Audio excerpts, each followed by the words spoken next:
Reincarnated as a child in the world of a mortal's journey to immortality, I found myself endowed with a cultivation simulator. Simulation 1.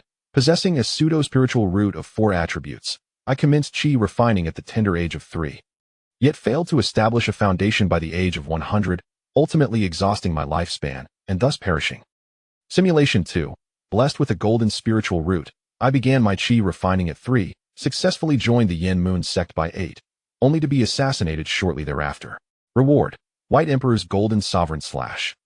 Simulation 3. Again with a golden spiritual root, I practiced the White Emperor's Golden Sovereign Slash at 3, soared to the spirit realm, and became known as the Taibai Sword Immortal. Reward: Sanskrit Sacred True Demon Technique. In summary, I bested the South Heaven Kindergarten with my fists and kicked the Starfall Sea nursing home. Chapter 1. My family has a daughter named Dahua. In the kingdom of Yu, at Yin Family Fortress, why have you wet the bed again? The young girl Yan Yun gazed at the charmingly smiling infant in the crib, her heart filled with joy as she prepared to lift him. Only to be met with a damp, sticky sensation that abruptly froze her smile upon her delicate cheeks. Really? How could you wet yourself again? Yan Yun murmured with a face full of grievance, yet she expertly changed the soiled clothes and diapers with practiced ease. Brother, sister-in-law, please return soon. After tidying up everything within the span of a meal, the young girl, her face reflecting fatigue, plopped down onto a chair by the window, cradling her chin in her hands as she gazed longingly outwards. Her big, watery eyes filled with hope. Unbeknownst to her, the infant, who should have been blissfully asleep, was instead staring up at the ceiling with his expressive, mournful eyes. In reality, he was observing the simulation cultivation panel before him. Host: Yan Taibai. Gender: male. Age: 6 months. Realm: none. Form: infant. Progress to first simulation: wet the bed 100 times, completion 80 times. Indeed, Yan Taibai was a transmigrator. This essential golden finger of transmigration was none other than the cultivation simulation panel in front of him. The first task upon his arrival was to wet the bed 100 times, a requirement that left Yan Taibai speechless, yet he had no choice but to endure the humiliation of doing so 80 times. This embarrassing history was known only to the girl who cared for him during this time. Regrettably, due to a lack of power, there was no way to silence her. The girl's surname was Yan, her name Yun, and her courtesy name was Dahua, a name bestowed upon her by Yan Taibai himself. From this, it was clear that Yan Taibai's parents had entrusted him to the care of this young girl. Despite her youth, she attended to him remarkably well and was, in fact, a chi-refining cultivator herself. Although his parents held a low status, they were still cultivators of the Yin family, which afforded them a separate courtyard and the means to earn the necessary spirit stones for daily needs through their shop. For a cultivator, these resources were of utmost importance. In the realm of cultivation, wealth was pivotal, as it encompassed the resources required for progress. Spirit stones and elixirs were indispensable. The infant soon succumbed to drowsiness, and as Yan Taibai withdrew his gaze from the simulation panel, a tidal wave of sleepiness overtook him, submerging him into oblivion. He was roused by a shrill scream from the girl. You've wet the bed again, and you've soiled yourself. Progress task 1. He then found himself once more enjoying the tender care of the girl, though he felt utterly helpless. As time flew by, whether by intention or happenstance, Yan Taibai eventually completed the simulation task, wet the bed 100 times. Host: Yan Taibai. Gender: male.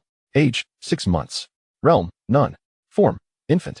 Progress to first simulation: wet the bed 100 times, completion 100 times.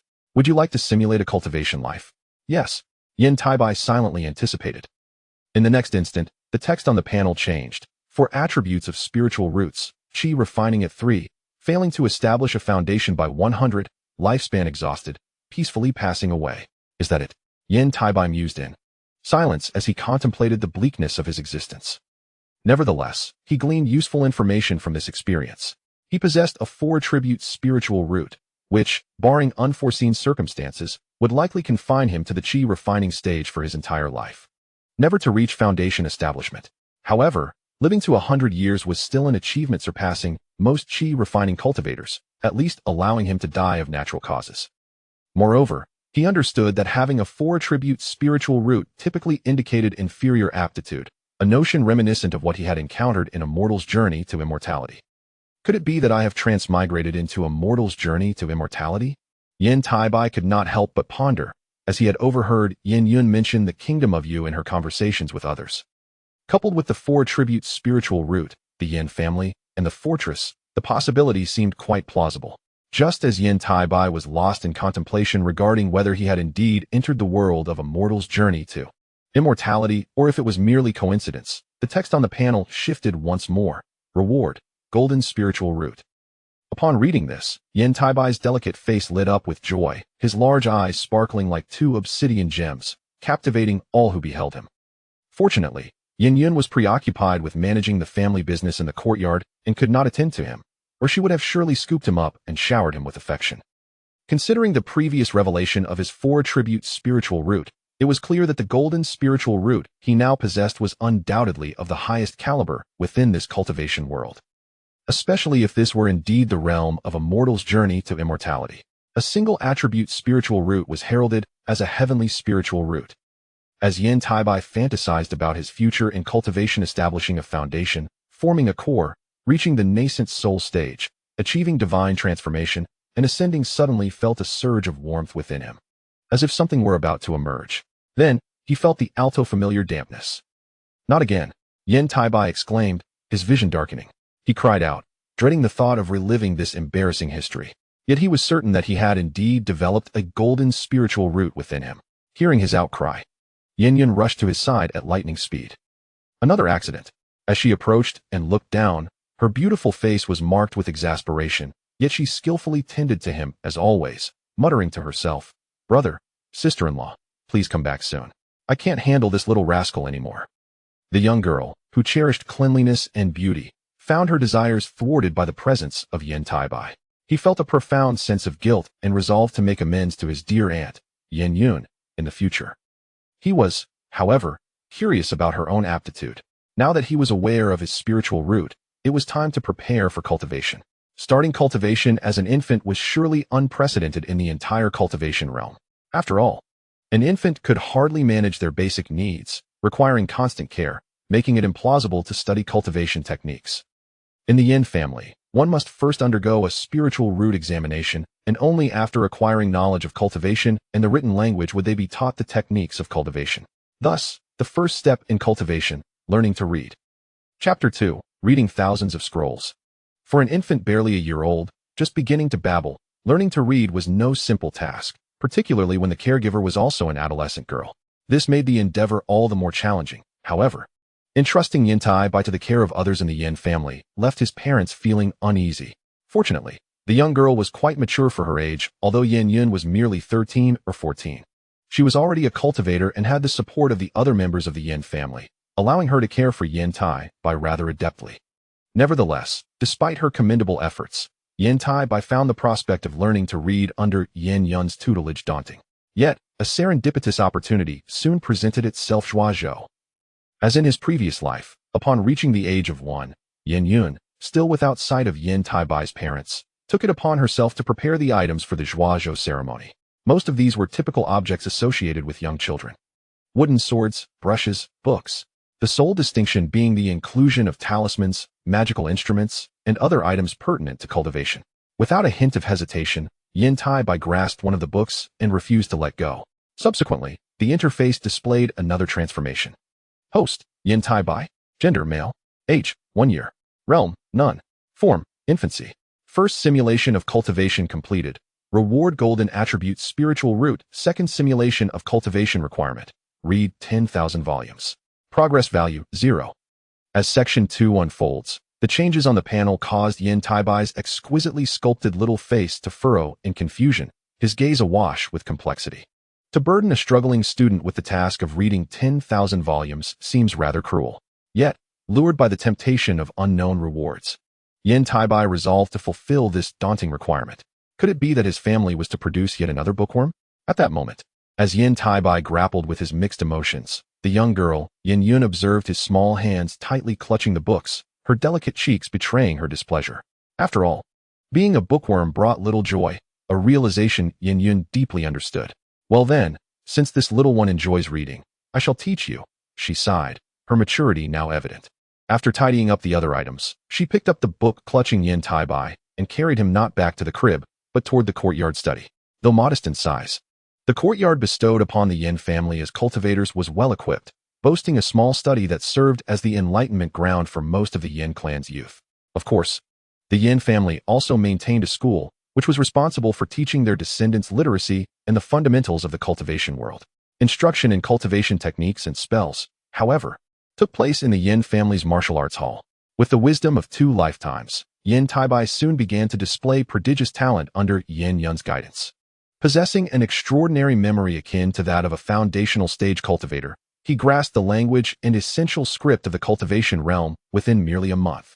However, to his disappointment, the progress toward the task of reading 10,000 volumes had only increased by a mere 1%, leaving him with 99% yet to achieve. Fortunately, at just 1 year of age, he had ample time ahead of him, for he was still too young to commence his cultivation journey. His meridians, bones, and internal organs were yet to be fully developed, rendering him incapable of absorbing the spiritual energy of heaven and earth. He would need to wait until he was at least 3 to 5 years old to formally embark on the path of cultivation. Thus, Yan Taibai had plenty of time, and all he needed to do was read, and read some more. Through his literary pursuits, Yan Taibai confirmed that the world he had traversed into was indeed that of a record of a mortal's journey to immortality. His residence, the Yan family, was the foremost cultivation family in the current state of Yu, known as Yan Family Fortress, boasting several core stage cultivators and being the only major cultivation clan to possess dominion over a state, Linzhou. As for the complexities surrounding Yan Family Fortress's alliances and control over the entire ghost spirit sect, those were matters not yet pertinent to Yan Taibai. His immediate focus remained on reading and completing the task of reading 10,000 volumes to facilitate a second cultivation simulation and garner unknown rewards. Thus, leveraging his photographic memory, Yan Taibai memorized all the texts within the courtyard study in just a month.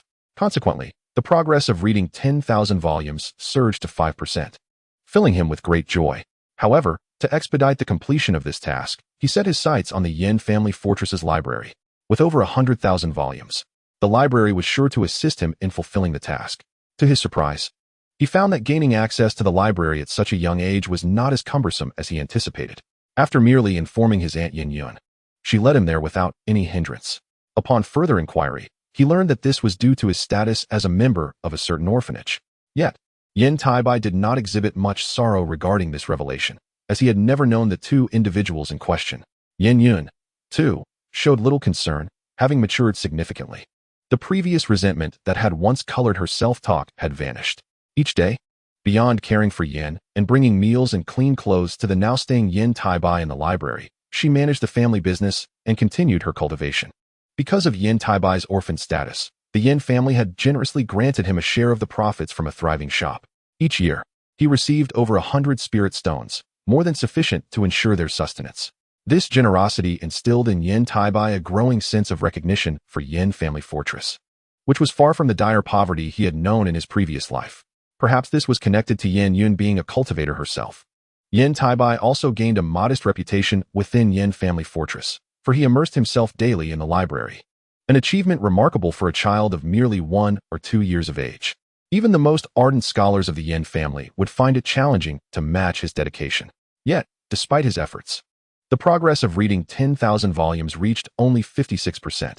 The further he advanced, the more arduous the task became, akin to the struggles of his past life.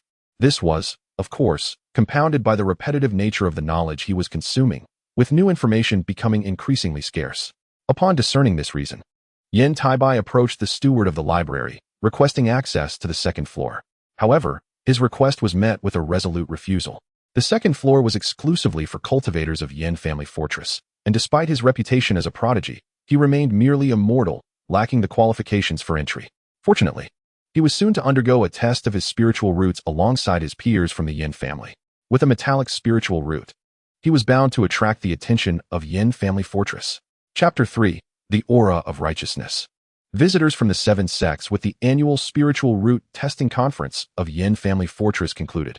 The announcement of a metallic spiritual root sent shockwaves through the cultivation world of Yu, akin to a tempest.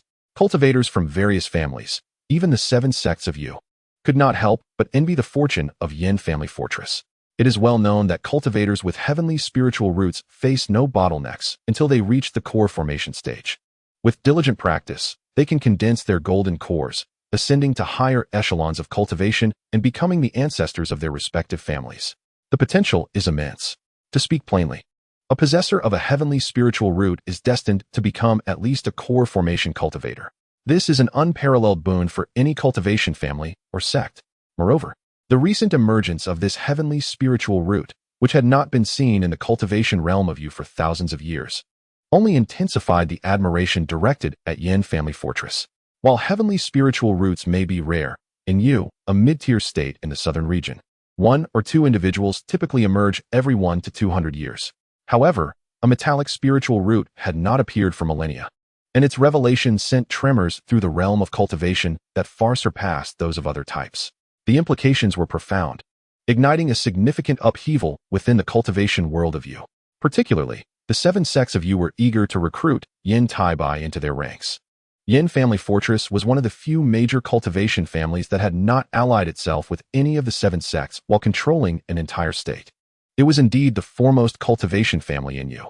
Yan Taibai had become the most radiant gem in the entire cultivation world of you, and numerous cultivation families awaited Yan Family Fortress's decision. Upon learning this news, the 7 sects were quick to dispatch representatives to Yan Family Fortress. Their intentions unmistakable. They sought to welcome the prodigious talent of Yan Taibai, the bearer of a heavenly spiritual root, into their ranks. Feiyun Pavilion. The tallest structure within the entire Yinjiao fort houses an elderly man with a head full of crimson hair, with his hands clasped behind his back and an expression devoid of emotion.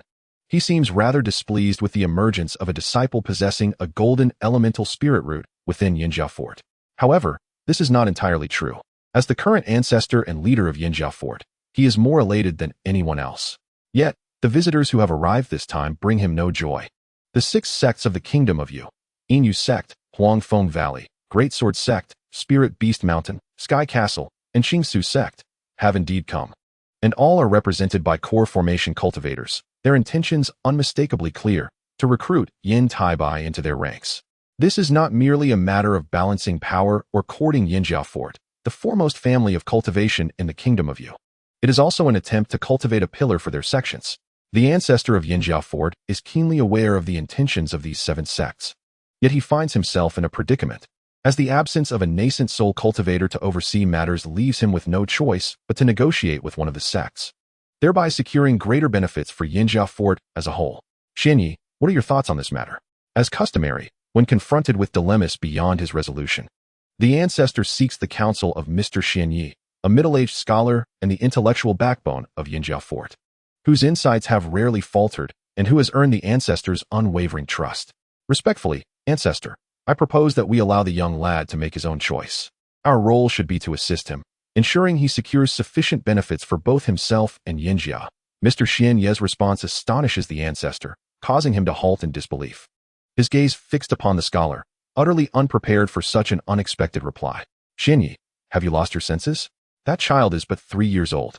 To leave such a monumental decision in his hands could easily lead to him being swayed by the offerings of the 7 sections. How would that serve to benefit our family? After a moment of reflection, the ancestor expresses his dissatisfaction. My apologies, ancestor. I did not articulate my thoughts clearly.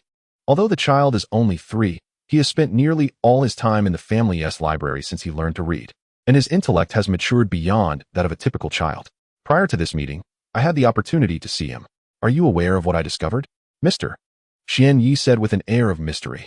Few within Yinjiao fort would dare to speak so freely to the ancestor, but Mr. Xianyi is among those rare exceptions. What did you find? Could it be that the boy possesses some extraordinary constitution? The ancestor inquires, astonished. His intellect alone, having never left the library, is not characteristic of an ordinary 3 or 4-year-old. Yet, currently, Yan Taibai has not begun his cultivation and is merely mortal. Thus, he cannot be possessed. Even if someone attempted it, his tender body could scarcely endure. The likelihood of such a scenario is negligible, he explains. The presence of righteous qi. Surely you understand that even I, after years immersed in the library, could not cultivate such energy. Yet, this child has already manifested a semblance of righteous qi, albeit faint. With continued nurturing, it could rival any special constitution. Coupled with his golden elemental spirit root, the potential he possesses could lead him to form a nascent soul and ascend to that stage in the future. As a core formation cultivator, The ancestor is undoubtedly aware of the challenges in forming a nascent soul, particularly the tribulation of inner demons. The cultivation of righteous qi would significantly mitigate this threat, and thus, the family should prioritize the development of this young boy. A smile gracing his face, Mr. Xianyi elaborates. This revelation has left you momentarily speechless, ancestor. A child capable of cultivating righteous qi. Surely you cannot question my observations. Upon regaining his composure, the ancestor expresses his astonishment, questioning whether Xianyi might be mistaken. The significance of righteous qi is not lost on him. It is a rare and unique trait among the practitioners of the Righteous Alliance, promising great advantages in the cultivation of their doctrines. While many scholars like Xianyi aspire to possess such a constitution, the probability of nurturing righteous qi diminishes for those with 3 elemental roots. Given that Xianyi is already an established cultivator, it is understandable that he has not succeeded in this endeavor. Xianyi's expression shifts slightly, revealing a hint of disappointment as he articulates his deductions. The primary obstacle lies in the scarcity of texts on nurturing righteous qi, which are most prevalent in the Righteous Alliance. Common literature and ancient texts may offer a chance, yet the difficulty remains considerable. Chapter 4. Choosing a sect as the ancestor of Yinjiao Fort and the Wise Mister. Xianyi deliberate on how to leverage Yan Taibai's golden elemental spirit root for the greatest advantage in a chamber of Feiyun Pavilion. Yan Taibai remains engrossed in a time-worn and somewhat tattered ancient tome. This book, specifically requested from Mr. Xianyi, contributes to his progress in the pursuit of knowledge, incrementally enhancing his understanding by a mere 0.1.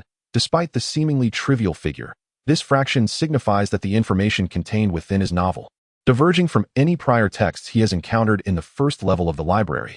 Regarding the recent spirit root assessment, Yan Taibai initially anticipated a dramatic twist. However, no such event unfolded. Only after the revelation of his golden elemental spirit root did the astonishment truly resonate.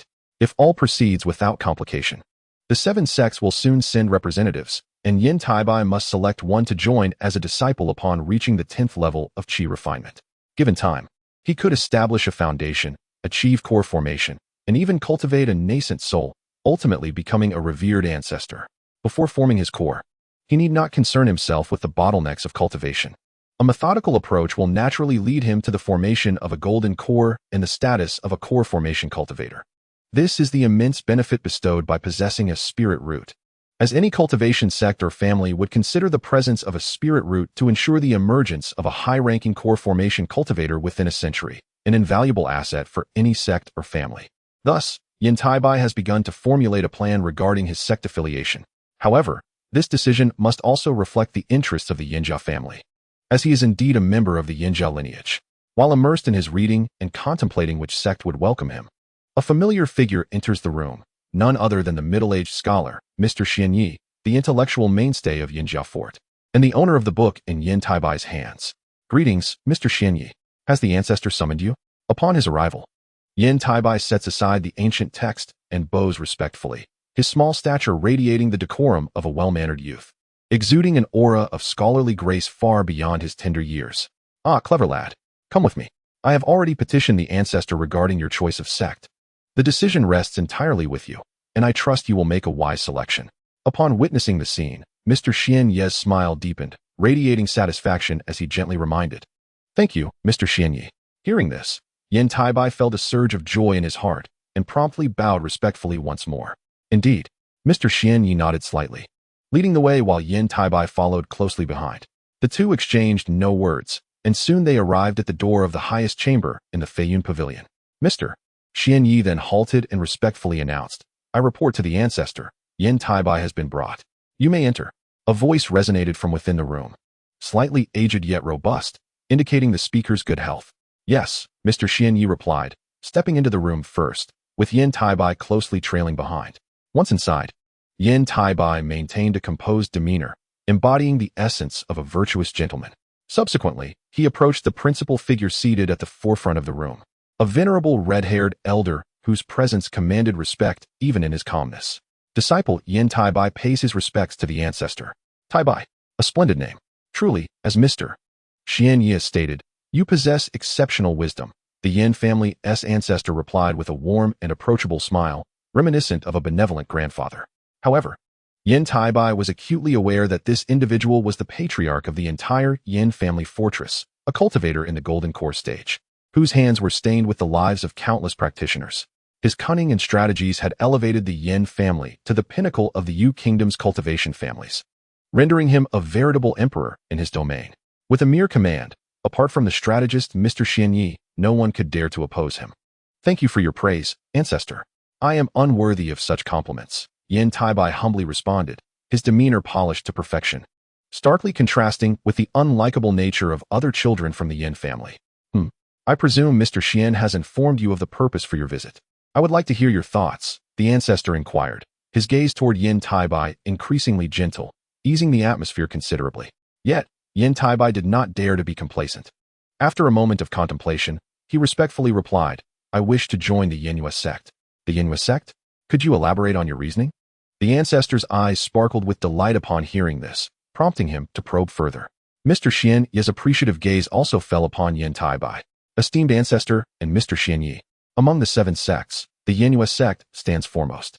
It is indeed the most powerful faction, with its doctrines and divine abilities far surpassing those of the other sections. Moreover, our family's location in Linzhou is adjacent to the Yinhua sect in Zhenzhou. Historically, most of our family's disciples have joined the Yinhua sect, and many have achieved high positions within it. Thus, my joining the Yinhua sect would ensure support, Yan Taibai articulated clearly and deliberately, his words reflecting the insight of someone far beyond his tender years. In truth, apart from the Yinhua sect, the only other sect available for Yan Taibai's consideration was the Great Sword sect, renowned for its metal-based cultivation techniques and swordsmanship, ideally suited for cultivators with metal spiritual roots. The other sects, represented by their Golden Core cultivators, merely came to participate out of curiosity, lacking substantial hope for acceptance given that most disciples from the Yan family had aligned themselves with the Yinhua sect. As Mr. Xianyi had surmised, you have chosen the Yinhua sect. You are correct. Joining the Yinhua sect would be immensely beneficial, both for you and for the entire Yan family. Your decision brings me great joy, the ancestor expressed with heartfelt satisfaction. Now, what do you wish for? Yan Taibai was not a direct descendant of the ancestor. In fact, his connection was tenuous, merely sharing the surname Yan. Within the Yan family fortress, there existed 2 categories of individuals, those of the Yan lineage and the commoners or practitioners taken in by the family. The former were bound to remain within the fortress for their entire lives, facing dire consequences should they venture outside. Those without spiritual roots were similarly constrained. Additionally, there were practitioners granted the surname Yan, such as Yan Taibai's grandfather, who had married into the family but lacked any spiritual roots. Thus, the blood relation between Yan Taibai and the ancestor was almost non-existent, which is why the ancestor inquired about Yan Taibai's desires. Given their scant blood connection, it was imperative to earn his favor wholeheartedly. Had Yan Taibai not been so young, the ancestor and Mr. Xianyi might have conspired to arrange a betrothal between him and a young woman from their line, ensuring a future partnership. This was a common practice among cultivation families to guarantee prosperity and continuity. Esteemed ancestor, I wish to access the 2nd level of the library pavilion. The books on the 1st level hold little value for me, as most are mere repetitions, Yan Taibai responded, prompting a shared glance of amusement between the ancestor and Mr. Xianyi. I had my doubts about what Mr. Xian said, but now it seems his words were not in vain. However, you are still quite young. The books in the library pavilion are better suited for you once you formally embark on your cultivation journey. Most of the texts are jade slips, requiring spiritual awareness to comprehend.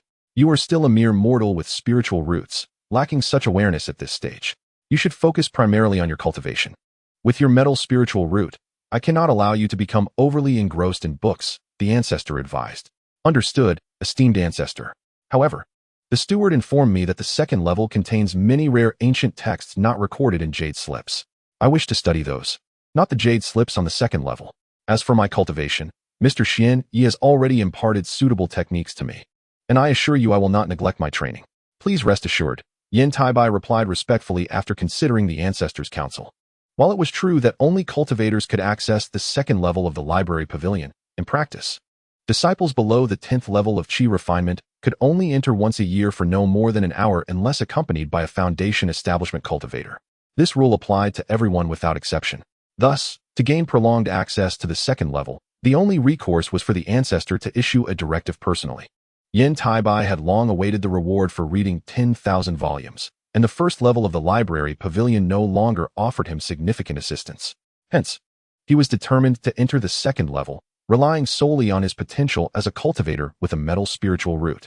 This is his greatest reliance and bargaining chip. His stronghold. Since you wish to view the rare books on the second floor, take this jade token. The steward will not obstruct you. Before the ancestor of the Yan family could speak, Mr. Xianyi removed the jade token from his waist and handed it to Yan Taibai with a smile. Thank you, Mr. Xianyi. Yan Taibai expressed his gratitude with a beaming smile and bowed in thanks. There is no need for such formality. But do remember not to delay your cultivation. As for the spirit stones and elixirs, I will send someone to deliver them to you. Additionally, I will arrange for someone to prepare a cultivation chamber for you on the second floor of the library, where you can focus on your practice. Mr. Xianyi said with a gentle smile. Yes, I am very grateful, Mr. Xianyi. Upon hearing this, Yan Taibai's face flushed with joy, and he expressed his thanks once more. He then took the jade token from Mr. Xianyi's hand when another steward from the Yan family entered the hall, respectfully saluting the ancestor of the Yan family to reporting to the ancestor, Mr. Xianyi, the elder Nangong from the moon concealing sect, along with Elder Ni Chong and Elder Qiong, have arrived. What? Elder Qiong has come as well? Upon hearing the steward's words, the smile on the ancestor of the Yan family faded significantly, and he exclaimed in surprise. After speaking, his expression grew dark and uncertain, and he did not immediately issue any orders. It was evident that the arrival of Elder Qiong surprised him and brought him displeasure, suggesting some past grievances between the two. Yan Taibai was also quite surprised to see the three individuals from the moon concealing sect, Nangong Wan, the enchanting Ni Chong, and the peculiar Elder Qiong were all figures he recognized from his memories, especially Nangong Wan and Elder Qiong. One was an unparalleled beauty, rivaled by only a few in the mortal realm, with perhaps only the later appearing Ziling fairy being able to surpass her slightly. As for Ni Chong, she was also a stunning beauty, although she had made an appearance only once. Lastly, while Elder Qiong had only made a single appearance, his status was not ordinary. He was the foremost cultivator of the Yu Kingdom in the core formation stage, second only to those in the nascent soul stage.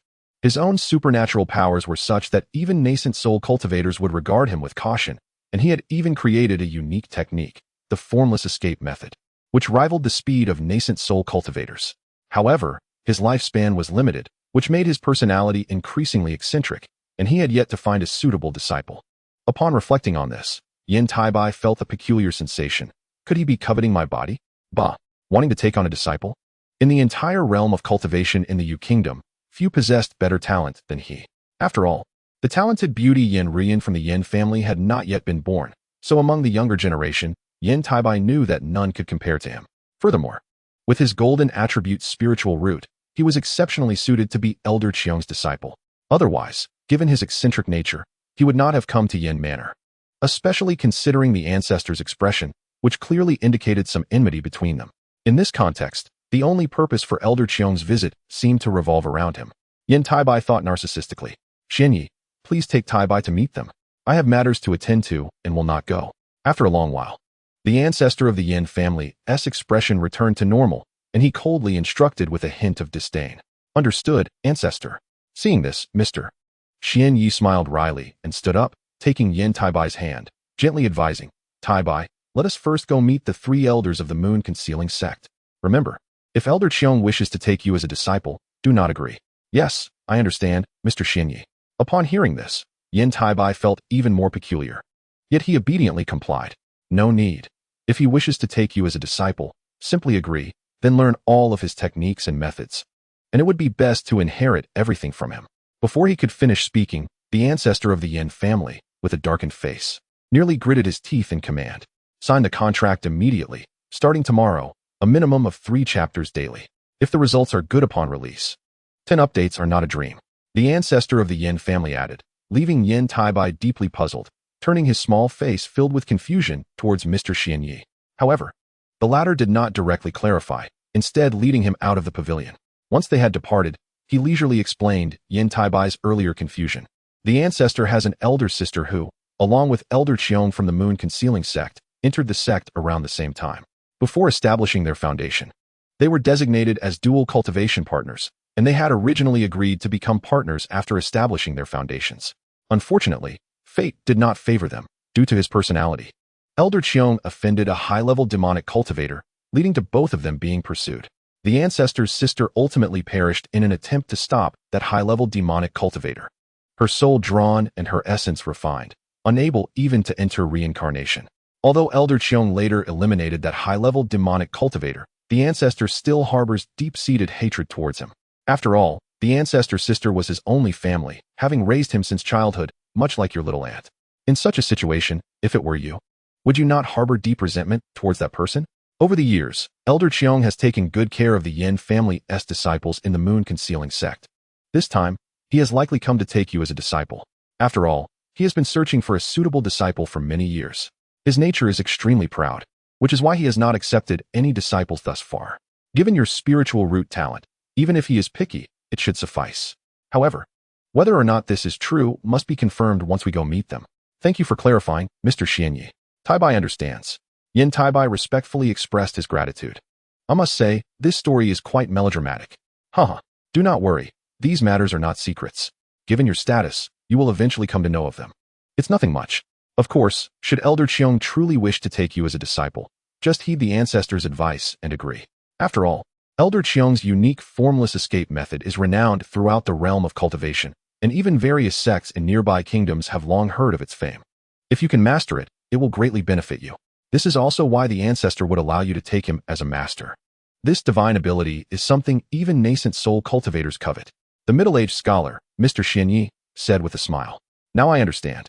After listening to him, Yan Taibai once again expressed his gratitude politely. It is good that you understand. However, even if you successfully take him as a master, you will not be able to cultivate in the moon-concealing sect for the time being. You must at least reach the Qi refinement stage's 10th layer and grow a bit more. The moon-concealing sect is a cultivation sect, not a family. And no one will specifically take care of your daily needs.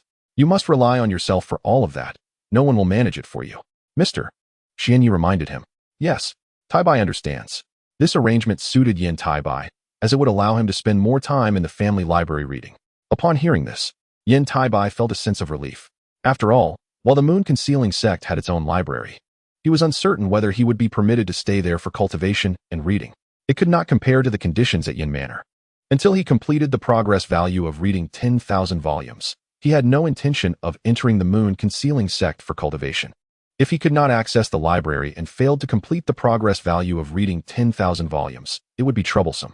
After all, he believed there would be good things awaiting him this time. Yin Manor was vast, with a resident population exceeding 100,000. However, the number of cultivators with spiritual roots was not many. Still, it was significantly higher than the secular world, perhaps around 10%. Although the outside world is far more prosperous and lively than the Yan family fortress, the likelihood of ordinary mortals possessing spiritual roots is merely 1 in 1,000, or even 1 in 10,000. Thus, the Yan family fortress boasts a probability of 1 in 10, and most of its inhabitants are of the Yan bloodline. As for the outsiders taken in, their chances of having spiritual roots are exceedingly rare. However, should they possess such roots, they would be granted the surname Yan and the opportunity to unite with the children of the Yan family as spouses or partners. This naturally fosters a sense of belonging to the Yan family fortress. Yan Taibai's ancestor was one such individual, which explains the tenuous blood relation between him and the ancient progenitors of the Yan family. Yet, in the present day, Yan Taibai has become a core member of the Yan family fortress, receiving utmost attention from the entire community. As he matures and establishes his foundation, the Yan family fortress will arrange for him to unite with a direct descendant of the Yan lineage. One could say that he will have the privilege of choosing among the esteemed Yan ladies. If he is unwilling, he must accept at least one as a concubine. This was gently hinted at by Mr. Xianyi, preparing him for the eventuality. After all, Yan Taibai still relies on the resources of the Yan family fortress for his cultivation. The fortress will provide him with the finest environment and treatment for his training, ensuring no harshness is directed towards him. Indeed, should Yan Taibai desire, Mr. Xianyi could personally guide him in his cultivation, even if he is pressed for time. The Yan family fortress is not lacking in foundation-building cultivators. Whenever Yan Taibai seeks counsel, they would be more than willing to offer extensive guidance. This is the immense advantage bestowed by his golden spiritual root. Conversely, once he achieves success in his cultivation, he must repay the Yan family. This is only natural. Yan Taibai is no ingrate. However, the future of the Yan family fortress may lie in allegiance with the ghost spirit sect. Although Yan Taibai does not consider himself to be virtuous, the 6 demonic sects within the realm of cultivation do not possess a commendable reputation. While the Yan family fortress and the seven sects exist in a morally ambiguous space, the majority of their practitioners ultimately refrain from indiscriminate slaughter. Unlike the demonic cultivators who extract souls and refine them into sinister artifacts. Thus, he feels a certain aversion towards the prospect of the Yan family fortress aligning with the ghost spirit sect. Yet, should they refuse this alliance, the power of the seven sects in the kingdom of Yu would not suffice to fend off the six demonic sects' invasion. Ultimately, it might lead to the Yan family fortress being uprooted, which pales in comparison to aligning with the ghost spirit sect, where they could eventually regain control over it. Nonetheless, all these considerations hinge upon the enigmatic figure of Wang Chan, the lesser master of the ghost spirit sect. As Yan Taibai's thoughts swirled with speculation about the future, Mr. Xianyi had already brought him to the prestigious guest hall of the Yan family fortress. Within the hall sat three figures, two women and one man.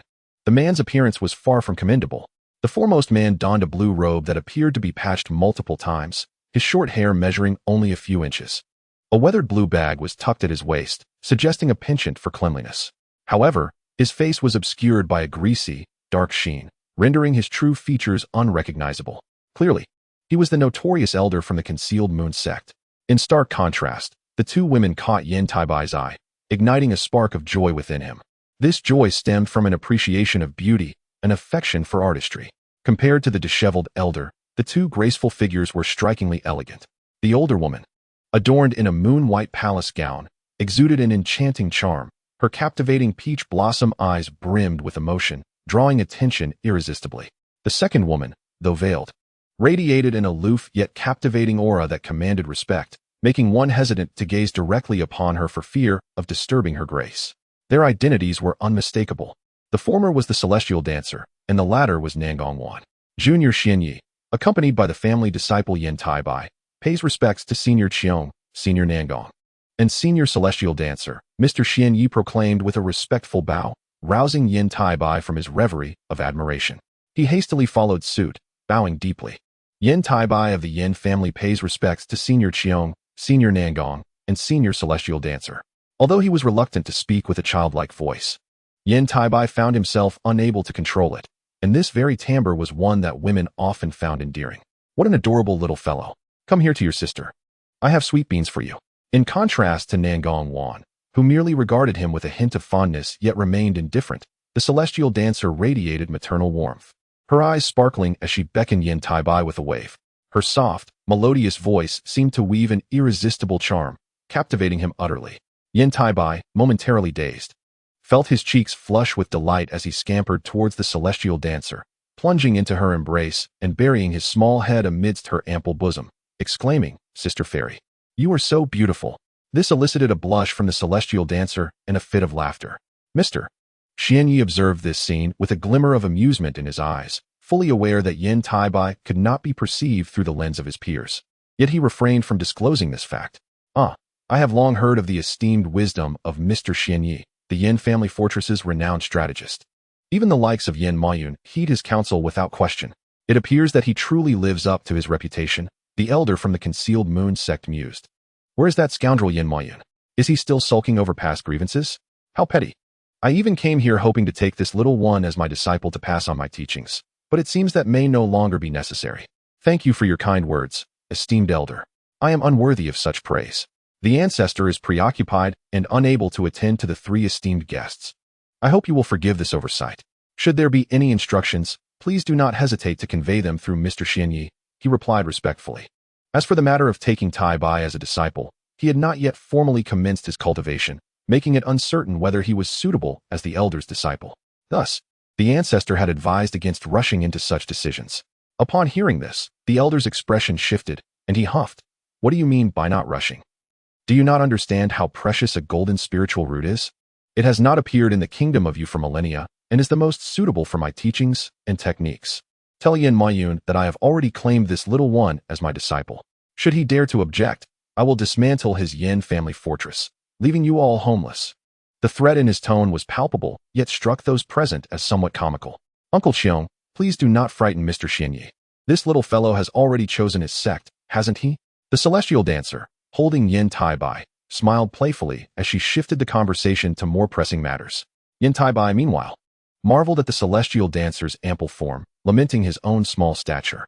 Sister Fairy, the ancestor and Mr. Xian, ye have allowed Taibai to choose the concealed moon sect. Once I join the sect, will you personally guide me in my cultivation? He responded in a sweet voice under Mr. Xian Ye's encouraging gaze. The celestial dancer's face lit up with affection and joy as she readily nodded, her delicate fingers playfully ruffling Yan Taibai's hair. Of course, when the time comes, you may come to my cave residence for training, as Uncle Cheong is often absent from the sect and may not have the time to guide you. Yes, yes, yes. Thank you, Sister Fairy. After achieving his desires, Yan Taibai was naturally filled with immense joy, nodding his little head in gratitude like a chick pecking at grains. Regardless of age, it is always appropriate to address a female elder as sister. However, one must never refer to her as big sister, for it could lead to dire consequences. Why not accompany me back to the sect for training? I could conveniently guide and take care of you. Hearing the phrase fairy sister, the ethereal Nishiang was increasingly fond of the youthful Yan Taibai, who possessed a certain scholarly demeanor. She became quite enchanted, momentarily disregarding the rules of the Yinjia sect. Of course, such rules were contingent upon the individual in question. For a disciple with a golden, elemental spiritual root, these norms were hardly significant. Furthermore, the sooner Yan Taibai departed from the Yinjia fortress, the lesser his emotional ties would be. Prior to their visit, they had thoroughly investigated Yan Taibai's identity. Apart from a negligible blood relationship, he had almost no connection to the Yinjia's ancestral lineage. His parents had perished while executing a mission for the Yinjia fortress. Although the Yinjia provided ample compensation, it paled in comparison to the lives of his biological parents. Thus, the sooner, the better. Yet, Mr. Xianyi, fully aware of Nishiang's intentions, promptly interjected, Senior Nishiang, Taibai has yet to formally embark on his path of cultivation. Moreover, the ancestor would not consent to his departure from the family at such an early stage, so I hope you will understand. If Yan Muyin disagrees, let him come to me, he continued. It would be best if this little one were taken away now to avoid any deep entanglements with your Yinjia family. In truth, this child has little connection to your clan. The old monster Cheong smirked disdainfully. Only he could make such remarks. Neither Nangong Wan nor Nishiang dared to do so, as such words would be tantamount to tearing their relationships asunder. Upon hearing this, Mr. Xian Ye's smile momentarily faltered before he quickly regained his composure, explaining with a smile. Senior Cheong, you jest. Taibai is indeed one of our Yinjia disciples, and he is betrothed to the yet unborn Miss Sunday. How can one claim he has no ties to our clan? High-level cultivators possess the ability to discern the gender of a fetus within a pregnant woman. When this statement was made, it shocked not only Cheong but also Nangong Wan and Nishiang, and even Yan Taibai wore an expression of astonishment and complexity. What is this? Yan Ruyan has become my fiancé before even being born? Is this some kind of jest? Chapter 8. Nangong Wan's Talent. 3 updates seeking donations, monthly tickets, recommendations. Oh, your Yinjia family is indeed eager. I, as the master, have yet to express any concerns, yet you have already arranged for my disciple to have a fiancée. Cheong remarked, glancing at the blushing Yan Taibai nestled in Nishiang's embrace. Despite the apparent irritation in his tone, a closer listen revealed a sense of relief. Forgive me, senior. This was the ancestor's decision, and with Miss Sun soon to be born, the ancestor wishes for them to cultivate their relationship, making it presently unsuitable for him to enter the sect for training. Upon hearing this, Mr. Xianyi smiled gently and added, this is not an excuse, but rather a reality. It was merely an initial intention that has now come to fruition.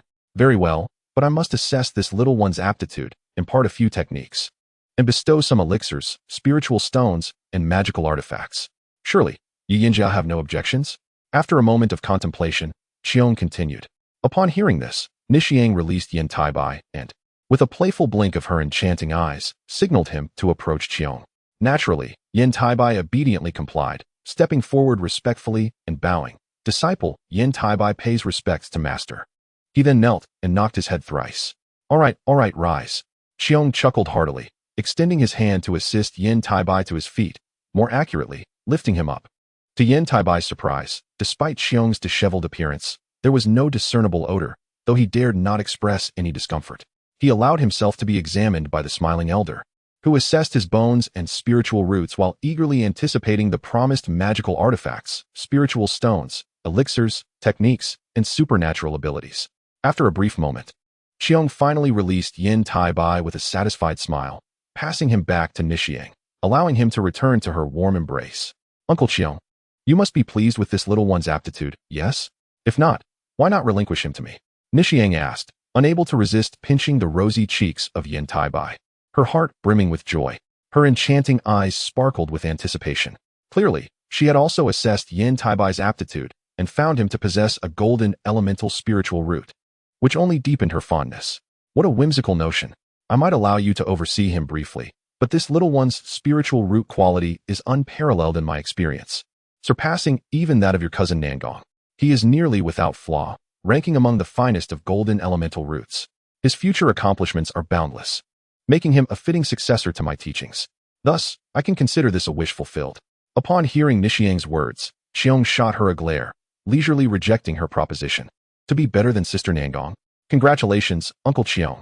Both Nangong Wan and Nishiang's eyes lit up at Xiong's assessment, particularly Nishiang, who beamed and congratulated. I am well aware of Sister Nangong's talent. Others may only know that she is a core disciple of the Yinjia, unaware of when she joined. This is primarily due to her exceptional aptitude, as she condensed her golden core in less than a century, achieving the realm of core formation, all while maintaining a low profile. Even those who know of her existence only recognize her as a core disciple of the Yinjia. It is evident how much effort the elder of the Yinjia has invested to protect her from any mishaps. Now, hearing Xiong claim that Yan Taibai's aptitude surpasses that of Nangong, both women were astounded, especially Nangong Wan, who was acutely aware of her own abilities under the right conditions. Her cultivation speed was remarkable, allowing her to achieve core formation so swiftly. She had only taken a cursory glance with her spiritual sense, not as meticulously as Xiong had examined. After all, possessing a golden elemental spiritual root was already sufficient. Indeed, this little one shall first be taken as a registered disciple, and I have prepared elixirs, spiritual stones, and magical artifacts for him within this pouch. Yu Yinjia must not pilfer what is meant for him, Xiong declared, retrieving a bulging storage pouch from his waist, smiling as he offered it to the astonished Yan Taibai in Nishiang's arms. Observing this, Yan Taibai sweetly expressed, "Thank you, Master," before shifting his gaze to Nangong Wan. It was evident that her aptitude was remarkable, second only to his own. However, upon reflecting on her status, he felt less surprised. Rest assured, Senior Qiong, our Yinjia family cherishes Taibai dearly. How could we possibly covet what you have given him? Mr. Xian Yi chuckled softly, shaking his head. What? Do you look down upon my offerings? This remark only served to irk Qiong, who snorted in discontent. The unreasonable antics of the situation sent a chill down Yan Taibai's spine, leaving him to ponder whether it was truly wise to worship such a master. However, regardless of his doubts, he found himself with no choice but to comply. The Yin family dared not oppose him. Mr. Xian Yi quickly forced a smile, saying, "As long as you understand, I have matters to attend to, so I shall take my leave. Ningxiang, Nangong, you two stay and keep this little one company for a few days. I won't linger any longer." With that, the old monster Qiong rose to bid farewell, showing no intention of lingering. Had it not been for Yan Taibai, he would have never set foot in this sorrowful place. "Yes, Master Qiong," responded Nangong Wan and Ningxiang in unison. Although Qiong was also a core formation practitioner like them, he was the junior apprentice of the Grand Elder of the Hidden Moon sect and held a seniority and age advantage over the two women, making the address of Master Uncle quite natural. Most core formation practitioners from the seven sects referred to their elders as senior or master brother.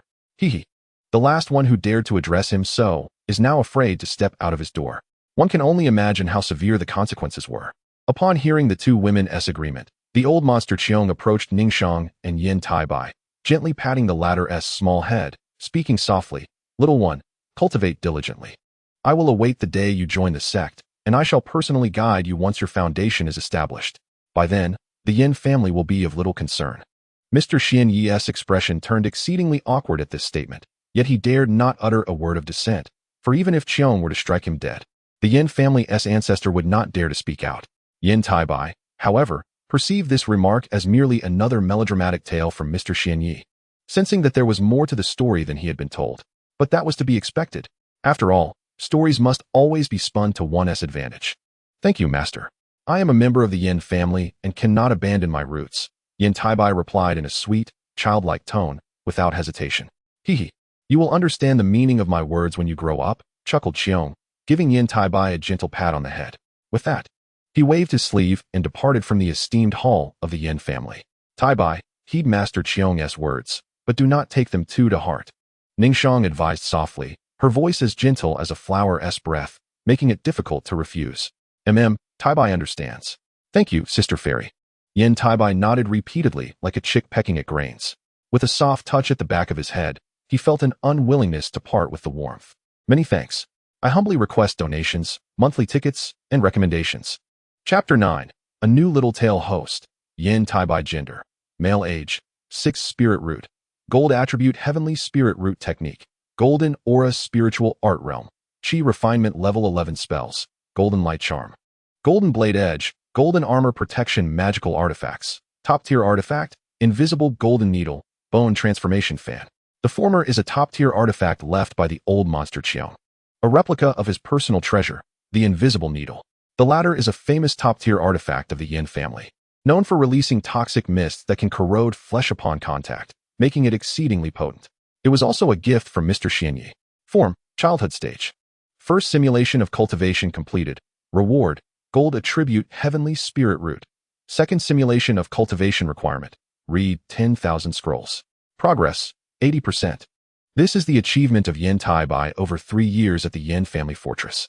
3 years ago, after being accepted as a disciple by the old monster Qiong, he cultivated diligently under the Yan family's guidance, reaching Qi Refinement Level 11 in that span. His progress in reading 10,000 scrolls has also reached 80%. This pace is not considered slow, particularly in cultivation. Although the Yan family is known as the foremost cultivation family in the state of Yu, they cannot afford to provide pills as freely as candy for Yan Taibai. Most of his cultivation resources came from spirit stones. In the Yan family fortress, on the second floor of the library, Yan Taibai shook his head as he observed his cultivation simulation panel, then withdrew it. At that moment, a delicate, bright voice, reminiscent of silver bells, rang out. Brother Taibai, Yan has come to find you. Yan Rian, Yan Taibai's betrothed, possesses a water attribute heavenly spirit root. The pairing of 2 heavenly spirit root bearers within the foremost cultivation family in the state of Yu has made the Yan family fortress the most sought-after cultivation family in the entire state. It is no exaggeration to say that as long as Yan Taibai and Yan Rian grow up, the future of the Yan family fortress will be secure for centuries. Free from worries. The status of the foremost cultivation family in the state of Yu is unassailable. Unsurprisingly, this has also made them a significant concern for the 7 sects of Yu. However, the Hidden Moon sect has already accepted both Yan Taibai and Yan Rian. Yan Taibai has become a disciple of the old monster Qiong, while Yan Rian has become a disciple of Ningxiang. With the Yan family having many high-ranking members in the Hidden Moon sect, thus facing minimal impact. Although they have yet to formally enter the Hidden Moon sect for cultivation, their identities have already been established. Yan, is there something concerning the family? Yan Taibai inquired as he exited his room on the second floor of the library, where he was met with the sight of a delicate little girl, sculpted as if from jade, exuding an aura of perfection. This was none other than his betrothed, Yan Rian, the pride of the Yan family fortress. However, she was merely a little girl who had just celebrated her 3rd birthday. As for her spirit root, it had been confirmed as a water attribute heavenly spirit root at the moment of her birth, leading to a year's worth of allowances for the entire Yan family fortress. It is easy to imagine the joy of the Yan family ancestor upon this revelation. Naturally, the ancestor valued Yan Rian more than Yan Taibai, who bore little blood relation to him. The engagement was originally established to win over Yan Taibai, and now that both were heavenly spirit root bearers, it seemed a match made in heaven. Unfortunately, both were still too young, lacking the foundation to hold a joint cultivation ceremony. Currently, Yan Taibai exuded an air of scholarly elegance, akin to the righteous aura Mr. Xianyi spoke of, growing increasingly pronounced, with his eyes sparkling like pearls capable of illuminating the world. Were he in the mortal realm, one might mistake him for a youthful prodigy. However, Yan Taibai was indifferent to such perceptions. According to Mr. Xianyi, he was indeed suited for cultivating Confucian techniques, relying on his innate righteous aura as a foundation. Coupled with his gold attribute heavenly spirit root, he was destined for meteoric progress. Nevertheless, the Yan family fortress, having originated from the ghost spirit sect, lacked the corresponding Confucian techniques, further complicating matters for Yan Taibai. The future techniques and spells he might cultivate would be constrained by the righteous aura, especially if that aura were to be tainted, resulting in a significant drop in cultivation. While the benefits of cultivating righteous aura are numerous, this drawback was unacceptable to Yan Taibai, particularly regarding the slaying of demons and monsters. Ahem, let us not forget the origins of the Yan family fortress. Thus, he dismissed the notion of slaying demons. The ancestor said that someone from the Hidden Moon sect has arrived, stating that you have reached Qi refinement level 11 and are to be taken to the Hidden Moon sect for cultivation. It happens to be your master. Yan Ruyan chirped, her voice light and melodious as she responded to Yan Taibai's earlier inquiry. Ningxiang, indeed it is time to go, Yan Taibai replied, slightly taken aback. As he embraced Yan Ruyan, whispering softly to her. Though merely 6 years of age, he bore an uncanny resemblance to boys aged 8 or 9. Perhaps due to the exceptional fare and miraculous remedies of the Yan family fortress. He effortlessly lifted the little girl, Yan Ruyan, displaying a remarkable proficiency that suggested this was not his first time doing so. Yan Ruyan, far from feeling bashful, nestled her rosy cheeks against Yan Taibai's neck. Her heart brimming with joy. She was well aware of their relationship, and thus, no one dared to voice any objections to their intimacy. They were both cherished scions of the Yan family, holding a status of great significance. Will Brother Taibai return to see Ruyan? She inquired, her lips pouting in dissatisfaction. I heard from Mother that disciples of the Hidden Moon sect only have one opportunity to venture out each year. Rest assured, Ruyan, I will certainly return to see you. You must diligently cultivate your skills. Once you reach the 10th level of Qi refinement, we can both train together in the Hidden Moon sect. Yan Taibai reassured her with a gentle smile. He held a fondness for his little fiancée, yet his feelings were purely fraternal at this stage. His heart belonged to elder sisters like the enchanting fairy Nishang. But I've just begun my cultivation. Achieving the 10th level will take ages. Yan Ruyan murmured, her face clouded with frustration after hearing Yan Taibai's words. Do not fret, it will come in due time. Patience is key in cultivation, Yan Taibai comforted her, stroking her small head affectionately. Nevertheless, he had no intention of departing the Yan family fortress for the Hidden Moon sect just yet. He had only just completed the 2nd level of his studies, with the 3rd, 4th, and 5th levels still ahead of him. However, the materials for the 3rd level, including jade slips, required the Yan family disciples to reach the foundation establishment stage to access, not due to the strictness of the fortress rules, but because the content was deemed unsuitable for those below that level. It could disturb one's mindset and lead to errors in cultivation, or worse, result in demonic deviation, a matter of great seriousness. Given Yan Taibai's esteemed position within the Yan family, he could likely obtain permission to access these materials. Of course, if he failed to achieve the goal of reading 10,000 volumes, he would have to seek out the library within the Hidden Moon sect. Having entered the Hidden Moon sect as a foundation establishment cultivator through the Yan family fortress, he had gained a clearer understanding of the sect, preventing him from feeling utterly lost upon his arrival. Chapter 10. The Conditions of Fairy Nishang Naturally. Yan Taibai would not keep Fairy Nishang and the venerable ancestor of the Yan family waiting for the 2 younger generations. Amidst the envious gazes of onlookers, he hurriedly carried Yan Ruyan towards the guest hall of the Yan family's distinguished quarters. Along the way, her small face beamed with joy, nearly cramping from smiling. In a matter of moments, bolstered by spells, Yan Taibai and Yan Ruyan entered the grand hall of the Yan family. Inside, the venerable ancestor and key members of the family were engaged in lively conversation with Fairy Nishang.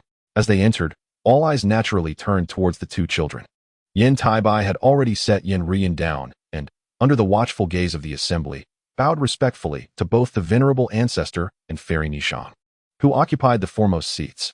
The venerable ancestor appeared unchanged, but Fairy Nishang dazzled in her resplendent crimson palace attire, exuding an allure that captivated all, particularly the tantalizing glimpse of her figure that drew many a gaze, though none dared to stare directly for long. Greetings, ancestor. Greetings, Fairy Nishang, Yan Taibai spoke with reverence. Greetings, ancestor. Greetings, Fairy Nishang, my respected teacher. Yan Ruyan followed suit, her face flushing as she hastily corrected herself. Having spoken, she shyly retreated into Yan Taibai's embrace, unwilling to emerge. Ruyan is still just a child and has been closely following Taibai. Please forgive her, the venerable ancestor chuckled, offering an apology to Fairy Nishang. How could I hold that against her? It has been quite some time since I last saw Ruyan and Taibai. I hardly recognized how much they have grown in just 2 or 3 years, Fairy Nishang replied with a warm smile. Now that Taibai has broken through to the 11th level of Qi refinement, it is time for him to return with me to the sect for further training.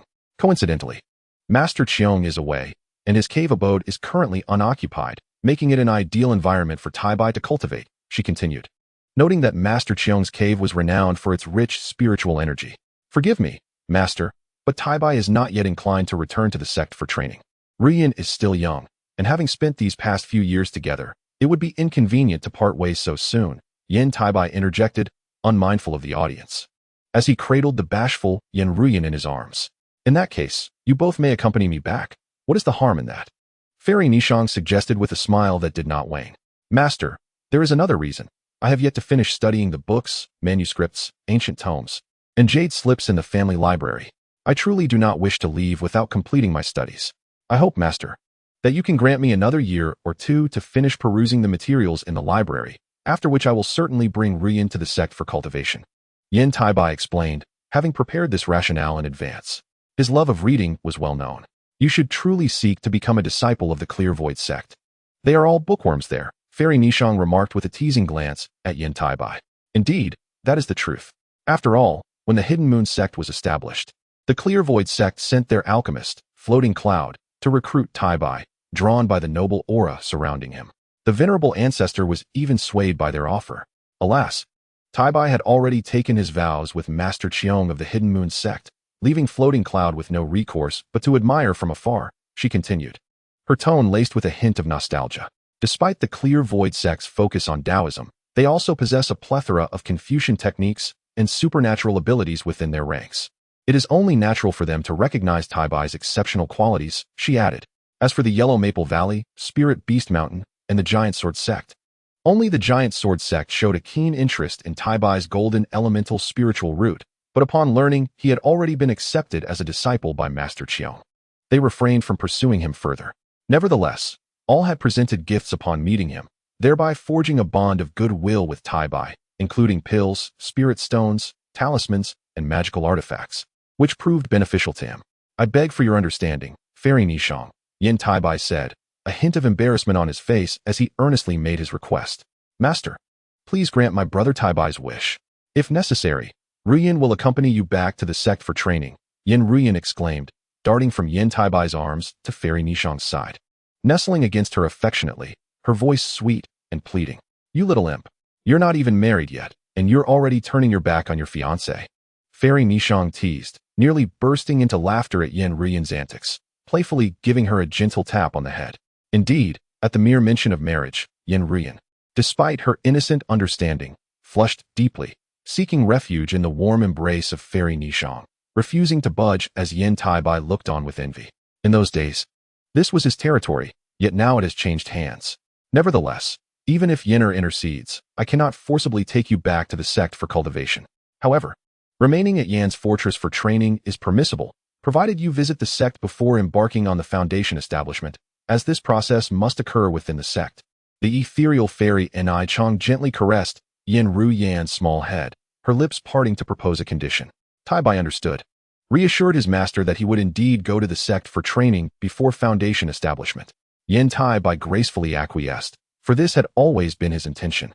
The reasons for the timing of foundation establishment remained unclear to him, but it was a rule that must be followed. Well, your agreement suffices. I shall remain here for a few days to guide you and Yenner in your cultivation.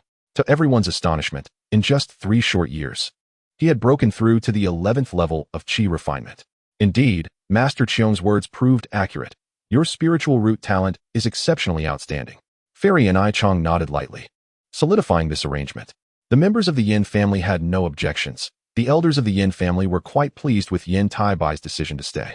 After all, the Yin family had been diligent in nurturing him over the years, almost fulfilling any request he made.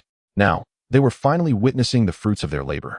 As his rapid advancement to the 11th level of Qi refinement in such a brief period was commendable among those with heavenly spiritual roots.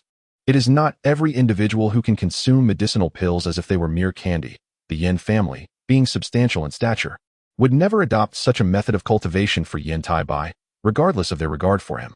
Thank you, Fairy Ni Chong. Upon hearing her consent, Yan Taibai breathed a sigh of relief and promptly expressed his gratitude with a bow. Chapter 11. Shadows in the Dark. Fairy Ni Chong was a distinguished guest at Yin Fortress. Being not only an elder of the Inua sect and a cultivator at the core formation stage, but also the mentor of Yan Ruyan. This particular identity surpassed the other two, rendering her somewhat akin to a member of the Yin family. Consequently, she received a warm welcome from the upper echelons of the Yin family, with the family ancestor even relinquishing one of the top 3 spiritual lands, endowed with a spring of spiritual essence, for her cultivation. Seizing this opportunity, both Yan Taibai and Yan Ruyan were fortunate enough to cultivate within. The library, however, was less comfortable than Fairy Yan Chang's presence, especially as they could receive her guidance.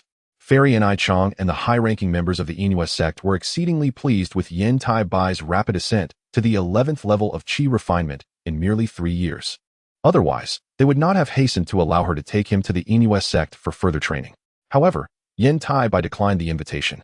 Yet Fairy Yan Chang still imparted considerable knowledge to him. Concurrently, she taught Yan Ruyin a set of techniques suitable for female practitioners from the Inua sect. According to Fairy Yan Chang, this method would greatly benefit dual cultivation after foundation establishment. Naturally, she only disclosed this to Yan Taibai.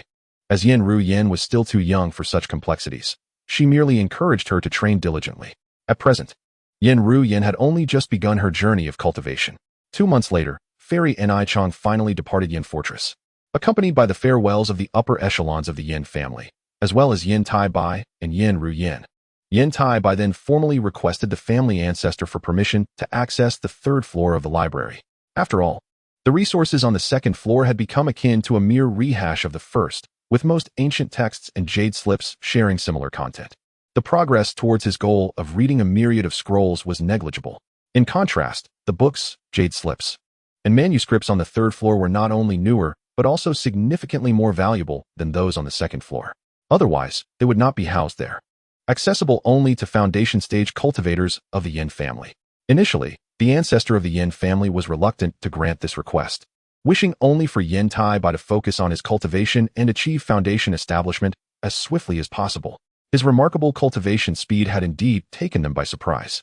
If all went well, the attainment of core formation was merely a matter of time, and he might even become the first cultivator of the Yan family to reach this stage before turning 100. Naturally, these were mere speculations from the family ancestor and Master Xianyi. Thus, they hoped Yan Taibai would not squander his time in the library, for the knowledge contained on the 1st and 2nd floors alone was sufficient for most cultivators to benefit throughout their lives. As for the information on the 3rd floor, its value was minimal for those below the foundation stage. Rather, it could adversely affect their mental state, especially since the jade slips were heavily restricted. Without foundation stage cultivation, attempting to view them could inadvertently harm one's consciousness or even the soul, potentially resulting in severe consequences. However, unable to resist Yan Taibai's repeated requests, the ancestor of the Yan family and Master Xianyi ultimately consented, instructing Master Xianyi to assist in lifting the restrictions on the jade slips of the 3rd floor for Yan Taibai. They endeavored to accommodate all of Yan Taibai's requests, which deepened his sense of belonging to the Yan family. On the 3rd floor of the library, Taibai, I have lifted the restrictions on the jade slips as per the ancestor's instructions. You may examine them with ease. However, remember, you may only read them, not practice any techniques or secret methods contained within. Master Xianyi, weary from his labor, gravely cautioned Yan Taibai after resolving the final restriction. The jade slips, ancient texts, and manuscripts on the 3rd floor were far superior to those on the 1st and even the 2nd floors, representing the core techniques, spells, and secrets of the Yan family.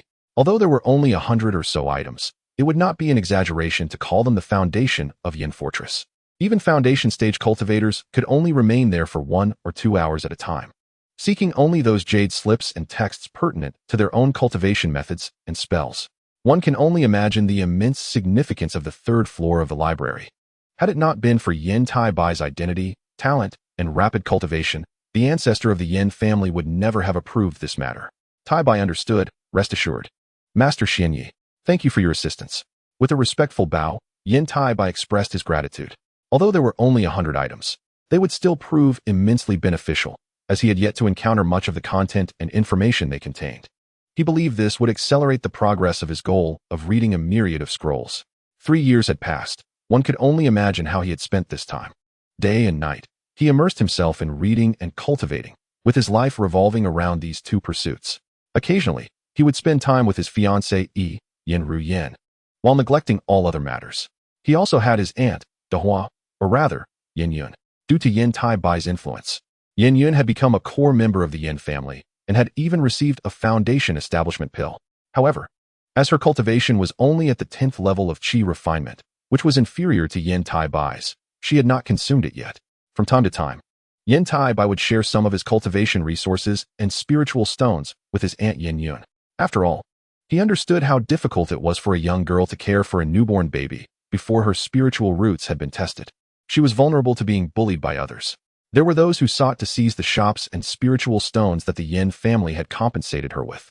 However, once Yan Taibai's spiritual roots were tested, all those people vanished without a trace, and he had no idea where they had gone. Yet, he did not inquire further. For according to the rules of the Yan family, he would never see those individuals again, and thus, he refrained from involvement. Despite Yan Taibai's offers of cultivation resources, Yan Yun had repeatedly declined. However, unable to withstand his persistence, she ultimately relented and committed herself to her training. Yun now finds herself in a state akin to Yan Taibai, where her sole focus is on cultivation, leaving all other matters aside. Initially, the patriarch of the Yan family intended to arrange a union between a direct descendant and Yan Yun, but she firmly declined. Yan Taibai, harboring personal affection, felt elated by her decision, for they are the closest of kin in this vast world. Rest assured, I trust you implicitly, yet a gentle reminder is warranted, Mr. Xianyi remarked with a nod and a smile. He holds Yan Taibai in high regard, having overseen his affairs meticulously over the past years. Their bond is one of both mentorship and camaraderie, despite the significant age difference. Indeed, Taibai understands the gravity of the situation, Yan Taibai replied respectfully. He now hopes that the task of reading 10,000 volumes will be completed swiftly, allowing him to engage in a second round of cultivation simulation.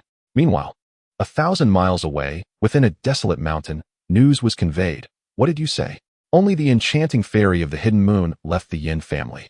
And did not take that young man with her? Yes, elder. My subordinates confirmed it multiple times before reporting to you, came the response. Humph, that young man is fortunate this time, but luck may not favor him again. Chapter 12. An assassination from the ghost spirit sect? At the same time, the fairy of the hidden moon, with her brows slightly furrowed, paused momentarily to gaze at the desolate mountain, a flicker of unease creeping into her heart. Have I overlooked something? She murmured softly, her instincts as a cultivator alerting her to potential danger. Upon uttering those words, she departed with utmost haste. Despite being a golden core stage cultivator and belonging to the foremost sect in the country, the sense of peril she felt was far from trivial. The intuition of a cultivator regarding danger is remarkably precise, sensing it now. She dared not take chances and chose to return to the Hidden Moon sect as swiftly as possible. Should she wish to investigate further, it would be prudent to bring along a powerful companion. Exploring alone could lead to regret should unforeseen events arise. Naturally, her companion would not be Nangong Wan, but rather the formidable Elder Qiong, reputed to be the finest cultivator beneath the Yuanhua sect. No one could be more suitable than him. They truly move swiftly. Have they sensed something? A shadow emerged upon the desolate mountain as the fairy of the hidden moon vanished into the horizon. This shadow belonged to an elderly man with a sinister countenance and graying hair, who gazed fervently in the direction of her departure. It seems a change of location is in order. Who would have thought that the Yan fortress would harbor 2 cultivators with celestial roots, and even an engagement? I wonder if this is a boon or a bane, he chuckled ominously, clearly privy to certain secrets. Unbeknownst to Yan Taibai, the events occurring outside the Yan fortress remained entirely concealed from him, as he had not stepped foot beyond its bounds for 6 years. The fortress provided everything he required. Had it not been for its limitations in supporting his golden core cultivation, he would have gladly remained there for a lifetime, immersing himself in quiet cultivation. Alas, he was left with only a year or 2 before he must venture to the Hidden Moon sect for further training, a reality that could not be altered. Nevertheless, heading to the Hidden Moon sect was not without its merits, as it promised an opportunity for rapid advancement in strength.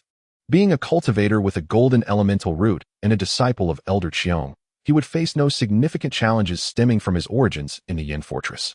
Likely, he would not be subjected to humiliation, allowing him to cultivate in peace. Yet, one issue weighed heavily on Yan Taibai's mind, the future trajectory of the Yin fortress. Were it not for his diminutive fiancée, Yan Rian, choosing the ghost spirit sect would have undoubtedly been the wisest course of action. Despite the eventual conflict between the ghost spirit sect and the Yin family, wherein the latter would gain the upper hand, he was acutely aware of this unfolding narrative and would seek to navigate it wisely.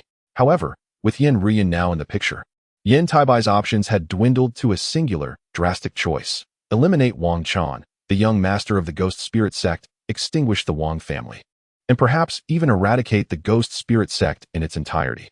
No one shall save him for robbing my bride, he declared resolutely. Though his bride was still a child, she was nonetheless his. Thus, Yan Taibai recognized the urgency of his cultivation. According to his calculations, he had roughly 10 years remaining. Such an expanse of time could yield not just foundational advancement, but potentially even golden core completion, thereby altering the fate of the Yan family. Yan Taibai was well aware that the Yan family possessed one final alternative, the chaotic Star Sea. Should he uncover the ancient teleportation array, he could choose to venture into the chaotic Star Sea, thus evading the impending conflict between the righteous and demonic factions that threatened to engulf the nations. While the chaotic Star Sea may be more tumultuous than the southern realms, it diverged from the southern cultivation world in several aspects, particularly concerning the abundance of spiritual resources and demonic beasts. In the southern cultivation world, territories with spiritual veins and resources were fiercely contested, while the chaotic Star Sea boasted numerous unclaimed islands teeming with inexhaustible resources. The Yan family, as the preeminent sect in the country, was second only to the 7 sects of Yuanhua, with more than one golden core cultivator among their ranks, although little was known of them. Yan Taibai even suspected that some were not cultivated within the fortress to avoid drawing the attention of the 7 sections. Given the Yan family's strength, it was highly probable they would swiftly establish a foothold upon entering the chaotic Star Sea, allowing for further development. Regardless of their motivations, the Yan family had treated him exceptionally well over the years, meeting nearly all his requests, save for providing pills as if they were mere sweets. They even gifted his aunt, Yan Yun, a foundational elixir, which endeared him to the family. Once he had amassed sufficient strength and located the ancient teleportation array and the Great Shift Order, he would observe the Yan family's subsequent choices. Should they meet his expectations, he would not hesitate to present them with the immense opportunity that the chaotic Star Sea offers. Conversely, if they were to disappoint him, he would bear no blame for his actions.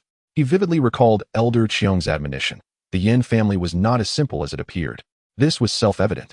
Had they been any weaker, they would have long been reduced to nothing by the 7 sects of Yuanhua. It is worth noting that the Yan family remains the only sect with foundational cultivators that has not formally declared allegiance to the 7 sects. While others lack the strength even to boast a foundational cultivator or peak qi refinement practitioner, rendering them inconsequential in the eyes of the 7 sections. However, the Yan fortress is a different matter entirely. After delving into numerous tomes, Yan Taibai gleaned certain insights, but that was all he had managed to ascertain. The Yan family, it seemed, still regarded him with suspicion. He resolved to find a way into the Yan fortress and eliminate the young man possessing a golden elemental root. Completing the tasks assigned by the sect leader is of utmost importance. The young lady from the Yan family possesses a celestial root that is invaluable to the young master, and we must ensure that no mistakes occur. The elder in the desolate mountains instructed the 2 figures, one male and one female, behind him, both of whom were foundation-building cultivators. Elder, the Yan family fortress has prohibited any outsiders from entering for many years and will no longer harbor common folk or loose cultivators. How do we intend to infiltrate? One of the men, his countenance grim, spoke up. Having taken charge of gathering intelligence on the Yan family fortress, he was most familiar with the situation. I care not for your excuses, but if you fail to accomplish your mission, you are well aware of the consequences, the elder replied impatiently, waving his hand dismissively. Chapter 13. The White Emperor's Golden Sovereign / Unbeknownst to Yan Taibai, matters unfolding outside the Yan family fortress were far from tranquil. He was currently ensconced in the ancient tome repository on the 3rd floor, studying with the jade token provided by Mr. Xianyi, along with the directives from the Yan family's ancestral elder. The jade slips and handwritten notes from the family's forebears were of paramount importance, representing a significant part of the Yan family's heritage. Even should the Yan family face decline in the future, these treasures could provide a pathway to resurgence. Within the repository, the jade slips, ancient texts, and notes primarily contain the most advanced techniques, divine abilities, and cultivation experiences, which were rare knowledge compared to the 2 lower levels, allowing Yan Taibai to once again experience the exhilarating rush of rapid progress in his reading endeavor. However, akin to the previous life's endless cycle, as the techniques, divine abilities, spells, and secret arts became repetitive, his progress began to slow, causing him considerable vexation. Fortunately, it was still swifter than the 2 lower levels, and he believed that it would not be long before he could complete the read 10,000 volume simulation task. He was greatly looking forward to the unknown rewards that awaited him. After all, the last time he had received a gold attribute celestial root, elevating him to a critical position within the Yan family, and he had even acquired a diminutive fiancée. While Yan Taibai continued his studies in the repository, discussions were underway in the Feiyun Pavilion of the Yan family fortress among the ancestral elder, Mr. Xianyi, and several core foundation-building cultivators of the Yan family. Elder, There have been sightings of other cultivators outside the fortress lately, and I sense something amiss. However, I have uncovered nothing, reported a rather troubled steward of the Yan family. Since the emergence of two celestial root descendants within the Yan family, unrest had gripped not only the fortress but the entirety of Linzhou as well. Linzhou, being the market area of the Yan family, had faced numerous disturbances, primarily instigated by cultivators from other nations. The Yan family had refrained from taking drastic actions, opting instead to expel them peacefully. Given the suppression from the 7 sects of the Yu nation, the Yan family had maintained relations and exchanges with nearby sects and families to counteract the pressure. The presence of Yan Taibai and Yan Ruyan, both possessing celestial roots, had made many sects and families uneasy. After all, before reaching the core formation stage, cultivators with celestial roots faced no bottlenecks, and once they matured, the Yan family could potentially boast 2 additional core formation cultivators. With the elder of the Yan family still under 400 years of age, this heralded a future where the family could have at least 3 core formation cultivators.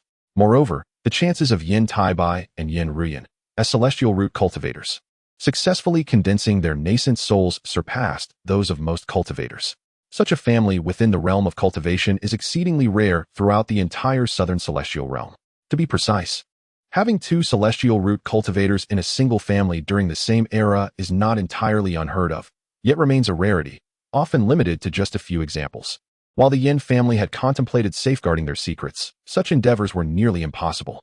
Thus, it was wiser to acknowledge the situation openly and reap sufficient benefits.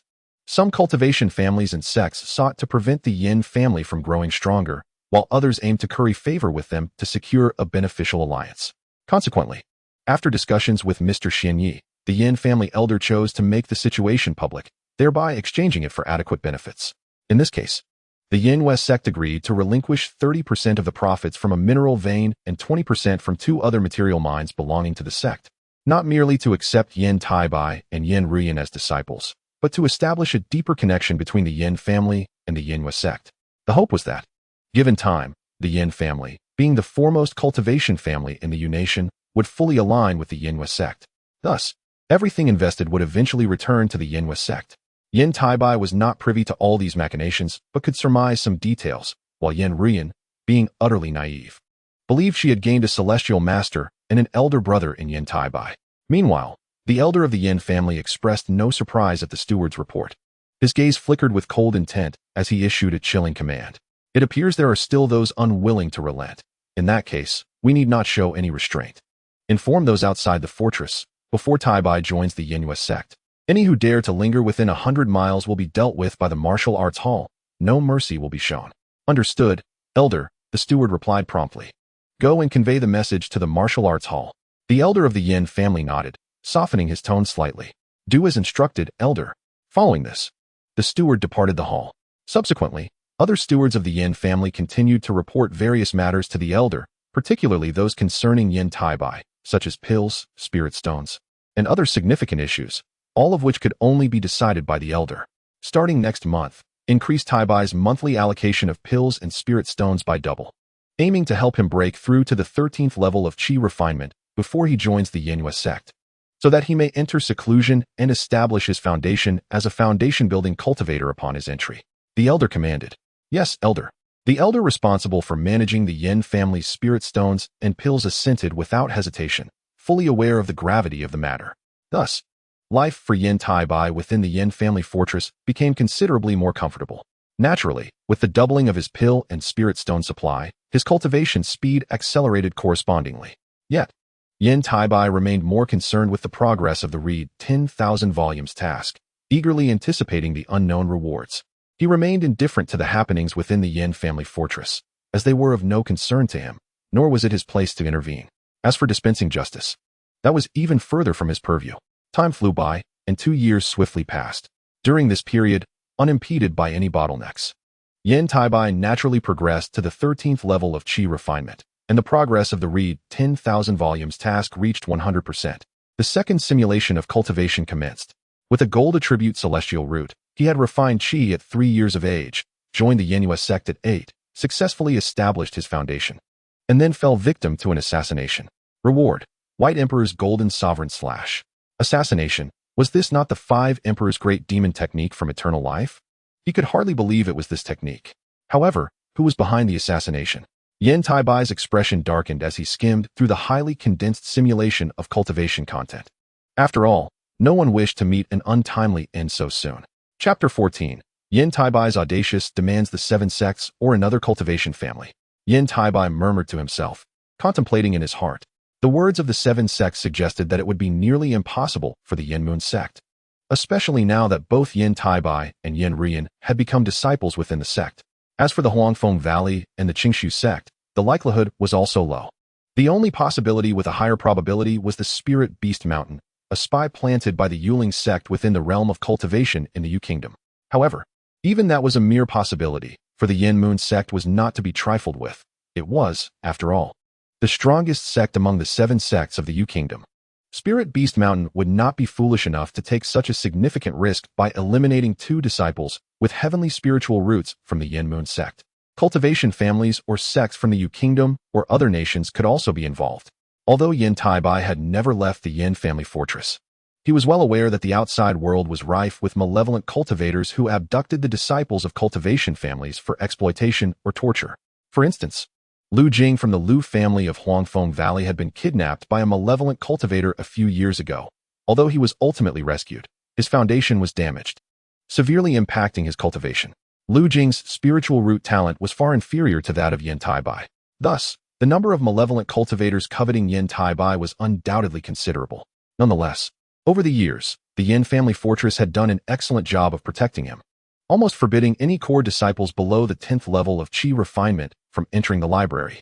Even those who did would be closely monitored to prevent any unforeseen incidents. Simultaneously, they ceased to shelter unfortunate mundane individuals or wandering cultivators to strengthen the Yan family. After all, even if they recruited thousands of mundane individuals or wandering cultivators, it could not compare to the immense benefits and advantages brought by Yan Taibai alone. Could it be the Ghost Spirit sect? After much deliberation, Yan Taibai ultimately narrowed it down to the most likely sect, albeit one situated thousands of miles away. Nevertheless, it truly seemed to be the most probable. After all, the Ghost Spirit sect had designs on his little fiancée. No, she should be referred to as his slightly older fiancée now, as the Yan family's provisions were excellent, and coupled with her status as a cultivator, Yan Rian had transformed into a rare beauty. Yan Taibai recalled that the Ghost Spirit sect had long been eyeing the Yan family fortress and Yan Rian. The invasion of the 6 demon sects of Tianluo Kingdom into various cultivation realms was merely coincidental, providing an opportune moment to incorporate the entire Yan family fortress into their sect. This would not only significantly bolster their strength, but also grant them a cultivator with heavenly spiritual root qualifications. However, now that he existed, this plan would inevitably face considerable hindrances, making the Ghost Spirit sect the prime suspect. It appeared that the Ghost Spirit sect was indeed the most likely culprit. Consequently, he must at least cultivate the Emperor White Gold Slash to acquire some means of self-preservation. He hoped that this 5 Emperor's great demon divine ability would not disappoint him. After determining the Ghost Spirit sect as the primary suspect, Yan Taibai resolved to cultivate the Emperor White Gold Slash, an unparalleled divine ability. Although, given his current situation, achieving success in a short time was improbable, even a minor accomplishment would suffice to provide him with a modicum of self-defense. After all, he possessed numerous treasures, and with the Emperor White Gold Slash, he believed he could contend with, if not eliminate, a foundation establishment cultivator. After all, he was at the 13th level of Qi refinement and possessed several top-tier magical artifacts, albeit their use consumed substantial amounts of true essence. As for talismans, he needed to seize an opportunity to acquire one. They were exceptional items, albeit somewhat cumbersome to use. Yet their remaining power was formidable enough to give him leverage against foundation establishment cultivators. Having resolved to cultivate the Emperor White Gold Slash and acquire talismans, Yan Taibai rose from the library and headed to the Feiyun Pavilion to seek out the elder of the Yan family. Cultivating the Emperor White Gold Slash required a substantial quantity of mid-grade gold attribute spirit stones or other gold attribute spiritual items. These were resources only the elder of the Yan family could provide, along with the talismans, which only he could furnish. As for seeking out his somewhat distant master, that would have to wait until he left the Yan family fortress, until he achieved some level of success with the Emperor White Gold Slash. Yan Taibai did not plan to leave the Yan family fortress. In truth, he placed greater value on this 5 Emperor's great demon divine ability, which was akin to the eternal life of the great 5 elements technique. Achieving mastery was unlikely, and even a minor accomplishment in the short term seemed out of reach. However, it would at least enhance his strength significantly, not to mention, it would expedite his weaponry. The principle of martial arts is speed. The same holds true in the realm of cultivation, and the Emperor White Gold Slash epitomizes the swiftest speed and the sharpest blade, with nary a thing capable of withstanding it. However, this is predicated on cultivating it to its utmost limits under conditions of extreme elemental transformation. Yet to reach such a stage, he must first acquire the other 4-5 Emperor's great demon divine abilities. The only feasible method to obtain them is to complete simulated cultivation tasks. Truly, it is the plight of the working individual, the spirit of labor. Workers are indeed the elite among humans. Thus, as Yan Taibai pondered the cultivation of the Emperor White Gold Slash, he made his way toward the Feiyun Pavilion, where he encountered few souls. The path he traversed had almost become a forbidden area within the Yan family fortress, as most non-Yan family members had relocated. This was ample evidence of the Yan family's regard for him. Upon reaching the Feiyun Pavilion, the elder of the Yan family inquired about his need for talismans, noting that he did not plan to leave the family for the Yan Moon sect to cultivate, while also demanding 100 mid-grade gold attribute spirit stones. Taibai, why do you need so many spirit stones? The elder's expression darkened slightly, and Mr. Xianyi beside him immediately interjected, refusing the request. This demand is simply excessive. While the Yan family does possess a few talismans, granting you one as a life-saving item is reasonable and was previously agreed upon. However, 100 mid-grade gold attribute spirit stones, despite being a mere number, are worth tens of thousands of spirit stones. Although the exchange rate for spirit stones is 1 to 100, the reality is closer to 120 or 30, especially for rarer attributes like gold, thunder, or wind, which could even reach 140 or 50. Tens of thousands of spirit stones are a sum even a core formation cultivator would struggle to produce for a single individual. Although the Yan family fortress is grand, with many clan members, it is simply impossible to provide you with such a considerable quantity of mid-grade gold attribute spirit stones all at once. This was the reason for the elder's darkened expression after hearing Yan Taibai's words. In his heart, he felt that they had indulged and spoiled Yan Taibai too much over the years. Otherwise, how could he have made such an outrageous request? Yan Taibai was well aware that even 100 mid-grade gold attribute spirit stones, let alone 1,000, 10,000, or even 100,000, would not help him successfully cultivate the Emperor White Gold Slash. However, they would still hold some utility for him. He never imagined he could master the Emperor White Gold Slash in a single day. To achieve mastery of this unparalleled divine ability, even utilizing all the mid-grade gold attribute spirit stones in the mortal realm would be insufficient. Nonetheless, he needed to cultivate, even if just beginning, as it would significantly aid him, especially under the current circumstances. He required a safeguard, one that no one, especially the Yan family, was aware of. If anyone knew him best, it would be none other than the elder of the Yan family and Mr. Xianyi. As for the two individuals, Yan Taibai had never trusted the other from the beginning. He merely required the other party to provide resources for his cultivation. Taibai understood this. Yet he still desired 100 mid-level golden attribute spirit stones. The reason was simple. Upon entering the Hidden Moon sect, he intended to enter seclusion to establish his foundation, and the mid-level golden attribute spirit stones were the most suitable for his practice. He hoped the ancestor would grant his request, for which he would be immensely grateful. Yan Taibai respectfully bowed to the elder of the Yan family, expressing his thanks and articulating his prepared remarks. Did you not just say that you do not plan to enter the Hidden Moon sect for cultivation at this time? Why then do you require such a large quantity of mid-level golden attribute spirit stones so soon? Mr. Xianyi inquired under the elder's gaze. Taibai explained that mid-level golden attribute spirit stones contained pure spiritual energy, thus offering greater benefits for cultivation. As he possessed a golden attribute, celestial root, he wished to leave no flaws in his practice. Anticipating Mr. Xianyi's question, Yan Taibai continued with his explanation, regardless of whether the elder and Mr. Xianyi chose to believe him. The latter had already been provided. Whether they climbed it was their affair. Should the elder refuse his request, he would have to seek alternative methods. Regardless, before departing from Yan family fort, he needed to cultivate the White Emperor Golden Sovereign Slash. Even if he could only manifest a wisp or a trace of the true chi from the White Emperor Golden Sovereign Slash, it would be enough to serve as a life-saving card. 100 mid-level golden attribute spirit stones is excessive. Such a quantity would certainly stir considerable turmoil within the family, which would not reflect well on you. The elder's voice broke the silence in the hall after a prolonged pause. Very well. I shall grant you 10 mid-level golden attribute spirit stones for now. Once you have used them up, you may request more from Xianyi. Upon hearing the elder's response, Yan Taibai had anticipated this outcome and was not overly disappointed. After respectfully bowing, he exited the hall. Xianyi, what do you think this child intends to do with so many mid-level golden attribute spirit stones? Even for foundation establishment, such a quantity seems unnecessary. Does he harbor a secret unknown to us? The elder of the Yan family, his once dull gaze now sparkling with curiosity, inquired of Mr. Xianyi. Even if he does, it is of no consequence. Taibai has been wise beyond his years since childhood. It is only natural for him to possess secrets. His character is good. He is not like those who are ungrateful. Therefore, the ancestor need not worry. Xianyi can vouch for him. Mr. Xianyi replied with a light chuckle, offering his assurance. Are you suggesting we truly provide him with over 100 mid-level golden attribute spirit stones? The elder's expression lightened with surprise. Indeed. What is a mere 100 mid-level golden attribute spirit stones?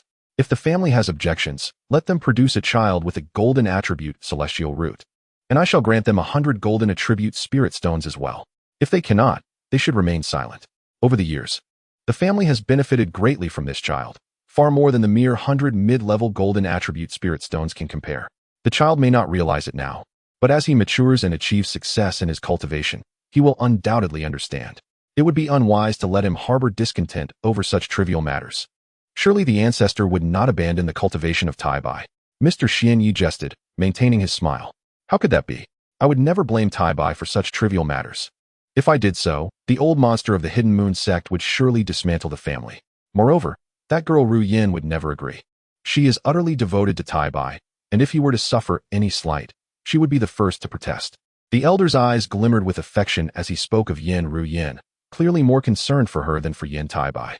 Thus, the gift of a mere 100 mid-level golden attribute spirit stones to Taibai would not lead to any significant repercussions. Mr. Xianyi continued, Very well.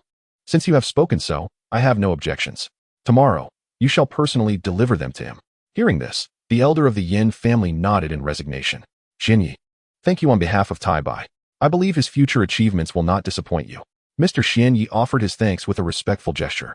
Indeed, as long as the golden attribute celestial root does not perish prematurely, achieving foundation establishment and progressing to the golden core stage is merely a matter of time. Given this child's remarkable pace of cultivation, he seems unlikely to be comparable to ordinary celestial roots. It appears he holds the potential to establish his foundation before the age of 10, something unprecedented in the entire Yu Kingdom. The elder's eyes sparkled with excitement. You are correct. Throughout the thousands of years of cultivation history in the Yu Kingdom, no one has ever succeeded in establishing their foundation before the age of 10. Even those with celestial roots typically achieve this milestone only after turning 10. As for other nations, it is said that a certain elder from the Nine Nations Alliance established his foundation before 10 and has since condensed his nascent soul, becoming a nascent soul cultivator. The elder added, Are you referring to the elder Wei Wuyo from the Nine Nations Alliance and his disciple Wei Lichuan? The elder of the Yin family remarked. Indeed, that is the very one. This elder advanced to the nascent soul stage in just 300 years and is now on the verge of reaching the mid-nascent soul stage. He is among the few in the southern celestial realm who might advance to the late nascent soul stage. While Taibai may not be able to compare with him in the future, I believe the likelihood of his success in forming a nascent soul is still significant. Furthermore, with Miss Ru Yin and the dual cultivation techniques and secrets of the Hidden Moon sect, the chances of success in forming a nascent soul will increase considerably. If both succeed in forming their nascent souls and become nascent soul cultivators, the Yin family would stand among the great cultivation families of the southern celestial realm. Thus, there is even less reason to allow such trivial matters to cause Taibai any dissatisfaction. Seeing the smile on the elder's face, Mr. Xianyi continued to paint a grand picture. I understand now. Ultimately, you wish for me to nurture Taibai more, the elder mused. In Chapter 16, The True Qi of Metal, Mr. Xianyi's advocacy for Yan Taibai and his grand visions stemmed from the bond formed over the years. After all, Mr. Xianyi was responsible for all matters concerning Yan Taibai's cultivation. When it came to the dedication shown by those in Yan family fort toward Taibai, none surpassed Mr. Xianyi, not even Yan Taibai's aunt, Yan Yun. It was not a matter of comparison. Rather, what Mr. Xianyi could provide for Taibai was beyond what Yan Yun could offer. This represented a sunk cost. Having invested so much effort, Mr. Xian Yi naturally wished to avoid any rift between Taibai and the elder of the Yan family over such trivial matters. He simply could not bear to see that happen. A mere 100 mid-level golden attribute spirit stones meant little to the entire Yan family. As for any potential discussions among the family members, Mr. Xian Yi was entirely unconcerned. Such discussions would have no bearing on Yan Taibai. If they did, he would not hesitate to take action. Both the elder and Yan Taibai were well aware of Mr. Xian Yi's intentions, so there was no debate on the matter. Yan Taibai obediently departed from Feiyun Pavilion. The following day, Mr. Xian Yi retrieved over 100 mid-level golden attribute spirit stones from the Yan family's treasury for Yan Taibai's cultivation, causing quite a stir within Yan family fort. This represented a sum exceeding 10,000 spirit stones. Even among Foundation establishment cultivators, few possessed such a vast quantity of mid-level spirit stones, let alone those of the golden attribute, which were even more valuable. Nevertheless, despite any objections, Mr. Xian Yi remained indifferent. As was stated to the venerable ancestor of the Yan family, Mr. Xian Yi effortlessly dispelled the discontented murmurs with a single remark. Should you possess a heavenly spiritual root, you shall receive 100 mid-tier spirit stones for your cultivation. Though this assertion bore an air of dominance, contrasting sharply with Mr. Xian Yi's typically gentle handling of Yan family matters, its efficacy was undeniable. Henceforth, no further complaints arose, for after all, a heavenly spiritual root is not something one can simply acquire at will. In truth, both the ancestor of the Yan family and Mr. Xian Yi had the means to suppress such matters without any hint of a leak, yet they tacitly chose not to, intending instead for Yan Taibai to be informed. Consequently, when Mr. Xian Yi brought 100 mid-tier gold attribute spirit stones into the library and presented them to Yan Taibai, the latter bowed deeply in gratitude, saying, "Thank you, sir. I am profoundly appreciative. There's no need for thanks. If you truly wish to express gratitude, then cultivate diligently. As for the words of others, you need not heed them. They are entirely unlike you. You shall be the towering pillar of the Yan family in the future, far beyond their comparison, Mr. Xian Yi reassured him with a gentle chuckle. Yan Taibai understood and nodded in agreement. It suffices that you comprehend this. Remember to focus on your cultivation. Leave other matters to me, Mr. Xian Yi replied, visibly pleased with Yan Taibai's response, and with a nod and a smile. He departed from the third floor of the library. Once Mr. Xian Yi had left, Yan Taibai lowered his gaze to the storage bag in his hand, which contained 100 mid-tier gold attribute spirit stones. Initially, he had hoped for 1,000, but such a wish was merely a jest. Both the ancestor of the Yan family and Mr. Xian Yi likely believed he had lost his senses. 1,000 mid-tier spirit stones represented a staggering sum of 100,000 spirit stones, enough to procure a magical artifact or two. This notion was entirely different from 100 mid-tier spirit stones, which both the ancestor and Mr. Xian Yi could accept, yet even they could not suppress it. They would only think that Yan Taibai's cultivation had gone awry. 100 mid-tier gold attribute spirit stones were the utmost limit that the two could accept, and this would likely be the only occasion for such generosity.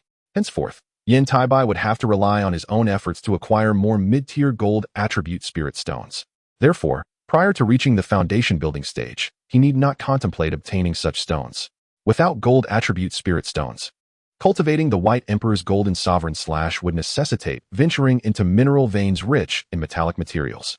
Currently, all the various material veins for cultivation in the Kingdom of Yu were controlled by 7 factions, making it exceedingly difficult to gain access for training. The matter would require careful consideration and deliberation, so for now, he must focus on his cultivation. Yan Taibai entered the secluded meditation chamber on the 3rd floor of the library, as was customary, and employed the intermediate talisman left by the enigmatic Elder Qiong to isolate himself from all external sensations. This intermediate talisman was potent enough to shield against the spiritual perception of core formation cultivators and was evidently designed with intention, given its reusable nature. Once assured of his seclusion, he settled cross-legged upon the mat, retrieving 2 resplendent gold-hued spirit stones that shimmered like golden glass, holding them in his hands.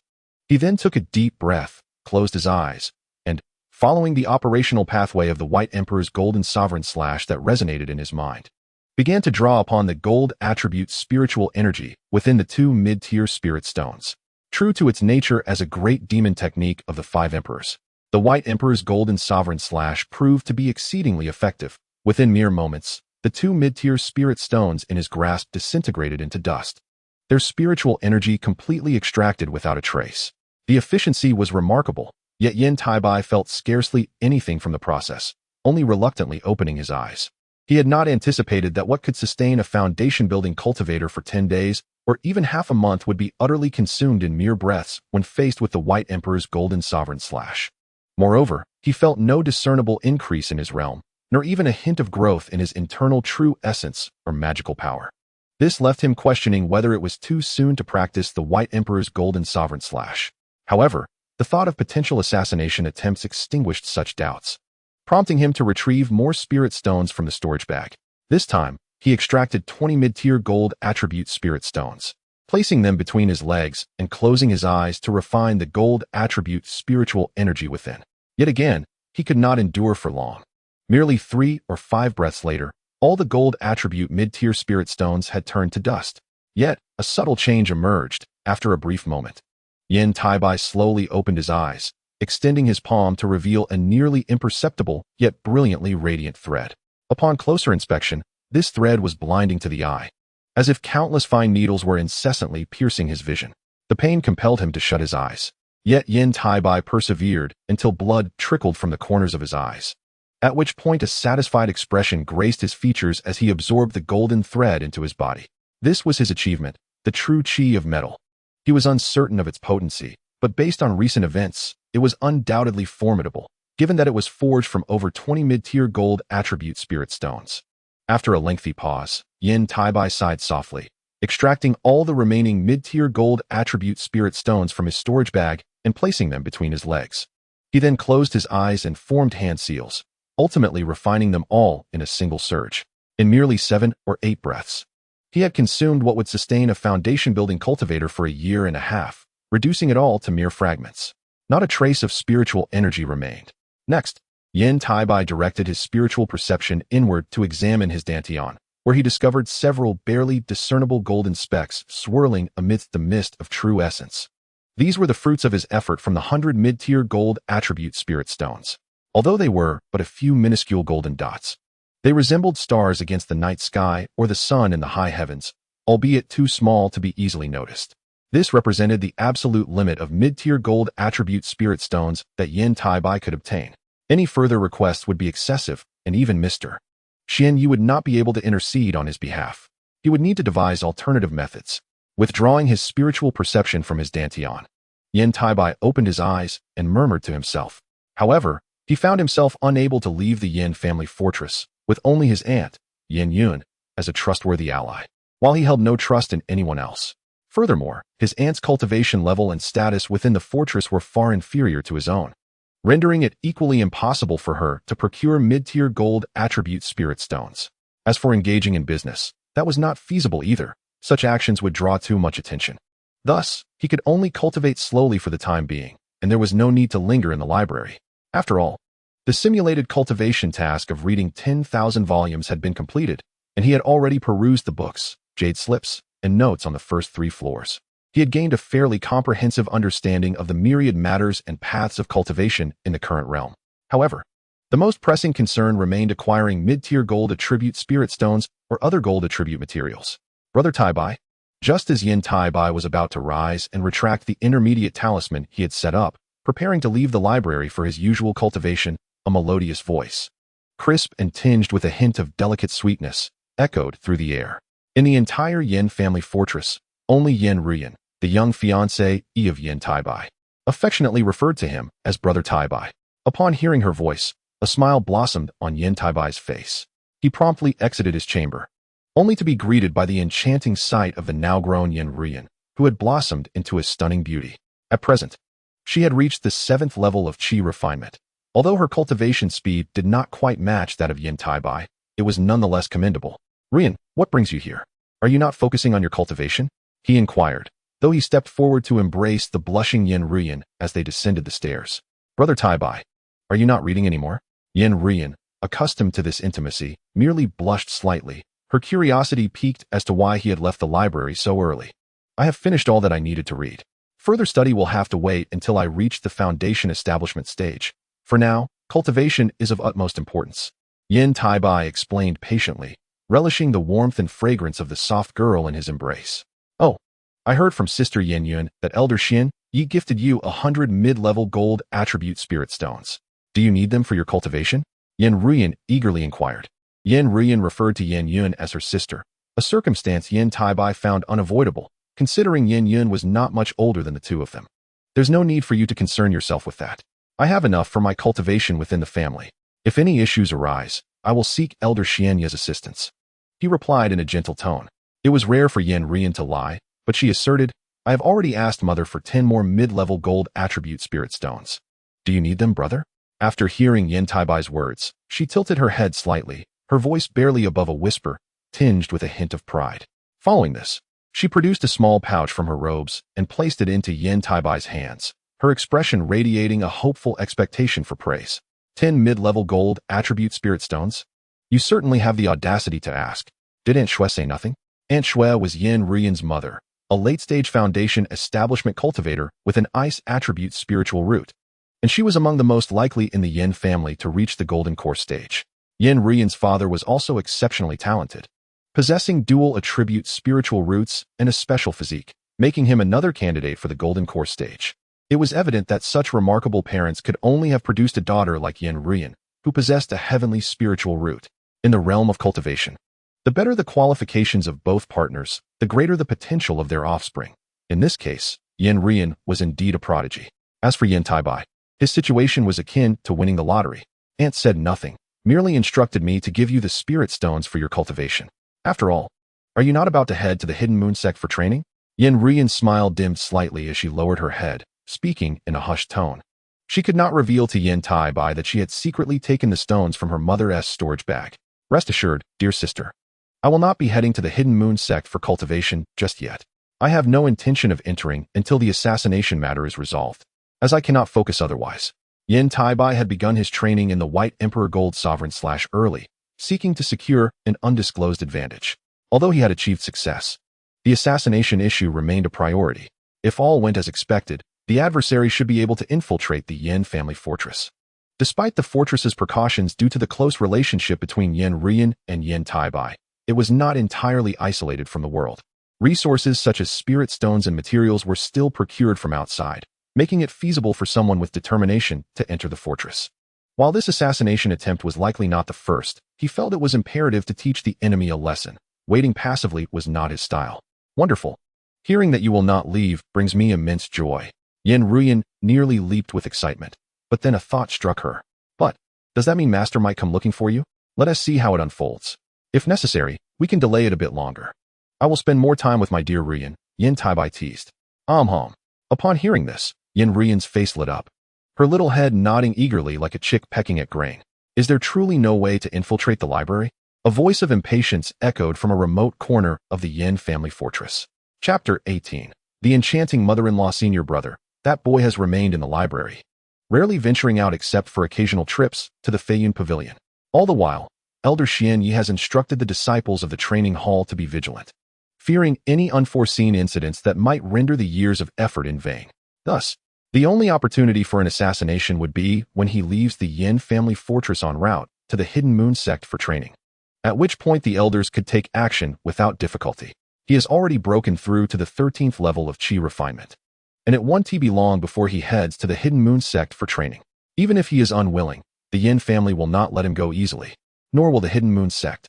Moreover, even if we succeed within the Yan family fortress, it is unlikely we would leave alive, another man interjected.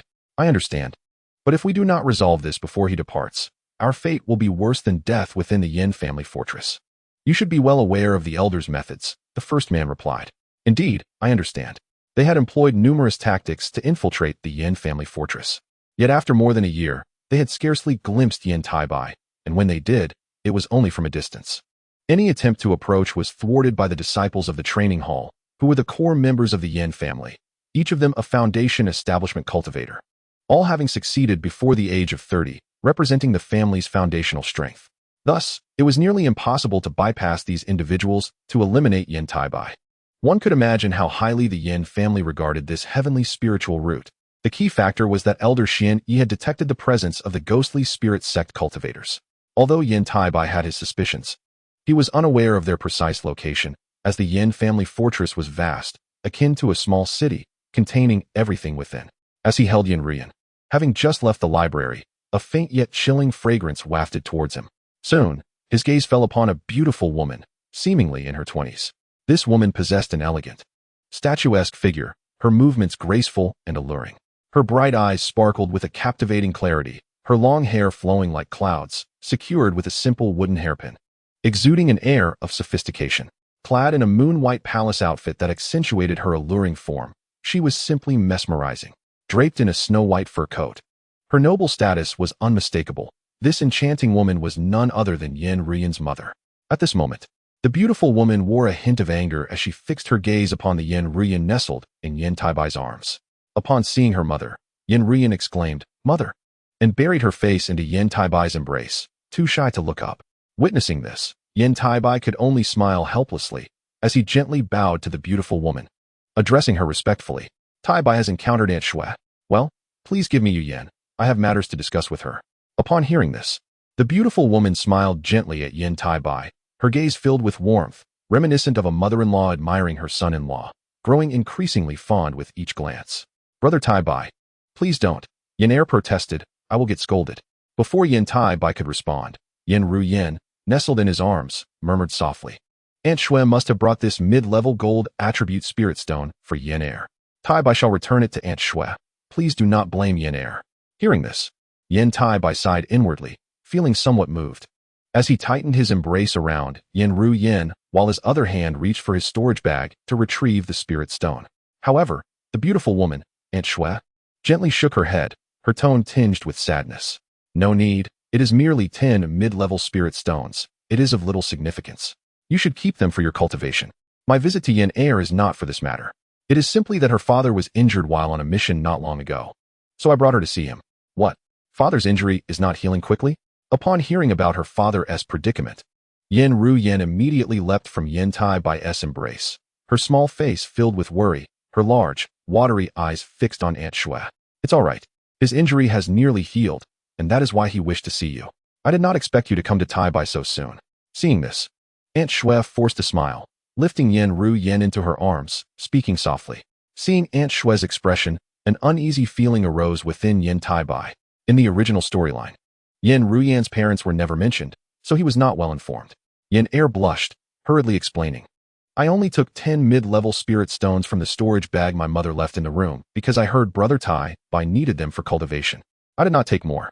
"All right, Mother, let us go see Father. It has been so long since I last saw him. What kind of mission did he undertake that caused him to be injured?" Yan Ruyan quickly shifted the topic. "Yes, Taibai should come along too. My husband has not seen you in a long time." Chapter 11. The golden true chi that can save lives. Aunt Shui, please take Yan Er inside first. I have matters to inquire about with Mr. Xianyi. As soon as the three entered the courtyard, Mr. Xianyi emerged from the central room. "All right." In response, Aunt Shui, cradling the pale-faced Yan Ruyan, filled with worry, approached Mr. Xianyi as he exited the room. They exchanged slight nods before parting ways. In a moment, Mr. Xianyi approached Yan Taibai. Without waiting for him to speak, he raised his gaze towards the stone pavilion in the courtyard, indicating for them to converse inside. This was the first time Yan Taibai witnessed Mr. Xianyi, who usually bore a smiling countenance, now displaying an expression of sorrowful exhaustion. After a brief nod, he followed Mr. Xianyi into the stone pavilion. After a few steps, they entered the pavilion, where Mr. Xianyi took his seat first, gesturing for Yan Taibai to sit as well, urging him not to remain standing. It seemed he had lost the strength to speak and remained silent. Seeing this, Yan Taibai felt compelled to inquire about the situation. "Mr. Xianyi, how is Uncle Yan? Is there truly a risk to his life?" "Yes, it's likely only a matter of days now. I never anticipated it to be this severe. Had I known earlier, perhaps there would have been hope. Now, it is too late." Mr. Xianyi sighed deeply, a look of sorrow washing over his face, his voice tinged with an unusual hoarseness that surprised Yan Taibai, revealing the profound bond between them. He pressed on with his questions. "What exactly happened to Uncle Yan? Is his injury too severe, or is it something else?" "It is poison, the scorpion blood poison from the blood poison sect of the Yuanwu kingdom. Such a deadly toxin is beyond the endurance of even late-stage foundation cultivators. Without timely antidote, even those in the core formation stage would struggle to escape demise." Mr. Xianyi did not conceal the truth. Upon hearing Mr. Xianyi's words, Yan Taibai refrained from further questioning, instead reflecting on the information concerning the Yuanwu kingdom, the blood poison sect, and the scorpion blood poison.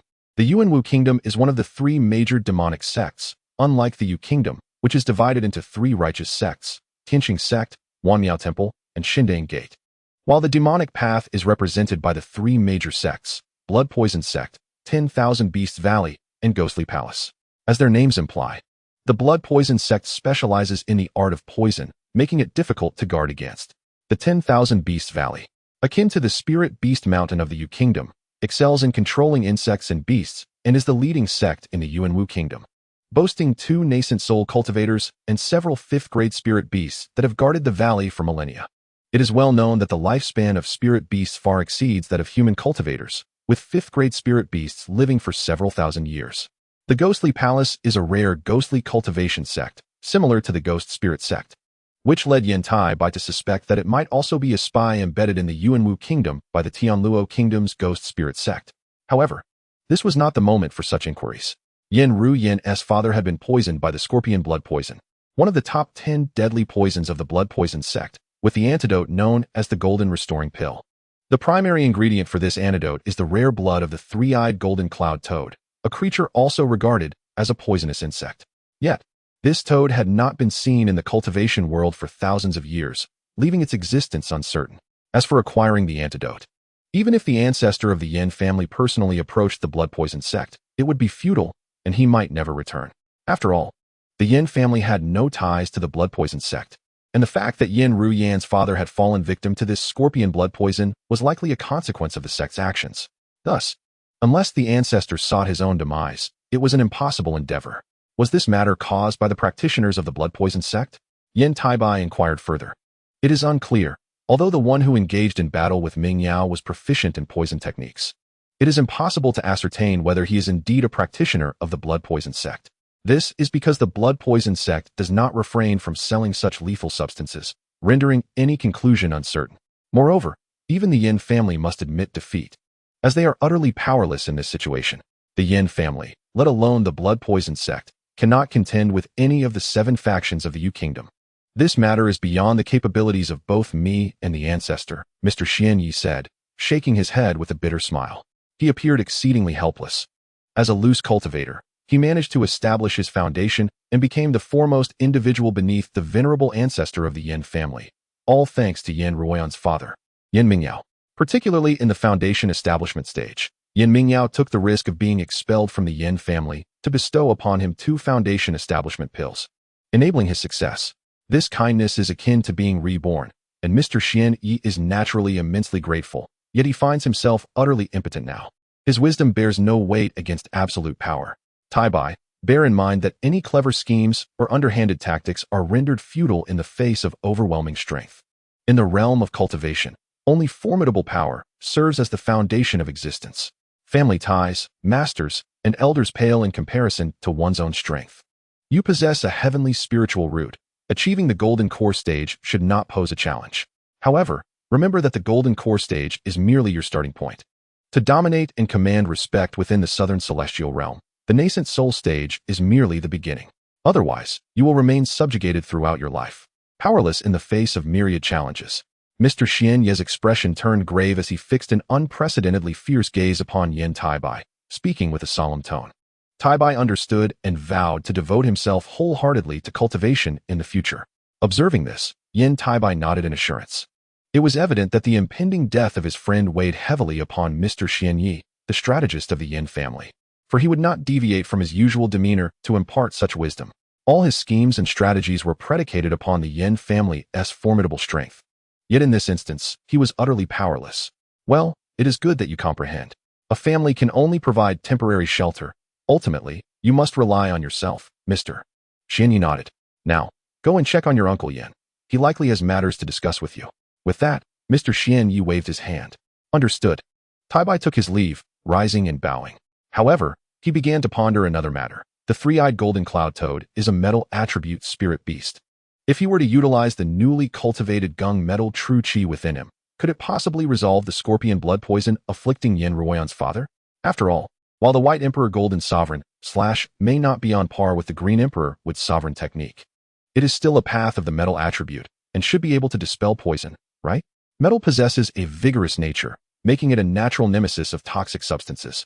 Thus, it may indeed prove effective, yet Yan Taibai was reluctant to attempt it lightly. Yan Ruoyan's father is a late-stage Foundation establishment practitioner and would undoubtedly sense any changes within his body. If he were to directly infuse his energy, it would certainly be detected. Therefore, even if he wished to save him, he must consider alternative methods. Yet, where there is a will, a way can always be found. Subsequently, Yan Taibai walked on, contemplating what measures to take to ensure success. Chapter 20. Enhancing the efficacy of the White Emperor Golden Sovereign / Why should he save Yan Ruoyan's father? This is, in fact, a redundant question, as Yan Ruoyan's father is his future father-in-law. As long as there is a chance to save him, Yan Taibai would naturally not stand idly by. Furthermore, Yan Ruoyan's father has treated him exceptionally well, occasionally asking Yan Ruoyan or Aunt Shui to deliver some pills or spiritual stones to aid his cultivation. He can be counted among the few in the Yan family who genuinely care for him, treating him as a cherished junior. Although this affection is largely due to his engagement with Yan Ruoyan, he has nonetheless been treated quite well. Thus, Yan Taibai resolved to use the gung metal true qi within him to see if it could neutralize the scorpion blood poison, one of the 10 poisons of the blood poison sect that has afflicted Yan Ruoyan's father. Yan Taibai held considerable confidence in this gung metal true qi. After all, it is derived from the White Emperor Golden Sovereign / one of the 5 Emperor Great Demon techniques, representing a truly pure path of metal. To exaggerate, once cultivated to its peak, achieving immortality and becoming an ancestor in the celestial realm could merely be a matter of time. This is indeed a flawless and complete path of metal. Thus, Yan Taibai paid no heed to the peculiar gazes of others as he entered the room. Inside, only the low sobs of Yan Ruoyan and Aunt Shui could be heard, alongside a middle-aged man lying on the bed, his face shrouded in a grayish-black aura, resembling a withered shell of his former self. Yet, even in such a state, the man's visage could not entirely conceal the extraordinary brilliance he once possessed. Upon noticing Yan Taibai's arrival, the man rasped, struggling to speak. "Taibai, come here. Your uncle has matters to discuss with you." Upon hearing this, Yan Taibai hastily approached the bedside, his face etched with sorrow. "Uncle Yan, what do you wish to convey?" "Nothing much, just that regarding your engagement with Ruoyan. I hope you can take good care of her and not disappoint her feelings. Although Ruoyan is still young, her affections for you are genuine. So I hope you do not let her down. I understand you require mid-grade metal attribute spiritual stones for your cultivation, and I still have some left in the storage bag I leave behind. After I pass, they will all be yours for cultivation. Do not refuse. Consider it a dowry for Ruoyan in the future." The bedridden Uncle Yan forced a smile, attempting to reach out to Yan Taibai, but he found himself unable to do so. One can imagine how formidable the scorpion blood poison of the blood poison sect truly is, as it gradually drains the blood of the cultivator, leading to their demise amidst endless suffering. "Daddy," young Yan Ruoyan, upon hearing her father's words, collapsed into Aunt Shui's embrace, her sobs intensifying. Meanwhile, Yan Taibai stifled his grief, his eyes reddening as he solemnly nodded in agreement. "Uncle Yan, rest assured, Taibai will never disappoint Ruoyan. After we both establish our foundations, we shall hold a dual cultivation ceremony." "Yes, that would be best. It is a pity I will not have the fortune to preside over your dual cultivation ceremony." Uncle Yan managed a faint smile, his tone laced with profound regret. "All right, take Ruoyan out for a moment. Comfort her. I still have matters to discuss with you and Aunt Shui." "Understood." Taibai obeys. Upon hearing this, Yan Taibai turned to Aunt Shui and extended his arms. Seeing this, Aunt Shui unhesitatingly passed the weeping Yan Ruoyan to him, taking Yan Ruoyan into his arms. Yan Taibai gently patted her small shoulder, choosing not to utter any comforting words, merely holding her silently as he stepped out of the room, his mind racing with thoughts on how to proceed. Before long, exhausted and heartbroken, Yan Ruoyan fell asleep in Yan Taibai's embrace. He carried her into his room, laying her gently on the bed, keeping watch over her without leaving, to prevent any unforeseen incidents. It was not intentional to remain in the room of his future wife. Rather, he contemplated how to infuse the gung metal true qi he had just cultivated into Uncle Yan's body. Section 12. Since he is destined to perish, it is better to try a dead horse as though it were a live one. What if it truly saves him? This matter is uncertain for anyone. Yet Yan Taibai still wishes to give it a try. Why not give it a shot? After a long while, Yan Taibai's gaze fell upon the storage bag at his waist, which he then removed to retrieve a delicate jade vial from within. Within the confines of the pharmacy on Yinjiao Fort Street, he procured an antidote. As for its efficacy, he had yet to test it, and thus remained unaware of its capabilities. Nevertheless, he intended to infuse a trace of his own pure metal energy into the antidote and administer it to Uncle Yan, in hopes of alleviating the scorpion venom coursing through his veins. Although he held a modicum of confidence, he could not claim absolute certainty. Resolute, Yan Taibai departed his cousin Yan Rian's quarters after confirming her well-being, returning to his own tranquil chamber for meditation. His aunt, Yan Yun, was preoccupied with other matters and was absent from the courtyard. In the stillness of his practice room, Yan Taibai meticulously examined the antidote pills within the jade vial, selecting the one that appeared most pristine. He then activated the technique known as the White Emperor's Golden Sovereign Slash, drawing forth the strand of pure metal energy from his dantian and channeling it into the antidote. However, with a sudden crack, the antidote disintegrated into ash, startling Yan Taibai. Though fortunately, the trace of pure metal energy remained intact. He breathed a sigh of relief. Otherwise, he would have had to abandon this approach entirely. Despite the initial setback, Yan Taibai persisted, attempting to infuse the remaining antidote pills with pure metal energy. Regrettably, every single pill met the same fate, reduced to ashes without success. Reluctantly, he resorted to extracting other medicinal pills from his storage pouch for experimentation. Ultimately, he triumphed with a golden jade pill, the most suitable antidote for practitioners of metal-based techniques. Effective for both qi refinement and foundation establishment. The Yan family produced only a limited number of such pills each year, and even a single use would deplete their stock. Though the qi refinement stage could utilize it, only a fraction of its potency would be absorbed, resulting in considerable waste. Thus, within the entire Yanjia fort, only a few remained, a few of which were gifted to him by Uncle Yan. How fortuitous! Gazing at the gleaming golden jade pill, imbued with vitality, Yan Taibai could not help but marvel at his luck.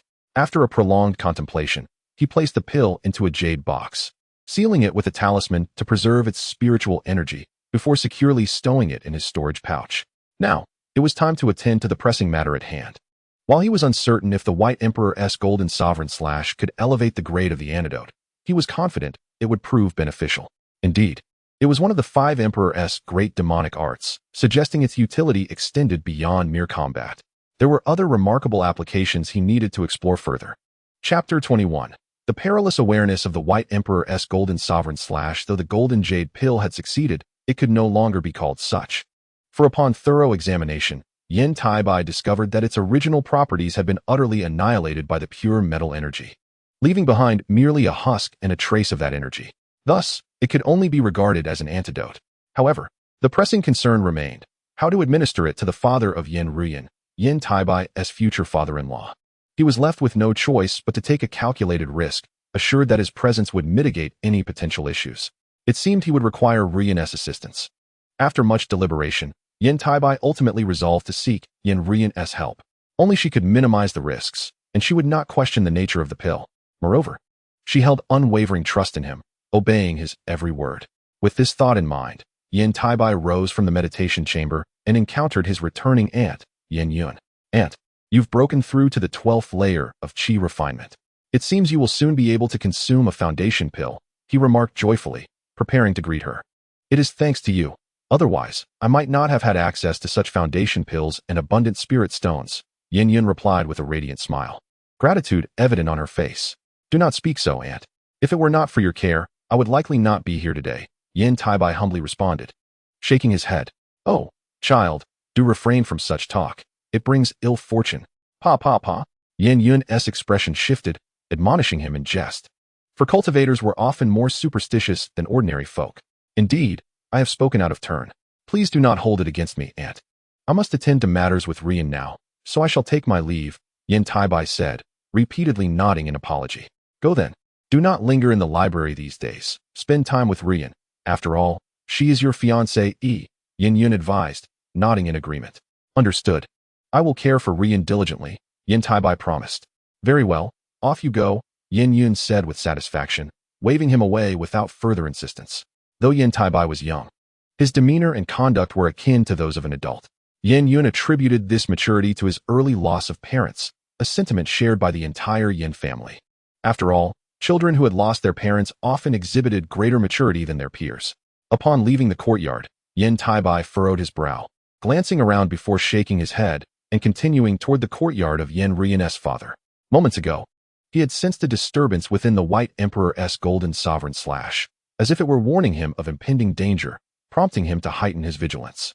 In contrast to other techniques, Yan Taibai placed considerable trust in the White Emperor's Golden Sovereign Slash.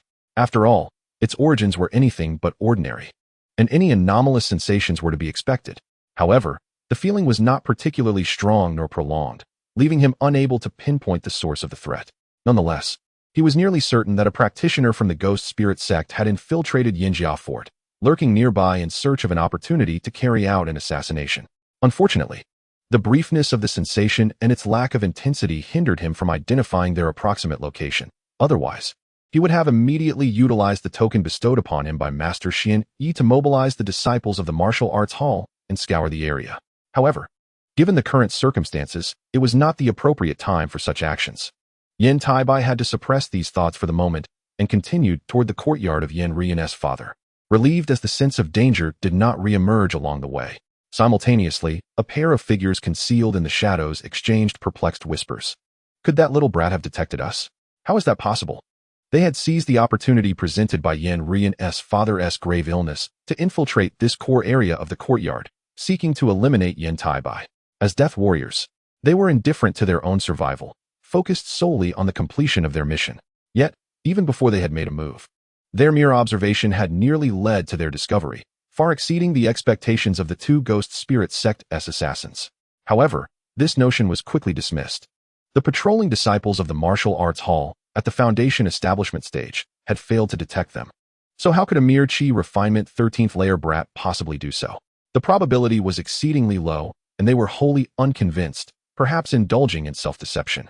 They then conferred about their next course of action, for Yan Rian's father was likely to pass within 10 days to half a month, presenting them with what could be their only opportunity.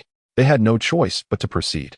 At the very moment when two assassins from the ghost spirit sect were plotting the demise of Yan Taibai, he had already arrived at the courtyard of Yan Rian's father. Without delay, he made his way to Yan Rian's chamber, where she was still fast asleep. This brought a slight sense of relief to Yan Taibai, prompting him to step forward and rouse her. "Rian, awaken. I have a task for you," he gently called out. At the sound of his voice, Yan Rian stirred from her slumber, her drowsy eyes glistening with innocence and confusion. Upon recognizing Yan Taibai, she suddenly threw herself into his embrace, bursting into tears. "Brother Taibai, I dreamt that father was about to pass away. That can't be true, can it?" "It can't be. No, it's not true," he reassured her. "Uncle Yan is destined for greatness. How could he fall so easily? That is why I have a task for you. If you accomplish it, Uncle Yan may well recover." After a prolonged moment, Yan Taibai came to understand why it is said that women are made of water. Yan Rian, a mere child, wept for over an hour before finally tiring herself out, leaving his garments soaked and him feeling rather helpless. "Really?" she asked, her eyes now red and filled with eager anticipation as she gazed up at Yan Taibai. "Within this lies a detoxifying pill of gold essence. You must feed it to Uncle Yan, but ensure that no one sees you. Do you understand?" he instructed, taking out a pill infused with pure golden energy from his storage pouch and placing it into her small hands. "If you are unwilling, I will not press you." "I am willing, and I trust you, brother." Yan Rian solemnly nodded in agreement. A few days later, as the Yan family prepared for the funeral of Yan Mingyao, it was discovered that the deadly scorpion venom within him had mysteriously vanished. Though he was still weak, his life was no longer in jeopardy. A moment of immense joy for the entire Yan family.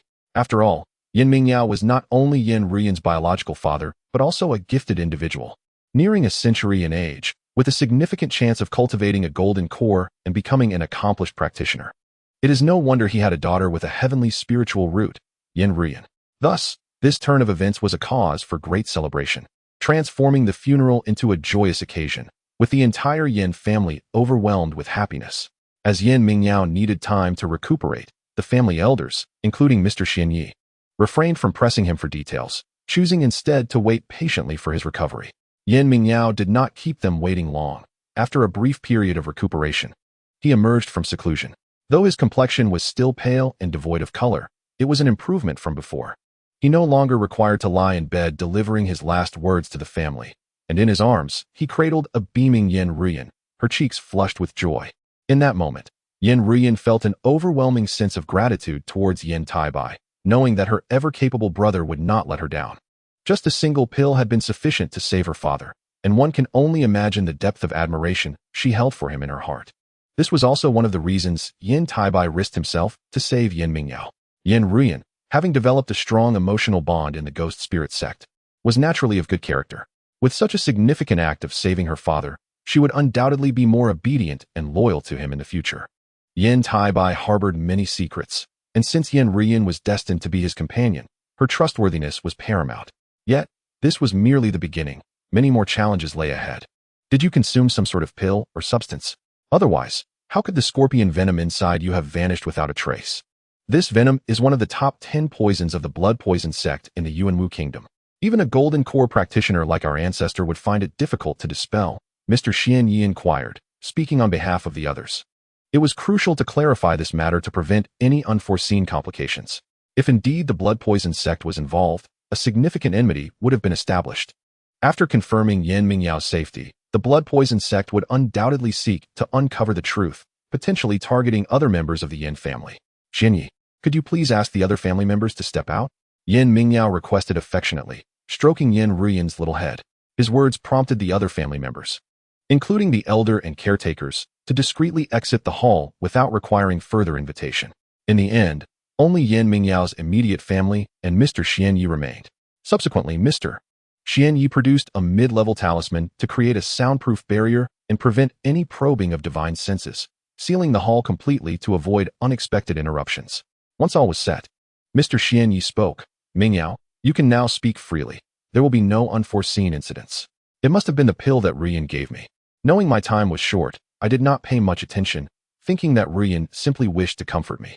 To my surprise, the next day, the scorpion venom had diminished significantly.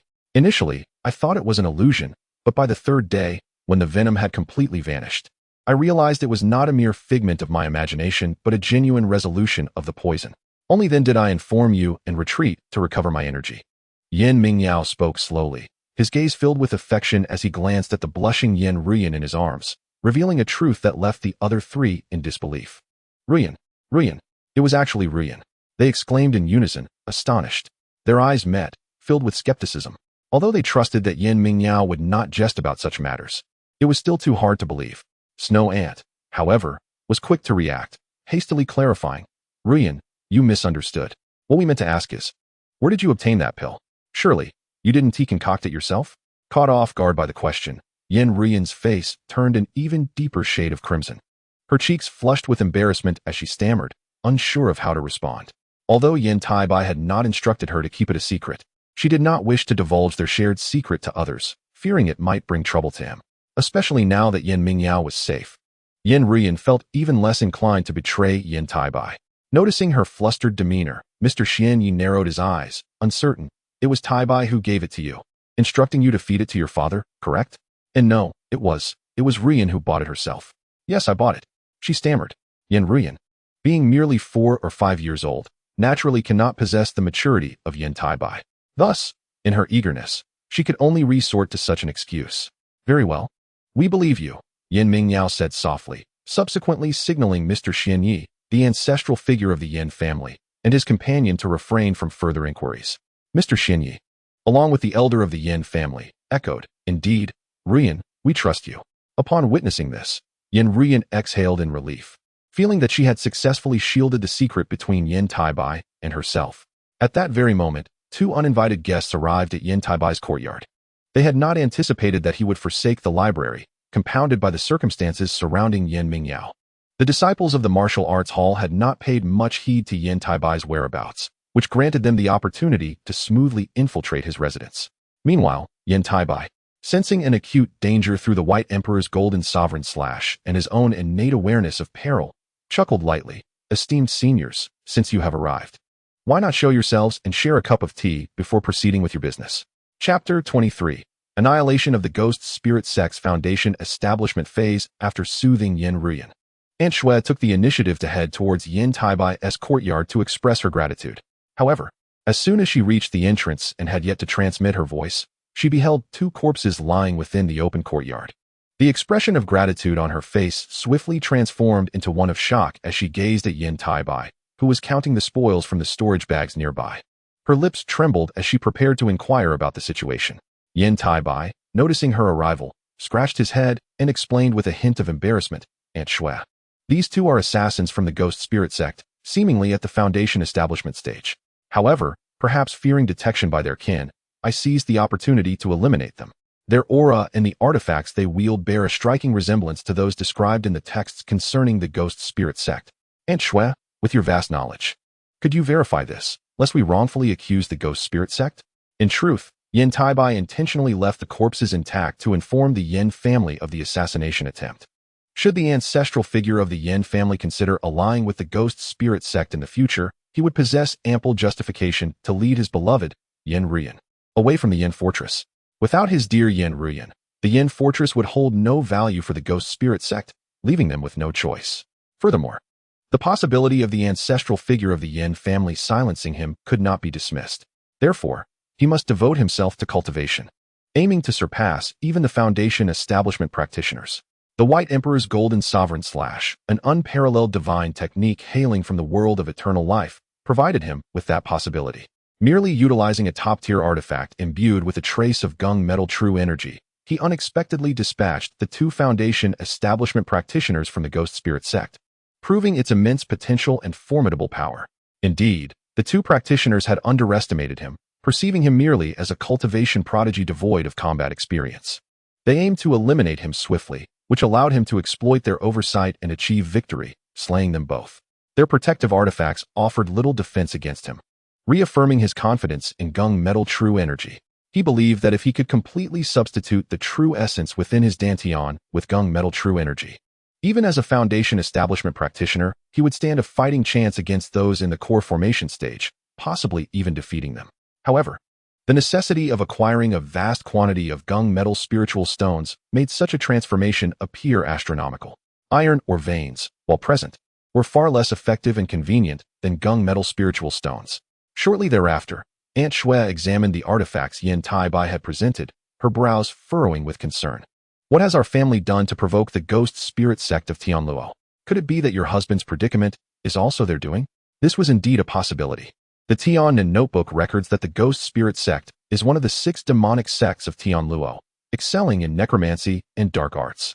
Compared to the blood poison sect of Yuanwu, they were leagues ahead. It was not inconceivable that they could concoct or procure the scorpion venom that afflicted Uncle Yan.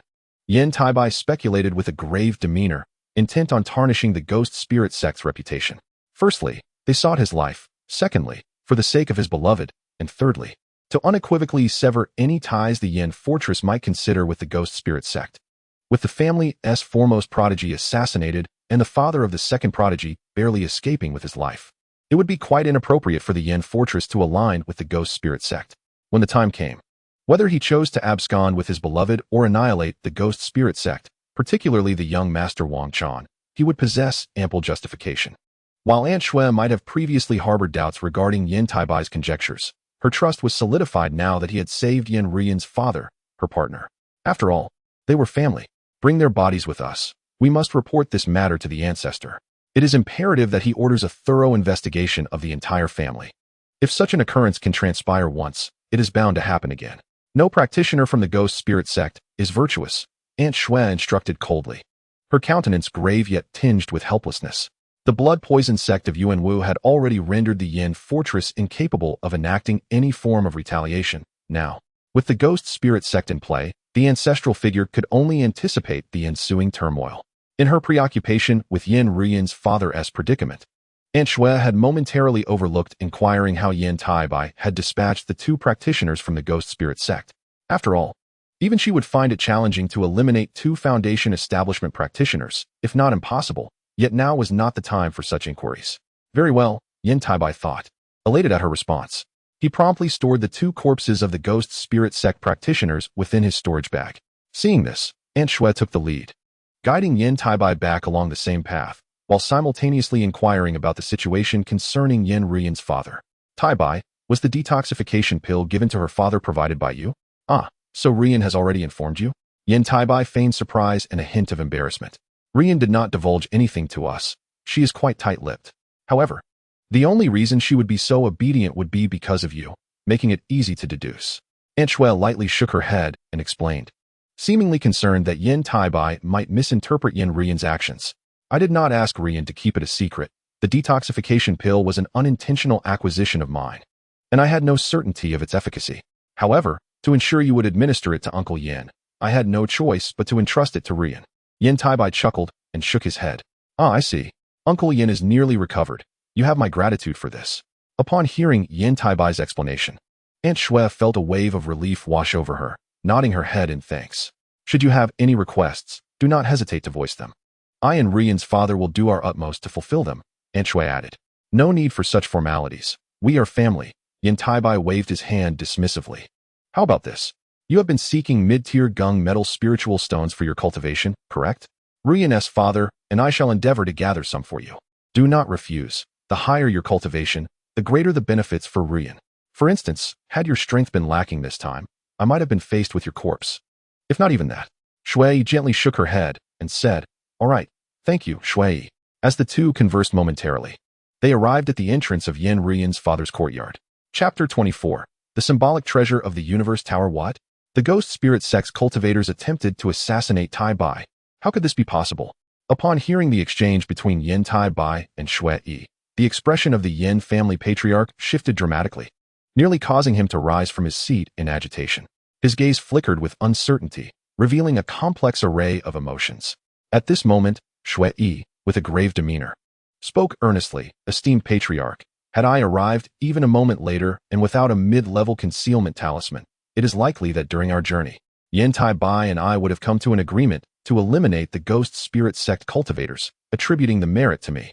Otherwise, it is utterly inconceivable for Yan Taibai, a cultivator at the 13th level of Qi refinement, to silently annihilate two cultivators from the Ghost Spirit Sect who are at the Foundation establishment stage. The Ghost Spirit Sect, upon learning of this, may very well send Foundation establishment cultivators for the next assassination attempt, which is entirely plausible.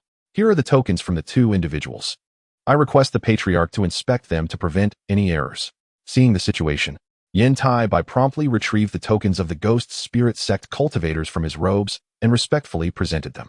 Observing this scene, the Patriarch of the Yan family, regardless of the complexity of his feelings, extended his hand to accept the black tokens for examination. Once he confirmed they belonged to the Ghost Spirit Sect, his expression darkened once more, yet he refrained from voicing any further comments. Section 14, however, Mr. Xianyi, discerning the Patriarch's thoughts, spoke at the opportune moment. Taibai, this matter involves the Ghost Spirit Sect, and our Yan family cannot afford to offend them. Therefore, I must trouble you not to disclose this to anyone, to avoid unnecessary complications. If other sects or families learn of our grievances with the Ghost Spirit Sect, even with them being far away in Tianluo Kingdom, it would bring no benefit to the Yan family and might even affect our collaborations with other clans. Thus, we must ask for your understanding in this matter. Of course, I will arrange for the disciples of the Martial Arts Hall to meticulously check all entrances and exits of the Yan family fortress to ensure such incidents do not occur again. Furthermore, Taibai should promptly travel to the CS sect for cultivation. It is comparatively safer there. The Patriarch will assist in facilitating your training within the cave of Senior Qiong, as you are indeed a disciple of Senior Qiong, which should pose no difficulties. What do you think of this suggestion? As compensation, the family will provide an additional 100 mid-tier gold attribute spirit stones to assist your cultivation. With these, you should be able to swiftly break through to the Foundation establishment stage before encountering any bottlenecks. Moreover, the family will gift you a treasure, the Universe Tower Talisman. With this offensive and defensive talisman, you will possess a degree of self-preservation even when facing cultivators at the late Foundation establishment stage. Upon hearing about the 100 mid-tier gold attribute spirit stones, the Patriarch's expression twitched slightly, but he chose not to comment further. However, when he heard about the Universe Tower Talisman, his expression indeed shifted, yet ultimately, he remained silent and simply nodded. Xianyi is correct. With this Universe Tower Talisman, Taibai will indeed have more means of self-defense. The Patriarch of the Yan family could naturally discern that Mr. Xianyi's intention was not merely to alleviate the Yan family's burden, but also to compensate Yan Taibai for the incident. Nonetheless, given that the Yan family had some culpability in this matter, he could not reasonably dispute the proposed compensation. Thank you, Mr. Xianyi, and thank you, Patriarch. Upon hearing about the 100 mid-tier gold attribute spirit stones and the Universe Tower Talisman, Yan Taibai's spirits soared. Having unexpectedly gained such fortune made him even more delighted. He recalled that the Universe Tower Talisman was one of the renowned treasures of the 100 Crafts Institute, ranked among the top 3 in the Qi Kingdom. He wondered how the Yan family fortress had acquired it, especially since it had been a prize at the Yan family treasure competition, which none had claimed due to the Ghost Spirit Sect's interference.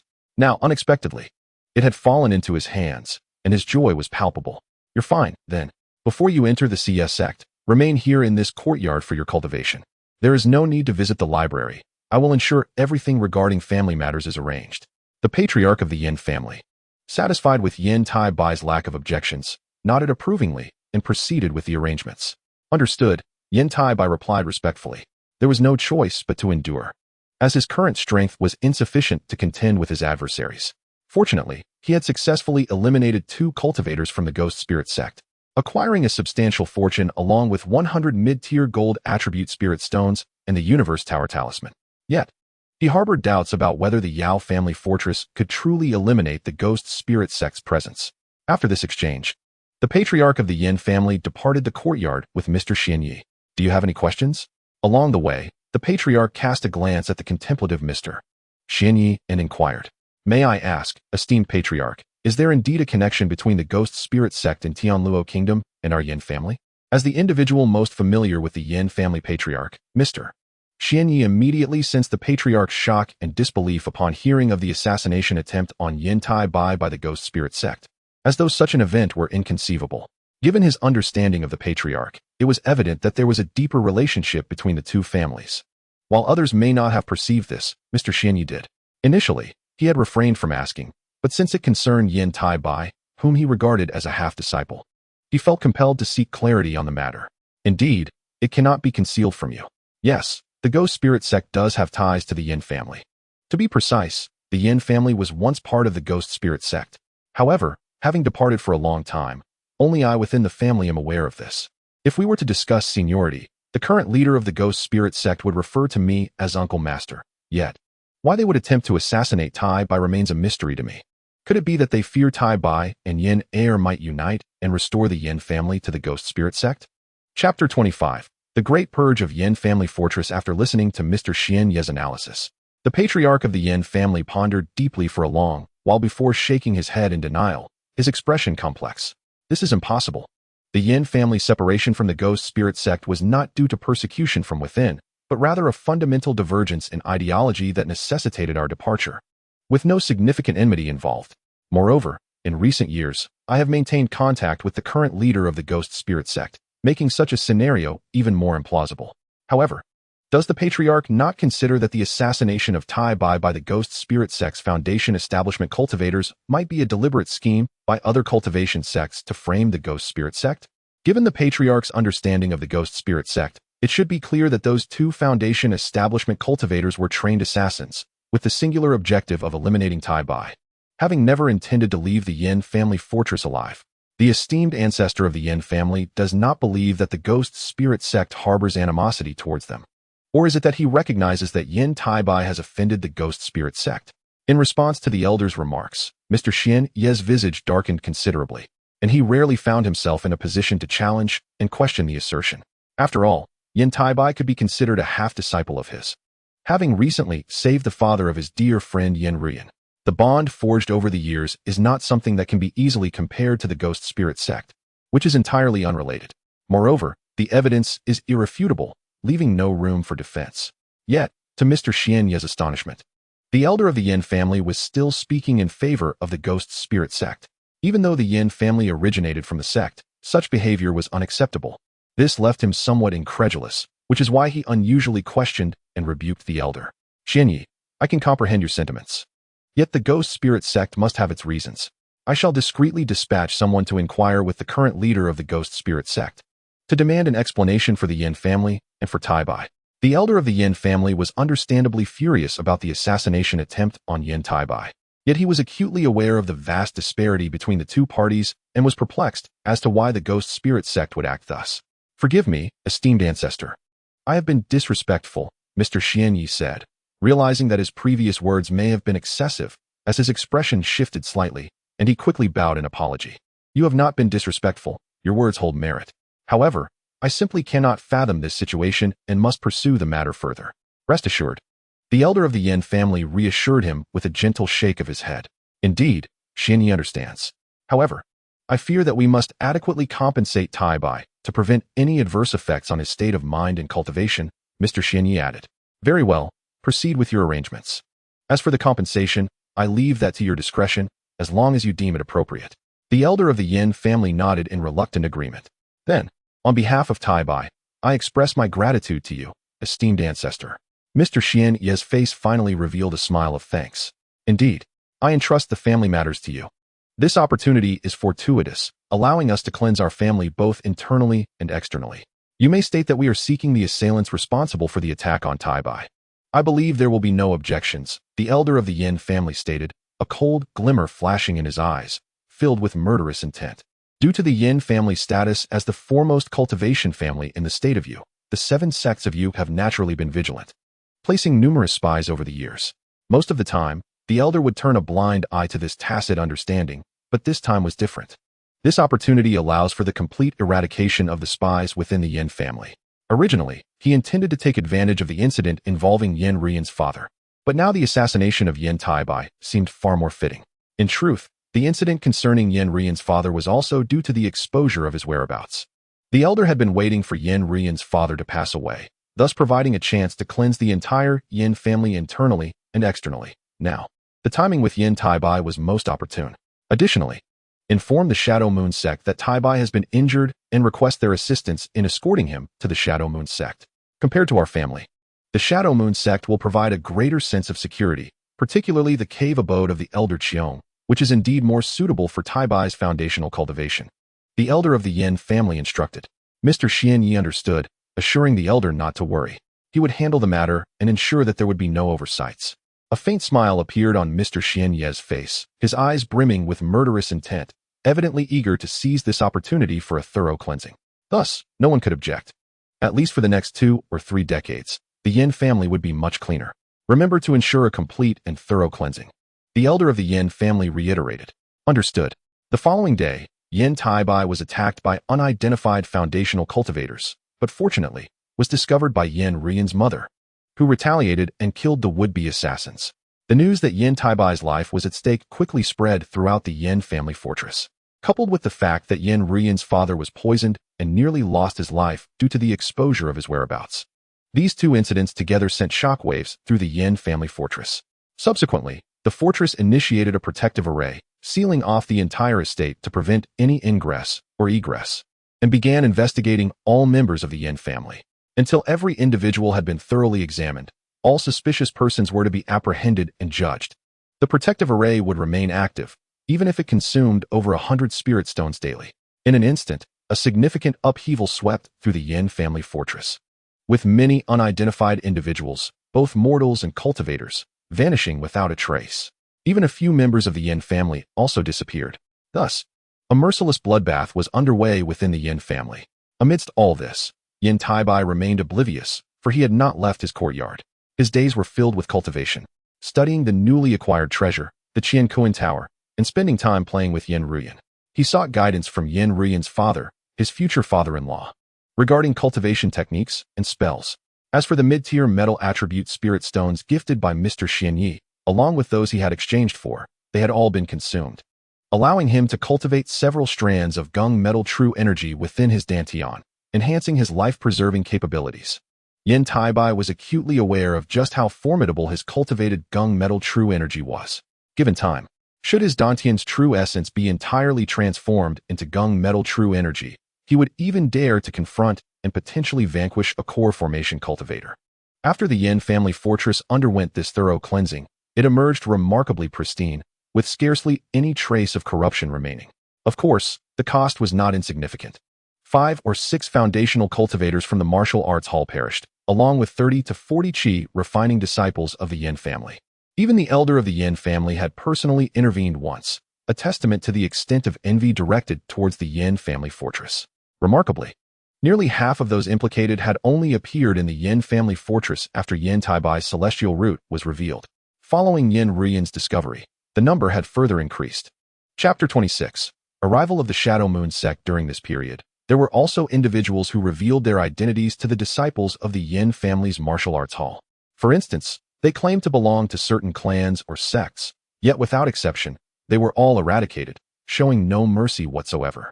Having finally seized this opportunity, the elder of the Yan family would undoubtedly not overlook the various cultivation sects and families within the Yan family fortress. As a result, the entire fortress became considerably cleaner. However, Within a few days, news of these events sent tremors throughout the cultivation world of the state of Yu, leaving many cultivation families in the 7 sects of Yu with no choice but to begrudgingly accept the situation. Nonetheless, they were particularly astonished by the assassination attempt on Yan Taibai, and while they reveled in schadenfreude, most felt a sense of regret. After all, they were well aware of what the emergence of a celestial root cultivator signified. For hundreds, even thousands of years, the Yan family fortress would remain the preeminent cultivation family in the state of Yu, untouchable, in such a long span of time. Even if the Shadow Moon sect were to accept both Yan Taibai and Yan Ruyan as disciples, the Yan family fortress would still experience significant growth. Furthermore, if the two were to attain the nascent soul stage, the 7 sects of Yu would immediately become the 8 sects of Yu. This was due to the fact that among the 7 sects of Yu, aside from the Shadow Moon sect, the others possessed only one nascent soul cultivator each. In this context, if the Yan family fortress were to have 2 nascent soul cultivators, regardless of their original sect affiliations, the Yan family would undoubtedly ascend to become the 8th sect of Yu. Especially upon learning that Yan Taibai had broken through to the 13th layer of Qi refining before turning 10 years old, the astonishment was palpable. Section 15. In a fleeting moment, an increasing number of immortal cultivator families and sects bearing congratulatory gifts made their way to the Yan family to gather intelligence. Most of them harbored intentions of fostering good relations with the Yan family fortress, while simultaneously seeking news regarding Yan Taibai. Some even aspired to arrange further marriages, hoping to have their daughters become Yan Taibai's concubines. It was common knowledge that his companion was Yan Ruyan, and the mere thought of this made numerous immortal families in the entirety of Yu country envious, gnashing their teeth in jealousy. Such extraordinary fortune, having 2 cultivators with celestial roots, was indeed rare. In response to the gifts presented, perhaps out of a sense of guilt, the ancestor of the Yan family decided to bestow half of the offerings upon Yan Taibai and Yan Ruyan's father, thereby providing him with an unexpected windfall. This was subsequently exchanged for mid-tier gold attribute spirit stones. Although the Yan family fortress was filled with perplexity, they did not refuse the offerings. However, the gold attribute mid-tier spirit stones within the Yan family fortress were soon nearly depleted due to Yan Taibai's transactions. Yan Taibai appeared unperturbed about any potential exposure, merely stating that the resources were for his cultivation. This explanation conveniently accounted for his rapid advancement, leaving no room for dissent. After all, Yan Taibai had not taken advantage of the Yan family fortress. Seizing this opportunity, he further cultivated over a dozen strands of pure gold energy. Although he was still far from mastering the entirety of the true essence within his dantian, he felt a sense of satisfaction and continued to focus on his practice of the White Emperor's golden sovereign slash, remaining indifferent to other matters concerning the Yan family. Time flew by, and 2 months passed in the blink of an eye, until the disciples from the Hidden Moon sect finally arrived. The 2 individuals were none other than the masters of Yan Ruyan and Yan Taibai, Fairy Nishang and the Elder Qiong. In the grand hall of the Yan family, disciple Yan Taibai respectfully greeted his master, acknowledged Fairy Nishang as his senior, and bowed to the ancestor. Similarly, disciple Yan Ruyan greeted her master and the Elder Qiong. Along with the ancestor of the Yan family, Yan Taibai and Yan Ruyan faced the Elder Qiong and Fairy Nishang, conversing with the esteemed ancestor of the Yan family, who spoke with reverence. Enough formalities. I never expected so much to have transpired during my absence. You, young man, have reached the 13th level of Qi refinement before even hitting 10 years of age. In the entire Yu country's immortal cultivation realm, you are truly unparalleled. Excellent, excellent. You have not tarnished my reputation. The Elder Qiong's face glowed with delight as he scrutinized Yan Taibai, overflowing with joy. After all, having such a talented disciple greatly enhanced his own prestige. Thank you for your praise, Master, Yan Taibai responded promptly. Although he felt little emotional attachment towards the Elder Qiong, the respect due to their master-disciple relationship remained. Now that you have advanced to the 13th level of Qi refinement, it is time for you to return to the sect to cultivate your foundation. Prepare yourself in the coming days. However, do not worry. As long as you successfully establish your foundation, you may return at any time. Just remember to remain at the Hidden Moon sect for a while until the commotion settles. The Elder Qiong instructed calmly. Understood. Yan Taibai nodded in acknowledgement.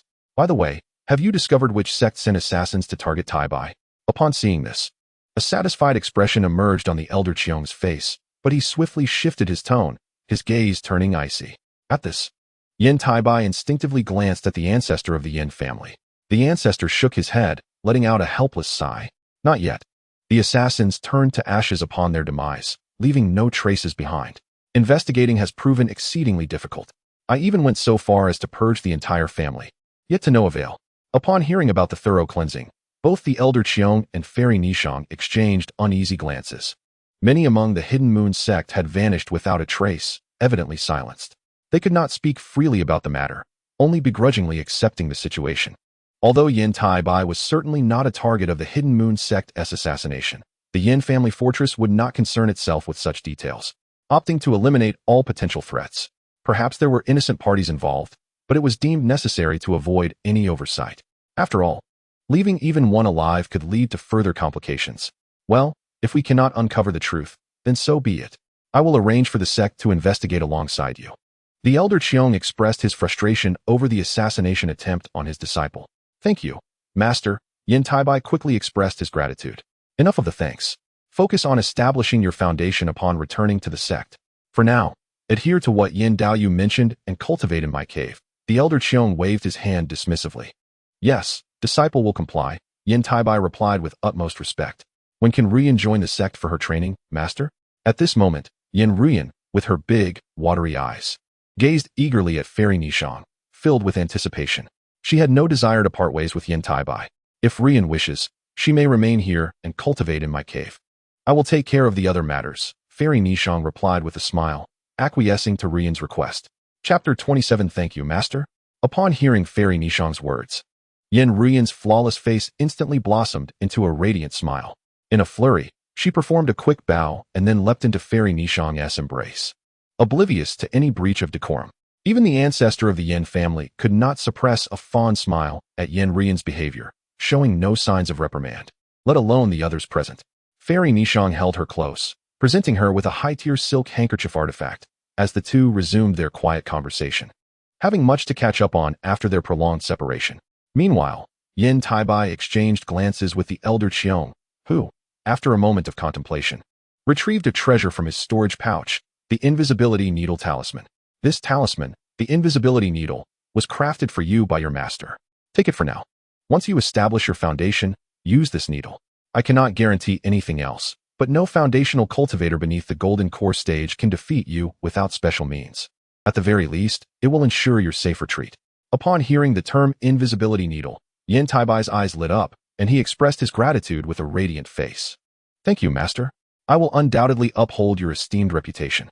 The ancestor of the Yan family and Mr. Xian Yi also wore smiles of astonishment. They had long heard of the elder Qiong's Invisibility Needle Talisman, which even Golden Core cultivators regarded with caution. Although the talisman currently only possessed a fraction of its original power, it was not to be underestimated. The elder Qiong's earlier words were not mere boasts. No worries. I did not expect you would actually be targeted for assassination. Humph, the Yan family fortress truly lacks discernment. The elder Qiong cast a disapproving glance at the Yan family ancestor, his displeasure evident. Upon hearing this, the smiles of the Yan family ancestor and Mr. Xian Yi froze for a moment, exchanging awkward glances before forcing a smile, choosing not to speak further. After all, neither of them could contend with the elder Qiong. And given their culpability, it was wise to remain silent. Speaking out would likely provoke the elder Qiong's ire. Yan Taibai, with a smile gracing his features, silently accepted the formless talisman needle, an object he had long coveted, and now he found his desires fulfilled. It is time for you to tidy up and bid farewell to your close relatives. However, rest assured, once you establish your foundation, you may return at any time. Given your spiritual root aptitude and cultivation speed, I believe you will successfully establish your foundation in a year or so. Achieving foundation establishment at the age of 10 is quite rare in the entire Tianzo cultivation realm. The old monster Qiong wore a satisfied smile, clearly pleased with Yan Taibai's cultivation pace. While he could not guarantee a year and a half for disciples with other spiritual root qualities, Yan Taibai, being a practitioner of the heavenly spiritual root, faced no restrictions from bottlenecks or the 3-month constraint of foundation establishment pills. Therefore, as soon as his cultivation reaches the requisite level, foundation establishment would naturally follow. He confidently asserted that Yan Taibai would indeed reach foundation establishment in a year and a half. The implications of a 10-year-old heavenly spiritual root practitioner achieving foundation establishment were clear to an old cultivator like Qiong. As long as there were no untimely mishaps, he would at least reach the Golden Core stage. There was even a likelihood that he would surpass Qiong, a seasoned practitioner at the peak of Golden Core stage. in the future when it came to forming the nascent soul. However, this was contingent on avoiding any unforeseen accidents, such as the current situation, where a normal 13th layer Qi refining stage practitioner had already perished. Master has praised me, Yan Taibai humbly responded. Just so happens that I have no pressing matters. Why don't you show me around Yan family fort? Qiong rose with a smile. Of course, Master, please follow me, Yan Taibai readily agreed. Qiong, alongside the enchanting Ni Chong, had spent 10 days at Yan family fort before departing with Yan Taibai and Yan Rian to report back to the Hidden Moon sect. Simultaneously, the ancestral elders of the Yan family sent individuals to the Ghost Spirit sect in Tianluo Kingdom to demand an explanation. The Hidden Moon sect, the foremost sect among the 7 sects of the Yu Kingdom, boasted no less than 3 nascent soul practitioners. The Grand Elder of the Hidden Moon sect was a mid-nascent soul practitioner and also Qiong's senior sister. This explained why both Ni Chong and Qiong, despite being Golden Core stage practitioners, addressed each other with the titles of Master, Uncle, and Senior. Although both were Golden Core stage cultivators, the difference in age and seniority compelled her to refer to him as Master Uncle. Even younger Golden Core practitioners like Li Huayuan, Fuyunzi, and Nangong one would call her Master Uncle or Senior. The Hidden Moon sect was located in Xinzhou, the largest state in the Yu Kingdom. The Hidden Moon mountain range, stretching thousands of miles, occupies nearly half of Xinzhou, underscoring the vast territory of the Hidden Moon sect. Xinzhou also held the title of the state with the most cultivating families in the entire Yu Kingdom. These families were affiliated with the Hidden Moon sect, and unless the sect showed disinterest, disciples rarely joined other sections. This was due to the Hidden Moon sect's unmatched strength among the 7 sects, possessing 3 nascent soul practitioners and over 20 Golden Core stage cultivators. The power of a single sect rivaled a third of the strength of the 7 sects of the Yu Kingdom. Yet, even this was no match for the Ghost Spirit sect of Tianluo Kingdom. The Sunset Hall was a residence reserved for those holding the Grand Elder position within the Hidden Moon sect. Not only did it require construction at a spiritual location, but it also had numerous restrictions, preventing anyone without the Grand Elder's permission from approaching freely. Upon arrival at the Hidden Moon sect, the first order of business for Qiong and Ni Chong was to report to the Grand Elder of the sect. Coincidentally, this Grand Elder was also the mentor of Nangong Wan. When Yan Taibai and Yan Rian accompanied Qiong and Ni Chong into the main hall of the Sunset Hall, they were taken aback to find a delicate figure seated at the head of the table. The figure was a girl in white, seemingly around 12 or 13. With exquisite features, long eyelashes, and bright, expressive eyes.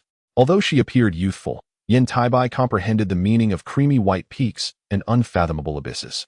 He had thought Ni Chang's stature was impressive, yet he found the Grand Elder of the Hidden Moon sect even more astonishing. And she was still in the prime of her youth. This left him in awe, making him hesitant to gaze too long, fearing that he might draw her attention. However, the Grand Elder seemed to interpret Yan Taibai's astonishment as mere admiration for her beauty. After the 4 exchanged greetings, she smiled gently and said, "You must be my nephew Taibai. Quite impressive, reaching the 13th layer of Qi refining at such a young age. It seems we will soon have another foundation establishment practitioner in our sect, which is splendid indeed. Thank you for your kind words, Master." Yan Taibai quickly expressed his gratitude, bowing respectfully in response to the commendation from the only mid-nascent soul practitioner in the Yu Kingdom. Qiong, being the Grand Elder's junior, felt a closer kinship in calling her Master Uncle, which was perfectly acceptable. At that moment, Yan Ruyan, with her innocent and cherubic visage, piped up, "Master Ancestor. You are so beautiful." Her words elicited no anger from those present. Instead, they paused in surprise before breaking into smiles. "Ruyan, do not be rude," Ni Chong chided softly. Her cheeks flushed with a hint of worry. The Grand Elder of the Hidden Moon sect, with her eyes narrowing in amusement, cast a meaningful glance at Yan Taibai and said gently, "The little girl is young, but her tongue is quite sweet. Next time, she must refrain from calling me Master Ancestor in front of others. However, for your sweet words, I shall gift you both a token of our meeting." In the hall, everyone was familiar with one another. Ni Chong was the disciple of the Grand Elder, who had already passed on. The other Golden Core stage elders and administrators of the Hidden Moon sect had not been summoned. As she spoke, her delicate hand lightly brushed against a white storage pouch that hung alluringly from her slender waist, and with a gentle flick of her finger, 2 beams of light, one gold and one blue, shot forth towards Yan Taibai and Yan Rian. Upon closer inspection, they realized these were 2 exquisite top-tier artifacts, both long swords. The Golden Water Twin Cloud swords, Ni Chong revealed, explaining their origin. In Yan Taibai's mind, The knowledge gained from his extensive reading now flooded back, revealing the significance of the golden water twin cloud swords. This was the second benefit of reading thousands of volumes, as it made him aware of many matters within the cultivation world. Without this advantage, he would never have had the chance to read so extensively or acquire such knowledge. For instance, the golden water twin cloud swords were renowned top-tier artifacts used by a pair of dual cultivators from the Hidden Moon sect, famous for their prowess over the past 200 years. Although the couple had never attained the golden core stage in life, they achieved a perfect foundation establishment stage. Nevertheless, they managed to hold their ground against an early-stage golden core practitioner, earning their reputation throughout the Yu Kingdom cultivation realm. Thus, the Hidden Moon sect treasured these swords. Yet Yan Taibai had not anticipated that the Grand Elder would present them as gifts to him and Yan Rian. Clearly, this had been planned in advance, for both of them were well-suited to wield the golden water twin cloud swords, given their spiritual root attributes and connections. After the information regarding the golden water dual cloud sword swiftly traversed Yan Taibai's mind, he immediately took Yan Rian beside him and bowed respectfully to express his gratitude. "Thank you, Master Uncle, for bestowing such a precious artifact upon my disciple and Rian." Once he concluded his thanks, he waited for the Grand Elder of the Hidden Moon sect to instruct them to rise before retrieving the golden water dual cloud sword and presenting the water cloud sword to Yan Rian. Naturally, this made Yan Rian exceedingly joyful, her bright, glistening eyes nearly unable to open from sheer delight. After Yan Taibai carefully stored the golden cloud sword, he and Yan Rian awaited the forthcoming lecture from the Grand Elder of the Hidden Moon sect. "You two shall diligently cultivate under the guidance of junior brother Qiong and junior sister Nizhang, especially you, Taibai. I hope to hear good news of your foundation establishment within a year. At that time, I shall present you with another grand gift," the Grand Elder said, looking at the two youngsters with a heart full of joy and a radiant smile as she secured the golden water dual cloud sword she had meticulously prepared. Taibai obeys. "I will endeavor to succeed in establishing my foundation swiftly, so as not to disappoint my master uncle," Yan Taibai responded without hesitation, bowing in agreement. This task was not overly challenging for him, as he no longer needed to spend time in the library, allowing him to focus entirely on his cultivation. Under such circumstances, achieving foundation establishment within a year seemed quite feasible. Even if he were to remain sequestered, he could emerge from seclusion whenever he wished to establish his foundation, which aligned with his original intentions. Only upon reaching the foundation establishment stage could one truly step into the realm of cultivation and be considered a cultivator.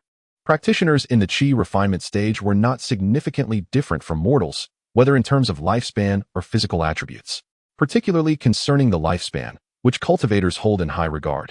After all, the essence of cultivation is encapsulated in two words: longevity. Yan Taibai naturally shared this sentiment. He had no intention of resorting to thievery or violence. "You possess the right mindset." The Grand Elder expressed her satisfaction with Yan Taibai, her exquisite and flawless visage revealing a smile of approval. This prompted Yan Taibai to momentarily ponder whether the Grand Elder of the Hidden Moon sect had also practiced the Sinu reincarnation technique and was currently in a phase of reincarnation. However, this was merely his suspicion, one he dared not voice, as the library of the Yan family fortress contained no records regarding the Sinu reincarnation technique. Were he to inquire, the Yan family fortress would undoubtedly face suspicion or even suppression. Presently, both he and Yan Rian were at the mercy of the Grand Elder's whims, leaving them wary of revealing any doubts. Although they could be likened to a young couple, having been taken as disciples by Qiong Laogui and Nizhang Fairy, their situation was akin to that of hostages. They enjoyed a degree of freedom to cultivate and receive guidance from the Hidden Moon sect. After all, while Nizhang Fairy was somewhat lenient, Qiong Laogui, their somewhat indifferent master, harbored no affection for him. If the Grand Elder were to command Qiong Laogui to eliminate him, Yan Taibai believed Qiong Laogui would act without hesitation, although such a scenario was highly unlikely. Unless the Yan family fortress betrayed the 7 sects of the Yu Kingdom in favor of the Ghost Spirit sect, it remained a distant concern. Moreover, he could not predict how much he would grow by that time, rendering worry unnecessary. After all, it was far more crucial to concentrate on cultivation. 11 or 12 years. Yan Taibai mused, considering Yan Rian's age. In such a brief span, achieving the core formation stage would certainly not be an easy feat. Yet it was not beyond the realm of possibility. However, in comparison to core formation, Yan Taibai placed greater emphasis on transforming the true essence and magical energy within his Dantian. The sooner this transformation occurred, the better, yet, to complete it entirely, The required intermediate-grade gold attribute spirit stones would likely exceed what the entire Hidden Moon sect could provide. Thus, he would need to devise alternative methods. As while gold attribute mines were viable, they could not compare to the efficacy of intermediate-grade spirit stones. After approximately an hour, Xiong Laogui and Nizhang Ferry led Yan Taibai and Yan Rian away from the setting sun hall, each returning to their respective caves for cultivation. As they had yet to establish their foundations, it was essential for them to remain in their master's caves for training. Only after establishing their foundations could they personally open their own caves for cultivation. However, most disciples, like Yan Taibai and Yan Rian, who had core formation stage cultivators as masters, would still choose to establish their caves adjacent to their masters. The reasons were twofold: safety and the ability to absorb the abundant spiritual energy present in areas selected by core formation stage cultivators, which were among the most spiritually rich locations in the sect. Xiong Laogui's cave was not only rich in spiritual energy, but also housed a spiritual spring. Though the Yin family fortress had one as well, Yan Taibai had never seen it, even when he had requested access from Master Xianyi and the Yin family's ancestor. Both had denied him. Thus, this was his first encounter with such a phenomenon. "Master, is this the legendary spiritual spring?" Yan Taibai exclaimed with delight as he approached the spring, cupping his hands to gather some water. Closing his eyes, he savored the rich spiritual energy emanating from the water, exclaiming, "Indeed, this is the spiritual spring." However, for a cultivator at the late core formation stage like my master, its significance has diminished. Yet for you, it remains of great benefit. Henceforth, cultivate nearby, striving to establish your foundation early and receive the grand gift from senior sister. Xiong Laogui spoke with a hint of pride. This was a gift bestowed upon him by his senior sister, the Grand Elder of the Hidden Moon sect, originally intended to aid him in coalescing his nascent soul and advancing to the nascent soul stage. Unfortunately, he had yet to seize the opportunity for a breakthrough, and thus remained stagnant, while the Grand Elder had not reclaimed the gift. "Thank you, Master. I understand and will diligently cultivate. I shall not emerge until I have established my foundation." Yan Taibai promptly nodded in response. "It is good that you understand. Here is a bottle of pill of nourishment, sufficient to sustain you," Xiong Laogui said, clearly pleased to hear the response he desired. With a flick of his sleeve, a green jade bottle appeared in his hand, which he handed to Yan Taibai, explaining its purpose. "Thank you, Master." Yan Taibai recognized that he could not afford to emerge from seclusion before establishing his foundation. Furthermore, he understood that Xiong Laogui merely wished to prevent his senior sister from being disappointed once more. Should both master and disciple fail to meet her expectations, Xiong Laogui would find it difficult to remain in the Hidden Moon sect. After all, to assist him in coalescing his nascent soul and advancing to the nascent soul stage, his senior sister had mobilized numerous resources within the sect, only to ultimately fall short. This left him feeling deeply indebted to the Grand Elder. As for Xiong Laogui's intentions, whether Yan Taibai had eavesdropped or possessed any hidden advantages was beyond his knowledge, yet he obediently accepted the pill of nourishment, preparing to enter a thorough period of seclusion to cultivate and establish his foundation. Seeing Yan Taibai grasp the pill of nourishment, Xiong Laogui nodded. "Very well. Focus on your seclusion and cultivation. I have other matters to attend to. You do not have any bottlenecks before reaching the core formation stage, so there is no need for guidance. Simply cultivate diligently." With that, Xiong Laogui turned and left without further ado. Yan Taibai shook his head, silently bowing as Xiong Laogui exited the chamber housing the spiritual spring. He then found a suitable spot, retrieved a meditation mat from his storage bag, placed it on the ground, and sat cross-legged. After consuming a pill of nourishment, he adeptly formed seals and closed his eyes to enter a state of cultivation. At the same time, the news that the two possessors of heavenly spiritual roots, Yan Taibai and Yan Rian from Yanjiabao, had joined the Yinyue sect for cultivation and become disciples spread like wildfire throughout the entire cultivation world of Yu country within just a few days. Most astonishingly, Yan Taibai, already a practitioner at the 13th level of Qi refinement, was merely 8 or 9 years old.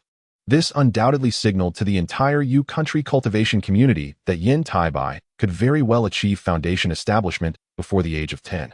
A foundation establishment at 10 years old had never been seen in the history of the Yu country's cultivation realm, highlighting the magnitude of this event. Particularly, other sects were filled with regret. Knowing Yan Taibai's extraordinary talent, they would not hesitate to offend the Yinyue sect to recruit him and provide focused training. After all, he was no longer merely a seed for the core formation stage, but rather for the nascent soul stage. This was of immense significance for the other sects, which were on the brink of decline. In fact, among the 7 sects of Yu country, Only the Yin sect was not in decline, while the others were. The lack of core formation practitioners was a significant issue, as they had insufficient foundational practitioners to nurture future nascent soul practitioners, relying almost entirely on luck. The Yin sect had 2 to 3 dozen core formation practitioners, accompanied by a wealth of cultivation resources, giving them a far greater chance of producing a nascent soul practitioner than the other sections. The only comfort for the other sects was that the formidable Qiong Lao, the foremost core formation practitioner in Yu country, had yet to condense his nascent soul. Otherwise, the Yin sect would undoubtedly have experienced a significant enhancement in power. At that point, they would become a leading sect in the entire Southern Heaven cultivation world, with development extending beyond just Yu country, affecting other nations as well, leaving domestic cultivation families with little room to speak out. In reality, 3 could suffice, but the current Grand Elder of the Yin sect did not have much longevity left. Therefore, before Qiong Lao advanced to the nascent soul stage, they dared not recklessly expand. Otherwise, if the Grand Elder, the foremost figure among the 7 sects of Yu country, were to fall, all progress made would inevitably be lost. Thus, they could only wait for Qiong Lao to ascend to the nascent soul stage, at which point he would have at least 500 to 600 years of lifespan. Ample time for the Yin sect to mature its influence in the cultivation worlds of other countries, making any attempts to seize power not an easy task. This urgency for Qiong Lao to break through to the nascent soul stage stemmed from the fact that he had acquired a plethora of cultivation resources from the Yin sect. Yet he remained unable to make the breakthrough. Ultimately, he could only place his hopes on his disciple, Yan Taibai. It was worth noting that Yan Taibai's spiritual root qualifications far surpassed his own. At 8 or 9 years old, he had only reached the 7th or 8th level of qi refinement, achieving foundation establishment only close to 20. In contrast, Yan Taibai might achieve foundation establishment before the age of 10, and due to his heavenly spiritual root, he would face no bottlenecks before the core formation stage, significantly reducing the time required for breakthroughs, potentially by 20 to 30 years. Such an extended time frame could allow Yan Taibai to succeed in core formation before the age of 100, and with 400 to 500 years of cultivation time. Even relying solely on diligent practice, a breakthrough to the nascent soul stage would be within reach. It can be said without reservation that Qiong Lao held immense hopes for Yan Taibai. Chapter 30. The Eye of Sin Host. Yan Taibai Gender. Male Section 17 Spiritual Root. Golden Heavenly Spiritual Root Age. 9 Status. Childhood Realm. Foundation Establishment. First Simulation of Cultivation completed. Reward. Golden Heavenly Spiritual Root. Second Simulation of Cultivation completed. Reward. White Emperor Golden Slash. Third Simulation of Cultivation Requirements. Slay demons and eliminate evil. Progress value, 2,100. Additional divine ability, Eye of Sin. Sin requirement, 60. Achieving foundation establishment at 9 years old. Yan Taibai considered himself unmatched in the entire Southern Heaven cultivation world. However, this was not the source of his greatest joy. Rather, he was elated that the 3rd simulation of cultivation had commenced. As for the requirement to slay demons and eliminate evil, he quickly deduced its implications. The 2 foundation establishment practitioners from the ghost spirit sect that Yan Jiabao had slain were likely both foundation establishment practitioners, hence the need for them to be eliminated post-establishment for the results to manifest. This led him to realize an important matter. The targets to be slain must be foundation establishment practitioners, and he needed to eliminate 100 of them. Simultaneously, he also needed to meet the so-called sin value of 60. The divine ability, Eye of Sin, presumably allows one to discern the amount of wrongdoing in others, preventing unnecessary slaughter of the innocent. However, finding foundation establishment practitioners of the demonic path was no easy task, especially requiring as many as 100. To locate such a number of demonic practitioners would likely necessitate venturing into the Southern Heaven's demonic sections, eliminating 100, or rather 98. Foundation establishment practitioners posed an immense challenge. It is worth noting that Han Li gained minor fame after slaying merely a dozen or so demonic foundation establishment practitioners during the invasion of the Yu country cultivation realm by the 6 demonic sections. Now, the Yu country cultivation realm was relatively peaceful. Finding 100 demonic practitioners would undoubtedly be akin to scaling the heavens. Thus, the task truly left Yan Taibai feeling troubled. It was not impossible to accomplish. Rather, it was simply challenging to find such a number of qualified demonic practitioners. However, they did not necessarily need to be from the demonic path. As long as they met the requirements, any practitioner would suffice. Therefore, it was conceivable that many could be found among the 7 sects of Yu country. Understanding this eased some of Yan Taibai's pressure. After all, senior brother Liu from Yellow Maple Valley possessed a character that could undoubtedly meet the sin value requirements. However, to eliminate Foundation establishment practitioners from the seventh sex, he must proceed discreetly. Otherwise, the consequences could be dire, and he must have sufficient justification. This way, even if exposed in the future, he would have adequate reasoning and excuses, allowing him to portray himself in a more favorable light. Thus, the Eye of Sin was indeed a remarkable asset. This divine ability was truly beneficial in preventing him from wantonly killing the innocent. Nevertheless, the most pressing matter for Yan Taibai was to inform his master, Xiong Lao, and his uncle, the Grand Elder of the Yinhua sect. After all, he had already fulfilled the Grand Elder's requirement to achieve Foundation establishment within 1 year. He still had not yet reached the year mark, so he pondered what the benefits would be. Feeling a sense of reluctance as he departed the stone chamber housing the Eye of Spirit Spring, Xiong Lao was not present in the cave dwelling, and Yan Taibai wandered around with the token that Xiong Lao had given him. The cave was replete with alchemy formulas, cultivation chambers, guest rooms, medicinal gardens, and spirit beast chambers. Notably, the medicinal garden housed numerous spiritual herbs aged hundreds of years, truly enviable, and the spirit beast chamber contained a fourth-tier spirit beast, the source of which was a mystery. After thoroughly exploring Xiong Lao's cave dwelling, Yan Taibai left with a face full of envy.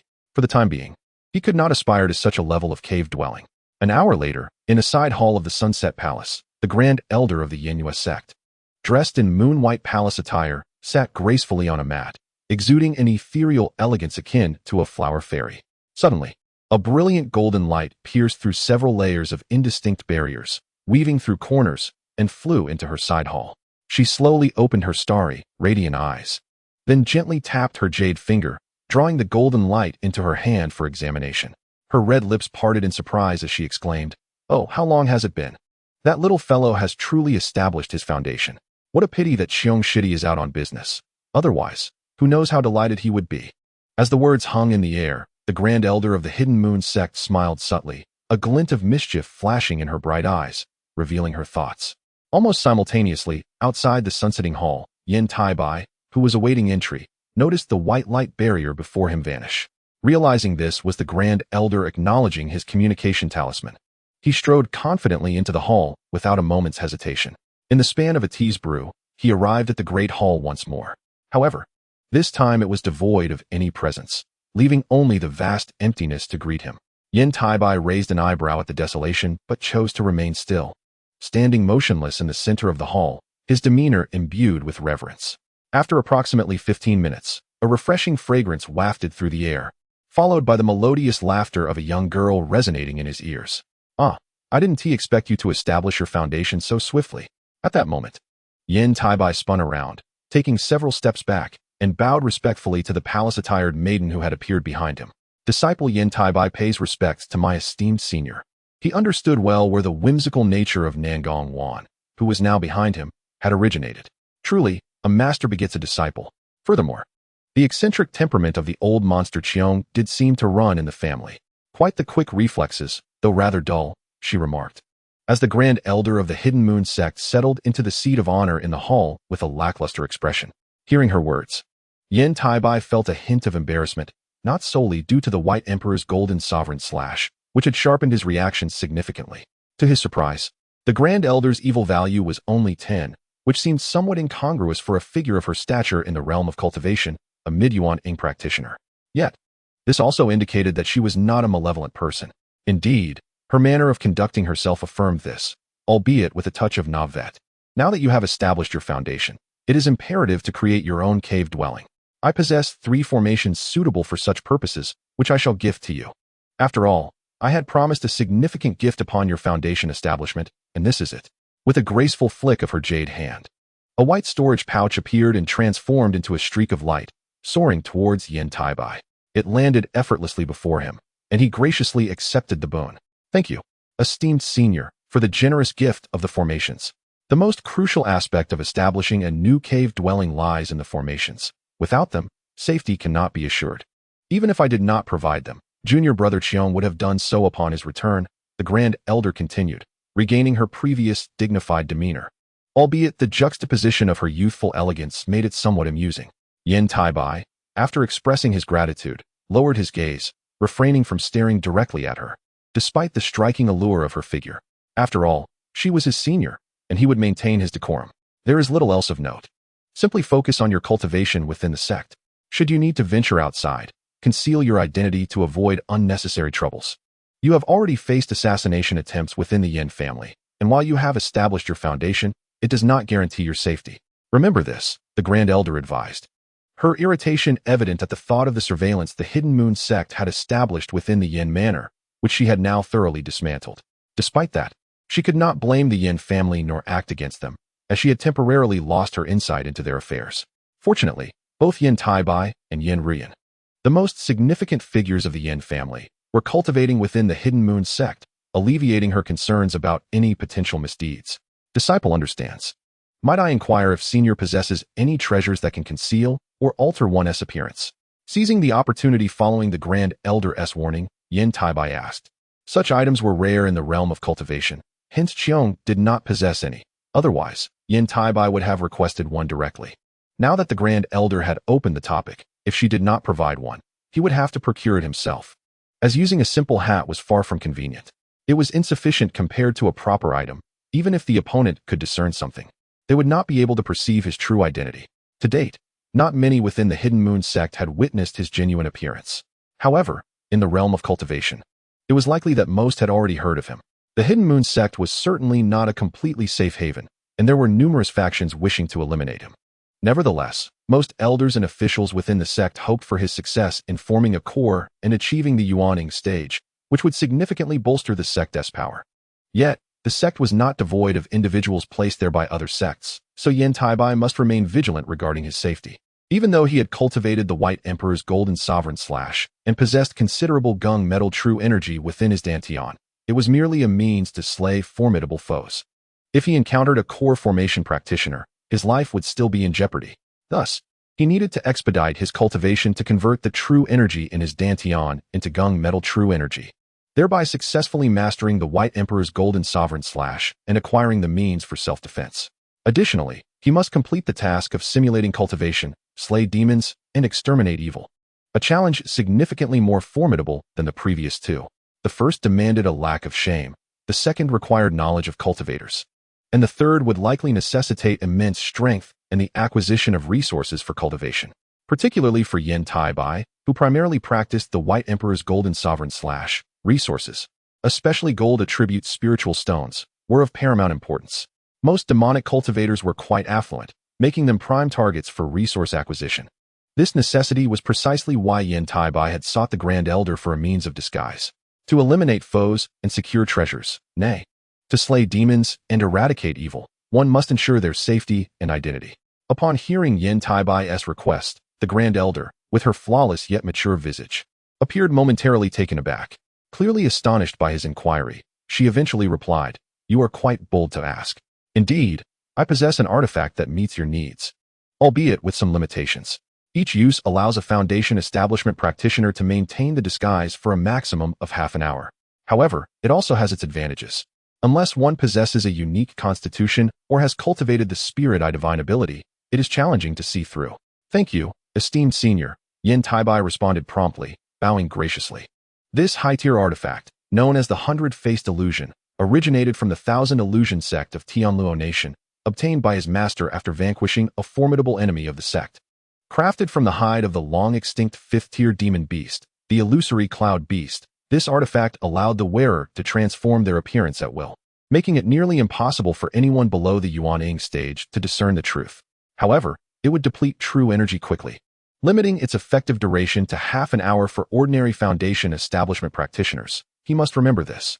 The Grand Elder of the Yan Yu sect delicately gestured to her waist pouch, retrieving a palm-sized, colorless, and transparent mask that resembled gossamer. With a measured tone, she elucidated, "Your prudence in anticipating this is commendable. Thus, I bestow upon you this magical artifact. However, take heed to monitor the flow of your true essence within your dantian, for once activated, it becomes exceedingly challenging to perceive the diminishing of your spiritual power. Should your essence be depleted, this mask will render itself ineffective, leaving you no different from an ordinary mortal." The disciple understood and expressed his gratitude. "Thank you, Master." After absorbing the Grand Elder's caution, Yan Taibai bowed deeply. his visage alight with appreciation. This artifact was precisely what he sought, an exceptional treasure capable of concealing him from the majority of cultivators beneath the nascent soul stage, which sufficed for his needs. After all, how unfortunate would it be to encounter a nascent soul practitioner, a being as elusive as a dragon, rarely seen, yet always feared?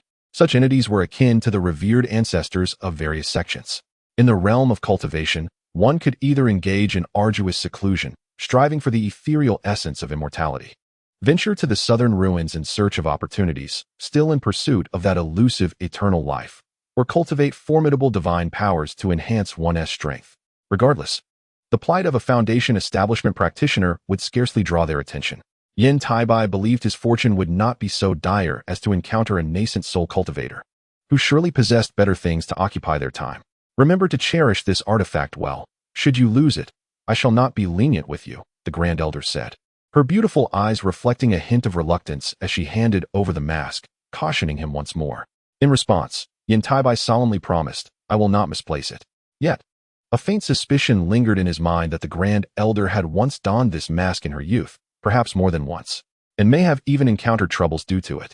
Given her whimsical character, this seemed entirely plausible. Indeed, the peculiarities of their lineage were evident, as both the Grand Elder and Nangong once shared similar eccentricities.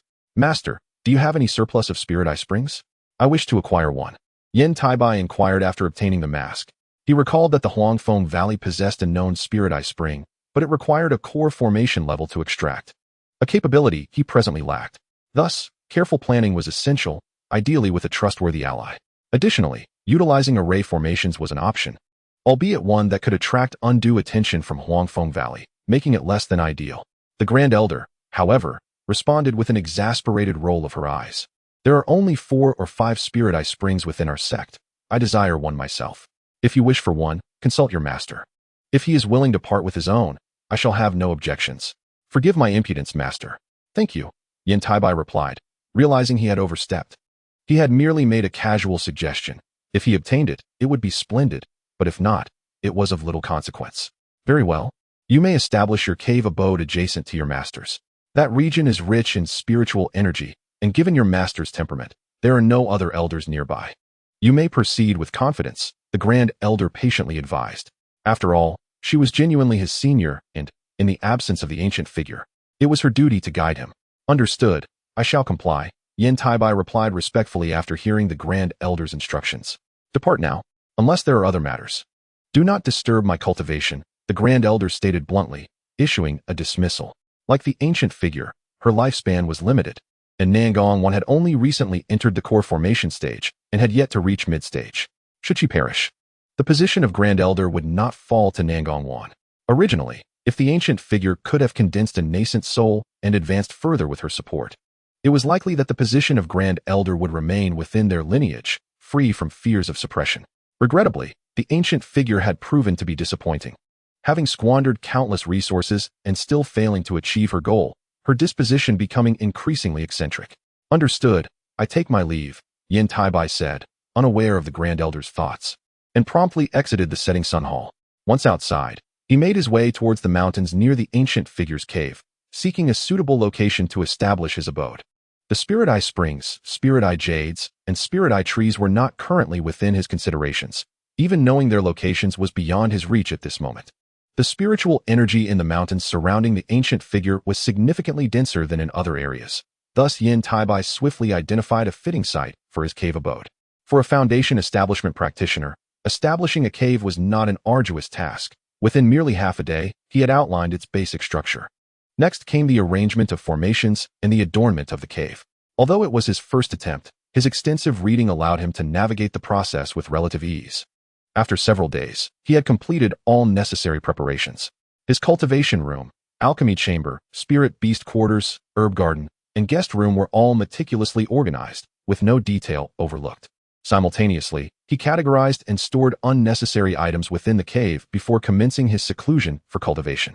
As he had just established his foundation, consolidating his realm was of utmost importance. The task of slaying demons and vanquishing evil could wait. Stabilizing his realm and adapting to his new state took precedence. Moreover, regarding the cultivation techniques, the ancient figure had instructed him to practice her method after establishing his foundation, facilitating the eventual inheritance of the elusive invisible escape technique, a skill coveted even by nascent soul cultivators. For Yan Taibai, however, no technique could rival the White Emperor Golden Monarch Slash. Thus, he resolved to primarily focus on mastering this technique while also practicing the method imparted by the ancient figure. After all, fully converting his internal true essence into the golden chi of the White Emperor Golden Monarch Slash would take an indeterminate amount of time. He could not afford such a lengthy endeavor, as his lifespan might expire before he could complete the transformation, let alone solidify his golden core and ascend to the core formation stage. Therefore, he required a superior technique that assured advancement. The method passed down by the ancient figure was indeed a commendable choice. In addition to this, there were resources for cultivation to consider. Ultimately, his options were limited to mid-grade gold attribute spirit stones. However, even with his status, he could only obtain 5 per year. Such a meager quantity was hardly sufficient, leaving him with no choice but to resort to seizing treasures from others, or, more aptly, slaying demons and vanquishing evil. Fortunately, with the divine ability known as the Eye of Sin, he need not fear the indiscriminate slaughter of the innocent. He was already aware of suitable targets. Yet for now, it was imperative to stabilize his realm to avoid any unforeseen complications. Time flew by, and in the blink of an eye, 6 months had passed, during which the Grand Elder of the Yan Yu sect refrained from publicizing her knowledge, even attempting to minimize its dissemination. The tale of Yan Taibai establishing his foundation at the tender age of 9 spread like wildfire throughout the entire realm of cultivation in the state of Yu within mere days. This news reached not only Yu, but also the cultivation sects and families of neighboring nations. For instance, the 6 sects of Yu, known for their amicable relations with the Hidden Moon sect, promptly sent representatives bearing gifts of congratulations, eager to curry favor with this promising young talent. Establishing a foundation at such a young age speaks volumes of his innate cultivation abilities, surpassing the majority of practitioners in Southern Heaven. While the future remains uncertain, his potential is undeniably remarkable. However, Yan Taibai chose to remain in seclusion and declined all visits from the congratulating sects and families. He was unconcerned about offending them, as there were numerous forces that desired his demise. For him, the priority lay in cultivating to enhance his strength, leaving other matters to the Grand Elder of the Hidden Moon sect, who would handle everything on his behalf. Indeed, for those who came to offer their congratulations, only those at the core formation stage and above were received by the Grand Elder, granting them due respect. Meanwhile, those below this level were attended to by the sect's leader. In a brief period, Yan Taibai's fame spread across the Southern Heaven cultivation world, despite his youth. Simultaneously, the elder of the Yan family received a response from the leader of the Ghost Spirit sect. Upon reading the letter, the elder refrained from consulting Mr. Xianyi, the Yan family strategist, for the first time and instead sought the counsel of another core formation practitioner from the Yan clan. Chapter 33. The Elder's Dilemma. What do you make of this? I never imagined that the 6 demonic sects of the Tianluo kingdom were preparing to invade the nations of Cheqi and Zhang, as well as you. And they have their sights set on Yener. This is precisely why they attempted to eliminate Taibai, to dissolve their engagement. Within a heavily warded chamber of the Yan family fortress, the elder spoke grimly to the towering figure clad in black, who was the 2nd core formation practitioner of the Yan family. Due to an extraordinary encounter, he had successfully reached core formation within a mere century, displaying immense potential that could rival the elder's own. Yet, the possibility of him forming a nascent soul still depended on fortune. This black-clad figure was the elder's most trusted confidant. Even the 7 sects were unaware of his existence, as he had not been seen in the fortress for decades. It was conceivable that the sects believed him long deceased, unaware that he had successfully formed his core. Given the implications for Yan Taibai, the elder harbored doubts about Mr. Xianye's reliability and opted for a decision that would serve the Yan family's interests. The elder was inclined to favor Yan Taibai, effectively severing ties with the Ghost Spirit sect. However, with the leader of the Ghost Spirit sect personally responding and elucidating the situation, the Yan family found themselves with little choice. A miscalculation could lead to their utter ruin. The Ghost Spirit sect possessed the strength to expel the Yan family from you with ease, and the 7 sects would not come to their aid. At most, the Hidden Moon sect might express their displeasure on behalf of Yan Taibai and Yan Ruyan, yet secretly delight in the situation, as it would reaffirm the two as disciples of the Hidden Moon sect, especially now that Yan Taibai had successfully established his foundation. His boundless potential promised a future of unimaginable achievements. In this precarious situation, the elder remained uncertain about the best course of action. However, one thing was certain: Yan Taibai would never relinquish Yan Ruyan. Their engagement was irrevocable, save for one party's demise. This was precisely why the Ghost Spirit sect dared to send assassins to infiltrate the Yan family fortress in an attempt to eliminate Yan Taibai. Moreover, the letter explicitly stated that their assassination attempts would not cease, urging the Yan family to deliberate carefully. Crucially, even if the elder were to inform the 7 sects of you, earning their favor by alerting them, the Yan family would likely still face dire consequences. The elder was acutely aware of the Ghost Spirit sect's capabilities and methods. Elder, I wish to understand the depth of our connection with the Ghost Spirit sect, particularly regarding the blood spirit method mentioned in the letter and whether it poses any threat to Ruyan.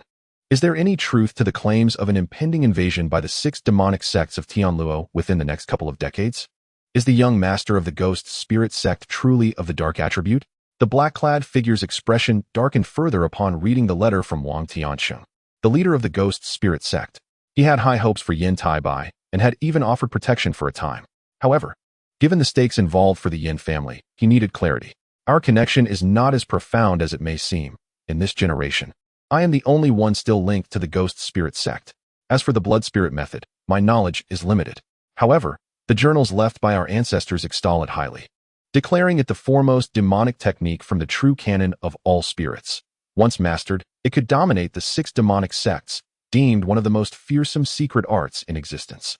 Yet, this method also bears flaws. It is exceedingly tyrannical and best practiced by a male-female pair, requiring high-quality spiritual roots. Should one's spiritual roots be insufficient, the method would yield limited results, falling short of even the most basic top-tier techniques. Thus, they covet Ruyan's heavenly spiritual root, and the young master of the Ghost Spirit sect possesses a dark spiritual root. If they were to train together, sweeping through the 6 sects would be a mere formality. This is why they risked revealing their plans to invade you, seeking to secure a chance for the Ghost Spirit sect's supremacy over the Southern Heaven cultivation world. The potential benefits of such success are beyond imagination. One Yan Taibai pales in comparison. Although the Hidden Moon sect possesses some dual cultivation techniques, they do not hold a candle to the blood spirit method. At this juncture, the elder hesitated. It was evident that he leaned toward the future envisioned by the Ghost Spirit sect. Though the odds of success were slim, it far outweighed what one Yan Taibai could achieve. Unless, of course, Yan Taibai were to ascend to the late nascent soul stage. Yet the elder held no faith in that prospect. Even if Yan Taibai had successfully established his foundation before turning 10, how could he possibly compare to a late-stage nascent soul master? After all, if it were that simple, the Southern Heaven cultivation world would be rife with 10-year-olds at the foundation stage. Conversely, the Ghost Spirit sect's plan appeared to have a higher likelihood of success, and they would undoubtedly invest all resources in nurturing the pair, allowing the Yan family to reap numerous benefits, especially in light of the Ghost Spirit sect and the entire 6 demonic sects of Tianluo preparing to invade foreign lands. Thus, the elder contemplated abandoning Taibai. He understood the potential repercussions if this matter were to reach the Hidden Moon sect, or, one day, if Ruyan were to learn of it. Despite her youth, the bond between her and Taibai was profound, far beyond ordinary relationships. If the truth were to surface, it could lead to chaos for both the Yan family and the Ghost Spirit sect. Observing the elder's contemplation, the black-clad figure pointed out a crucial aspect that the elder had either overlooked or deliberately neglected. Compared to Yan Taibai, Yan Ruyan is of utmost importance to all parties involved. Neither the Yan family, the fortress, nor the Ghost Spirit sect can afford to lose her. Yan Ruyan shares a deep bond with Yan Taibai, and when calamity strikes, no matter how well concealed, the truth will inevitably come to light. At that point, both the Yan family fortress and the Ghost Spirit sect may face upheaval. Certainly, it is possible that centuries have passed, and Yan Ruyan has let go of Yan Taibai, resulting in a waning of their emotional bond. To put it frankly, she has resigned herself to fate. However, if one were to defy destiny, the consequences would be unfathomable. The crux of the matter lies in whether Yan Taibai can be so easily vanquished. The man clad in black expressed skepticism. It is not merely a question of the protective talismans bestowed upon Yan Taibai by the Yan family. For the enigmatic master of the Hidden Moon sect would not neglect his sole disciple. Furthermore, he is well aware of the relationship between the enigmatic master and the Grand Elder of the Hidden Moon sect. With such ties, the Grand Elder would undoubtedly extend numerous advantages to Yan Taibai. Thus, extinguishing the life of Yan Taibai, who has now established his foundation, is no trivial endeavor. Any unforeseen incident that exposes the connection between the Yan family and the Ghost Spirit sect could lead to a complete rupture between Yan Taibai, Yan Rian, and the Yin family. Chapter 34. Enhancing the invisible escape technique with the White Emperor's Golden Sovereign / regarding the correspondence from Wang Tianxin. The leader of the Ghost Spirit sect, to the ancestor of the Yin family, Yan Taibai was unaware. He had also ceased his seclusion because the enigmatic master had returned. Indeed, at the tender age of 9, establishing his foundation, he stands as a singular figure in the entire southern celestial realm of cultivation. He must not squander such remarkable talent and should dedicate himself to diligent practice. The enigmatic master, with rare solemnity, urged him earnestly. Disciple understands. Master, rest assured. Yan Taibai replied respectfully. In contrast to the Grand Elder of the Hidden Moon sect, the enigmatic master bore a significantly higher level of malice, exceeding 40 points. It is good that you comprehend, the master continued, but I shall not conceal from you that my lifespan is drawing to a close, perhaps lasting merely another century or so. While it may seem ample, advancing to the nascent soul stage seems increasingly distant. Therefore, I hope you can achieve the nascent soul stage in the future, fulfilling my long-held wish. The enigmatic master sighed softly, his expression tinged with complexity. Disciple shall obey and will diligently pursue the nascent soul stage, Yan Taibai responded without hesitation. Even without the master's encouragement, he was determined to become a nascent soul cultivator. In truth, as Mr. Xianyi had articulated, the core formation stage is merely a beginning. He ultimately aspires to ascend to the spiritual realm, seeking true longevity in the celestial world. The lifespan of a nascent soul cultivator, spanning a mere 1,000 to 1,800 years, cannot satisfy his ambitions. It is good that you understand, yet this is merely my wish. Do not feel overly pressured. Now that you have established your foundation, I shall impart to you my self-created invisible escape technique. Given your aptitude for cultivation, it should not be overly challenging for you. Once you master this technique successfully, even the most mundane of initial core formation cultivators will find it impossible to catch up to you. In full force, my invisible escape technique rivals the speed of nascent soul cultivators. If you wish to venture beyond the sect for training and to seek opportunities, you must first perfect this invisible escape technique, as it will serve as an essential safeguard for your life, the enigmatic master insisted, handing Yan Taibai a jade slip, his tone imbued with earnest concern. Although their master-disciple relationship had not yet reached half a month, it was evident that the enigmatic master regarded Yan Taibai as a true heir. Otherwise, he would not have so hastily imparted his prized invisible escape technique, a creation he held in high esteem, coveted even by many nascent soul cultivators who were not skilled in escape techniques. Thank you, Master, for bestowing this divine skill upon me. Rest assured, until I have perfected the invisible escape technique, I shall not step outside, Yan Taibai expressed, gratitude etched on his face.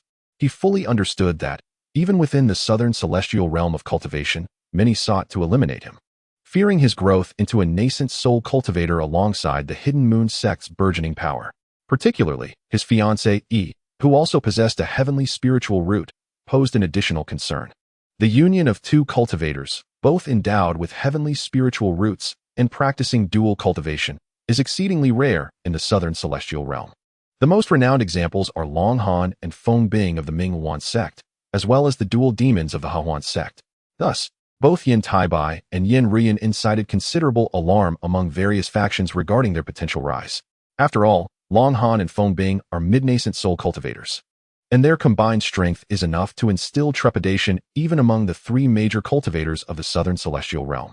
Though the dual demons of the Hahuan sect may be early nascent soul cultivators, they still possess the strength to contend with mid-nascent soul cultivators. This illustrates the substantial threat posed by Yan Taibai and Yan Rian.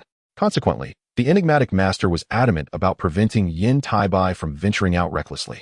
To confine him indefinitely would mean that he would likely remain a mere core formation cultivator for life, with no hope of advancing to the nascent soul stage.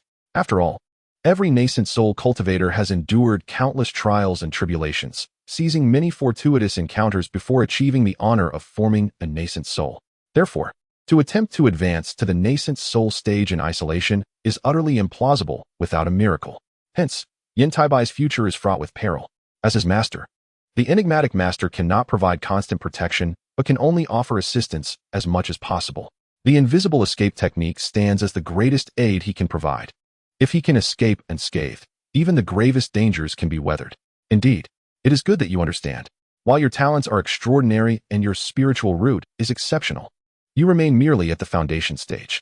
I do not wish to constrain you excessively, Once you have mastered the invisible escape technique, feel free to leave the sect. Your survival is ultimately in your own hands, the enigmatic master expressed, satisfied with Yan Taibai's response. Yes, master. I understand the gravity of the situation and will not act recklessly, Yan Taibai assured, nodding. Very well, I shall not intrude upon your training any longer. I have matters to attend to outside the sect. If you require assistance, feel free to seek out your fellow disciples, Nizhong and Nangong. However, unless it is of utmost importance, do not disturb your uncle's training, the enigmatic master advised. Disciple obeys. Thus, the conversation between master and disciple concluded. Yan Taibai escorted the enigmatic master out of the cave dwelling and then began to study the jade slip containing the invisible escape technique. One cannot deny that the invisible escape technique is indeed a remarkable method of evasion, yet it pales in comparison to the White Emperor's golden sovereign slash.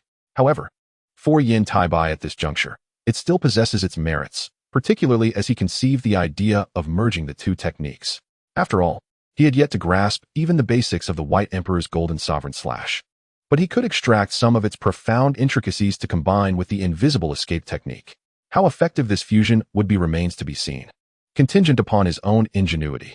Nevertheless, even with the White Emperor's golden sovereign slash and the invisible escape technique, which incorporates the enigmatic master's insights, merging the two is no simple task for a foundation stage cultivator like Yan Taibai. Yet, he firmly believes that if he succeeds, the invisible escape technique will undoubtedly be enhanced, resulting in swifter escape speeds and greater safety. Thus, dedicating time and effort to this endeavor is a small price to pay, as it all falls under the realm of cultivation. In the ensuing days, Yan Taibai diligently practiced in his cave, while simultaneously researching the White Emperor's golden sovereign slash and the invisible escape technique, preparing to create an enhanced version of the latter. Meanwhile, the ancestor of the Yan family conveyed his final decision to the black-clad man. Ancestor, are you truly resolved to proceed with this? Should it fail, the Yan family may face irreparable ruin, the man in black remarked, his expression grim upon hearing the ancestor's determination. Chapter 35. The Immortal Golden Body. Regarding the decision of the ancestral figure of the Yan family, Yan Taibai could only remain in the dark. His immediate concern was to enhance his mastery of the invisibly eluding technique. Were it not for the solid foundation and theories instilled by reading 10,000 volumes, he would find it nearly impossible to strengthen the invisibly eluding technique with the White Emperor's golden sovereign slash. The challenge was no longer merely formidable, it was almost insurmountable. This was less about one's spiritual roots and more about knowledge, the understanding of cultivation. On this day, the sky was clear and the gentle breeze caressed the mountains where the hidden moon sect resided. Mist swirled, and the aura of immortality lingered, evoking a celestial ambience around the pavilions and halls. Suddenly, in an uninhabited expanse, a brilliant golden light streaked through the air, approaching with astonishing speed. So swift that even a golden core cultivator would marvel at its swiftness. As the golden light dissipated, it revealed a tall and striking figure. It was Yan Taibai, who had diligently practiced the enhanced version of the invisibly eluding technique for several days. It was evident that, with the aid of the White Emperor's golden sovereign slash and the solid foundation laid by reading 10,000 volumes, he had finally succeeded. The speed of the invisibly eluding technique had escalated significantly. Now, even in its nascent form, it was already on par with that of a golden core cultivator. Indeed, if Yan Taibai so desired, he could move even faster. However, as he glanced down at his slightly reddened skin, he realized that despite the protection of his spiritual light, such rapid movement had undeniably impacted his physical body. Thus, to achieve greater speed, the foremost challenge to address was the strength of his physique. Fortunately, this challenge was not insurmountable, for the White Emperor's golden sovereign slash contained a corresponding method for body refinement. By gradually reinforcing his body, he could alleviate this concern. If successful, he would cultivate an immensely powerful immortal golden body.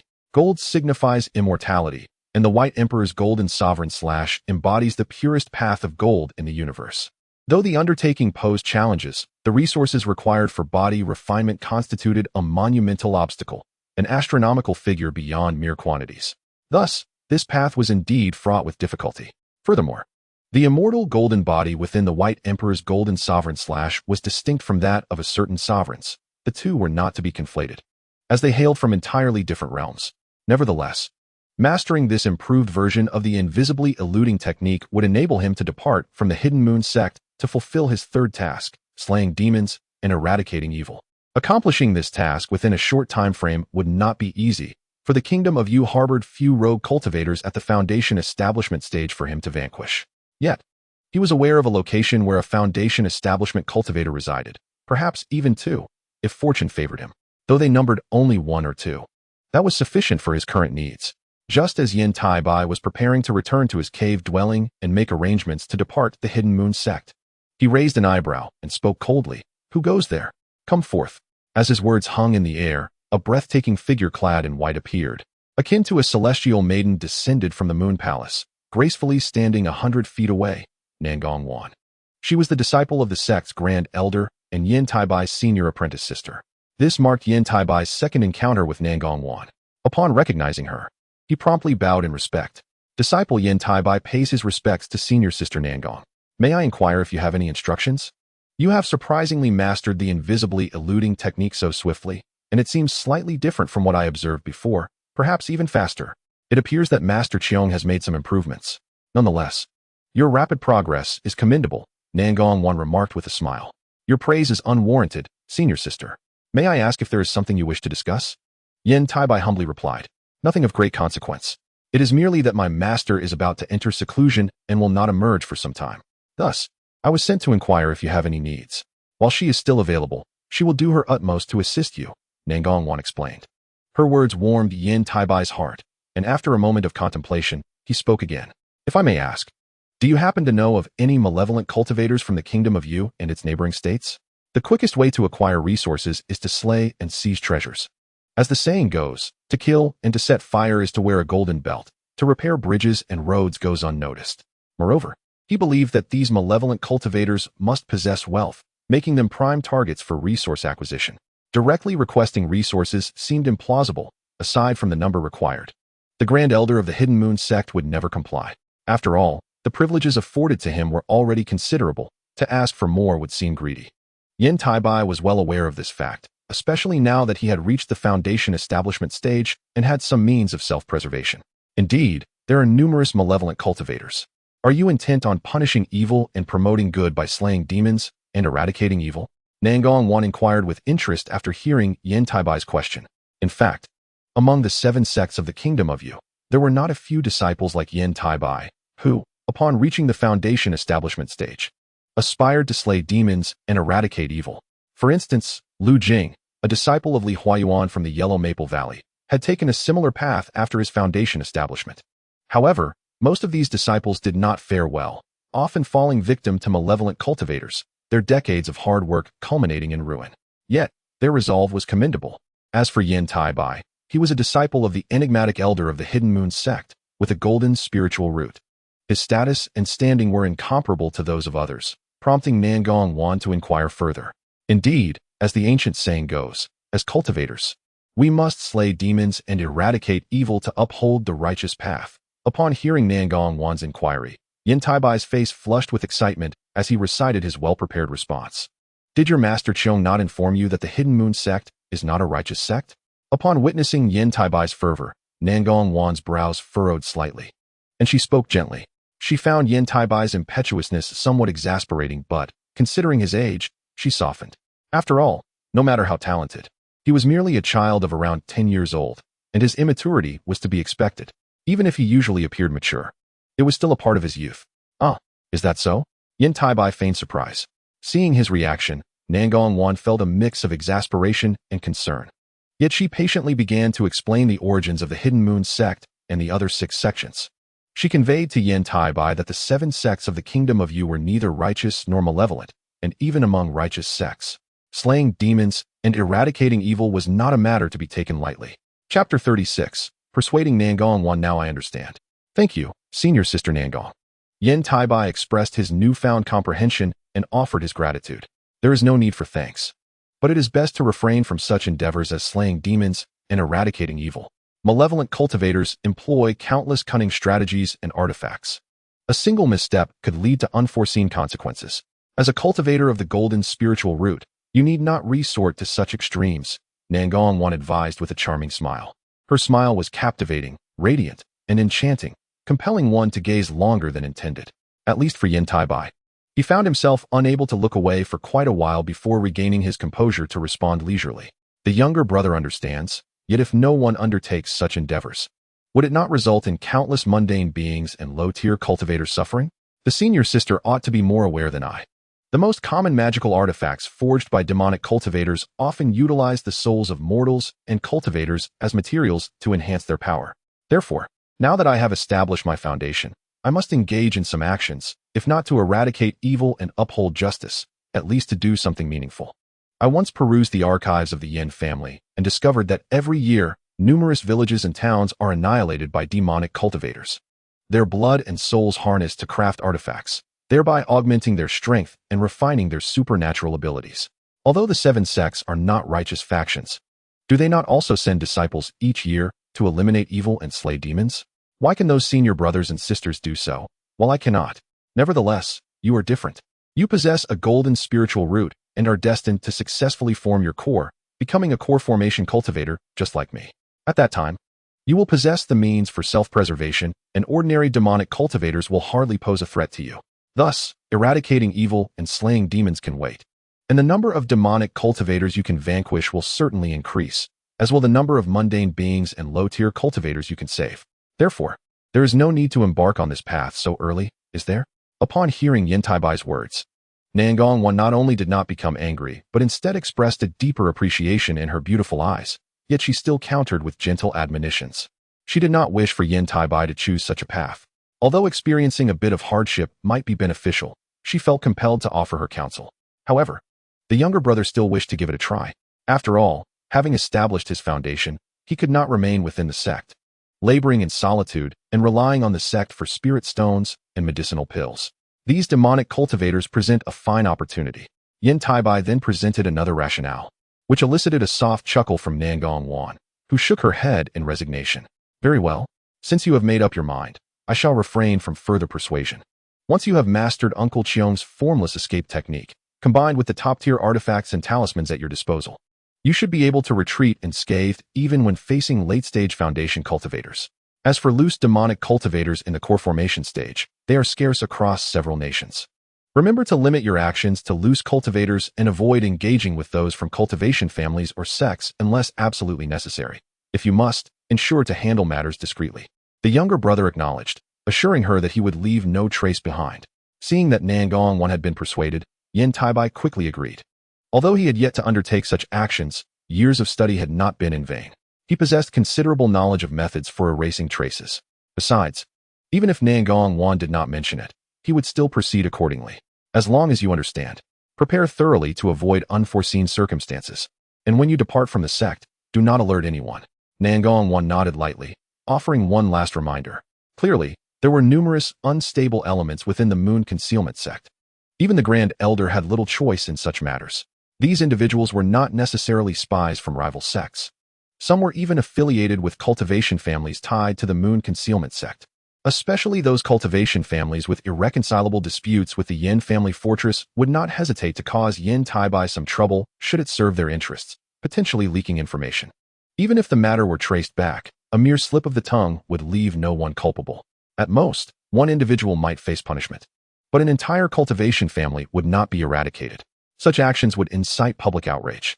As the majority of disciples from the 7 sects of the Yu Nation hailed from various cultivation families, making the foundation of the 7 sects inseparable from these families. In this context, how could one compare to Yan Taibai alone, compared to the entirety of the Moon Concealment sect, unless Yan Taibai advances to the nascent soul stage? He is in no position to draw comparisons. This is a truth well understood by all. Within the Moon Concealment sect, peace is but an illusion, with countless struggles rampant. Nangong had grown weary of such matters and had remained in seclusion. The younger brother acknowledged her guidance, expressing his gratitude with a respectful bow. He was well aware of the circumstances within the Moon Concealment sect, as the old monster Cheong had informed him that their lineage relied heavily on the support of the Grand Elder of the Moon Concealment sect, who was the most significant figure among them. Other factions within the sect were merely waiting for the Grand Elder to pass, eager to contest for that esteemed position. Had the old monster Cheong been able to advance to the nascent soul stage, he would have undoubtedly succeeded the Grand Elder's position after the latter's demise, but alas, his potential had been exhausted, and he might succumb even before the Grand Elder.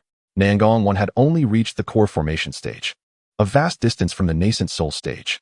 Moreover, the moon concealment sect was not limited to a single nascent soul cultivator, which is why, after Nangong 1's departure, she would no longer concern herself with the affairs of the moon concealment sect. Their lineage had nearly dwindled to nothing, likely reduced to the solitary appearance of the old monster Qiong's disciple, who may not even qualify as a true disciple, but merely a bearer of the legacy. Thus, their lineage's situation was even worse than that of the Yellow Maple Valley, where the old monster Liu had persevered for 300 to 400 years, while the Grand Elder of the Moon Concealment Sect, Uncle Yan Taibai, would not likely endure for that long. In such circumstances, their deterrent power had naturally diminished significantly. Consequently, both the Grand Elder of the Moon Concealment Sect and the old monster Qiong, even Nangong 1, held considerable hopes for Yan Taibai.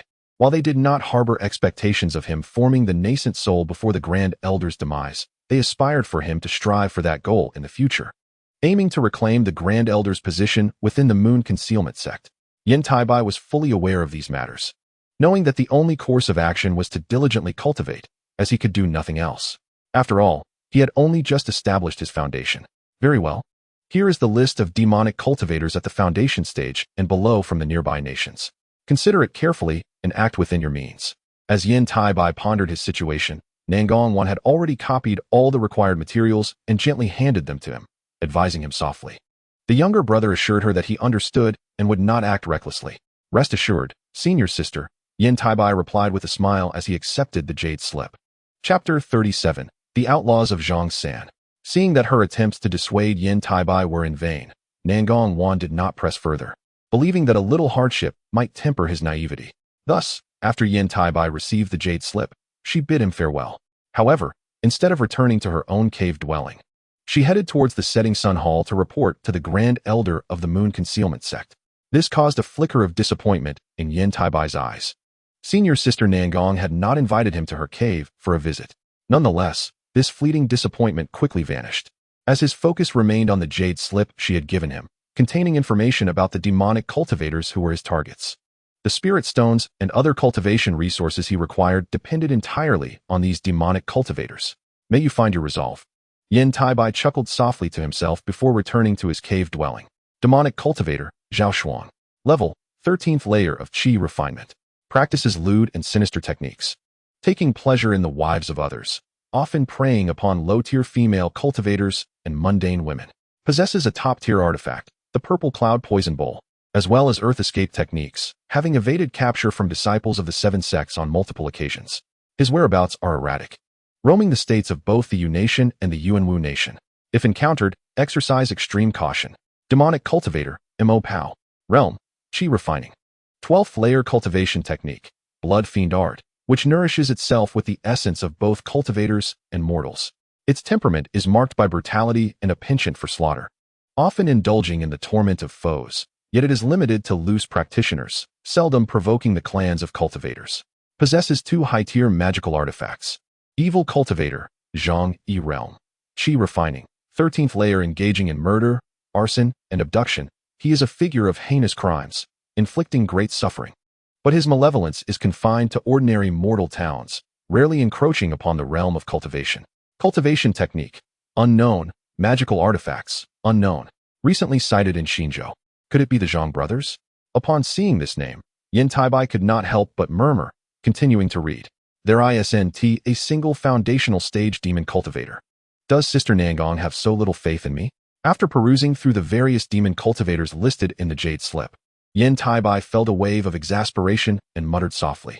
The demon cultivators provided by Nangong 1 did not include any foundational stage practitioners. Clearly, she considered that he had just reached the foundational stage. Despite having cultivated the Elder Qiong's invisible escape technique, he lacks any combat experience, especially in life and death battles. It is not unheard of for a foundational stage cultivator to perish at the hands of those in the Qi refining stage. She likely wishes for him to practice against these Qi refining demon cultivators to familiarize himself with the experience of life and death combat. After grasping this point, Yan Taibai felt a surge of gratitude towards Sister Nangong. Indeed, she is a suitable companion for domestic life, a virtuous wife and mother, and a homebody devoted to her cultivation, almost indifferent to the affairs of others. The absence of any evil value indicates that Nangong 1 has not taken any innocent lives. This is logical. Yan Taibai had inquired with Elder Qiong, who revealed that before Sister Nangong reached the core formation stage, her departures from the Hidden Moon sect were scant, with all cultivation resources provided personally by the Grand Elder of the sect. After reaching the core formation stage, aside from seeking spiritual herbs and materials, she has rarely left the Hidden Moon sect, wholly absorbed in her cultivation, embodying the archetype of a recluse in the cultivation world. Thus, it is entirely reasonable that she carries no evil value, particularly since Nangong Wan is still quite young, having attained the core formation stage before the age of 100. As for whether she has surpassed a century now, Elder Qiong did not disclose that to Yan Taibai, only stating that she is the most promising candidate in the Hidden Moon sect to achieve the nascent soul stage. This is a fact known to very few within the Hidden Moon sect, let alone among cultivators from other sections. Yan Taibai couldn't help but admire the Grand Elder's adeptness at keeping secrets. It is a pity that she could not ascend to the nascent soul stage before the Grand Elder's passing. However, Nangong Wan did achieve success in forming her nascent soul around the age of 300, which did not disappoint the Grand Elder of the Hidden Moon sect. Unfortunately, she still did not become the Grand Elder of the sect. Let us have you practice on these first. The first target shall be Zhang Yi, given your recent activities in Xinzhou. At the same time, within the Sunset Hall, the Grand Elder of the Hidden Moon sect frowned slightly after hearing Nangong Wan's report, expressing her displeasure. Truly, this little one is just like his master, never at ease, exterminating demons and safeguarding the way, slaying monsters and evil. How can he even think of such things? Yet, there is some merit in what junior brother Taibai said. Ultimately, someone must undertake these tasks. Just like Lu Jing, a disciple of Taoist Li Huayuan from Yellow Maple Valley, who does remarkably well in this regard. Nangong once spoke in defense of Yan Taibai. Lu Jing from Yellow Maple Valley slays demons because he suffered harm from demon cultivators in his youth, which damaged his foundation, leading him to choose this path. Moreover, in terms of talent, he cannot be compared to Taibai. He will remain at the foundational stage for his entire life. While Taibai at least has the potential to reach the core formation stage, thus it is inappropriate to make such comparisons. The Grand Elder of the Hidden Moon sect retorted with irritation, as she tends to show favoritism towards those close to her. Your master is indeed correct, but rest assured, I have only provided junior brother Taibai with a list of chi refining evil cultivators, without a single foundational stage practitioner. Moreover, junior brother Taibai possesses top-tier magical artifacts and talismans, so exterminating a few chi refining evil cultivators should pose no danger. After listening to her master's rebuttal, Nangong Wan chose not to argue further and revealed the contents of the list she had prepared for Yan Taibai. Indeed, upon hearing the names on the list, the expression of the Grand Elder of the Hidden Moon sect lightened considerably. This is acceptable. Let this young one hone his skills. After all, he is yet to engage in any combat, let alone take a life. This presents a fine opportunity for him to temper his state of mind, which will greatly benefit his cultivation. It is a pity that this young one exudes an aura of righteousness that is even purer and more intense than that of the foundational stage disciples from the Righteous Alliance's Howren Pavilion. If those shameless individuals from Howren Pavilion were to see him, especially considering junior brother Taibai's innate gold elemental spirit root, they would likely spare no effort to bring him back for focused cultivation.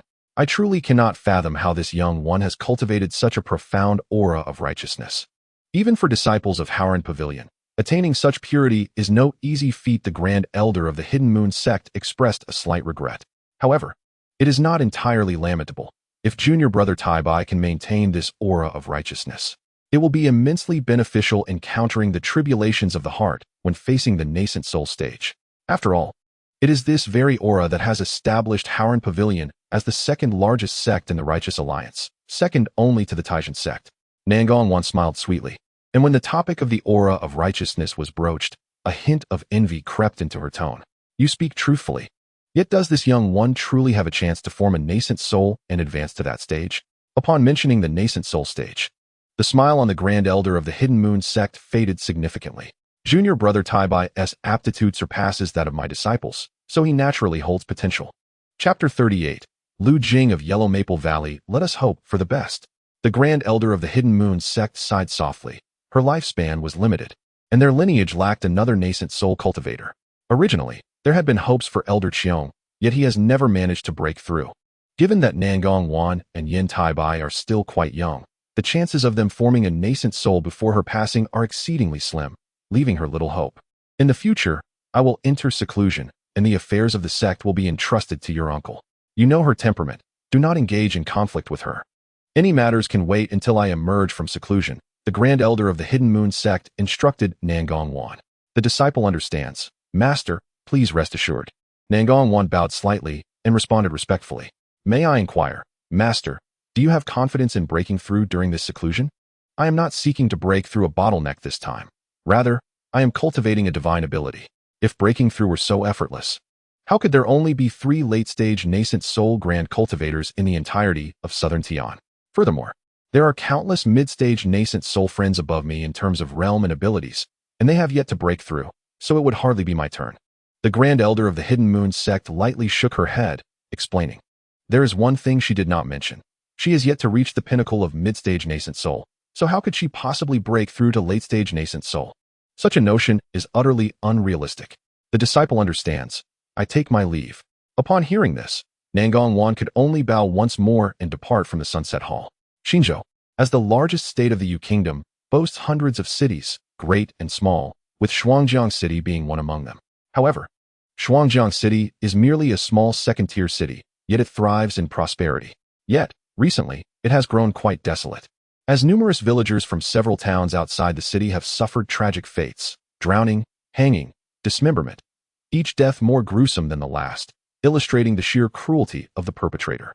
In regard to these matters, the officials of Shuangjiang City merely dispatched personnel to conduct a cursory investigation. The pursuit of the true culprit was beyond their capacity. Similar incidents had transpired in several neighboring towns and cities, particularly where affluent young women had suffered unspeakable atrocities, ultimately leading to their demise. Although the common folk possess scant understanding of cultivators, the authorities of the Yu Kingdom are somewhat informed. Those who have witnessed the perpetrator wielding the legendary celestial arts vividly recounted the extraordinary techniques employed by the assailant.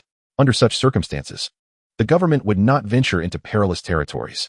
They could only hope that the celestial master would, as in other cities, depart from Shuangjiang City swiftly.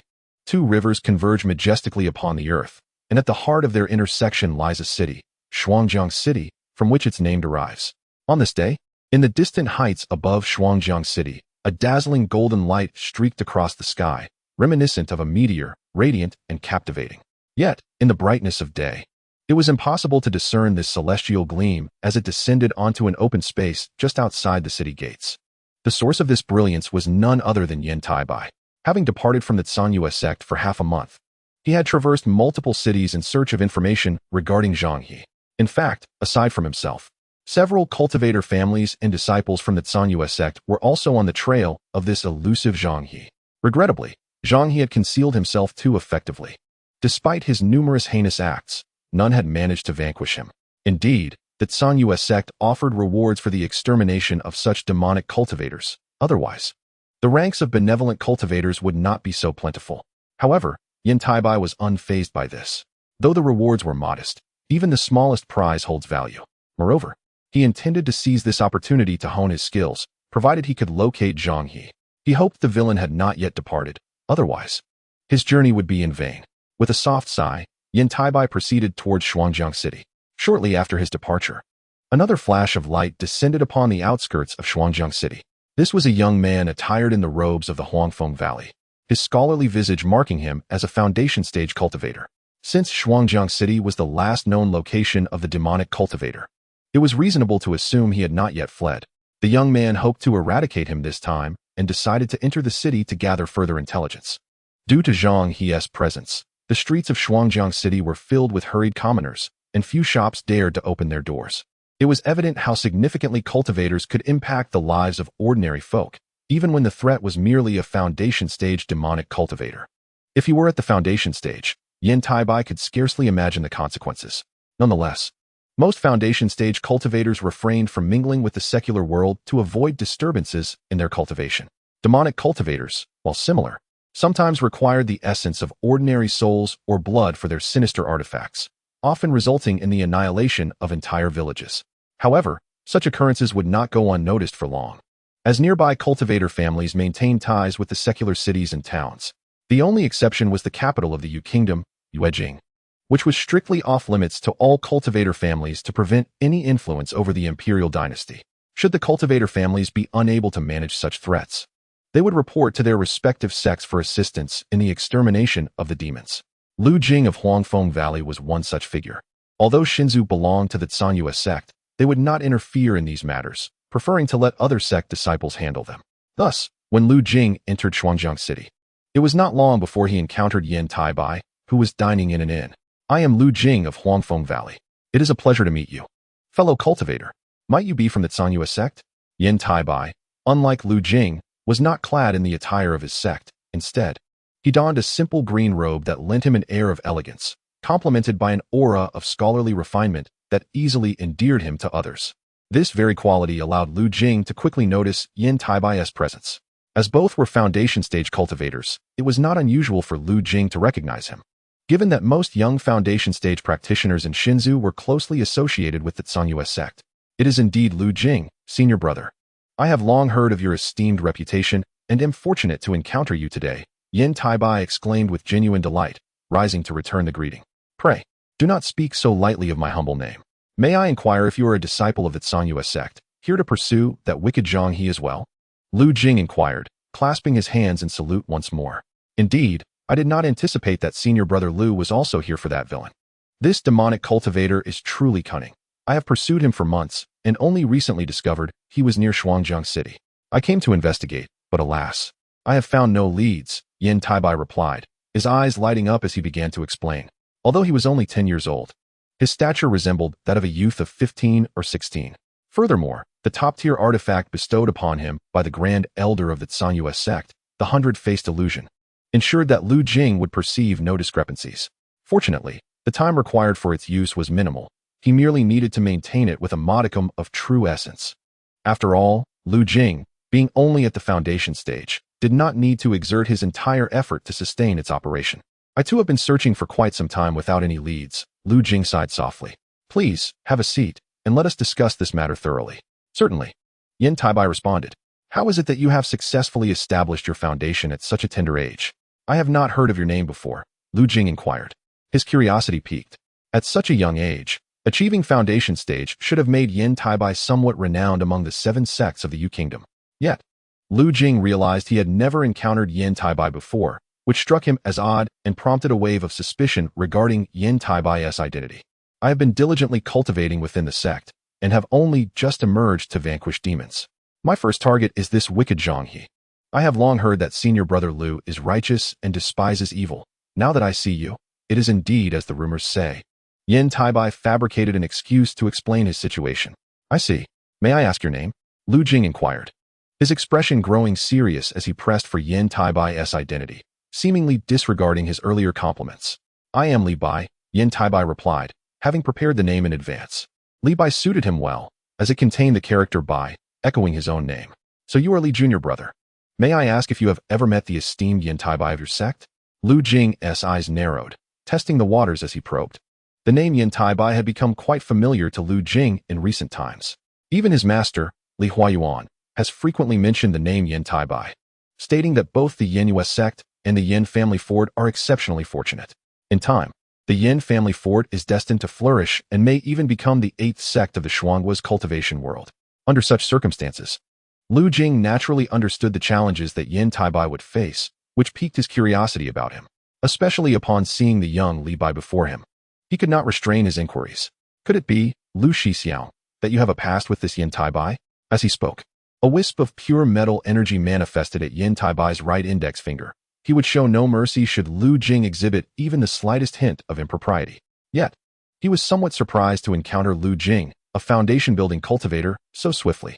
Regardless of Lu Jing's intentions, his continuous efforts in exterminating demons within Xinghua were indeed admirable. It was not merely the case that he had heard too much about this young disciple Yan Taibai during this time.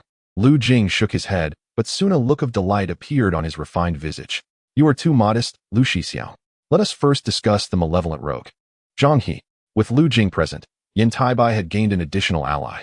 A 13th-layer qi refining cultivator, even if somewhat formidable, would not stand a chance against 2 foundation-building cultivators. Upon hearing that Lu Jing had a friend named Luo Xiang, he took a seat and recounted the intelligence he had gathered.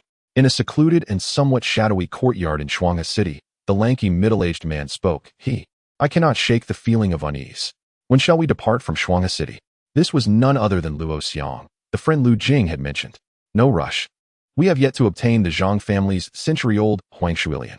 Once we secure that plant and refine it into the blood jade elixir, I will undoubtedly progress further. Foundation building may be out of reach, but achieving the 13th layer of qi refinement is still within hope. At that point, we can head to Li Daomen, one of the 3 demonic sects of Yuanwu Kingdom. You should understand that to establish a foundation, one must join these sects to obtain foundation building pills. Otherwise, in 100 years, one cannot escape the fate of aging and withering away. Another middle-aged man with a sinister visage and a menacing aura remarked coldly. Indeed, brother, he speaks wisely. When shall we go to the Zhang family? The lanky man pressed. Tonight. We may indulge ourselves once again, after all.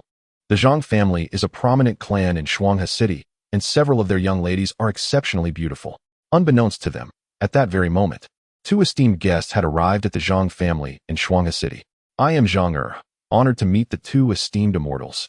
Even Zhang the foremost figure in Shuanghe City, dared not show any neglect in the presence of the 2 immortals, feeling rather privileged, yet uncertain of their purpose.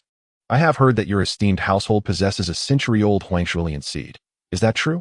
Lu Jing inquired with a smile, casting a glance at the intrigued Yan Taibai who was savoring his tea. After analyzing the situation, he concluded that Zhang He had committed numerous heinous acts to gather the materials required to concoct the blood jade elixir for Li Daomen, with the century-old Huangshuilian being the most crucial ingredient. They had extracted this information from Zhang Er's son at a tavern. Upon receiving this intelligence, they hastily made their way to the Zhang residence. Indeed, if the 2 esteemed immortals desire it, I shall procure it personally, Zhang replied, alarmed. Realizing that this matter had lingered for so many years, yet someone still knew of it, and it was 2 immortals at that. Thus, he resolved to part with wealth to avert disaster. Very well, I appreciate your assistance. Before Lu Jing could refuse, Yan Taibai had already consented. Recognizing the significance of the Huangshuilian for foundation-building cultivators and not wanting to miss the opportunity. After all, they had saved a whole family. Requesting some form of compensation was not unreasonable. Lu Jing could only offer a helpless smile, refraining from further comments. Please wait a moment, esteemed immortals. I shall fetch it immediately, Zhang said without hesitation, eager to avert calamity. Chapter 40. The White Emperor's Golden Sovereign Slays. One sword to vanquish demons and monsters, is this the Huangshuilian? Yan Taibai remarked softly, observing the peculiar lotus seed lying in the jade box. Resembling a drop of blood the size of a thumb, yet exuding a refreshing fragrance. I dare not deceive the esteemed immortals. Years ago, I fortuitously acquired this Huangshuilian seed, initially intending to keep it for prolonging life. However, since the esteemed immortals desire it, I shall present it. Might there be any further requests from the esteemed immortals? Zhang said, his face brimming with flattery.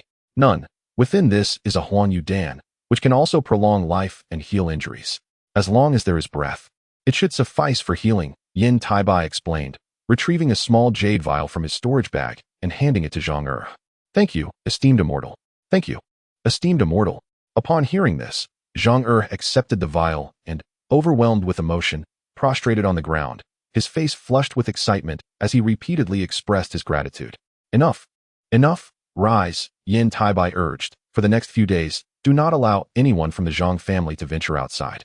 Regardless of what transpires, do not leave your rooms.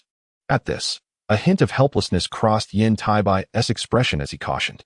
Upon hearing this, Zhang seemed to grasp the gravity of the situation, his previously flushed face now fading to nervousness and alarm as he bowed his head in agreement.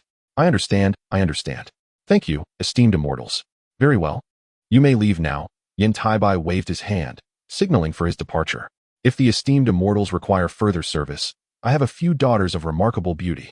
Before Zhang could finish his sentence, Yan Taibai cast a glance at Lu Jing, whose expression had soured, and promptly interrupted, Leave. You have no business here.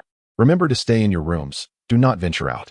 Should anything occur, do not blame us for not warning you. Cultivators have little regard for mundane mortals. Even someone like Lu Jing, who frequently slays demons and embodies the righteous spirit in the eyes of the 7 sect disciples, is no exception. Had it not been for Yan Taibai's insistence on visiting Zhang Lu Jing would never have set foot in the Zhang residence. Yes, Zhang sensing the impatience in Yan Taibai's demeanor, quickly offered a respectful bow and hastily exited the hall. Once Zhang had departed, Lu Jing's expression finally softened as he broached the matter at hand. When do you think those 2 rogue cultivators will arrive? Probably in the next few days. Yan Taibai mused. That would be ideal. Lu Jing nodded slightly, then added with a hint of regret, I did not expect you, Shitty, to deduce from such scant clues that those malicious rogue cultivators would come to the Zhang residence. I am truly humbled.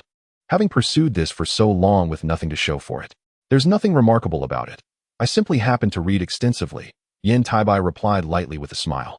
This is the advantage of reading 10,000 volumes, through the information obtained from Lu Jing combined with the records from the Yan family fort's library. Yan Taibai quickly deduced that Zhang He and his accomplice were targeting the materials needed to concoct the blood jade elixir for Li Daomen, driven by their sinister ambitions. Although the secular world pales in comparison to the realm of cultivation, the prominent families and powerful factions still possess, to varying degrees, some century-old medicinal herbs, which are precisely the targets of Zhang He and his accomplice. However, the brutality of their methods might have been a deliberate ruse to obscure their true intentions. In any case, now that Yan Taibai has encountered them, he will undoubtedly not let them escape unscathed. Not to mention the medicinal herbs accumulated by the duo over the years. The countless innocent lives lost in the process compel Yan Taibai to eradicate them. I hope those two wicked cultivators make their move soon, so I may continue my pursuit of other malevolent beings, Lu Jing mused, nodding and smiling without delving too deeply into his thoughts. Would junior brother Li be interested in joining forces to vanquish evil and enhance the reputation of our sects? Lu Jing further invited. Perhaps not. I am accustomed to solitude, Yan Taibai replied, shaking his head, and then, lifting his brow, he rose to his feet. The hour grows late. I shall take my leave to rest. Brother Lu may do as he pleases. Very well, Lu Jing replied, offering no objections. However, he lamented the absence of any useful information extracted from Yan Taibai, while it was Yan Taibai who had gleaned numerous details regarding Huangfeng Valley. Thankfully, these were minor matters that posed no significant concern. Lu Jing sensed that Yan Taibai did not appear as youthful as he seemed at first glance. Let there be no unforeseen occurrences, he whispered to himself thoughtfully after Yan Taibai departed. He then closed his eyes on the chair, waiting for the arrival of the two demonic cultivators. As night descended and the moon illuminated the sky, the pristine moonlight cast the Zhang residence in a radiant glow akin to daylight. Yet, despite the usual vibrancy even at night, the estate was now eerily silent, with scarcely a soul in sight. After all, the presence of two celestial masters within the estate offered greater security than any guard could provide, granting the entire contingent of protectors a rare respite. Thus, the Zhang residents lingered in silence until the latter half of the night. At that moment, two figures, their faces etched with confusion, appeared in midair above the estate, peering down at the desolate grounds below, which only deepened their unease. What is happening? Could they possibly know we are coming? One pondered. Impossible. How could a mere group of mortals be aware of our movements? Zhang He coldly dismissed the thought. Just then, a voice tinged with mockery echoed in their ears. The long night is upon us. I did not expect my two fellow cultivators to be so restless. Pray tell, what brings you to the Zhang residence? Who? Zhang He exclaimed, his expression shifting dramatically. In the next instant, a layer of golden radiance enveloped both Zhang He and his companion, resembling a thick armor that shielded them.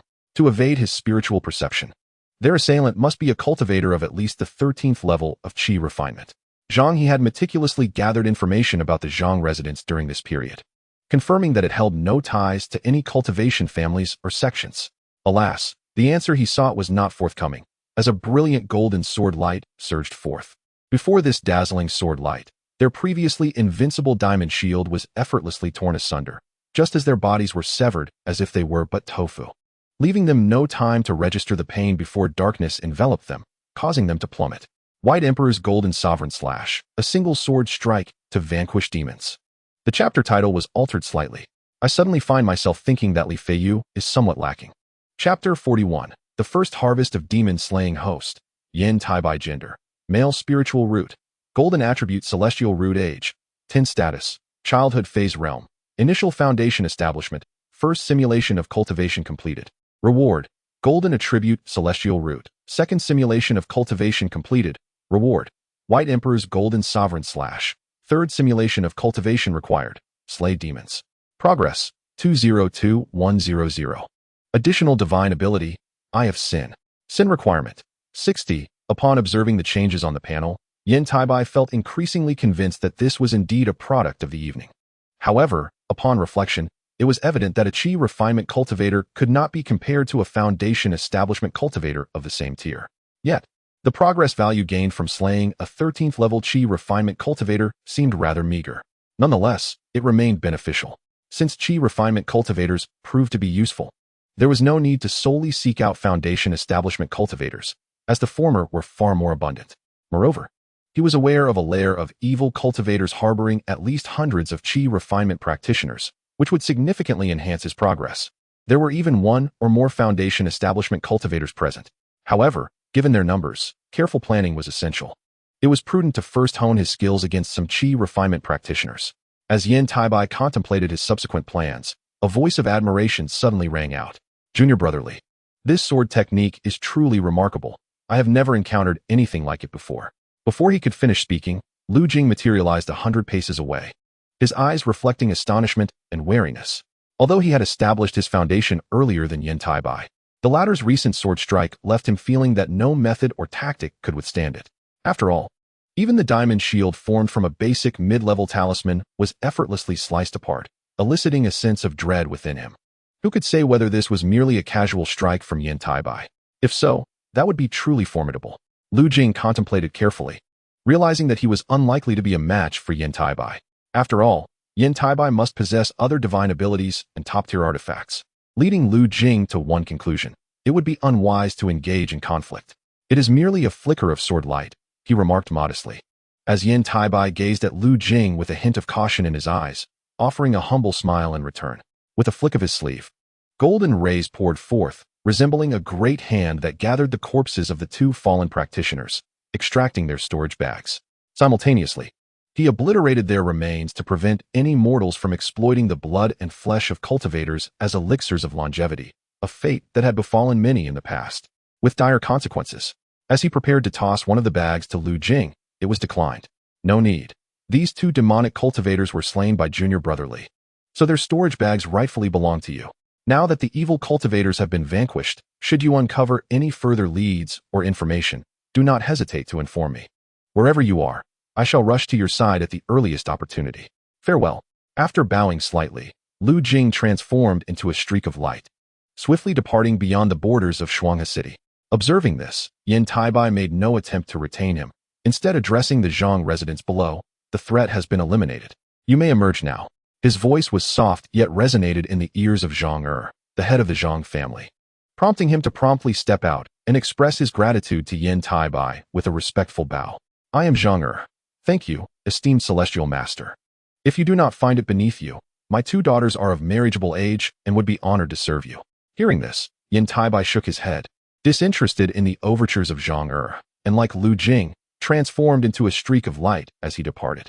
He was certainly not in the mood to take on any burdens, especially at the tender age of 10. Being a minor, such matters should be left aside. Furthermore, if Yan Ruyan, this little bride, were to find out, she might become quite upset. After all, a girl's anger knows no age limits. As for the might of the White Emperor's golden blade, he had gained some understanding, and it could serve as a hidden weapon when necessary. To be precise, it should be referred to as the true energy of metal. While Lu Jing had departed from Shuanghe City, Yan Taibai remained and sought a place to examine the spoils he had acquired from his first battle. His extermination of the evil cultivators was not only to fulfill the demon-slaying task, but also to reap these rewards. He could not simply do good without expecting some form of compensation. Don't disappoint me, he murmured. He then opened the storage bags of Zhang Yi and Zhang which were still fresh and bore traces of blood. Inside, he found 220 spirit stones. As for magical tools, 3 upper-tier artifacts, 5 mid-tier artifacts, and 8 lower-tier artifacts. Their functions remained unknown. There were also 20 lower-tier talismans and 5 mid-tier talismans. He discovered a total of 210,000 taels in silver notes and 70,000 taels in gold notes. The materials amounted to over 300 spirit stones in value. Additionally, there were medicinal herbs, 200-year-old herbs, and 13 herbs over 50 years old, which were precisely the materials needed for crafting the blood jade pill of the Li Dao sect. Could it be that Zhang Yi had some connection to the Li Dao sect? After inspecting the herbs, Yan Taibai muttered to himself. However, upon further reflection, he recalled that the recipe for the blood jade pill was indeed in the Yin family's library. Otherwise, he would not have known it. Nor could he have deduced that Zhang Yi and his companion would go to the Zhang residence at Zhang River to eliminate the two. Thus, The mere existence of a recipe for the blood jade pill could not definitively link Zhang Yi to the Li Dao sect of the Yuanwu kingdom. This could be considered a bit of a harvest, though regrettably, the spirit stones were rather scant. Fortunately, the herbs and magical tools still held some utility. He decided to keep the herbs, as they might be useful for refining pills in the future, while the magical tools would be sold, as upper-tier artifacts were of no practical use to him. It must be said that Zhang Yi and his companion were quite wealthy among the evil cultivators, possessing a considerable amount of valuable items, which explained why they managed to evade consequences despite their numerous crimes. But now all of it belonged to him. However, he was already looking for his next target. Unfortunately, the progress value obtained from exterminating Qi refinement stage evil cultivators was not particularly high. It was not much different from his previous life, the only distinction being the absence of excessive zeros after the decimal point. The following day, after resting for half the night, Yan Taibai quietly departed from Shuanghe City. The events that transpired at the Zhang residence the previous night were unclear even to Zhang Heir. Yet they still spread the news, subsequently establishing a shrine for Yan Taibai and Lu Jing, offering daily prayers. Nevertheless, the entire Shuanghe City maintained a skeptical attitude regarding the protection from the immortal master of the Zhang residence. Regardless of the doubts, forces that dared to oppose the Zhang residence chose to retreat and even vacated Shuanghe City. One could only imagine the magnitude of a cultivator's renown. Chapter 42. Taibai Sword Immortal. The Tianqing Sect's market is a well-known trading hub between the Kingdom of Yu and the Yuanwu Kingdom. This prominence arises from its position as a border town, coupled with the Tianqing Sect's reputation for formations among the three major righteous sects of the Yuanwu Kingdom, further enhancing its prestige. Most disciples from the 7 sects of the Kingdom of Yu, after establishing their foundations, would flock to the Tianqing market to procure a set of protective formations for their caves unless they had received gifts from elders within their sections. The best quality of formations could be found in the Stardust Pavilion established by the Tianqing sect or at the secretive auction houses. However, the formations in the Stardust Pavilion were predominantly decent, yet basic. Even so, cultivators flocked to purchase formations and other items, ensuring a bustling business every day. On this particular day, a distinguished guest arrived at the Stardust Pavilion, making a beeline for the 5th-floor hall without hesitation. Within the hall sat a noble woman garbed in fine silk, her cultivation at the late stage of foundation establishment. Upon seeing the newcomer, who bore the appearance of a handsome scholar from the mortal realm, her eyes glimmered with a hint of sharpness, akin to a blade poised to draw blood at any moment. This caused the noblewoman to beam with delight, and she rose gracefully to greet him. "I am Madame Lan, a steward of the 5th floor of this Stardust Pavilion. May I ask what you wish to purchase?" "I did not come to purchase anything, but rather to propose a transaction with your esteemed pavilion," Yan Taibai replied, gently shaking his head. Without further ado, he seated himself across from Madame Lan. Not at all displeased, Madame Lan instructed, "Mayor, serve the tea." "Thank you," Yan Taibai replied with a light chuckle, expressing his gratitude. "It is our honor that you are willing to engage in a transaction with us at the Stardust Pavilion. What kind of transaction do you seek?" Madame Lan smiled, her eyes sparkling as they remained fixed on Yan Taibai. "Herein lies a collection of magical tools, materials, and various other items. Would you kindly assess their value? A settlement in spirit stones would suffice." Yan Taibai then produced a bulging storage bag from his waist and handed it to Madame Lan. "Very well. I shall evaluate it shortly. Please wait a moment." Noticing his demeanor, Madame Lan took a moment to study Yan Taibai, deducing the origins of the items within the storage bag without probing further. With a charming smile, she began to inspect the contents with her spiritual sense. At that moment, Yan Taibai accepted the teacup that Mayor offered, sipping delicately before placing it back on the table, awaiting Madame Lan's response. Had he not acquired an abundance of spoils recently, he would have opted to sell everything directly to the Inyu sect, entrusting the management to them. However, to avoid complications, he ultimately chose to process part of it at the Stardust Pavilion, primarily due to its esteemed reputation among the various markets. After about a quarter of an hour, Madame Lan retracted her spiritual sense, her face adorned with surprise as she placed the storage bag down, her eyes sparkling as she gazed at Yan Taibai. The items within, including magical tools, materials, and talismans, are valued at 4,600 spirit stones. What do you think? 4,600 spirit stones is acceptable. However, could we perhaps exchange it for mid-tier metal attribute spirit stones or metal attribute materials? A slightly lower price would also suffice, Yan Taibai suggested after a moment of contemplation. Upon hearing this, Madame Lan blinked in surprise, then nodded slightly with a hint of apology, responding, "That can certainly be arranged, though the price will need to be adjusted downward." I could exchange for a maximum of 42 mid-tier metal attribute spirit stones. Would that be agreeable? That is perfectly acceptable. Yan Taibai nodded in agreement without hesitation. Having anticipated this outcome, earning 42 mid-tier metal attribute spirit stones within a year would be considered a windfall for any Foundation establishment cultivator, ensuring that their year was not in vain. Yet, for Yan Taibai, it felt rather like a drop in the ocean. Nonetheless, apart from the spirit stones, there were other gains to be had, including mastery over the technique White Emperor's Golden Blade and the control and utility of the top-tier magical artifacts and talismans he possessed, along with the other spells and divine abilities he was cultivating. The most crucial aspect lies in the understanding of the realm of cultivation, which transcends mere readings from books. The stark reality of the cruelty and ruthlessness within the cultivation world is far more profound. Had it not been for the numerous strategies and hidden cards at his disposal, he might have perished several times, despite making ample preparations. Moreover, there is the progress in the extermination of demons. Host: Yan Taibai. Gender: male. Spiritual root: gold. Attribute: celestial spiritual root. Age: 11. Status: early childhood. Realm: Foundation establishment. Initial stage: first simulation of cultivation completed. Reward: gold. Attribute: celestial spiritual root. Second simulation of cultivation completed. Reward: White Emperor Golden Sovereign / third simulation of cultivation requirements: extermination of demons. Progress: 3100.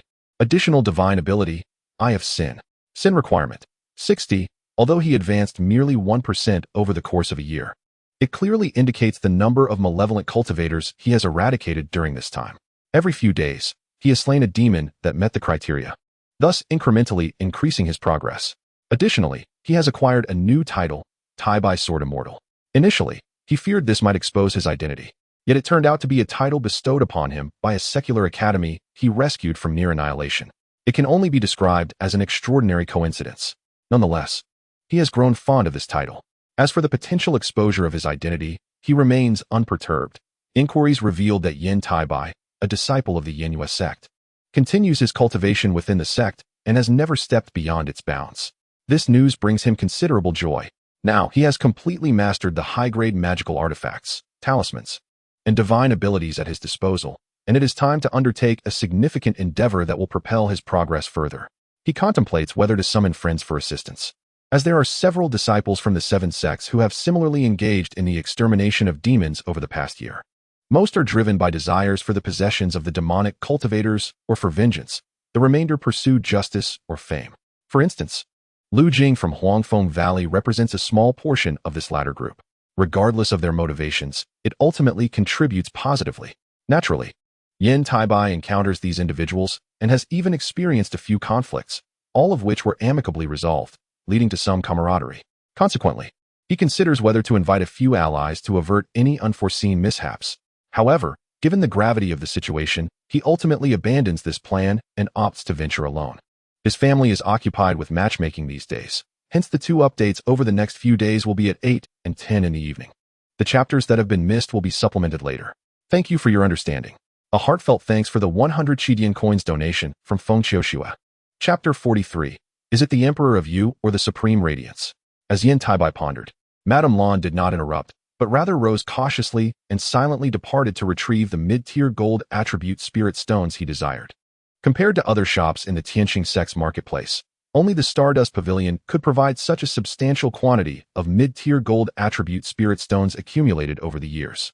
This was one of the reasons Yan Taibai chose to visit the Stardust Pavilion. Acquiring such a quantity elsewhere would prove quite challenging. Madame Lan did not keep Yan Taibai waiting long. Shortly, she returned with a tray that held a small 10-fold storage bag containing the gold attribute spirit stones he sought. Placing the tray on the 8 immortals table between them, Madame Lan spoke with her delicate lips. Friend, the spirit stones you requested have arrived. Please count them. Upon hearing this, Yan Taibai lifted his gaze to the storage bag on the tray and promptly examined it. A smile graced his face moments later, and he bowed in gratitude. Indeed, the quantity is correct. I thank you, madam. Do not mention it, friend. Should you require similar transactions in the future, please do not hesitate to seek me out. I assure you, I will not disappoint you, Madame Lan replied, her eyes sparkling with warmth as she smiled softly. Certainly, I take my leave. Observing the graceful Madame Lan, Yan Taibai assured himself that he was not hungry, then rose to nod in farewell. Take care, friend. I shall see you off. Madame Lan also stood to accompany him. Reluctantly, Yan Taibai accepted her company and expressed his thanks before making his way towards the exit of the hall. Upon leaving the Tianqing sect marketplace, Yan Taibai summoned a flying spirit vessel and set his course towards the Yu Kingdom. Yuejing is one of the forbidden areas of the 7 sects of Yu Kingdom and the entire cultivation world within it. The 7 sects have decreed that no cultivator may enter Yuejing, particularly the disciples of the 7 sects, to avoid undue influence over the royal family of the Yu Kingdom, which could lead to unnecessary complications. This very action has provided the Blackshaw sect's leader with an opportunity. From the narrative and clues within the original text, it is evident that the Emperor of Yu is indeed a disciple of the 7 sects, tasked with guarding the ancient teleportation array's mining site. Fortune has favored him, as he not only discovered the ancient teleportation array but also acquired the Supreme Radiance storage bag, thereby obtaining the transmission of a profound technique. In order to cultivate the techniques contained within and to nurture the 4 blood servants for his avatar or to condense the Sha Dan, the Emperor of Yu has made significant strides. However, Yan Taibai deduces that the 4 blood servants have yet to manifest, at most. Only a fragment of the Blackshaw sect's leader currently exists. As for the leader's true form, it undoubtedly resides in the Cold Palace as the Emperor of Yu. From this perspective, it is clear that this Emperor of Yu harbors profound distrust towards any member of the Blackshaw sect, including the future 4 blood servants. Over the past year, Yan Taibai has gathered some intelligence regarding the Blackshaw sect, which has been capturing wandering cultivators to harness their blood for their dark arts. Although it is widely believed within the cultivation world that such blood sacrifices cannot lead to the formation of elixirs, Yan Taibai, with his extensive knowledge, understands that this stems from inadequate techniques and practices. When techniques are mastered fully, the blood sacrifice method can indeed yield successful results, albeit with a significantly low probability. Furthermore, practitioners must endure the backlash of blood malice. As is often said, there's gain with loss, and this is an unavoidable reality. However, considering the timeline, the Emperor of Yu should currently be at the late stage of foundation establishment, accompanied by a group of Qi refining Blackshaw sect followers. Thus, the level of danger is not excessively high, prompting Yan Taibai to decide to assess the situation himself. If his calculations prove accurate, there will be no need to summon friends for assistance. He alone would suffice to deal with the Blackshaw sect and the true leader of the sect, the Emperor of Yu. It is worth noting that Yan Taibai has already eliminated numerous followers of the Blackshaw sect.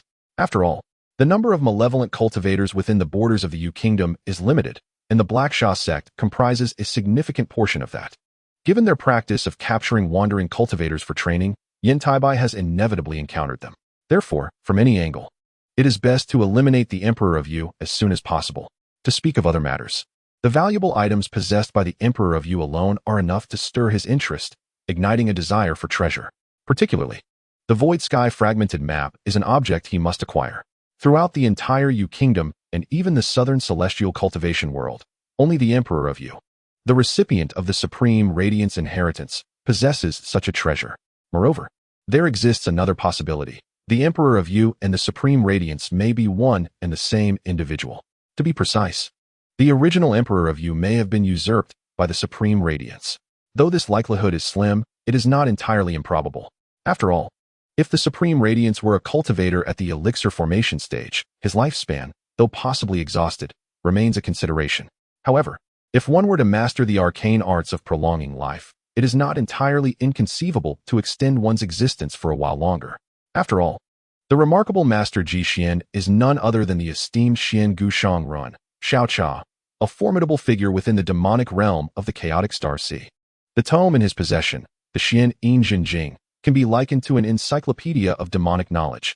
Thus, even if Ji Xian's lifespan were to wane, employing secretive techniques for vitality would allow him to linger a while longer. For instance, Xian Gushang Ren has chosen to forsake reincarnation in exchange for transforming into a ghostly practitioner of the extreme Yin, seeking vengeance for Ji Xian. Therefore, should the current Emperor of Yu be Ji Xian, the difficulty in confronting him would be considerable. Nonetheless, annihilation is not impossible. Yan Taibai is confident in his ability to slay the Emperor of Yu, albeit at a certain cost, which he naturally hopes to minimize.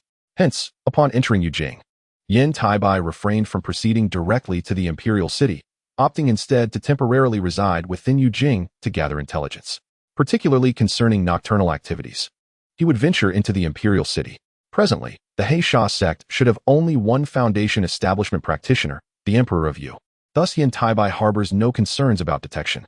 Even if discovered, only the Heisha sect would suffer misfortune, not he. Time swiftly passed, and in the blink of an eye, half a month had elapsed. Yan Taibai had gathered ample information regarding the Heisha sect within the imperial city. There exists only one true foundation establishment practitioner, the leader of the Heisha sect, the Emperor of Yu, who is in the late foundation establishment stage. There are 10 practitioners at the 13th layer of Qi refinement and 27 at the 12th layer. The remaining practitioners below the 12th layer of Qi refinement hold little significance for Yan Taibai. Thus, he plans to act while the higher-tier Qi refinement practitioners are predominantly in the imperial city, maximizing his progress in the slaying demons and eliminating evil. This way, he can apprehend them all at once without wasting time in pursuit. Furthermore, he has discovered that the high-tier Qi refinement cultivators of the Heisha sect are present in the imperial city specifically during the last 3 days of each month, as this is when they enter the blood prison to cultivate. Within the blood prison, the speed of cultivation is unparalleled. Under normal circumstances, they could only seek out places to cultivate themselves, and given that Yujing's plaza lacks spiritual veins, the blood prison serves as the optimal cultivation location for the Heisha sect. As the month draws to a close, the high-tier Qi refinement practitioners of the Heisha sect return to engage in their training. With only 2 days remaining until the month's end, anticipation builds. Chapter 44, Shock. The leader of the Heisha sect has suddenly perished. Tai Luo, the youngest pinnacle practitioner at the 12th layer of Qi refinement within the Heisha sect, is one of the few disciples highly regarded by the sect leader. During this session in the blood prison, Tai Luo hopes to seize the opportunity to break through to the 13th layer of Qi refinement, fulfilling the sect leader's requirement to achieve this breakthrough before turning 30. The sect leader has long proclaimed that any disciple who can break through to the 13th layer before the age of 30 will be granted the hope of foundation establishment. By employing supreme arcane techniques, the sect leader would bestow upon them the chance to become foundation establishment practitioners. Due to the monopolization of foundation establishment elixirs by the 7 sects, countless practitioners who were originally at the pinnacle of the 13th layer of Qi refinement have met their demise, unable to obtain the elixir. Tai Luo desires more than merely a fleeting existence of a century, so since joining the Heisha sect, he has dedicated himself to rigorous cultivation. Coupled with his decent aptitude and numerous contributions, he has repeatedly earned opportunities to cultivate within the blood prison, allowing him to swiftly ascend to the pinnacle of the 12th layer of Qi refinement. He eagerly anticipates the promised chance for foundation establishment from the sect leader. He merely needs to take the final step to break through to the 13th layer, which is achievable within 1 or 2 more sessions in the blood prison. With a stroke of luck, this very session might suffice for his breakthrough. At this moment, filled with hope, Tai Luo remains oblivious to the encroaching danger, waiting alongside other disciples of the Heisha sect outside a grand hall. Meanwhile, within the imperial city of the Yu Kingdom, which occupies 1/5 of the territory, the grand palace stands resplendent, adorned with countless corridors, leading to frequent instances of confusion among the eunuchs and palace maids who stray from their paths. However, the current imperial palace is fortified with guards at every 5 paces and sentinels at every 10, creating an atmosphere of vigilant security. All disciples of the Heisha sect at the 10th layer of Qi refinement and above stand in orderly silence before the grand hall, mirroring Tai Luo's anticipation and eagerness. Their eyes fixated on the hall's entrance, waiting for their all-powerful sect leader to arrive, unlock the blood prison, and allow them to enter for cultivation, thereby progressing further and reaping the rewards of their efforts. The days surrounding this time of the month bring them immense joy. The sect leader does not keep them waiting long. With a creak, the grand hall's doors swing open silently. Subsequently, Tai Luo and the other disciples of the Heisha sect, faces alight with fervor, kneel in reverence, proclaiming, "We pay our respects to the sect leader." As the words leave their lips, a figure emerges, a man clad in blue robes, appearing to be in his 40s, with a fair complexion and a gentle demeanor. His eyes adorned with traces of crow's feet, exuding an aura of utmost benevolence. "Ah, rise," he says with a warm smile, prompting the crowd to stand in gratitude. "Thank you for your grace, sect leader. Indeed, it seems the harvest from these past few months has been somewhat lacking. What could be the reason?" This time, the blue-robed man does not issue the usual command for the disciples to enter the blood prison for cultivation. Rather, he inquires with curiosity. The recent harvest has indeed diminished significantly, falling short of even 2/3 of the usual yield, a fact he finds difficult to accept. Upon hearing this, the disciples of the Heisha sect exchange glances, only now realizing the absence of several familiar faces. Initially, they believed their absence was due to other matters, feeling pleased that they faced fewer competitors and could absorb more blood-spirit energy. However, it now seems that the situation may be more dire. Reporting to the sect leader, I might possess some insight. Tai Luo stands forth as many disciples ponder the whereabouts of their missing comrades. Oh, Tai Luo, do enlighten us on the matter. The sect leader responds with a smile, inviting him to share. In truth, the sect leader has only recently discovered the situation in the blood prison. Not only has the blood energy decreased significantly, but several promising candidates earmarked for cultivation as blood servants have also gone missing. After inquiring, he learned that they had not participated in recent weeks. Having been in seclusion, he remained unaware of the circumstances, and the emergence of such a significant issue upon his return leaves him unsettled, necessitating clarification. Simultaneously, his unease gives rise to suspicion. Has their presence been compromised? Reporting to the sect leader, a practitioner named Taibai Sword Immortal has recently emerged in the Yu Kingdom's cultivation realm, having slain numerous fellow cultivators. Thus, I suspect that many of our own disciples have encountered misfortune, leading to their absence, Tai Luo reveals, finally relaying the information he has gathered. Taibai Sword Immortal. A fine name indeed. It appears this is the case, the sect leader muses after listening to Tai Luo's account, falling momentarily into silence before breaking into a light chuckle. Seemingly unconcerned. Yet, the glint of coldness in his eyes and the flicker of anger betray a deeper unease within him, underscoring that his outward calmness belies a tempestuous heart. However, he must not lose composure before his disciples. As the leader of the Black Shaman sect was about to command the disciples to enter the blood prison for cultivation, his expression suddenly shifted. In the next moment, a heart-wrenching scream escaped his lips, startling the disciples, before he collapsed to the ground, breathless and lifeless. Witnessing this scene, the disciples outside the grand hall exchanged bewildered glances, utterly perplexed by the unfolding events. Bound by the authority of the leader, none dared to approach and investigate. After a brief moment, only Tai Luo, with a hesitant and struggling demeanor, stepped forward to assist the leader. It was then that he realized the once omnipotent leader had lost all signs of life. This realization struck Tai Luo with profound clarity. The leader of the Black Shaman sect had perished. In that instant, he stood frozen, overwhelmed with shock, as his aspirations of foundation establishment shattered into oblivion. Meanwhile, the other disciples of the Black Shaman sect also recognized the grim truth. Their faces paling as they murmured in disbelief, "The leader is dead. Impossible. How could the esteemed leader fall?" This outcry sent the grand hall into disarray, as chaos erupted among the disciples, leaving them disoriented. However, some astute disciples, their eyes glinting with malice, fixated on the lifeless body of the leader in Tai Luo's arms, contemplating the prospect of claiming the storage bag for themselves.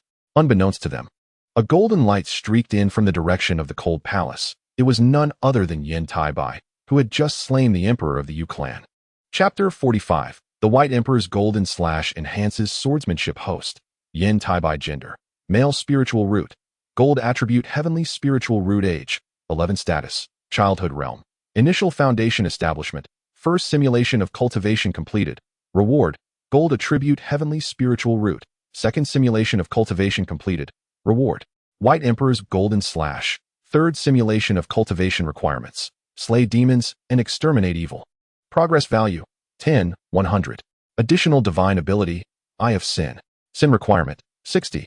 The death of a Yu Emperor had increased his progress value by 7, indicating that a late-stage foundation establishment cultivator could similarly enhance their progress. This was monumental news for Yan Taibai. If he could annihilate a demonic cultivator at the core formation stage, he might achieve immediate completion. However, the outcome of encounters at that level was unpredictable. Let alone core formation. In the past year of foundation establishment, the only opponent had been the Yu Emperor. To Yan Taibai's astonishment, the Cold Palace had minimal defenses. Merely a handful of disciples at the 10th level of Qi refinement guarding it.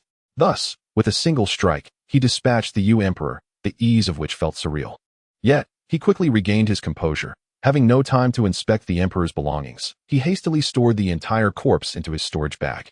There would be ample opportunity to examine it later, once he dealt with the other disciples of the Black Shaman sect. Indeed, he was correct. Upon arriving above the chaotic gathering in the Grand Hall, he found the disciples embroiled in fierce combat. Observing this, Yan Taibai felt a wave of satisfaction wash over him. He then flicked his sleeve, summoning a brilliant golden longsword into his grasp. In the next moment, he unleashed a downward strike. A surge of golden light erupted, as if thousands of golden, sharp sword chi threads shot forth. In the blink of an eye, they enveloped the vast space below. The disciples, engaged in a fray over the leader's storage bag, were momentarily stunned.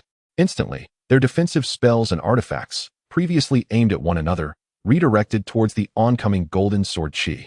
Alas, their meager cultivation levels were utterly insufficient to withstand Yan Taibai's enhanced technique, the 10,000 threads of the world. Under the onslaught of the golden sword chi, very few disciples could mount any effective defense. The aftermath was devastating. Those with luck faced swift demise, while the unfortunate suffered grievous wounds, unable to continue their resistance. Without the leader, the remaining disciples of the Black Shaman sect were powerless against a foundation establishment cultivator like Yan Taibai, unable to escape their fate. Akin to fish on a chopping board, the true significance lay in Yan Taibai's mastery of the sword technique, 10,000 threads of the world. One of the most renowned sword techniques among the 7 sects, particularly favored by disciples of the Great Sword sect. Other sects also recognized its prowess. As it originated from the Mystic Sword sect, this technique proved exceptionally effective, especially now that Yan Taibai had made slight enhancements to it, significantly amplifying its power. However, without the training in White Emperor's Golden Slash, it would have been impossible for anyone else to master it. Thus, the improved 10,000 threads of the world remained exclusively within Yan Taibai's grasp. White Emperor's Golden Slash embodies the true path of gold. Its profound knowledge and mysteries only just grazed by Yan Taibai, yet already yielding substantial benefits. For instance, with just this technique, he had decimated the entire Black Shaman sect.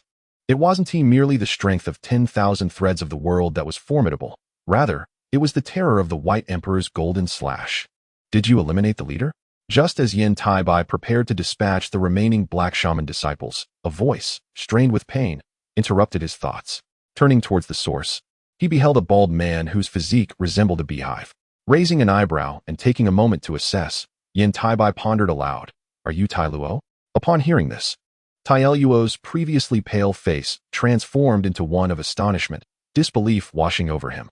He never anticipated that the one who had effortlessly obliterated their entire sect's foundation establishment cultivators would recognize him, though he was certain he had never encountered Yan Taibai before. "Oh, it seems so.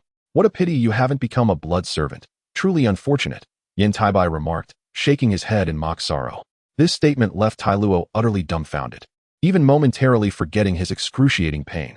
How could the stranger possess knowledge of the blood servant? Only he and a few other disciples, all in their 20s and at the 12th level of chi refinement, were privy to such information. From Yan Taibai's tone, it seemed he assumed Tai Luo should have become a blood servant. Who on earth was he? This was the sole question lingering in Tai Luo's mind as he faced impending death. Yan Taibai, however, offered no answers. Instead, he retrieved a mid-tier fire attribute talisman, the Fire Sea talisman, without hesitation, casting it downwards. Instantly, the talisman erupted 10 zhang beneath him, unleashing a torrent of flames that cascaded down like celestial meteors.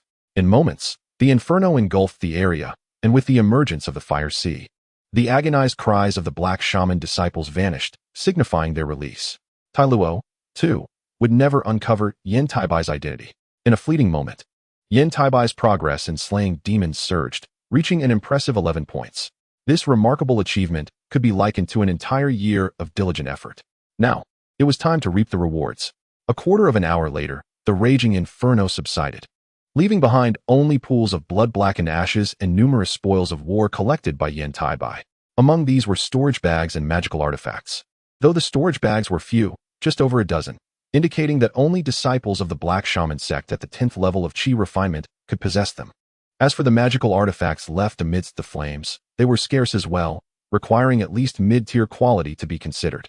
Nonetheless, this was still a substantial bounty. After all, spiritual stones, materials, and medicinal herbs were bound to be found. Indeed, the sins of many years had culminated in this moment. After a brief meal during which he gathered the spoils, Yan Taibai proceeded to inspect his treasures within the Grand Palace Hall. The remnants of the Void Sky fragment had naturally been secured. He had acquired no less than 10 top-tier magical artifacts, along with a semi-artifact known as the Black Blood Blade. Yet, what captivated Yan Taibai most were 2 particular items. One was the dazzling legacy left behind by a previous master, and the other was a map detailing the mineral veins of the 7 sects. Chapter 46. The Reluctant Homebody, Nangong Wan in the Realm of Cultivation. Mineral veins are generally classified into two categories: the spirit stone veins, which are always associated with spiritual veins and are essential to all cultivation sects and families, and the material veins, such as iron, copper, gold, silver, and silver sand veins. However, the extraction of even raw ore from these material veins necessitates the involvement of cultivators and artifact smiths, consuming considerable time and spiritual energy. For example, the commonly sought material known as iron essence requires a core formation cultivator to refine it with their own Dan fire. Alternatively, the earth vein fire could be utilized, but that requires a skilled smith. The mineral veins Yan Taibai obtained from the storage bag of the Black Shaman sect's leader contained information on all spirit stone and material veins within the borders of the Yu Kingdom. It was evident that the leader of the Black Shaman sect, or rather, the Emperor of Yu, had schemed regarding the seven sects' mineral veins for quite some time. Consequently, Yan Taibai could not ascertain whether the Yu Emperor was a practitioner of the seven sects. However, this was of little consequence. What mattered was that within the map lay the gold attribute spirit stone veins that Yan Taibai sought, specifically the Xianjin vein. This Xianjin vein was not an ordinary gold mine, but rather a rare form of gold that surpassed even traditional gold in both value and utility. In terms of grade, materials like gold essence, iron essence, silver essence, and copper essence could only be categorized as standard magical artifact materials. Although they could enhance the power of artifact crafting, they were merely considered decent materials for artifacts. Such veins were abundant within the Yu Kingdom, controlled by the seven sects and various cultivation families. The seven sects had never pressed for these common veins, as they already possessed ample resources. The challenge lay in the extraction process, which required time, effort, and skilled smiths. As for the Xianjin vein, despite being a small one, it was jointly managed by the seven sects. Each year, only half a pound to a pound of Xianjin was extracted, which would quickly be divided among the high-ranking core formation cultivators of the seven sects. Thus, one or two core formation cultivators always stationed themselves at the Xianjin vein.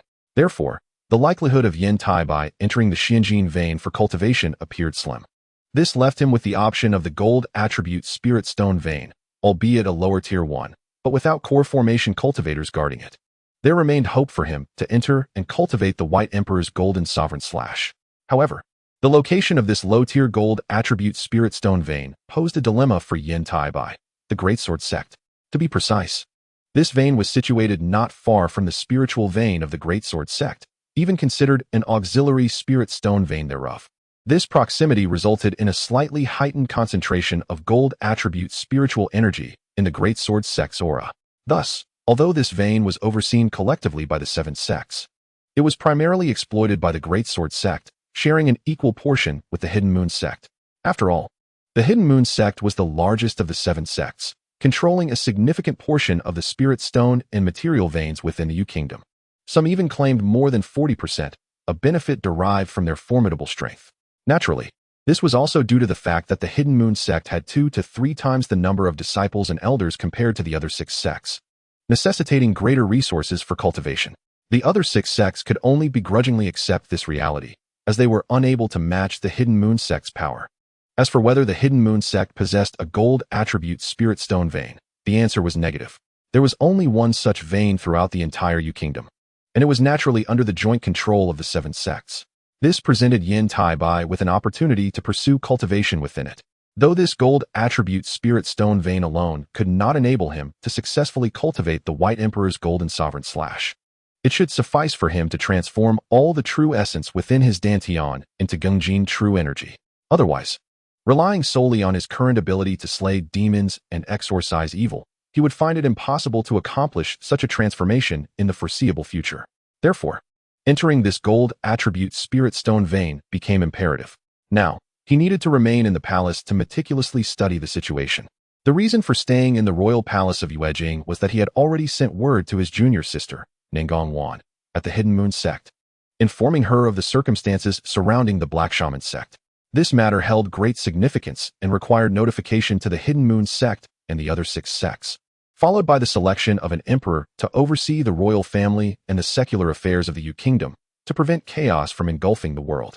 This was the bottom line for the 7 sects. If the secular world descended into turmoil, the royal family of Yu would be compelled to change.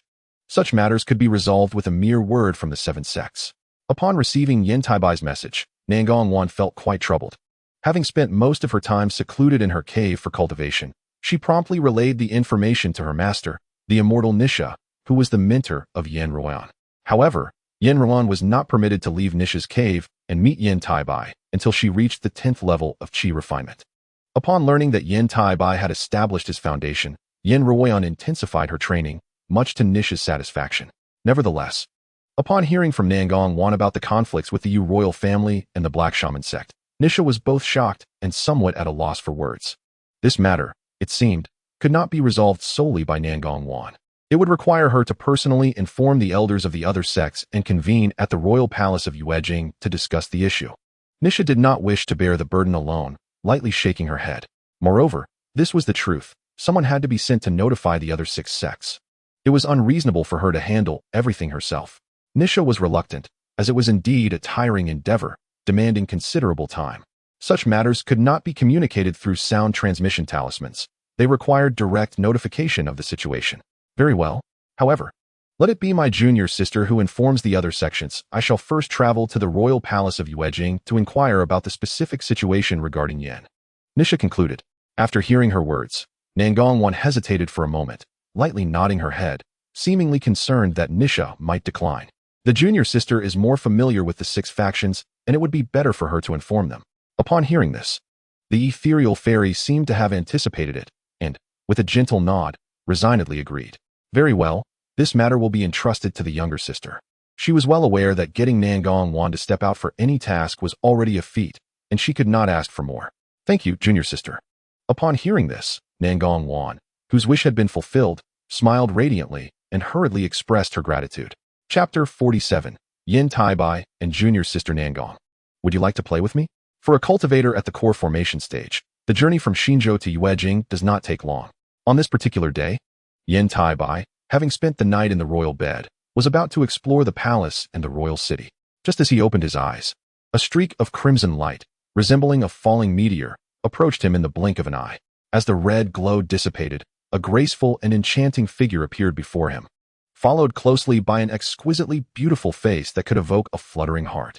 The visitor was none other than Nangong Wan, who had been compelled to venture out for work. You only know how to bring me trouble. Upon landing, before Yan Taibai could pay his respects, Nangong Wan scolded him without restraint. Over the past year, she had indeed assisted Yan Taibai in managing numerous matters, though not always personally. She had dispatched many disciples of the Hidden Moon sect to aid him. Thus, Nangong Wan could be considered the one with the closest relationship with Yan Taibai in the entire Hidden Moon sect, aside from Yan Ruyan. However, this time, it was indeed Nangong Wan who had to step forward personally.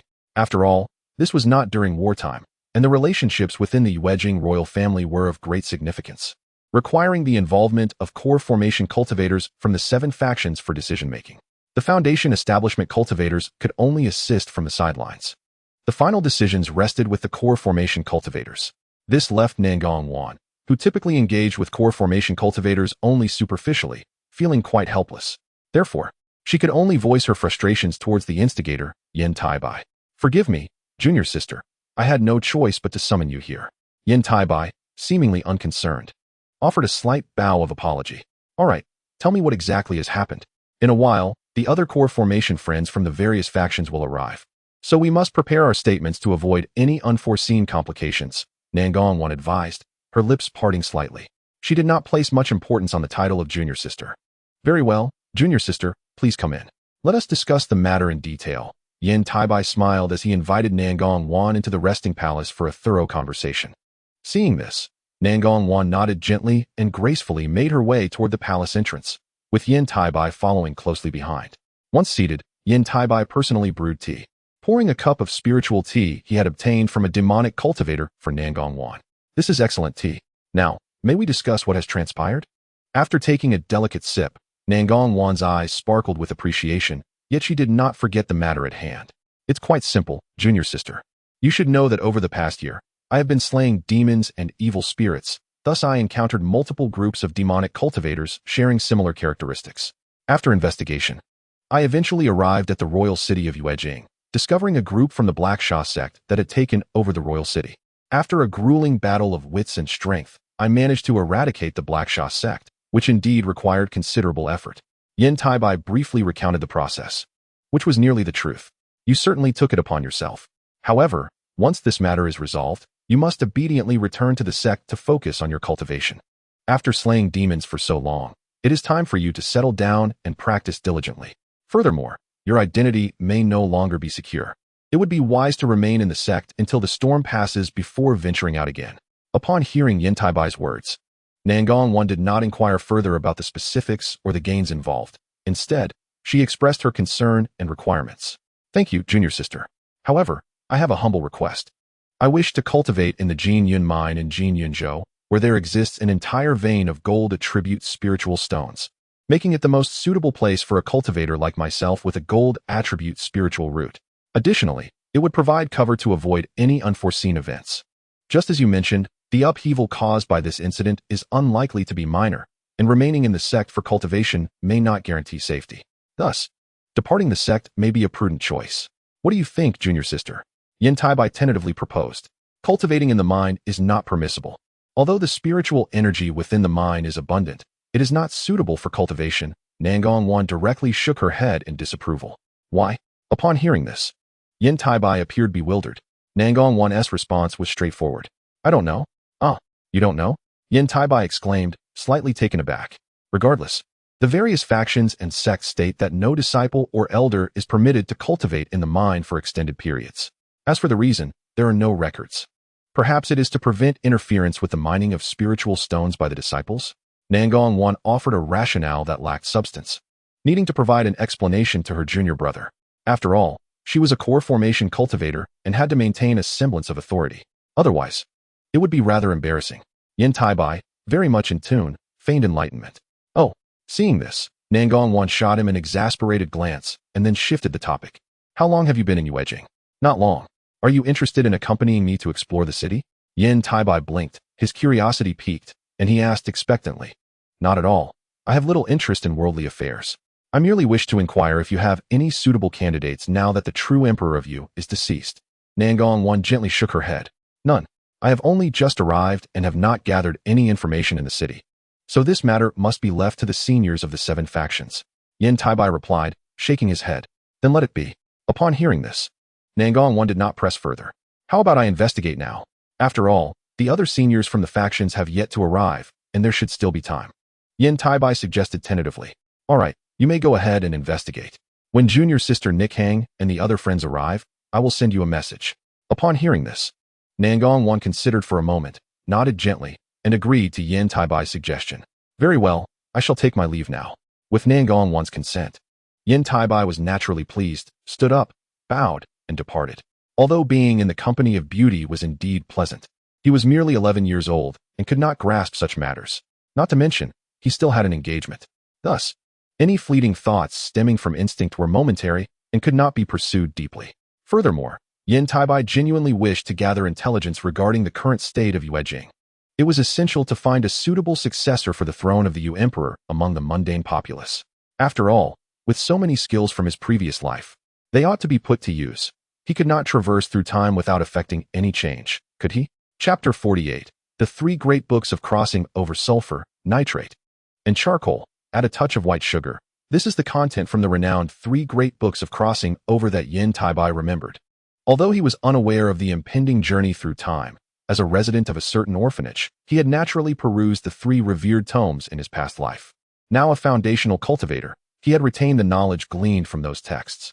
Thus, when Nangong prompted him to seek a suitable candidate for the position of Emperor of Yu, he was not averse to sharing certain insights from these sacred scriptures.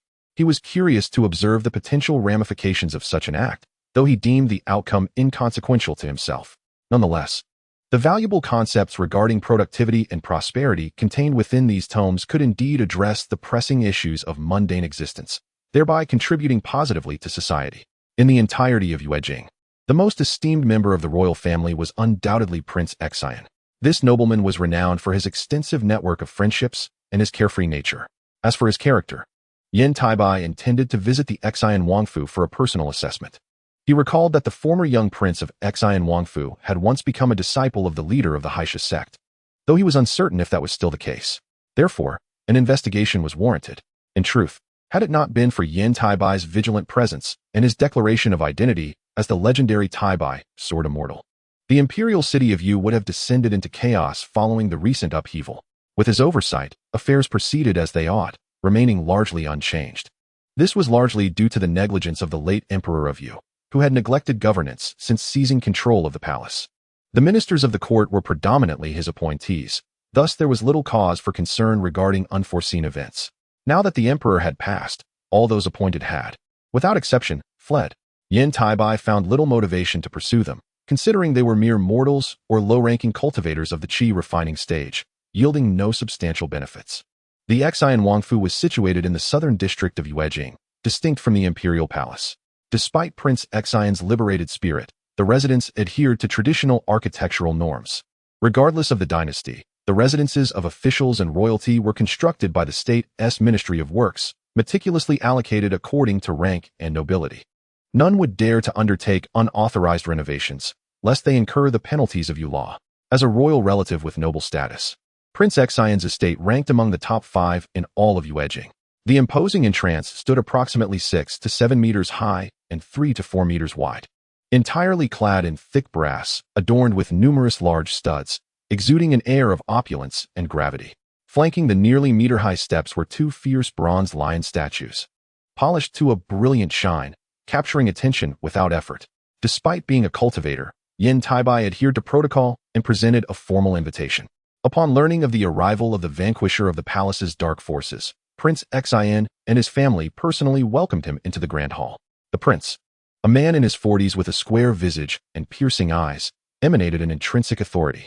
Beside him stood a strikingly beautiful young woman, dressed in elegant court attire with a long trailing gown. Yet, at that moment, these two powerful figures, who wielded dominion over life and death within Xian Wangfu, displayed remarkable humility. As the honored guest, Yan Taibai occupied the primary seat. Yan Taibai, unfazed by the formality, acknowledged their presence. The hall was occupied solely by the 3 of them, and even the tea served to Yan Taibai was brought forth by the prince's favored concubine. Observing the tension in their expressions, he leisurely sipped his tea before addressing them. You are undoubtedly aware of the palace's circumstances. Although I have eradicated the malevolent sect that plagued the imperial palace for years, the position of emperor of Yu still requires a successor. My sect's elders have tasked me with selecting a candidate. Your reputation in Yuejing precedes you, compelling me to personally evaluate your suitability. I will employ the Heart Inquiry Talisman to assess you. Should you pass this trial, I shall recommend you for the position of emperor. Your success thereafter will depend upon fortune. Upon hearing Yan Taibai's words, Prince Xian beamed with excitement, immediately bowing in reverence and expressing his gratitude. Esteemed immortal, I have long been aware of the palace's situation. However, I was constrained by the inability to disclose this to the immortal sect, which is why I have cultivated many friendships over the years, hoping to attract your attention. Now that you have vanquished the demons and eliminated the dark forces within the palace, I am immensely grateful. Rest assured, should I ascend to the throne, I will. Listening to Prince Xian's fervent speech, Yan Taibai regarded him with newfound respect, likening him to the illustrious Emperor Xuanzong of the Tang dynasty. However, given that the leader of the Haisha sect was a cultivator, assistance from other cultivators was imperative. Under the scrutiny of the Heart Inquiry Talisman, it appeared that Prince Xian spoke truthfully. He also shared insights regarding the current state of the Yu monarchy and its major policies, clearly seeking Yan Taibai's endorsement. Consequently, Yan Taibai acquired a deeper understanding of the Yu nation. It turned out that the multitude of sects and organizations within the secular martial world of Yu was a direct result of the emperor's dereliction of duty. Indeed, your assertions hold merit. I shall endeavor to support you. However, if you genuinely aspire to the throne, I possess a tome you would benefit from studying, as it could greatly enhance the welfare of the Yu realm. The method of implementation will depend on your own initiative. After listening to Prince Xian's lengthy discourse, Yan Taibai gracefully withdrew one copy of each of the 3 revered texts from his robes and presented them to the prince. As Prince Xian was not a cultivator, he could not utilize spiritual awareness to examine the jade slips, thus he had to rely on this method. Fortunately, for a foundational cultivator, this posed no challenge. Thank you. Esteemed immortal, Prince Xian replied, his countenance radiating gratitude, though he was uncertain of the contents within the tome. Do not be too eager in your thanks. Your ascension to the throne remains uncertain, Yan Taibai cautioned, shaking his head as he placed the tome upon the table. Well, I have asked all that I needed to inquire, and it is time for me to take my leave. There is no need for you to escort me, as I wish to assess others as well. With that, Yan Taibai rose and departed from the Xian Wangfu, while Prince Xian and his companion refrained from following him. In the days that followed, Yan Taibai visited several esteemed families and official residences within Yuejing, all reputedly of good standing. Yet, none compared to Prince Xian. Under the scrutiny of the Heart Inquiry Talisman, several displayed unsavory traits, leading Yan Taibai to deal with them decisively, departing in anger. Had it not been inappropriate to engage in excessive bloodshed in the secular realm, he would have considered exterminating them entirely to prevent future calamities. A few days later, the 7 sects of the Yu nation, consisting of core formation cultivators, gathered at the imperial palace. At this time, Nangong Wan also sent word to Yan Taibai via a communication talisman. Chapter 49. The 7 Rewards. As Yan Taibai once again entered the resplendent imperial hall, he found not only Nangong Wan and the familiar fairy of the rainbow, both core formation cultivators, but also 6 additional core formation cultivators. The moment he stepped into the grand hall, all eyes turned towards him. Although no spiritual pressure was released, the intensity of their gazes carried considerable weight. While Yan Taibai remained unaffected, he nonetheless greeted them with a respectful bow. Disciple Yan Taibai pays homage to all esteemed elders. Truly remarkable. Such innate talent and exceptional aptitude. At such a young age, not only has he successfully established his foundation, but he also exudes a profound aura of righteousness. If the Alliance of Righteousness were to witness this, they would surely rejoice, remarked a Taoist holding a whisk, his gaze toward Yan Taibai, filled with envy. At that moment, the fairy of the rainbow spoke, her lips curling into a smile as she introduced him. This is Taoist Fuyunzi of the Qingshu sect. This is Li Huayuan, a fellow of Huangfeng Valley. Li Huayuan, much like Yan Taibai remembers, is a stout-faced elder, appearing to be in his 50s or 60s, with a touch of gray in his hair.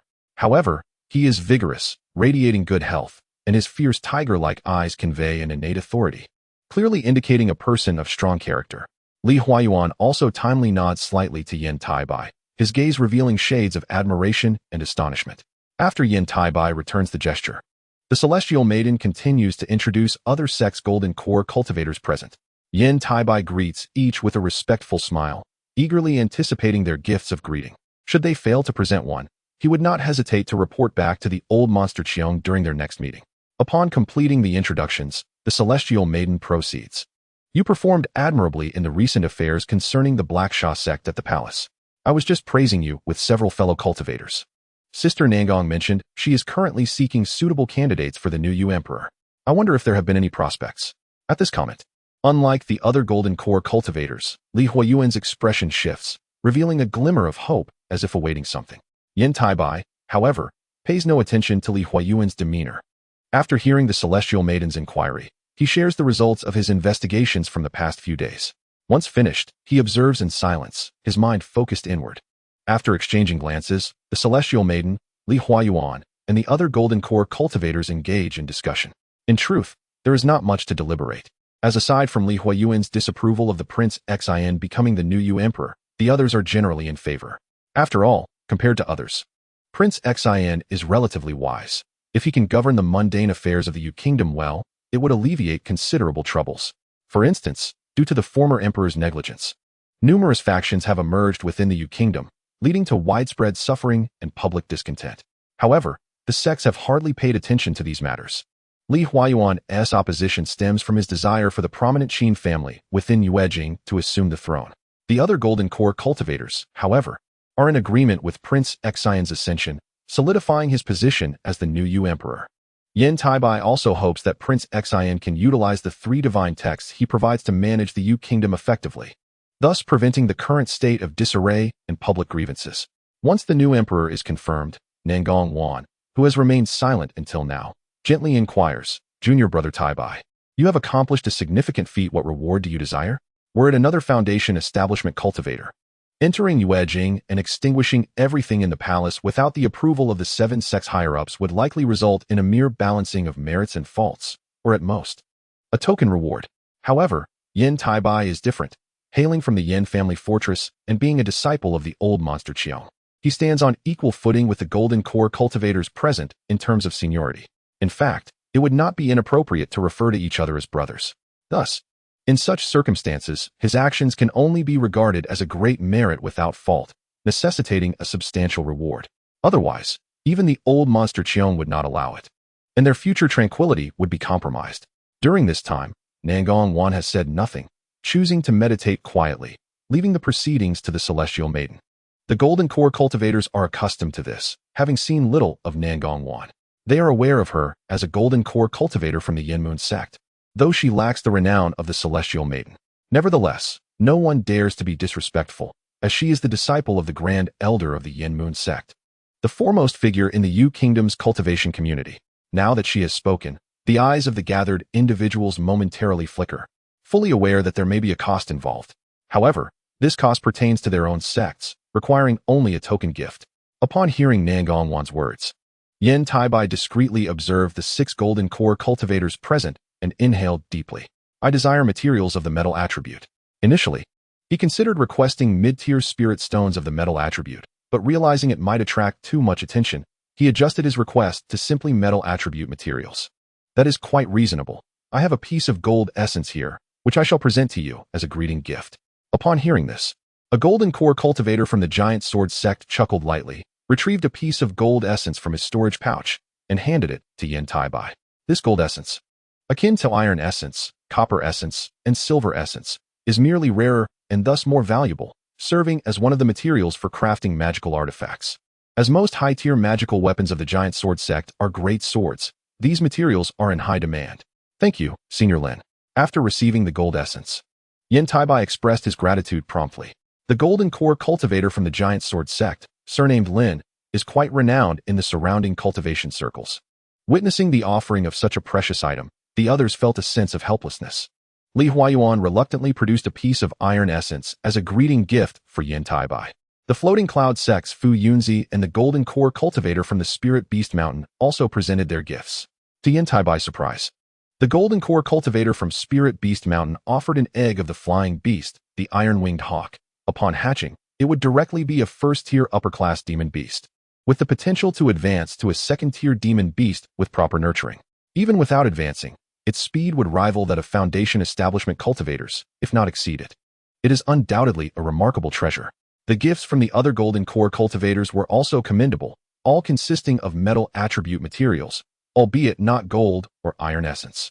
Chapter 50. Yan Taibai, the incorrigible delinquent. After determining the new Yu Emperor, Yan Taibai personally went to inform Prince Xian. He was eager to witness the sparks that the 3 divine texts could ignite in this realm of cultivation. Of course, this is not a matter that would yield results in a year or two. It would require decades, if not centuries, to see any effect. But as a cultivator, he has all the time in the world. Upon learning of his impending ascendance to the throne, Prince Xian was immensely excited and expressed profound gratitude towards Yan Taibai. Thank you, esteemed master. From this day forth, I shall obey your every command. However, he added with a hint of hesitation, might I request one favor? This is a long-distance sound transmission talisman. I have already placed a restriction upon it. Should you encounter any cultivators, you may use it to inform me. The method is simple. Just speak a few words to it, then burn it. Seeing the expression on Prince Xian's face, Yan Taibai discreetly retrieved a pale golden talisman and handed it to him, instructing, "You are most welcome, esteemed master." Thank you, esteemed master. Thank you. Upon hearing Yan Taibai's words, Prince Xian's final shred of worry dissipated, and he quickly expressed his gratitude with excitement. Yan Taibai, however, was not inclined to linger and took his leave. He had already surveyed the prince's residence, noting that the original steward had vanished, much like the young lord. However, for Prince Xian, the paramount concern remains the succession to the throne. Other matters are of little significance. Half a month later, all factions, families, and officials in Yuejing were aware of the change in the emperor, now the former Prince Xian. As for Nangong Wan, the Celestial Maiden, and other Golden Core cultivators, they had long since departed, leaving the remaining affairs in the capable hands of Yan Taibai. During the period when the esteemed Immortal Master was present, no disturbances arose. He declined the kind offer from the Prince of Xn to become the national teacher and departed from the capital of Yu. However, the name of the Taibai sword immortal lingered in Yu for a long time, never fading. Instead of returning directly to the Hidden Moon sect, Yan Taibai made his way to the Yuanwu kingdom, specifically to the Sanyuan market established by the 3 major demonic sects, rather than the Stardust Pavilion in the Tianqing sect's market. Given the abundance of spoils, particularly demonic artifacts, the Sanyuan market was far more suitable than the Stardust Pavilion, which would yield only a meager exchange for materials. What truly captured Yan Taibai's interest were the techniques left behind by the Emperor of Yu, especially the secret arts from blood refining divine light, including the methods of external incarnation and blood spirit drill. These two techniques piqued his curiosity immensely, while his interest in other arts and secret methods was rather limited. Though the Sanyuan market was jointly established by the three major demonic sects of Yuan Wu, its environment and architecture were far from the sinister and eerie image Yan Taibai had envisioned. Instead, it exuded a grand opulence, appearing even more magnificent and spacious than the Tianqing city market. Furthermore, there were no concerns regarding safety. Any acts of robbery or murder within 100 miles were strictly prohibited, for such occurrences would deter customers, ultimately hindering the ability of the three demonic sects to amass spirit stones, materials, and resources for cultivation. Even the demonic sects understood the importance of maintaining order, as they were well aware of the difference between a single hearty meal and a consistent feast. After perusing the market, Yan Taibai headed directly to the largest structure, the Sanyuan Tower, which was operated by the three major demonic sections. The tower spanned 4 stories. The first catered to Qi refinement stage cultivators, while each of the subsequent 3 floors was dedicated to one sect, with little distinction in size. Thus, Yan Taibai chose the second floor. Upon entering the hall on the second floor, a faint, delightful fragrance wafted through the air. A captivating woman clad in a fiery red garment sat at an 8 immortals table. Her voluptuous figure and alluring features accentuated by her enchanting smile as she gazed intently at Yan Taibai with her sparkling peach blossom eyes. "Esteemed friend, please take a seat. Lianer will serve tea," she beckoned. "Thank you," Yan Taibai replied, disregarding her charms and taking a seat across from her. "I am Shiyun. I hope my friends will not hesitate to address me as Shi and Fairy. May I ask for your esteemed name?" she inquired, her eyes fixed on Yan Taibai, her voice sweet and inviting. "You may call me Li. Here are some recently crafted demonic artifacts. Please assess their value, along with some blood essence pills," Yan Taibai stated, placing a storage bag on the table. The blood essence pills were concocted from the condensed lifeblood within the Imperial Palace's blood prison, making them one of the most suitable pills for demonic cultivators. However, the method of their creation was exceedingly cruel, and even among demonic practitioners, few would resort to such methods due to the risk of inciting public outrage and the lengthy process involved. This was precisely why Yan Taibai chose to come to the Sanyuan market. Upon hearing about the blood essence pills, Shiyun Fairy's expression shifted, revealing a hint of caution and fear, yet her smile remained intact as she said, "Very well, I will take a look. Rest assured, I will not disappoint you." She then picked up the storage bag to examine its contents. Moments later, her once radiant face paled in shock as she realized there were not just a few blood essence pills, but dozens. It dawned on her how many practitioners this seemingly innocuous man had slaughtered for these pills. At that moment, Yan Taibai transformed in her mind into a malevolent and ruthless demonic cultivator. Despite her own alignment with the demonic path, she had never resorted to such methods for pill creation, as most who did met with tragic ends. Unbeknownst to the woman, the thoughts swirling in Yan Taibai's mind, he remained focused on the spirit stones he sought in exchange. "Esteemed friend, the total value of these artifacts and blood essence pills is 4,000 spirit stones, 500 for the artifacts, and 3,500 for the pills. How does that sound?" She and Fairy asked tentatively. "That is acceptable, but could they be exchanged for mid-tier gold attribute spirit stones?" Yan Taibai proposed another request. "Certainly," she replied. "Thank you," he nodded with a smile. "You're too kind. Please wait a moment," Shiyun Fairy responded, rising gracefully to leave the hall. Exchanging 4,000 low-tier gold attribute spirit stones for only 36 mid-tier ones was somewhat disappointing. Yet Yan Taibai recognized this was a favorable deal compared to what he might find elsewhere. After departing from the Sanyuan Tower, he meandered through the market, gathering information about the list of demonic practitioners within the Yuanwu Kingdom before departing with satisfaction. Compared to the cultivation world of Yu, the Yuanwu Kingdom, bolstered by the presence of the 3 major demonic sects, had a significantly larger number of demonic practitioners, including those at the foundation establishment stage, which was advantageous for Yan Taibai. The progress he could gain from eliminating foundation establishment practitioners far outweighed that from Qi refinement stage ones, especially those in the later stages. He could not afford to miss such an opportunity. While there were indeed suitable foundation establishment demonic practitioners in the Yu cultivation world, their erratic movements or affiliations with the 7 sects made them difficult targets. Thus, Yan Taibai opted for the Yuanwu Kingdom. He remained unconcerned about offending the 3 major demonic sects, as he could always retreat to the Hidden Moon sect if discovered. Moreover, with his current abilities and strength, He doubted many foundation establishment practitioners could rival him, alleviating any need for excessive worry. Baichi Mountain served as a gathering place for numerous loose cultivators and families within the Yuanwu Kingdom. It was a hub for exchanging news and goods, a commonplace occurrence in any cultivation nation. Yan Taibai's purpose for heading to Baichi Mountain stemmed from a rumor he had heard in the Sanyuan market regarding a foundation establishment practitioner from the Yinyang demon sect who was rumored to be attending Baichi Mountain. This individual was notorious, clearly fitting the profile of a demonic practitioner. Yan Taibai could not let this rare opportunity slip away. Baichi Mountain was not a single peak, but rather a cluster of 3 peaks, one large and 2 smaller ones, with the most formidable and highest being the western peak, where an ancient temple and numerous stone pavilions were established. Moreover, there were already practitioners exchanging ideas within, while outside the pavilions and temples. A few cultivators wandered about in a sparse manner. However, upon a scan of divine consciousness, it was apparent that they were merely Qi refinement stage practitioners, with no foundation establishment stage cultivators in sight. Yet, Yan Taibai remained unperturbed. He retracted his aura and quietly made his way toward the various stone pavilions. As he passed the 3rd stone pavilion, the voices of a large and small conversation halted him in his tracks. Rian, do not speak too much, simply observe quietly.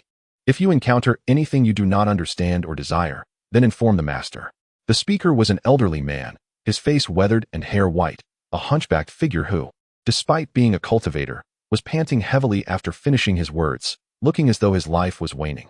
This sight caused the small girl beside him, a little girl in plain clothes, to redden her eyes, gently patting the old man's back, evoking a deep sense of pity. However, Yan Taibai's attention was not on this seemingly pitiful duo resembling a grandfather and granddaughter, but rather on the name of the little girl, Rian. After softly musing over this name, he scrutinized the little girl once more. Her bright, watery eyes sparkled with wisdom reminiscent of stars twinkling in the night sky, making it difficult to divert his gaze. At that moment, the girl named Rian also noticed Yan Taibai, though her face bore a hint of timidity. She still shielded the old man behind her. For a brief moment, their eyes met, and neither spoke. Rian was too frightened to utter a word, while Yan Taibai was filled with curiosity. Suddenly, the old man's voice shattered the silence. Are you also here to exchange items? Sort of, Yan Taibai replied. And upon hearing that, the old man's expression changed dramatically. He quickly shook his head in denial, saying, You have mistaken me. I am merely a loose cultivator in the Qi refinement stage. How could I possibly be an array master? Is that so? Then I must have been mistaken. Yan Taibai replied. However, is this little girl named Xine Rian? Before he could finish speaking, the old man's face shifted entirely, and he hastily gathered the girl into his embrace, preparing to leave. Do not worry, I harbor no ill intentions. But do you not care about this little girl's constitution? Upon seeing this, Yan Taibai immediately interjected, What constitution? I do not understand what you are referring to. This little girl possesses the dragon's cry physique, does she not? If she were to live as an ordinary person, it would be fine. But you have compelled her to choose the path of cultivation. Are you not endangering her life? Yan Taibai spoke in a calm tone. Hearing this, the old man trembled, clutching Rian, who looked at Yan Taibai with confusion, while he glared at Yan Taibai in silence. After a long pause, he finally returned to the stone pavilion chair, his expression extremely grim as he explained, I originally did not know that Rian was a dragon's cry physique.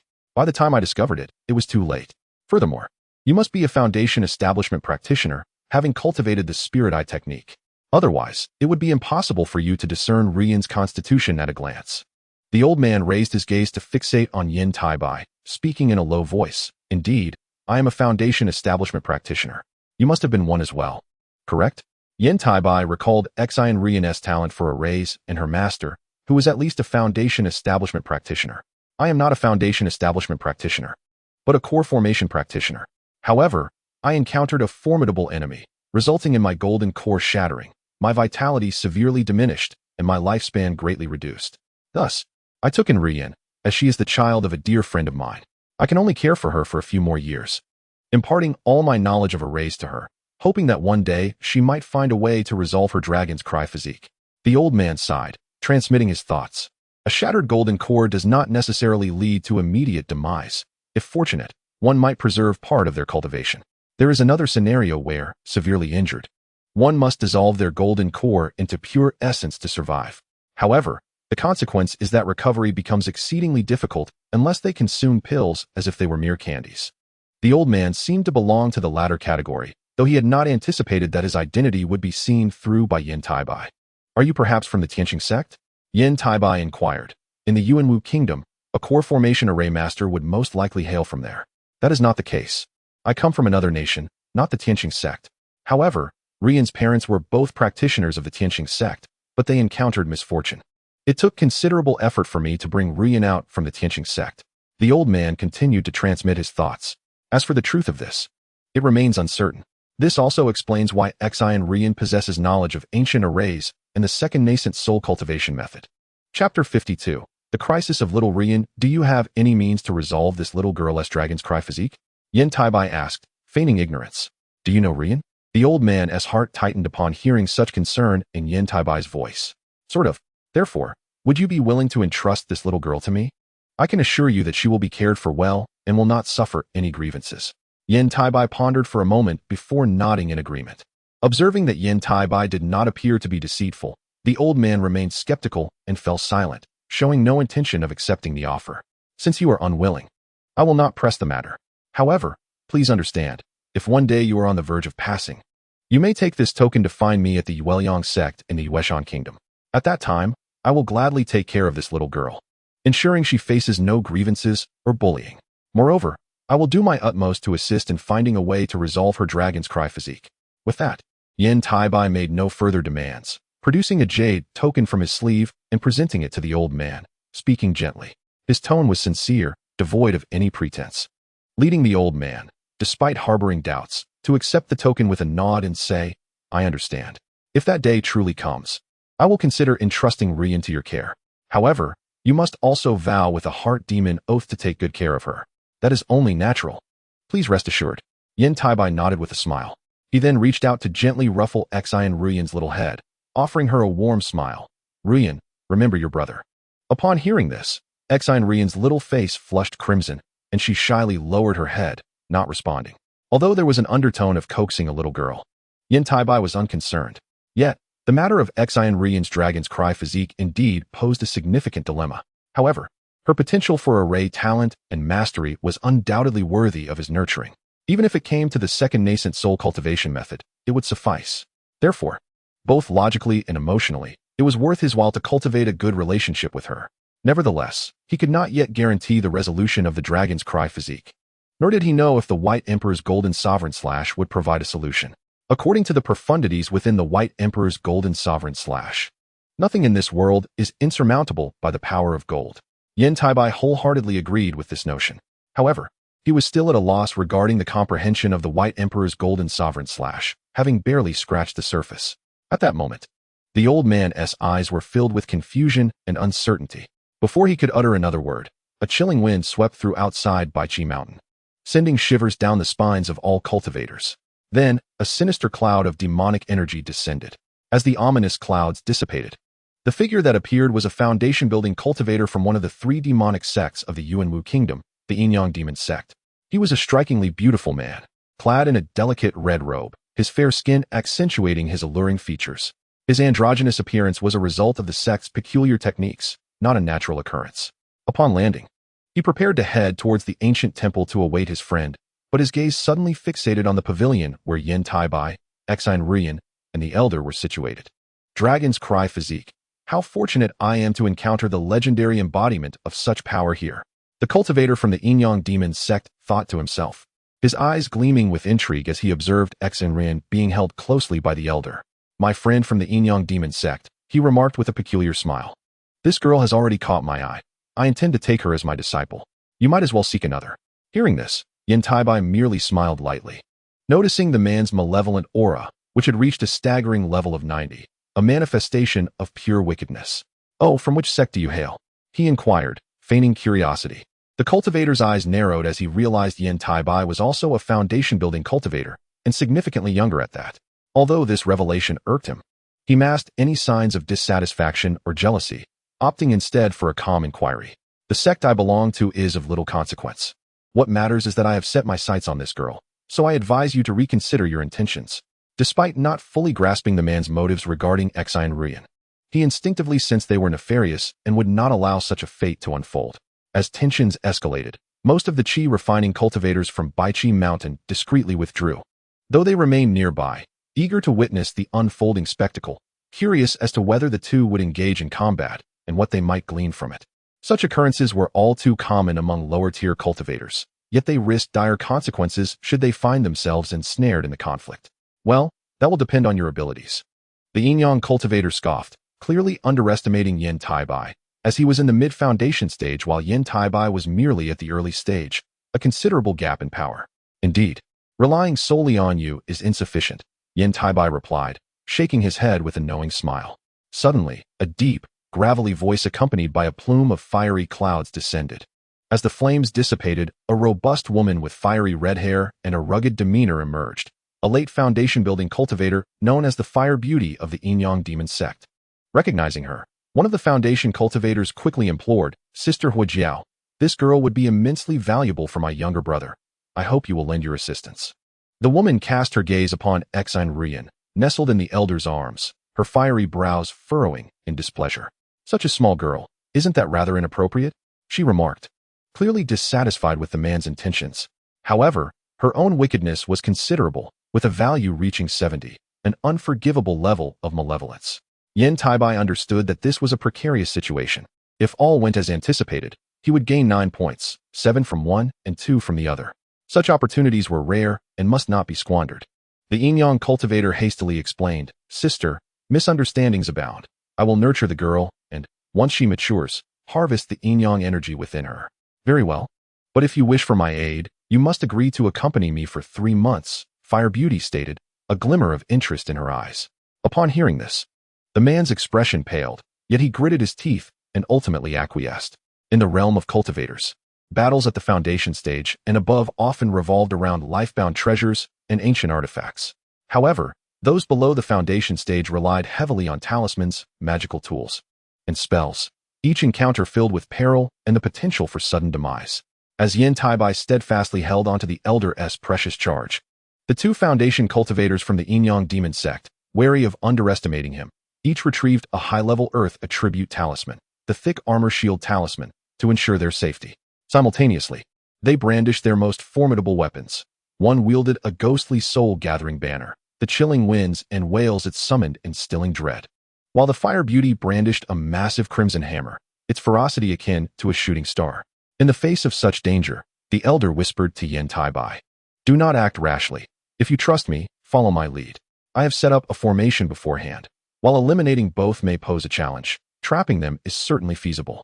Yan Taibai, however, shook his head, intent on increasing his progress in slaying demons. The 2 cultivators from the Inyang demon sect were his ideal targets, and he could not allow them to escape. With determination, he unfurled his sleeve, revealing a dazzling, sharp golden sword, a top-tier magical artifact. Then, in an astonishing display, he transformed into a streak of lightning, charging towards the 2 foundation cultivators, causing momentary confusion among the onlookers who mistakenly believed he was courting death. The Inyang cultivators, initially taken aback, instinctively sought to activate their weapons to defend against the oncoming assault. Yet, their reactions proved too slow. Utilizing the invisible escape technique, a skill typically used for retreat, Yan Taibai transformed it into a weapon of power. As the adage goes, in the world of martial arts, speed is paramount. With the infusion of pure metal essence into his sword, the defensive talismans of the 2 cultivators crumbled like paper, leaving them entirely exposed. In mere moments, darkness enveloped their vision, and their lives were extinguished in unison, their souls shattered by the sword's lethal strike. The scene left the chi-refining cultivators surrounding Baichi Mountain utterly astounded. Without uttering a word, they instinctively fled, fearing that Yan Taibai might resort to silencing them to conceal the news, potentially slaughtering them all. Such an eventuality was not beyond the realm of possibility. Consequently, in the span of mere breaths, the entirety of Baichi Mountain, save for Xen Rian and the Elder, was devoid of any presence. Meanwhile, Yan Taibai surveyed his gains. Host, Yan Taibai gender, male spiritual root, gold attribute celestial root age, 11 status, childhood realm, initial foundation establishment, first simulation of cultivation complete. Reward, gold attribute celestial root, second simulation of cultivation complete. Reward, White Emperor's golden slash, third simulation of cultivation requirements, slay demons and exorcise evil. Progress, 19100. Additional divine ability, Eye of Sin. Requirement, 60. In addition, He had acquired the magical artifacts and storage bags belonging to 2 Foundation Establishment cultivators from the Inyang Demon Sect. Fellow cultivator, you must depart quickly. You have slain 2 disciples of the Inyang Demon Sect, one of whom is the late Foundation Establishment Fire Jiao Fairy. The sect will undoubtedly seek retribution, the elder behind Yan Taibai cautioned, his expression shifting as he observed Yan Taibai collecting the artifacts in bags. Especially since this Fire Jiao Fairy is a descendant of Hui Yun Dao Ren, a mid-stage core formation cultivator. He will certainly dispatch individuals to hunt you down. Mid-stage core formation, indeed a troublesome predicament, Yan Taibai remarked, his expression altering upon hearing this, before incinerating the remains with a fireball spell. Senior, you and your disciple have been with me. Someone must have seen us. If you trust me, you can return with me to the Hidden Moon sect. There is no need to venture out for now. You may wait until the situation calms before emerging. After eliminating the evidence, Yan Taibai suggested, very well. I shall not impose. However, I hope you will not disclose my identity to anyone. The elder hesitated, glancing at Xen Rian, who was visibly shaken by the earlier scene, and nodded in agreement. After all, with his current strength, he could not protect Xen Rian if his identity were revealed. Does the senior have acquaintances within the sect? Yan Taibai inquired, intrigued. Indeed, there are a few fellow cultivators I know, but my current circumstances render it unwise for them to see me. The elder admitted with a wry smile. Rest assured, I will not breathe a word to anyone. I will establish a separate cave dwelling beside yours.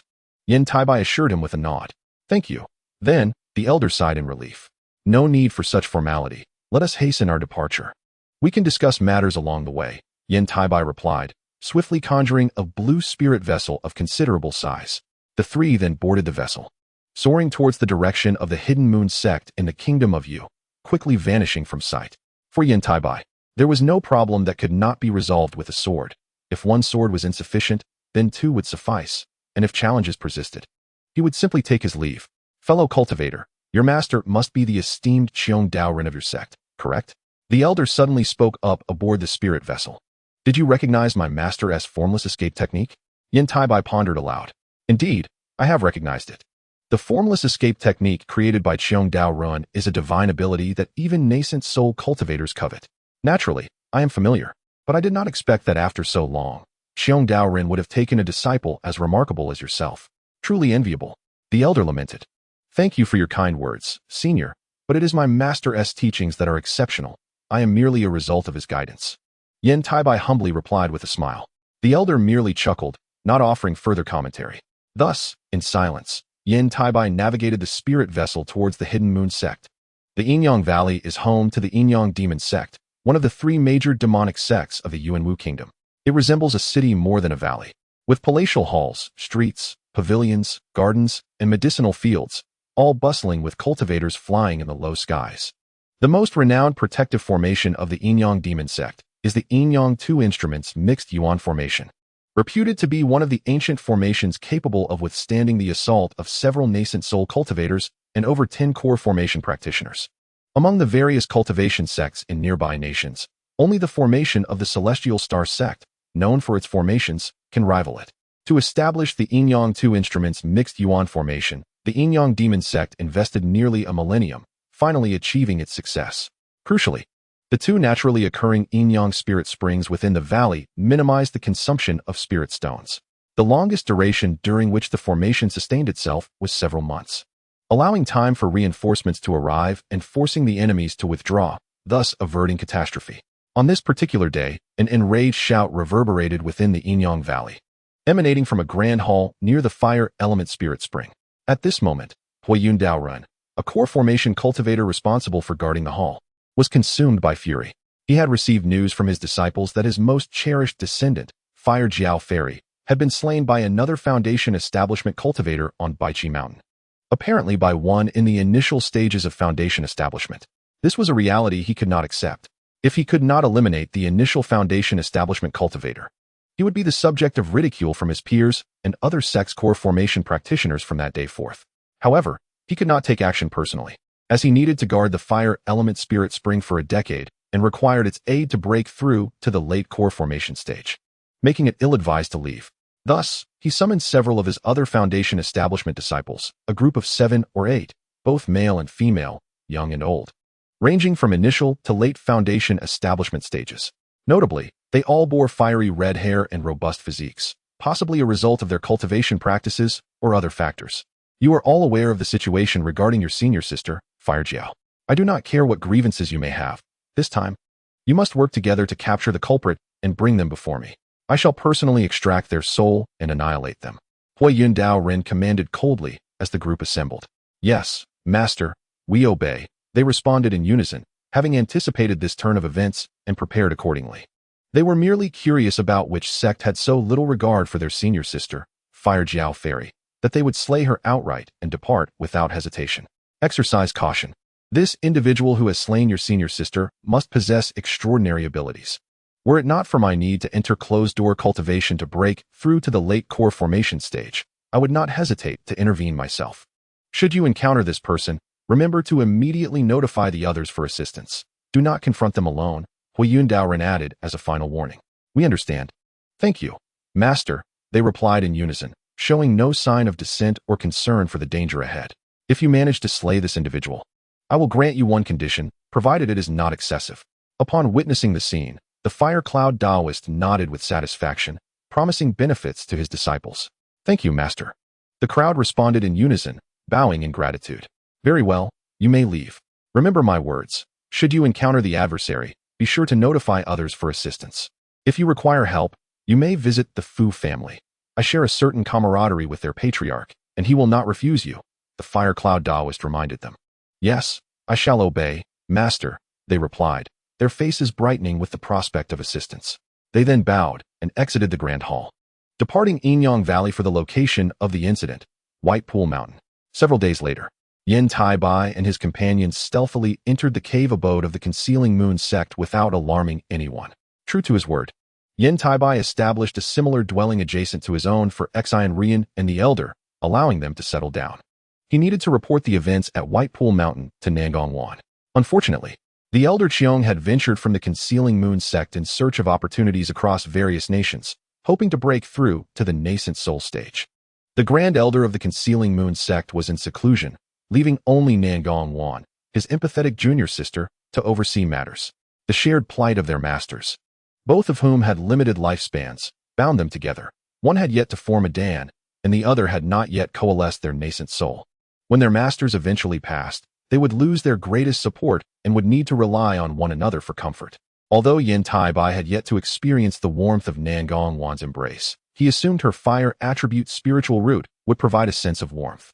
This was not Yan Taibai's first visit to Nangong Wan's cave. A simple transmission talisman granted him easy access. However, upon hearing of Yan Taibai's exploits at White Pool Mountain, her radiant face paled, and she leaned against her hand, nearly at a loss for words. Must you always court trouble? Do you not realize that the Fire Cloud Taoist is a Dan formation cultivator? Should he take action personally, how confident are you in escaping with your life? Nangong Wan felt an overwhelming headache at Yan Taibai's actions, but knew she had to intervene.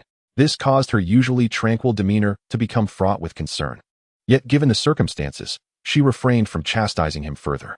Instead, she spoke gently, as one might to a child. Taibai, you must concentrate on your cultivation in the cave these 2 years. If necessary, you may come to mine and cultivate there. Just refrain from venturing outside until this situation has passed. With your aptitude and cultivation speed, remaining in the cave will surely lead to your Dan formation. There is no need to slay demons and invite unnecessary trouble. Yan Taibai was most taken aback by her suggestion to cultivate in her cave, interpreting it as an invitation to cohabit. Yet, recalling his own age, he dismissed the thought. Nangong Wan, as his senior sister, treated him well. He couldn't let her become embroiled in any impropriety. However, the allure of slaying demons was too tempting for Yan Taibai to outright decline, so he merely replied, "Rest assured, senior sister, I will not venture outside for the time being." Of course, this promise was merely to assuage Nangong Wan's concerns. In reality, he intended to continue his excursions. Along his journey, he had gathered information regarding the Fire Cloud Taoist. Unless unforeseen circumstances arose, it was likely that the Taoist would dispatch his disciples, those Foundation establishment cultivators, to hunt him down. As long as their numbers were not overwhelming, such encounters would merely facilitate Yan Taibai's progress in slaying demons. Thus, he felt little trepidation, but to ensure his safety, he would conduct further reconnaissance. Once he confirmed that only the Fire Cloud Taoist's Foundation establishment disciples were pursuing him, he would feel no apprehension. This was also one of the reasons he had slain the robust Fire Jiao fairy. He welcomed the pursuit from demonic Foundation establishment cultivators, as it would expedite his mission. I'm glad you understand, he remarked, prompting a sigh of relief from Nangongwan. Her gentle voice resumed. With your spiritual root talent, you will inevitably form a Dan. There is no need for such reckless risks. As for slaying demons and punishing evil, you may attend to those matters once you have formed your Dan. In terms of lifespan and power, you need not worry about your safety, and you can strengthen yourself and your sect's reputation. Nangongwan earnestly advised him, her rare willingness to engage in such lengthy discourse highlighting her concern for him. After all, he was her junior brother, and both their master and uncle had urged her to watch over him closely. Therefore, she could not remain indifferent. I understand, senior sister. You need not worry. Yan Taibai continued to offer empty reassurances. After all, he had not sworn any vows of the heart, so there was no need for excessive concern. You must first swear a vow of the heart. Otherwise, you shall remain in my cave to cultivate. Nangongwan's clear and penetrating gaze seemed to see through Yan Taibai's thoughts as she commanded, her lips parting slightly. Upon hearing this, Yan Taibai's countenance turned awkward, as if his innermost thoughts had been exposed. He chuckled nervously. Senior sister, surely that is unnecessary. Is that so? It seems you still wish to leave the sect to pursue your demon-slaying endeavors. Nangongwan's tone grew slightly cold, her demeanor becoming less amiable as she questioned him. How could that be? I would never betray my promises. It is just that the vow of the heart has a significant impact on one's mindset. It is better to forego it. Yan Taibai hastily fabricated an excuse. I see you remain unconvinced. Very well. I will inform Uncle Cheong about the vow of the heart later, but if you wish to leave my cave, you must first swear it. For 3 to 5 years. You shall not leave the sect, or else. You shall simply swear the vow, Nangongwan stated, appearing as a petulant young girl demanding compliance. Senior sister, what if my family requires my assistance? Yan Taibai, suppressing his amusement at her demeanor, sought another excuse. Upon hearing his rationale, Nangongwan paused, her beautiful eyes assessing him before she sighed, a hint of resignation in her voice. Very well, do as you wish. This is ultimately your own matter. I will not intervene further. Should anything arise, seek others for help, and do not disturb my cultivation. I shall no longer concern myself with your affairs. Realizing he had angered Nangongwan, Yan Taibai quickly attempted to appease her. Please do not be upset, senior sister. I did not intend to provoke you. Here, take a look at this. He then presented a crimson jade slip, which he had obtained from the Fire Jiao fairy's storage bag, offering it to Nangongwan. What is this? She inquired, hesitating for a moment before accepting the fiery jade slip and probing its contents with her spiritual sense. 15 minutes later, her exquisite face was alight with surprise, and the anger she had previously felt towards Yan Taibai vanished. I never expected a Foundation establishment cultivator to possess such a fire attribute divine ability. Thank you, Taibai. This technique will indeed be of great benefit to me. As for the vow of the heart, let us set it aside for now. You may remain in my cave to cultivate, to avoid venturing outside and leaving the sect. Sister, you are too kind. Upon acquiring this extraordinary skill, my first thought was of you. I am merely delighted to be of assistance to you, not to mention that there is no need for thanks from my side. Hearing this, Yan Taibai realized that he could not leave without saying more, and he continued with a smile. Pa, such sweet talk. I wonder from whom you learned it. Annoyed by Yan Taibai's words, Nangongwan couldn't help but scoff at him. In the presence of her junior brother, she found it impossible to maintain her usual aloof demeanor, which was typically characterized by indifference and detachment from worldly affairs. My words are sincere, Yan Taibai replied, visibly relieved and eager to refute her. All right, enough of that. Save these words for our cousin Ryuan. Nangongwan rolled her eyes at him. Yes, I shall obey, Yan Taibai responded with an unyielding smile. However, this skill is indeed of considerable use to me. Is there anything you desire in return? Nangongwan shifted the conversation back to serious matters, clearly not wanting to owe Yan Taibai anything. I seek mid-level gold attribute spirit stones, he stated plainly. Mid-level gold attribute spirit stones? Have you exhausted the ones I previously provided you? Nangongwan inquired, surprised. Indeed. I have completely refined them, Yan Taibai acknowledged. I do not possess any elixirs, but mid-level gold attribute spirit stones are far more suitable. Their effects on me are hardly inferior to those of spiritual pills. His demand for mid-level gold attribute spirit stones was substantial. The amount he had previously received was barely sufficient. I do not have many mid-level gold attribute spirit stones on hand, but I can exchange some from the sect for you. How many do you desire? Nangongwan asked without suspicion. How about 100? Rest assured, I will not let you suffer a loss. This skill was obtained from the Black Shajiao, and although it stemmed from demonic practices, there was certainly something beneficial to be gleaned from it. Yan Taibai then produced a black jade slip. After all, 100 mid-level spirit stones were equivalent to over 10,000 low-level stones, and Nangong might not readily agree. Before he could finish speaking, a flash of fire disregarded the protective formations of Nangong's cave and surged into the hall where they were situated. It was then captured by Nangong, who examined it closely. After a moment, she looked at Yan Taibai with an odd expression. The sight made Yan Taibai's skin crawl, prompting him to ask, "Is it related to me?" "Yes, the ancestor of your Yan family wishes for you to return. There are important matters to discuss," Nangong replied, nodding as she conveyed the message from the transmission talisman. "Important matters?" Upon hearing her words, Yan Taibai's expression shifted slightly as he pondered. Since Yan Ryuan became his fiancée and the assassination attempts by the Ghost Spirit sect began, Yan Taibai understood that he was locked in a deadly feud with them. Compared to the Ghost Spirit sect, he, a disciple of the Yan family with a heavenly root, seemed inconsequential, especially given the conditions proposed by the sect. Had he been the ancestor of the Yan family, he might have genuinely considered aligning with the Ghost Spirit sect, as it would spare him from the suppression of the 7 sects and elevate the Yan family to the position of the second family under the Ghost Spirit sect. The benefits in terms of status and resources would be immense, far surpassing what the Yan fortress currently offered. After all, the Yan fortress had only 2 or 3 core formation cultivators at present, a number insufficient to produce a nascent soul cultivator without a heavenly root. Thus, Yan Taibai felt that this return could be fraught with danger. Is something the matter? Observing Yan Taibai's demeanor, Nangong, though younger than him, still treated him as an equal and furrowed her brows in concern. Uncertain if she was mistaken, she sensed that Yan Taibai seemed apprehensive about returning to the Yan fortress. It was not as he had anticipated. He had not consulted with the Yan fortress before coming. The coincidence felt suspicious. Yet Yan Taibai's demeanor did not betray any signs of pretense. Regardless, Nangong could not help but inquire, wishing to prevent any unforeseen complications. "Nothing significant. I simply do not wish to return at this moment. Sister, could I trouble you to bring my aunt into the sect? Although her aptitude is somewhat lacking, she is still qualified to join." Yan Taibai shook his head and made his request. In the Yan fortress, his only concern was for his aunt. Everything else was of no importance to him. "Your aunt, Yin?" Nangong's earlier suspicions dissipated, and she spoke with a hint of confusion.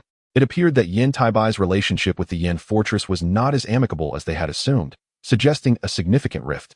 This was undoubtedly advantageous for the Moon Concealment sect. Yet, her curiosity remained, prompting her to agree. "I can visit the Yan family to see what can be done, but they may not be willing to allow your aunt to leave." Nangong understood that the Yan family would likely refuse to let Yan Yun depart from the fortress to avoid any unforeseen complications for Yan Taibai. No matter how much they trusted him, they would still need a means of leverage.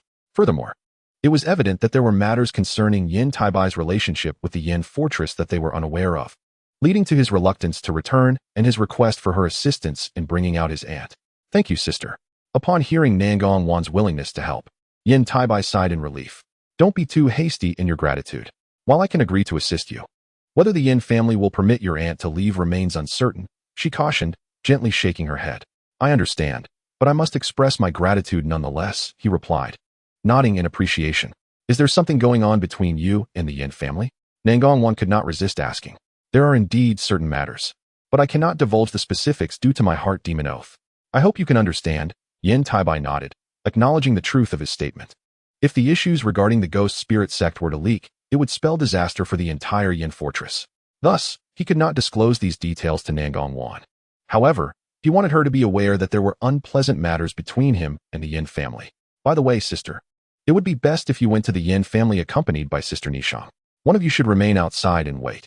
Yan Taibai reminded her after a moment of thought. Although he knew this might heighten Nangong's suspicions, he felt it necessary to prepare her for any eventualities. After all, compared to the Ghost Spirit sect, the Moon Concealment sect was still lacking in strength. Moreover, Mr. Xianyi had previously warned him to be fully prepared before each return, ideally accompanied by Master Qianglou. Clearly, Mr. Xianyi, who understood the Yan family's ancestor best, was not at ease regarding the situation. Of course, these were merely his speculations. Perhaps the ancestor genuinely had important matters to discuss. However, he intended for Nangong to probe the situation first, as his life was indeed quite valuable. Upon hearing Yan Taibai's suggestion, Nangong Wan's expression shifted slightly. After scrutinizing him for a while, her countenance revealed a complex array of emotions as she delicately nodded in agreement. Very well, I shall consider your suggestion. However, if junior sister Nishang is unavailable, then I shall be at a loss. With a sigh of relief, Yan Taibai nodded. Subsequently, the two engaged in further conversation before Nangong Wan departed the cave to seek out Fairy Nishang, intending to venture to Yan family castle together. Meanwhile, Yan Taibai remained in Nangong Wan's cave, diligently immersing himself in cultivation. As a disciple of the Grand Elder of the Hidden Moon sect, Nangong Wan's cave was equipped with a spiritual spring. Among the various spiritual resources, the spiritual spring was the most commonplace. And as the foremost sect in the state of Yu, the Hidden Moon sect naturally possessed several. While Yan Taibai was earnestly cultivating, Nangong Wan had already arrived at Fairy Nishang's cave. To her surprise, Yan Ruyan had achieved a breakthrough to the 7th level of Qi refinement. Upon seeing Nangong Wan, Yan Ruyan cautiously inquired about Yan Taibai's situation, as the two had not met for quite some time, and she naturally missed her future companion. Their bond was already profound. Nangong Wan, choosing her words carefully to appease the young girl, eventually broached the subject of the communication from the elder of the Yin family. It seems that my elder sister has also received news. I have a message from Taoist friend Yin, requesting that Ruyan return home. After hearing Nangong Wan's words, Fairy Nishang produced a communication talisman and chuckled. What a coincidence that my junior sister has also been contacted. Nangong Wan's face was overtaken by a deep sense of confusion. Is there something amiss, elder sister? Observing her expression, Fairy Nishang inquired curiously, for such occurrences were not uncommon and hardly warranted alarm. Yet, Nangong Wan's demeanor suggested otherwise. Please wait a moment. I shall inquire with our sect leader's nephew.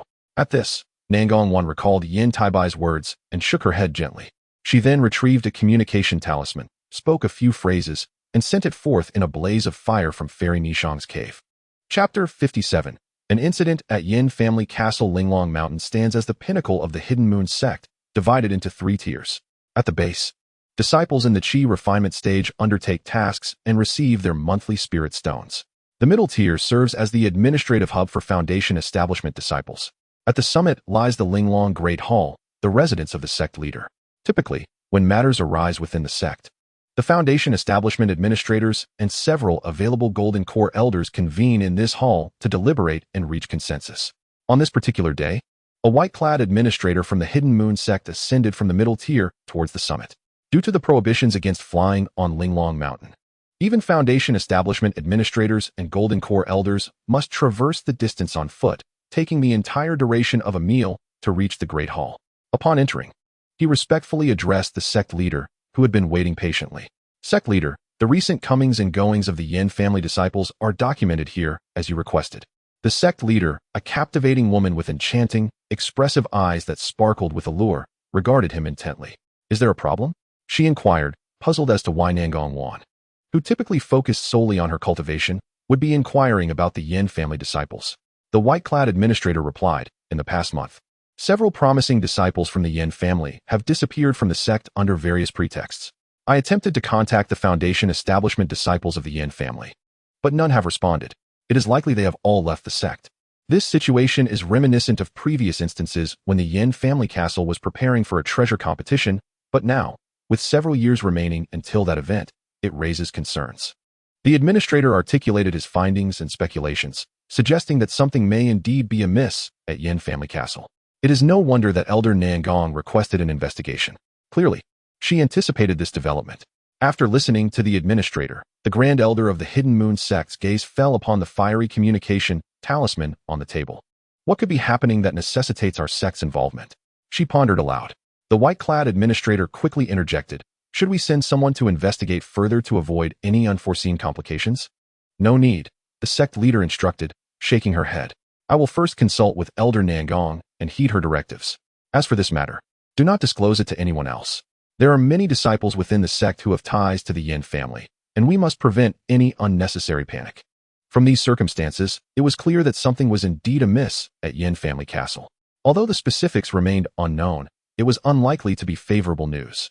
Regardless of the situation's nature, the only impact on the Hidden Moon sect would be the potential loss of 2 exceptionally gifted disciples, Yan Taibai and Yan Ruyan. The rest of the Yin family, even if obliterated, would bear little significance to the sect.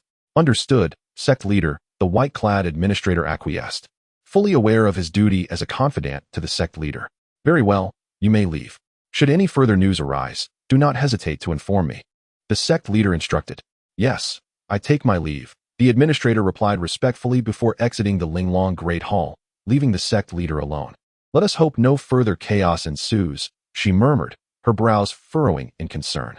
With a heavy sigh, she retrieved a communication talisman, uttered a few words, and sent it soaring into the air, vanishing without a trace. A quarter of an hour later, it materialized in the hall of Fairy Nishang's cave. Resting in Nangong Wan's delicate hand, she probed its contents with her spiritual sense, while Fairy Nishang observed with keen interest, awaiting Nangong Wan's response. Meanwhile, Yan Rian had already been sent off to cultivate and was not present. After a brief moment, Nangong Wan's expression darkened considerably, prompting Fairy Nishang to arch her brows and inquire, "What troubles you? Is it possible that the Yan family has encountered a true crisis?" Indeed, most of the Yan family disciples within the sect have already departed, and their whereabouts remain undisclosed. However, it is highly probable that they have returned to the Yan family. It appears that what Taibai mentioned regarding internal issues at the Yan family is indeed true, and it does not bode well for him. He must have foreseen this. This complicates matters, especially with our master in seclusion and Elder Cheong absent for an extended period. Other senior brothers and sisters may not be available. Relying solely on the two of us to navigate to the Yan family could prove perilous, Nangong Wan expressed, her countenance clouded with concern, clearly overwhelmed by the gravity of the situation. After all, had it not been for the unexpected arrival of the junior disciple Yan Taibai, she would have been diligently cultivating within her cave abode, far removed from the necessity of managing such affairs, particularly those pertaining to Yan Taibai. As a single misstep could lead to considerable trouble, should anything untoward befall Yan Taibai, it would be impossible to provide an account to the venerable Cheong. Thus, this predicament weighed heavily on Nangong Wan, leaving her with no choice but to devise a strategy. What to do?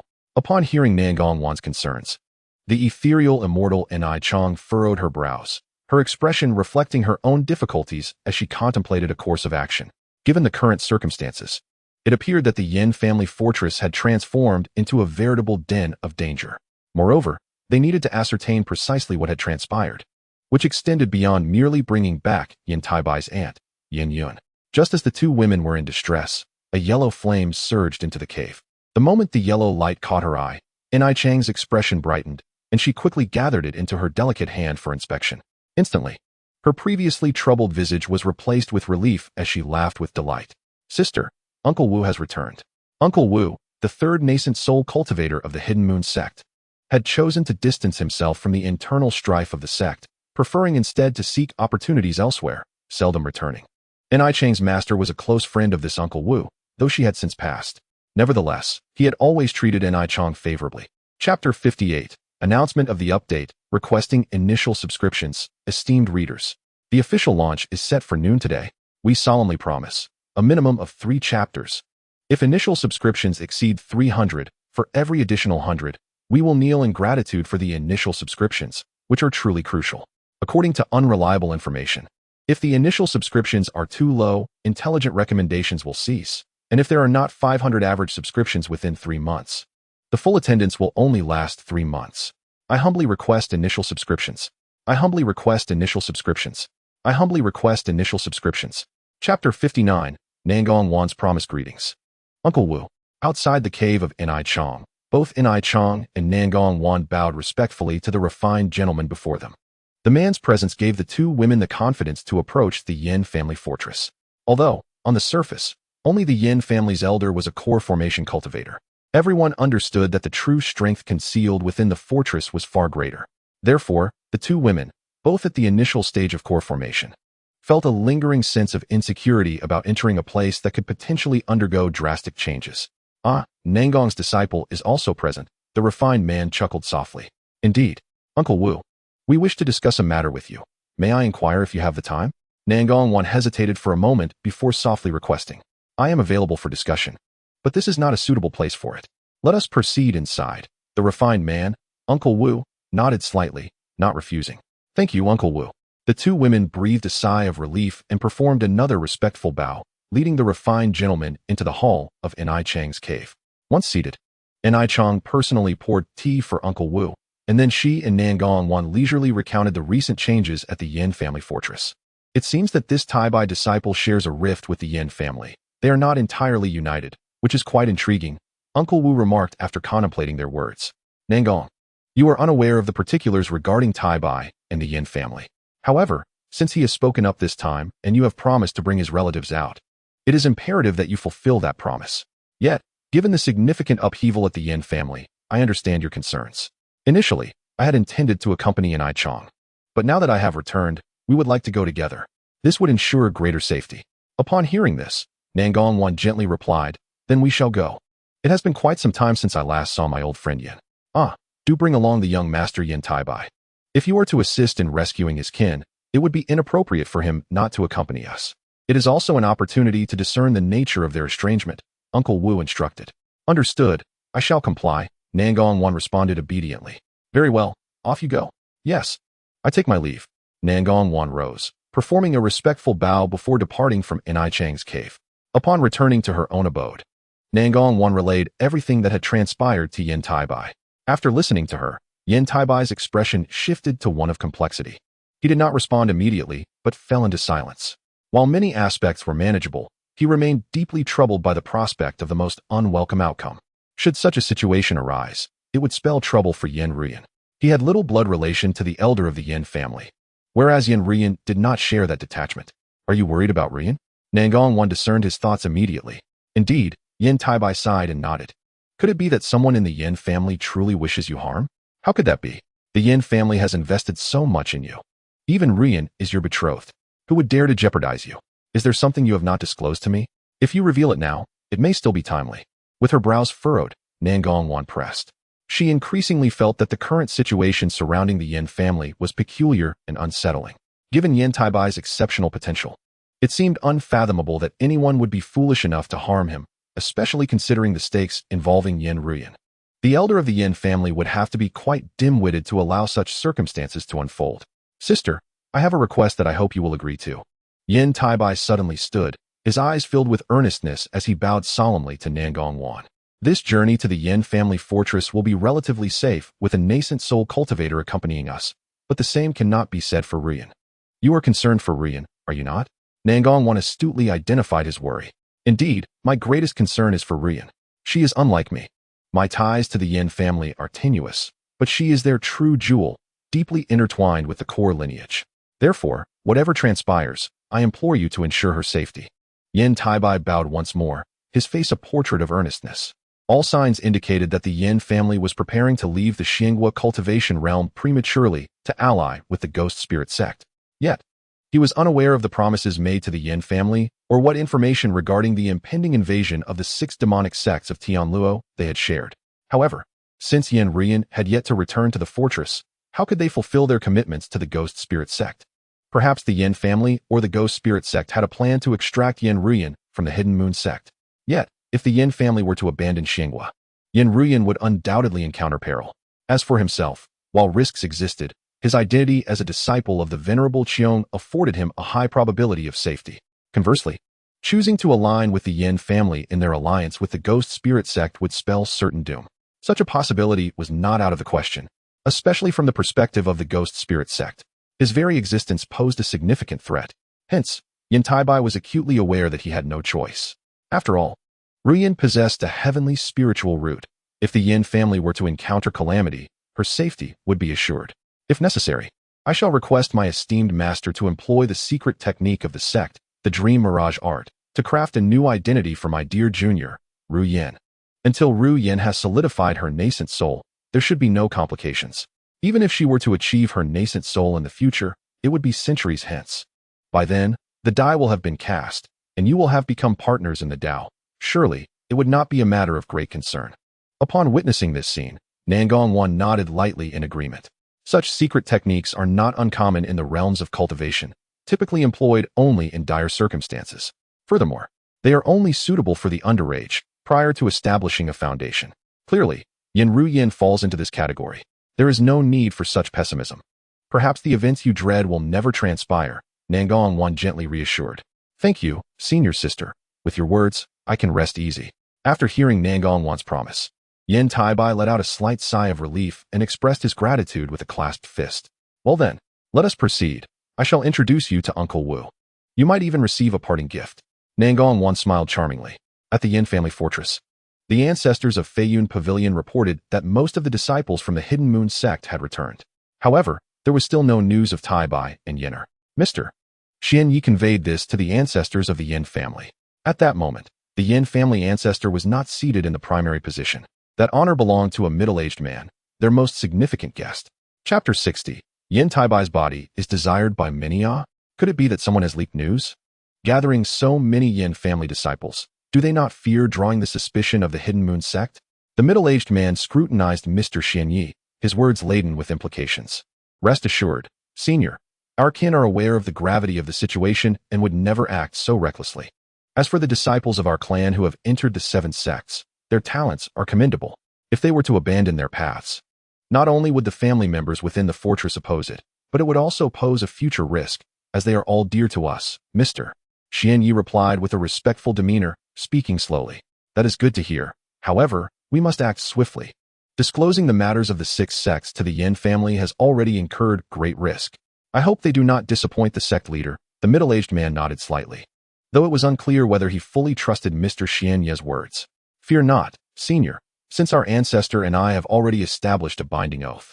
We are indeed of the same lineage.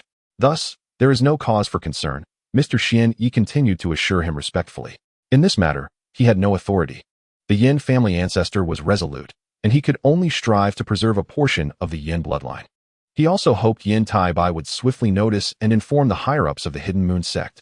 The conditions promised by the Ghost Spirit sect were indeed enticing, making them hard to refuse. But Mr. Xian Yi understood well that for the Yin family to gain such advantages, the price would be substantial. Even if they allied with the Ghost Spirit sect, they would need to ensure at least one bloodline of the Yin family remained intact. This bloodline included not only Yan Taibai and Yin Ru Yin, but also another branch that he had arranged to leave the state of Yu for other nations. With the tacit approval of the Yin family ancestor, this meant that even if the Yin family fortress faced calamity, they would not be entirely erased from the realms of cultivation. Indeed, Mr. Xian Yi, you speak wisely. However, let us not forget that the body of that younger generation, Yan Taibai, holds great potential for me, Elder Wang of the Ghost Spirit sect reminded. Certainly, the elder is right. He is not seeking to possess the body. As a nascent soul cultivator, taking over a foundation establishment cultivator's body would be detrimental. Rather, he wishes to secure a favored descendant with poor aptitude who has yet to establish their foundation. Given his status, it is clear how lacking their talent must be. Yan Taibai's physique and spiritual root align perfectly, ensuring that a cultivator with a metallic spiritual root is not wasted. In the future, the Ghost Spirit sect could very well gain another core formation cultivator. Such an opportunity is not to be missed, Mr. Xian Yi acknowledged, his expression unchanged. Rest assured, as soon as I return to the fortress, I shall personally take action, Mr. Xian Yi proclaimed with a smile that betrayed no hint of concern for Yan Taibai. He had done all he could. If Yan Taibai failed to notice and returned, the fault would not lie with him. After all, he must consider both himself and the entire Yin family fortress, not merely Yan Taibai. That is indeed reassuring. No wonder you are regarded as the strategist of the Yin family fortress. You are truly astute, Elder Wang remarked, his smile growing more pronounced, his gaze filled with satisfaction. By the way, has that relative of his been dealt with? Naturally, it has been handled without issue, Mr. Xian Yi replied, his expression unchanged. Upon hearing this, Elder Wang cast a deep glance at Mr. Xian Yi, nodded slightly, and chose not to speak further. Meanwhile, the Yin family ancestor remained silent, listening intently to the exchange between the two. At the same time, Yan Taibai encountered Wu Shu, the second nascent soul cultivator of the Hidden Moon sect. He recalled that following the demise of the Grand Elder and Nangong Wan's departure, Wu Shu had ascended to the position of Grand Elder, independently supporting the overarching strategies of the Hidden Moon sect, specifically concerning the 6 sects of the state of Yu. You have surely advanced to the mid-nascent soul stage, possessing a metallic spiritual root, having established your foundation at the age of 10. Even while traveling abroad, I have repeatedly heard of your exploits. You have truly brought honor to this old man. Speak, what is it that you desire? Wu Shu inquired with a warm and amiable smile upon observing Yan Taibai. I wish for mid-tier metallic spiritual stones, as many as possible, Yan Taibai responded eagerly, his eyes bright with anticipation. Uft. Before he could finish, Nangong Wan and the Fairy of the Rainbow Garment could no longer suppress their laughter. They had anticipated Yan Taibai's request for a parting gift. Ha ha. Just as the two esteemed juniors said, he truly is a little money grubber, Wu Shirshu chuckled, unable to contain his amusement. Forgive me, Shirshu. I merely desire mid-tier metallic spiritual stones. I hope you can fulfill this modest request. About 1,000 or 800 will suffice, Yan Taibai humbly stated. Upon hearing this, Wu Shirshu's smile faltered. 1,000 or 800 mid-tier metallic spiritual stones equated to over 100,000 spiritual stones, an amount that even a nascent soul cultivator would find difficult to produce without incurring significant loss. A parting gift of 100,000 spiritual stones. Wu Shirshu was genuinely unable to maintain his smile.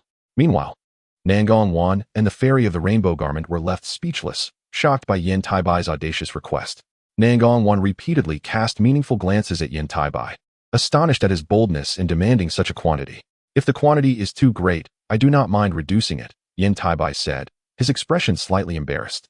He was determined not to let this opportunity slip away, especially since he did not believe the elder would actually provide him with 1,000 mid-tier metallic spiritual stones. However, he felt confident that his request would not go unfulfilled. After all, he was desperately in need of mid-grade gold attribute spirit stones. Of course, high-grade gold attribute spirit stones would suffice as well, but such veins simply did not exist in the mortal realm. As for high-grade gold attribute spirit stones, they were not entirely absent, yet they were beyond his reach. Thus, he had no choice but to settle for less.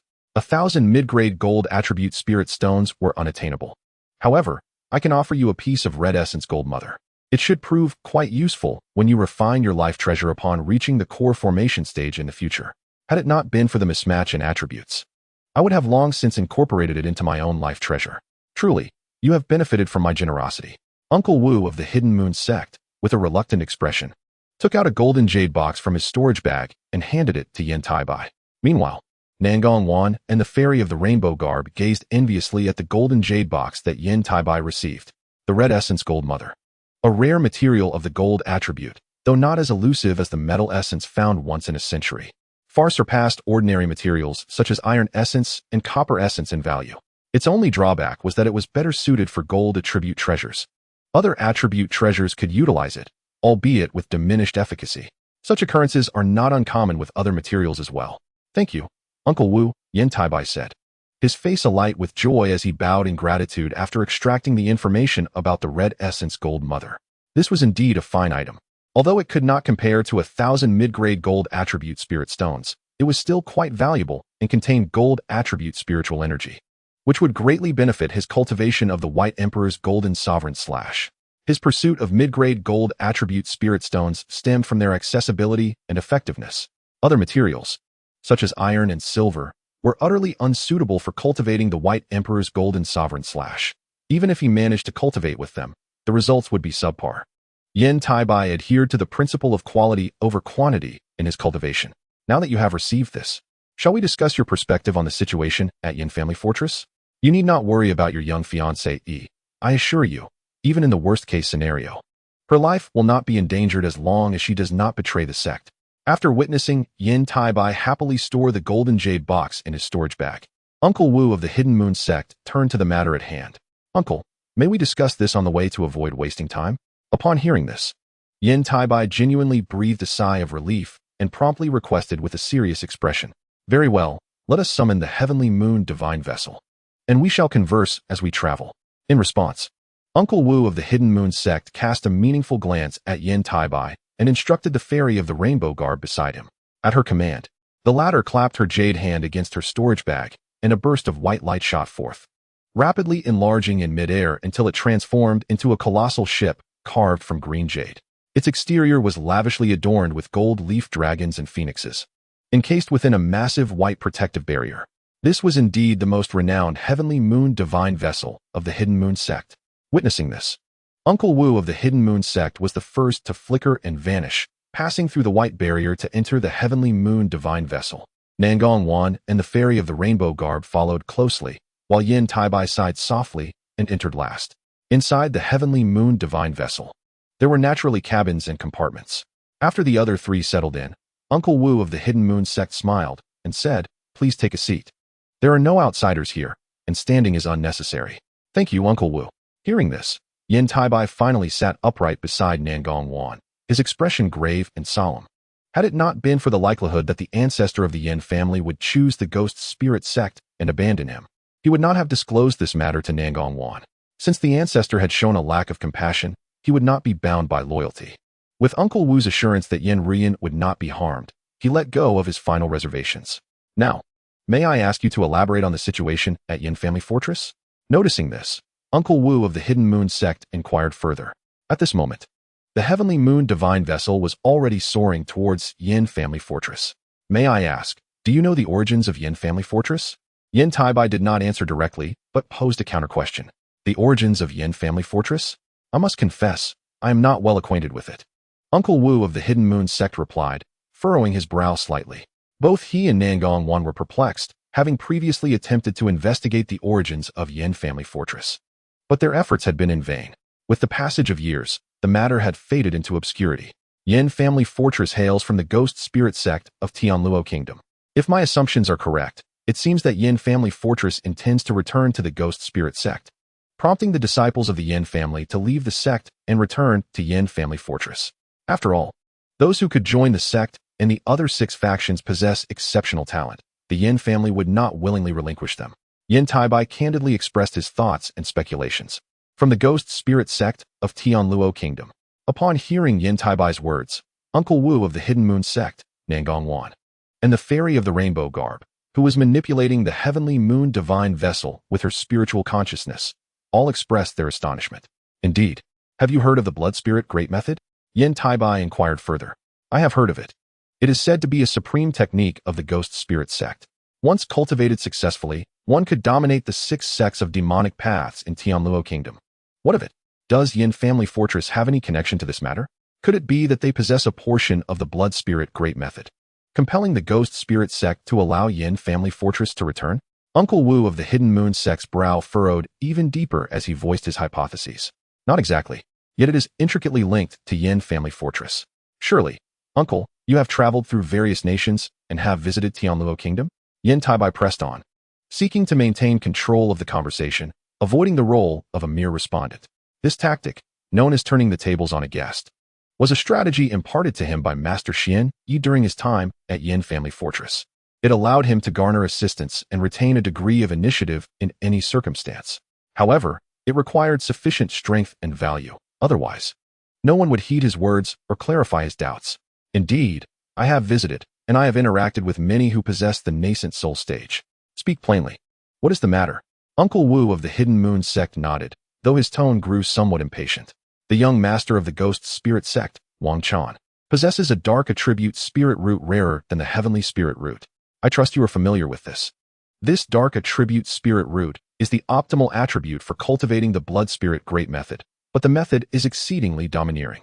It necessitates simultaneous cultivation with a female possessing a heavenly spirit root after foundation establishment to avoid backlash.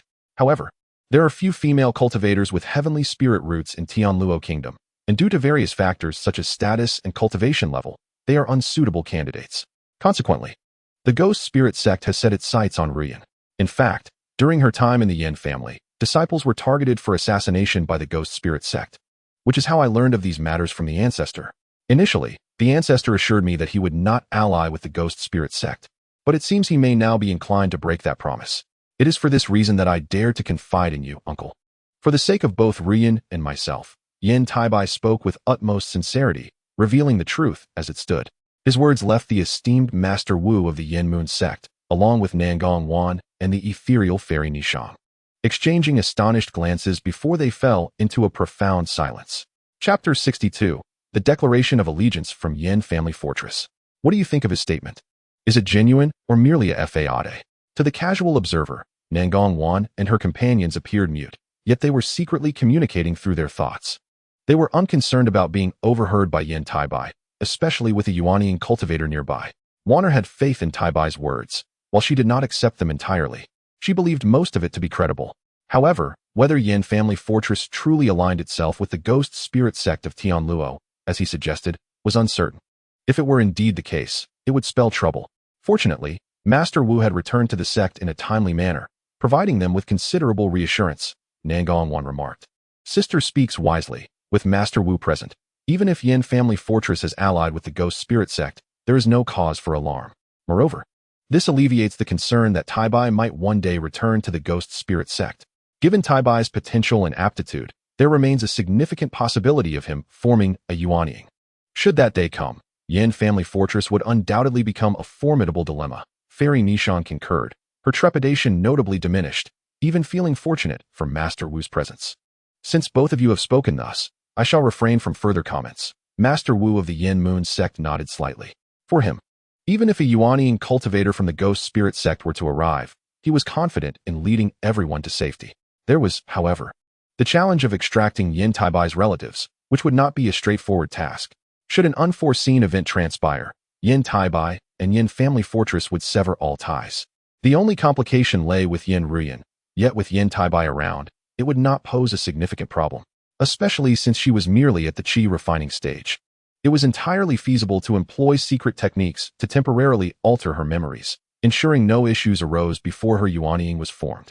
Although Yan Taibai had his suspicions regarding the trio's silent communication, the specifics eluded him due to the limitations of his cultivation level.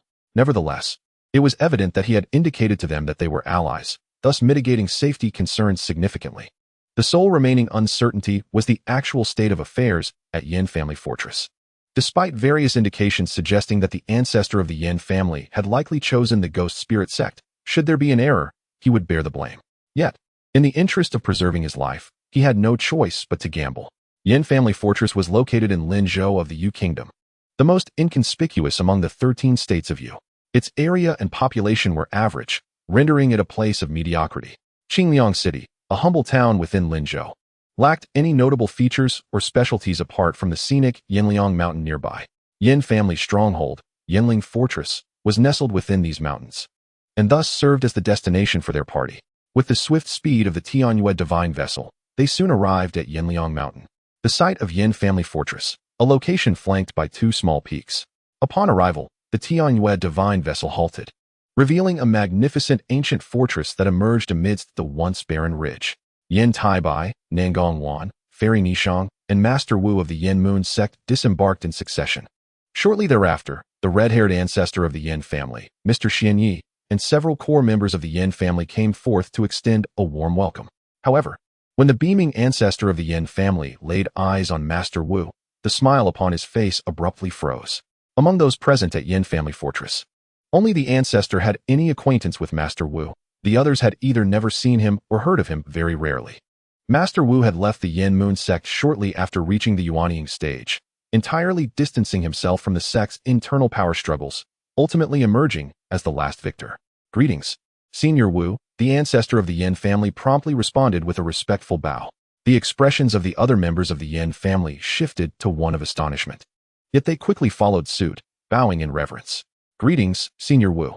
Their hearts were flooded with an overwhelming sense of dread and speculation, fearing that the matters of their family had already come to the attention of the Yan Moon sect. Otherwise, why would a Yuanying cultivator come to visit? Yet, if they truly knew, would they come with only such a small entourage? Contemplating this, their concerns eased somewhat as they awaited the next directive from the ancestor of the Yan family. According to the original plan, should a Jiedon stage cultivator accompany them, it would signify Yan family fortress's declaration of allegiance to the ghost spirit sect. However, it now appeared that this declaration might be in jeopardy, with a Yuanying cultivator present. Even if the ghost spirit sect were to intervene, there was no assurance of their victory. Ah, Yan Daoist, it has been many years. I see you have progressed to the mid-Jiedon stage. Quite commendable. It seems you have a fair chance of achieving Yuanying in the future. I am here at the behest of my nephew, Taibai, wishing to escort his relative from the Yan family to our sect for training. I trust you have no objections? Master Wu of the Yan Moon sect smiled lightly, narrowing his eyes at the expressions of the Yan family members. Since this is a request from a senior, it shall surely pose no issue. However, I must request that you and the two esteemed maidens, Fairy Nangong and Fairy Nishang, enter the fortress for discussions, lest outsiders perceive us as lacking in decorum and disrespectful to the esteemed guests, the ancestor of the Yan family suggested. His heart sinking as he realized that Yan Taibai had likely divulged information regarding the ghost spirit sect to his interlocutor, thwarting his plans. Yet he could do nothing. A Yuanying cultivator and two Jiedon cultivators were not easily dismissed, even with the assistance of the Yuanying cultivator from the Yan family. Moreover, The opposing party had likely prepared for this scenario and might be reluctant to enter. As anticipated, Master Wu of the Yin Moon sect smiled and shook his head. No. My primary purpose here is to escort Taibai's relative away from Yin family fortress, and I shall not linger. There are other matters that require my attention. Yin Daoist, please bring forth Taibai's relative. We shall not impose further on your family. While he was confident in safely escorting Yan Taibai, Nangong Wan, and Fairy Nishang, he preferred to avoid complications. He had come in person primarily because of the insistence of Nangong Wan, Fairy Nishang, and Yan Taibai, and he had no pressing matters of his own. He had noticed the unusual demeanor of the Yin family members and chose his words carefully to avoid confrontation. For him, whether Yin family fortress remained in the Yu Kingdom's cultivation world or returned to the ghost spirit sect was inconsequential. As long as he was not troubled, that sufficed. Chapter 63, The Break and the Choice. Master Wu of the Yin Moon sect's intentions were abundantly clear, regardless of what the Yin family planned. His sole focus was on Yan Taibai's relative, indifferent to other matters. In essence, he was turning a blind eye to the affairs of Yin family fortress. It has been years, yet you remain as carefree as ever, Daoist Wu. Just as the ancestor of the Yin family hesitated. A hearty laugh resonated from behind the members of the Yin family. Moments later, a figure emerged, a middle-aged man clad in black, exuding an air of elegance. His face adorned with a smile upon encountering an old friend. However, the overwhelming spiritual pressure emanating from him caused Yan Taibai's heart to sink. A Yuanian cultivator. The very scenario he had feared most had come to pass. At this moment, the expressions of the Yin family's ancestors and the core members, including Mr. Xianyi, were far from pleasant. After all, the current situation had caught even Mr. Xianyi off guard. He had only anticipated that Yan Taibai could summon the late-stage Jedon master, the old monster Qiong. Unexpectedly, he had managed to invite the third Yuanian cultivator from the Yin Yu sect. What was even more astonishing was that the Yuanian cultivator from the Ghost Spirit sect had disregarded their agreement and emerged directly. It is my esteemed friend Wang Tiangu from the Ghost Spirit sect. What brings you to the Yin family fortress? Upon seeing the visitor, Uncle Wu from the Yin Yu sect narrowed his eyes, his gaze filled with palpable wariness. As a fellow Yuanian cultivator, he recognized that his chances against Wang Tiangu were slim, especially while also needing to protect Yan Taibai, Nangong Wan, and the Fairy of the Rainbow Garb. His odds were further diminished. To have a pleasant chat, I presume your young friend, Yin, has not informed you that the Yin family fortress is, in fact, a branch of our Ghost Spirit sect? I have come to reclaim the entire Yin family fortress. Wang Tiangu replied with a smile, effortlessly maintaining his composure. His gaze then fell upon Yan Taibai, who kept his head lowered, his expression darkening. Indeed, there is no need for prior notification. However, might I trouble you, Wang Daoyu, to hand over the relatives of Taibai for their cultivation within our sect? It is but a single relative. Surely you would not refuse? Uncle Wu from the Yin Yu sect stepped forward, positioning himself protectively behind Yan Taibai, and spoke with a smile. That can indeed be arranged. But it seems that the young lady Yan Ruyan is currently cultivating within your sect. If you could send her here, then I assure you that young friend Taibai's relative will remain unharmed. Wang Tiangu proposed a condition that drained the color from Yan Taibai's face. However, he did not voice his discontent. Instead, he raised his gaze to the individuals from the Yin family. When he met the unchanging expression of Mr. Xianyi, his worries dissipated entirely. Yet, his demeanor remained unchanged, not allowing a single hint of emotion to escape, lest Wang Tiangu perceive any weakness. Well then, upon hearing Wang Tiangu's condition, Uncle Wu instinctively turned to seek Yan Taibai's opinion. Seeing this, Nangong Wan and the Fairy of the Rainbow Garb wore grim expressions. After all, faced with such a dilemma, they were uncertain how to choose. One was a blood relative, and the other was a fiancée. Both were vitally important figures, and abandoning either would leave an irreparable regret. Yan Taibai, his voice slightly hoarse, respectfully replied, I leave the decision to my respected uncle. Upon hearing this, Wang Tiangu narrowed his eyes, scrutinizing Yan Taibai before glancing at Mr. Xianyi, whose expression revealed no change, a flicker of doubt crossing his own. Very well, Uncle Wu said after a long, contemplative pause, casting a deep glance at Yan Taibai, before continuing to address Wang Tiangu. In that case, my sect will take good care of Rian, and I would appreciate it if you could extend the same courtesy to young friend Taibai's relative. This statement caused the faces of those present to shift dramatically, particularly among the Yin family. They had not anticipated that Yan Taibai would ultimately choose Yan Rian. Without her, the value of the Yin family fortress to the Ghost Spirit sect would significantly diminish. Moreover, what fate awaited Yan Rian within the Yin Yu sect was a cause for great concern. particularly for her parents. However, the situation was beyond the control of two Foundation establishment cultivators. Yet, the subsequent words of Mr. Xian Yi brought them some reassurance. Rest assured, the blood spirit great method requires one to reach the Foundation establishment stage before it can be cultivated. Neither Rian nor the young master of the ghost spirit sect has yet established their foundation. So there is ample time to devise a plan to retrieve Rian from the Yin Yu sect. With Taibai here, there is no need to worry for Rian's safety. Mr. Xian Ye's words were indeed prudent. The matter of the blood spirit great method was not urgent, and his communication to the Yin family could not be concealed from Wang Tiangu, who chuckled in agreement. His words clearly bore more weight than those of Mr. Xian Yi, providing significant reassurance to the Yin family. Even if one possessed a heavenly spiritual root, establishing their foundation would still take around a decade. Not everyone was like Yan Taibai. In other words, they had more than enough time. Wang Tiangu soothed the Yin family and nodded at Uncle Wu from the Yin Yu sect, saying with a smile, "Naturally, dear friend Wu, you need not worry. Leave it to me. Oh, by the way, young friend Taibai, do take extra care of yourself. Thank you for your concern. Esteemed elder, I shall certainly take care of myself," Yan Taibai replied, suppressing his inner fury and offering a respectful gesture. This was indeed the best choice. One could not deny that Mr. Xian Yi still held some regard for their relationship, having made all possible preparations for the situation. Undoubtedly, Yan Taibai understood that Mr. Xian Yi's primary motivation was to preserve a portion of the Yin family bloodline. After all, Yin Rian was a direct descendant of the Yin family, and should they become partners and bear children, the Yin bloodline would not be severed. It might even flourish further.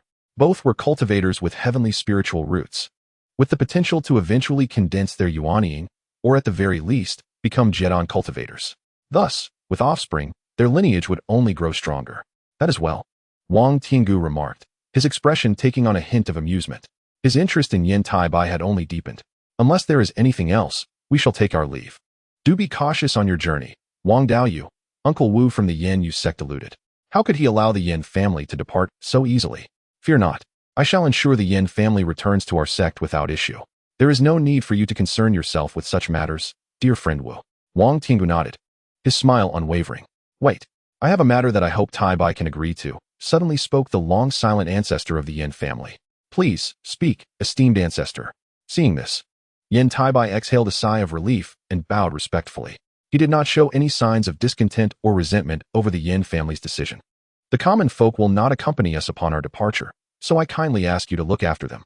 Furthermore, the family's controlled mines, herb gardens, and other businesses shall be granted to you as compensation. I hope you will not harbor resentment towards the Yin family and will treat Rian kindly. The common folk, mines, herb gardens, and businesses. Naturally, the Yin family could not take everything with them. After all, if they did not hand them over to Yan Taibai, they would ultimately benefit the 7 sects of the Yu kingdom, especially since the common folk had not yet fully evacuated. If they departed in such a manner, the consequences were easily imagined. Moreover, both Yan Taibai and Yin Rian were cultivators with heavenly spiritual roots, particularly since Yan Taibai had effectively severed ties with the Yin family and was now a disciple of the old monster from the Yin Yu sect. His potential was immense. As long as the Yin Yu sect did not act foolishly, they would not jeopardize his life. The Yin Yu sect had become Yan Taibai's final refuge, and their relationship would only strengthen. He was undoubtedly the best person to entrust such matters to. Thank you, esteemed ancestor. I accept, Yan Taibai responded, bowing in acknowledgement of the ancestor's words. The Yin family's assets, mines, and herb gardens accumulated over the years would surely entice any of the 7 sects of the Yu kingdom. Now they belonged solely to him.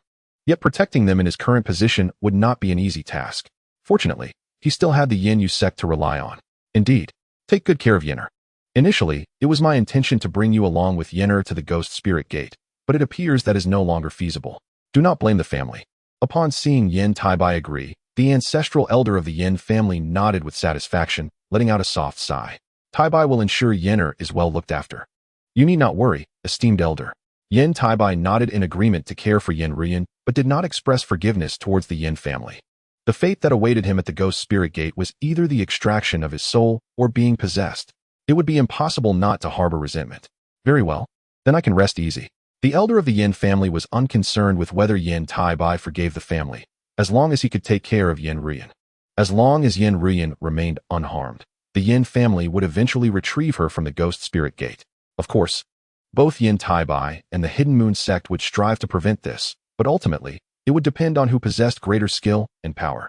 The elder of the Yin family held more confidence in the Ghost Spirit Gate. In terms of yuan in cultivators alone, the Hidden Moon sect could not compare to the Ghost Spirit Gate, not to mention other aspects. Thus, he did not believe the Ghost Spirit Gate would be incapable of bringing Yan Rian back from the Hidden Moon sect. The only concern was safety, which could only be entrusted to Yan Taibai. Moreover, Yan Taibai was effectively on the same path as the Hidden Moon sect, mirroring Mr. Xianye's predictions. Regardless of what transpired, a portion of the Yan bloodline would endure. This was the aspect that pleased the elder of the Yan family the most. In that case, after we depart, the master of Yan family fort will be Taibai. Senior Wu, I trust you have no objections? The elder of the Yan family turned to the Hidden Moon sect's Senior Wu and bowed respectfully. Oh, rest assured, I naturally have no objections. I will speak on behalf of the sect. Fellow Taoist Yin, do not worry. I only hope you fare well at the Ghost Spirit Gate. Should things not go well and you wish to return, it will be no easy task. Senior Wu of the Hidden Moon sect said with a half-smile. He had to admire the elder's decision, as long as the Hidden Moon sect did not seek the lives of Yan Rian and Yan Taibai. This was indeed the best option. Of course, they could choose to possess the bodies of the two, but judging from Yan Taibai's demeanor, it had not yet come to that, especially since there was a bond of teacher-student relationship between Yan Taibai and the old monster Qiong. And his relationship with Nangong Wan was also amicable. She had offered him comfort multiple times along the way. Most importantly, the Grand Elder of the Hidden Moon sect was fiercely protective of those with connections, making the act of possessing Yan Taibai utterly impossible. Thus, he felt no need to elaborate further. Additionally, as Yan Taibai received assistance, he too required help from others. After all, these matters also pertained to the Hidden Moon sect. Furthermore, it allowed for complete control over Yan family fort, no longer as it had been in the past, where disciples would merely infiltrate the periphery to gather trivial information. Thank you, Senior Wu. The elder of the Yan family breathed a sigh of relief and expressed his gratitude. Regarding this matter, Wang Tiangu of the Ghost Spirit Gate had no objections whatsoever. Although he was somewhat displeased, eventually, the entire Xinghua cultivation realm would belong to the Ghost Spirit Gate. And there was no need for concern. If there are no further matters, we shall take our leave. As for the Yin family's mines and properties, after you depart, I will send disciples from the sect to take over and hand them over to Taibai. Senior Wu of the Hidden Moon sect chuckled lightly. Very well. Then I shall not see you off, my friend. Wang Tiangu of the Ghost Spirit Gate clasped his hands, having come alone. Although he did not fear Senior Wu of the Hidden Moon sect, should he be obstructed and additional Yuaning cultivators called upon for an assault, escaping unscathed would not be an easy feat naturally. He preferred to avoid confrontation altogether. At present, both parties were wary and had not yet reached the point of outright hostility. Moreover, he was acutely aware of the elder of the Yin family's intentions, but chose not to say much. As long as he held Yin family fort, Yan Rian would not escape. For this, Wang Tiangu of the Ghost Spirit Gate was confident. Goodbye. Upon hearing this, Senior Wu of the Hidden Moon sect did not linger further and directly took Yan Taibai, Nangong Wan, and the Fairy of the Rainbow back into the Tiannan divine vessel. They departed under the watchful, uncertain gaze of Wang Tiangu of the Ghost Spirit Gate. Mr. Xinyi, has that young friend Taibai's kin truly been eradicated? Once the white rainbow light formed by the Tiannan divine vessel vanished from sight, Wang Tiangu's gaze turned to Mr. Xinyi, his tone laced with inquiry. I report to you, Senior, that it has indeed been annihilated. Should you doubt my words, I am willing to undergo a soul search. Mr. Xinyi promptly assured him. Soul search? Forget about that. Once a soul search is conducted, you would be rendered useless. You are the strategist of the Yin family and cannot afford any harm. Perhaps I will seek your counsel in the future. Observing this, Wang Tiangu of the Ghost Spirit Gate appraised Mr. Xinyi and shook his head. All right. Now that the Hidden Moon sect is aware of the Yin family's impending departure from Xinghua, there is no need for further concealment or delay. Make haste to prepare for departure to avoid any obstructions. Yes, the elder of the Yin family and others responded respectfully. Inside the Tiannan divine vessel, Nangong Wan approached Yan Taibai, softly comforting him. Do not worry about the safety of your disciple Yan Rian. The sect will not harm her, nor will they harm you. Rest assured. However, what do you plan to do with the Yin family's mines and properties? Let the sect manage them. However, I and Yinner shall take 60% of the profits. Upon hearing this, Yan Taibai slightly nodded, proposing his condition. All right, no problem, 60% it shall be. I believe the sect will have no objections. However, I require my portion to be entirely exchanged for mid-grade gold attribute spirit stones. Chapter 65. Unrest for the Ghost Spirit Gate. The matter concerning Yan family fort spread throughout the Xianghua cultivation realm like a tempest, with the first to become unsettled being the 7 sects of Xianghua. The higher-ups of the Hidden Moon sect, upon learning that Yan Taibai was transferring industries, spirit stone mines, and medicinal gardens to the sect, raised no further objections. They also assured that the other 6 sects and various cultivation families in Xianghua would harbor no dissent. This was the confidence of the Hidden Moon sect, the foremost sect among the 7 of Xianghua, although still inferior to the Ghost Spirit Gate, if it were otherwise. Senior Wu of the Hidden Moon sect would not have so easily allowed the cultivators of Yan family fort to leave the Xianghua cultivation realm. The primary reason was still the disparity in strength. Although the 2 nations were separated by considerable distance, the Ghost Spirit Gate possessed the capability to disrupt the peace of the Hidden Moon sect, causing relentless troubles. Evidently, this was the best outcome possible. Of course, Yan Rian posed a significant challenge, but fortunately, with Yan Taibai and the Fairy of the Rainbow present, along with Yan Rian's maturity and understanding, she did not voice many complaints, but instead devoted herself more diligently to her cultivation. She also promised to avoid leaving the Hidden Moon sect whenever possible, and, even if she did, to not reveal her identity. The Hidden Moon sect naturally had no further comments on this matter. The departure of Yan family fort from Xianghua did not concern the 7 sects of Xianghua or the many cultivation families at all. On the contrary, they were quite pleased, as a powerful family competing for cultivation resources was no longer present. However, what disappointed them was that the elder of the Yan family had entirely bestowed these cultivation resources upon Yan Taibai and Yan Rian. With the Hidden Moon sect serving as their backing, they naturally would not have a share. Nevertheless, the Hidden Moon sect did not monopolize everything. After receiving Yan Taibai's tacit approval, they allocated a portion to the other sections. In response to the situation, Yan Taibai felt utterly helpless. After all, the spiritual stone mines, medicinal gardens, and businesses left by the Yan family were far beyond the control of a mere foundation-building cultivator like himself. Were it not for his master, the esteemed Qiong Leaguai, the foremost golden core cultivator in the state of Yu, he would have long been reduced to mere bones. Similarly, given the gravity of the situation, Qiong Leaguai hastily returned, silencing the dissenting voices among the higher-ups of the Yanhua sect. He then summoned Yan Taibai into his cave abode to inquire about the specifics of the events that had transpired. Naturally, Yan Taibai recounted everything that had occurred in detail. He also intended to disrupt the Ghost Spirit sect's plans, aiming to thwart any further intentions towards his junior, Yan Rian, to ensure the Yan family stronghold remained unsettled. He informed Qiong Leaguai that the 6 demonic sects would likely invade the state of Yu and several other nations, including Yuanwu, Cheki, and Jiang, within approximately a decade. This was, in fact, the only stratagem Yan Taibai had at his disposal. Upon hearing this information, the expression on Qiong Leaguai's face was one of profound astonishment. He found the intelligence credible, yet he required irrefutable evidence. Mere belief would be insufficient. The disciple had learned part of the information from the Ghost Spirit sect cultivators who had previously attempted an assassination, supplemented by the Yan family's intelligence over the years, and insights gained during his recent demon-slaying endeavors. He was confident, if not entirely certain, about the validity of this information. Yan Taibai articulated his carefully crafted explanations.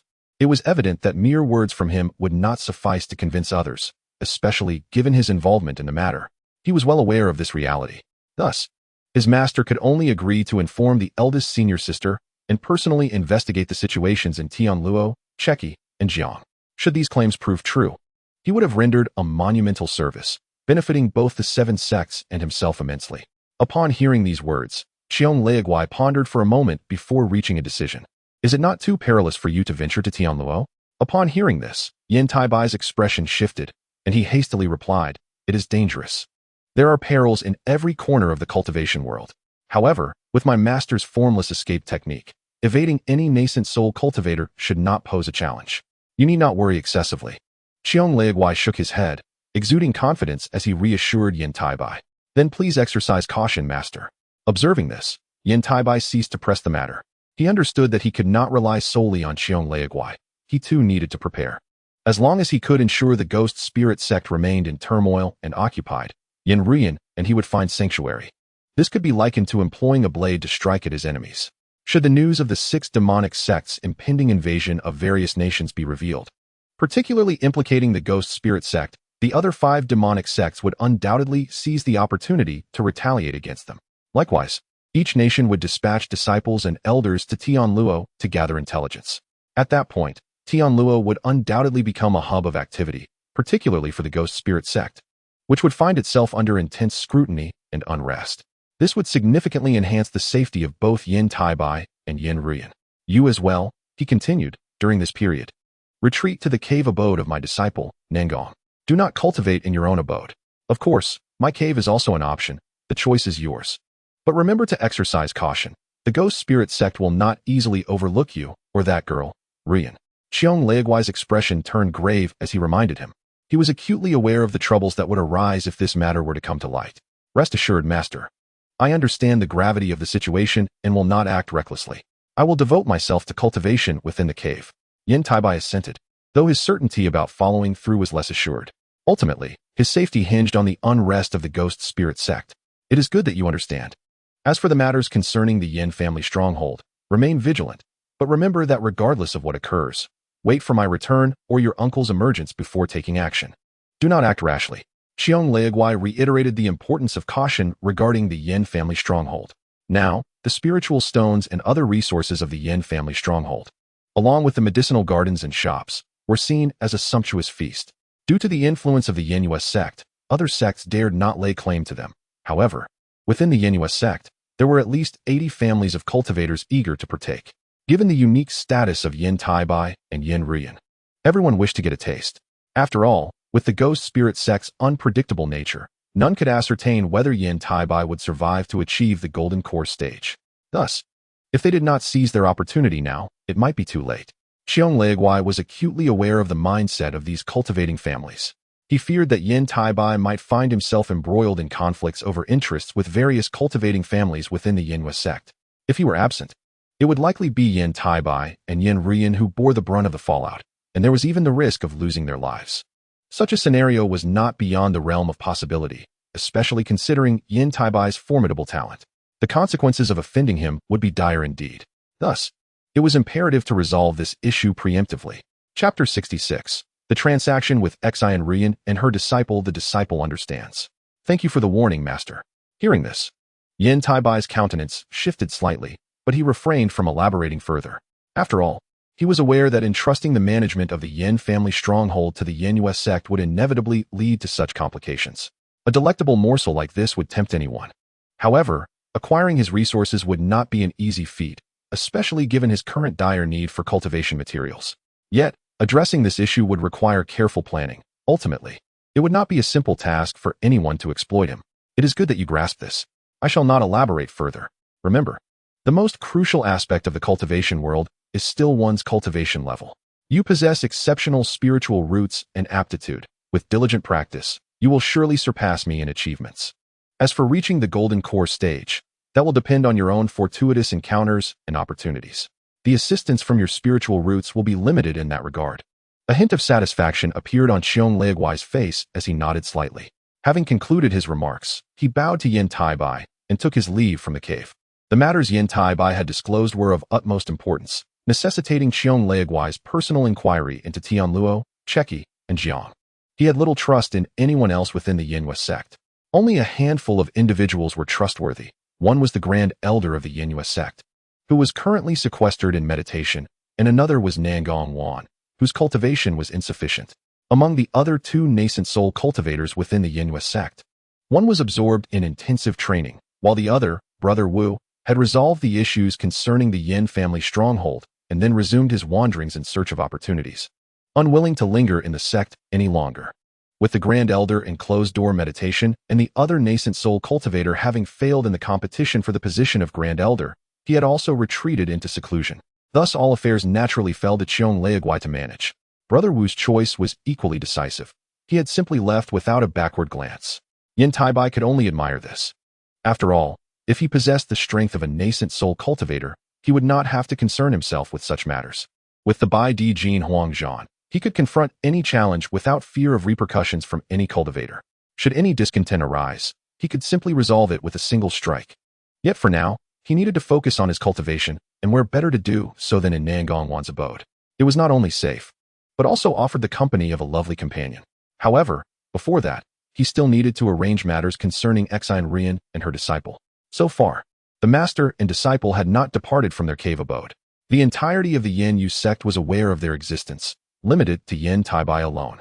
The implication from his companion's words was that they had offended the ghost spirit sect of Tianluo Kingdom. Upon hearing Yan Taibai's statement, Exine Rian's master appeared rather troubled.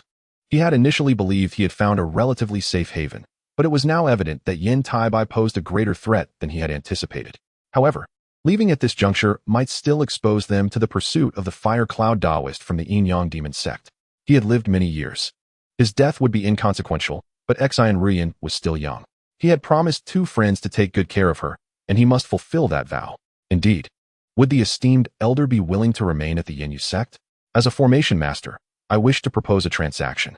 If you consent, I would be grateful to request my uncle's assistance in alleviating Miss Rian's dragon-chanting physique.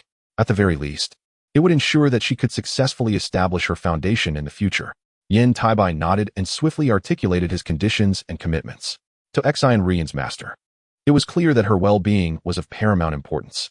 To mitigate the effects of Rian's dragon-chanting physique, it was essential for a nascent soul cultivator to periodically infuse a strand of Yin energy to balance the dual energies of Yin and Yang within her. Yan Taibai had initially intended to solicit assistance from Uncle Wu, yet the latter had fled too swiftly, leaving him no time to speak. Thus, he turned his attention to the esteemed elder of the Yan Yu sect. After all, Exine Rian could hold out for at least another decade, which would suffice until the elder emerged from seclusion. Indeed, upon hearing Yan Taibai's commitment, Exine Rian's master nodded in agreement without much hesitation. Upon learning that Yan Taibai was the renowned Taibai sword immortal from the Yu Kingdom, his trust in him significantly increased. The Yu Kingdom bordered the Yuanwu Kingdom, and news of its cultivation affairs had swiftly reached Yuanwu. Thus, he was familiar with the Taibai sword immortal. What assistance do you require from me? To set up formations and exorcise demons. Yan Taibai's tone turned cold yet resolute. He was in dire need of strength and cultivation, and the swiftest avenue to achieve this lay in vanquishing demons. Whether for the completion of tasks or the acquisition of cultivation resources, the extermination of demons was imperative. The formation expertise of Exine Rian's master would greatly aid him, and he was keen not to miss this opportunity.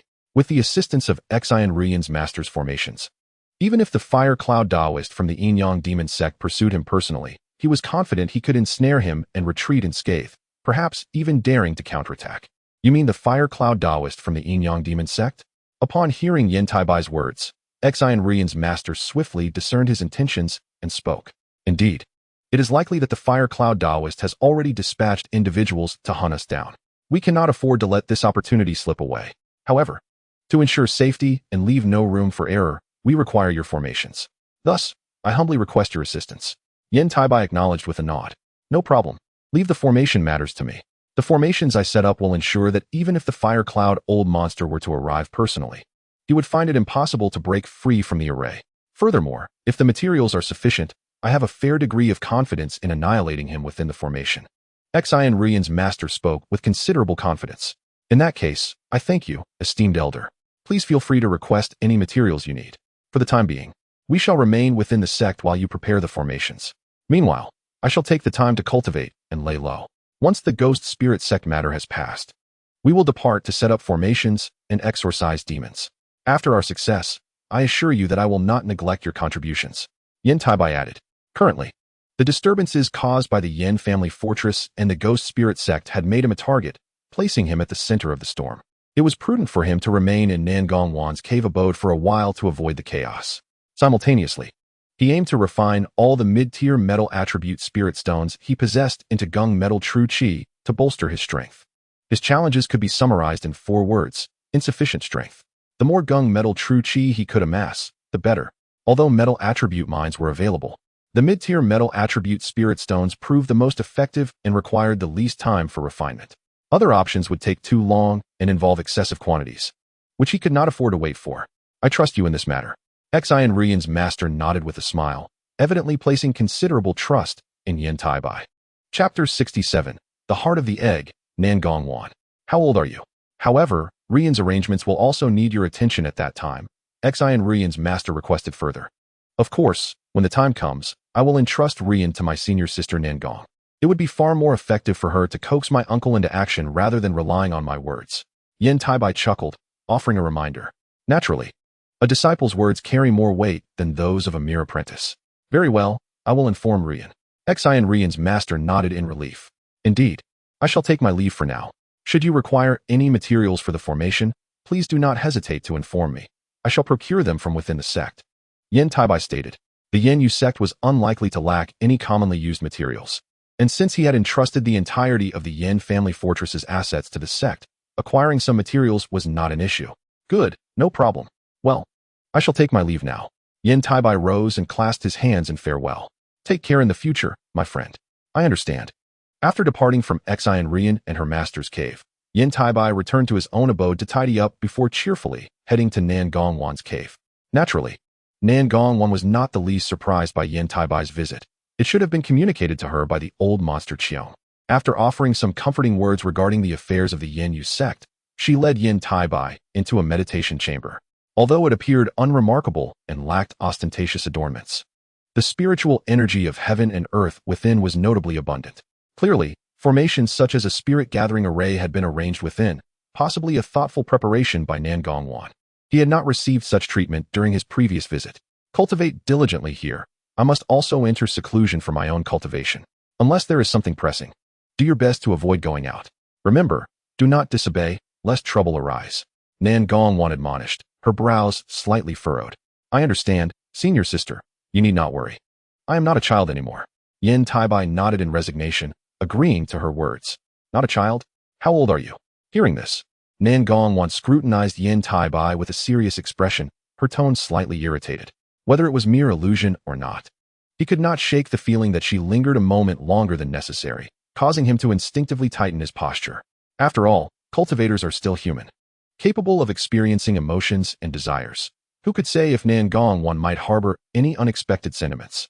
However, such thoughts dissipated like smoke as Nan Gongwan gently shook her head and turned to leave. Yan Taibai then closed the stone door of the meditation chamber and activated the prohibitions. He retrieved a meditation mat from his storage bag and placed it on the ground.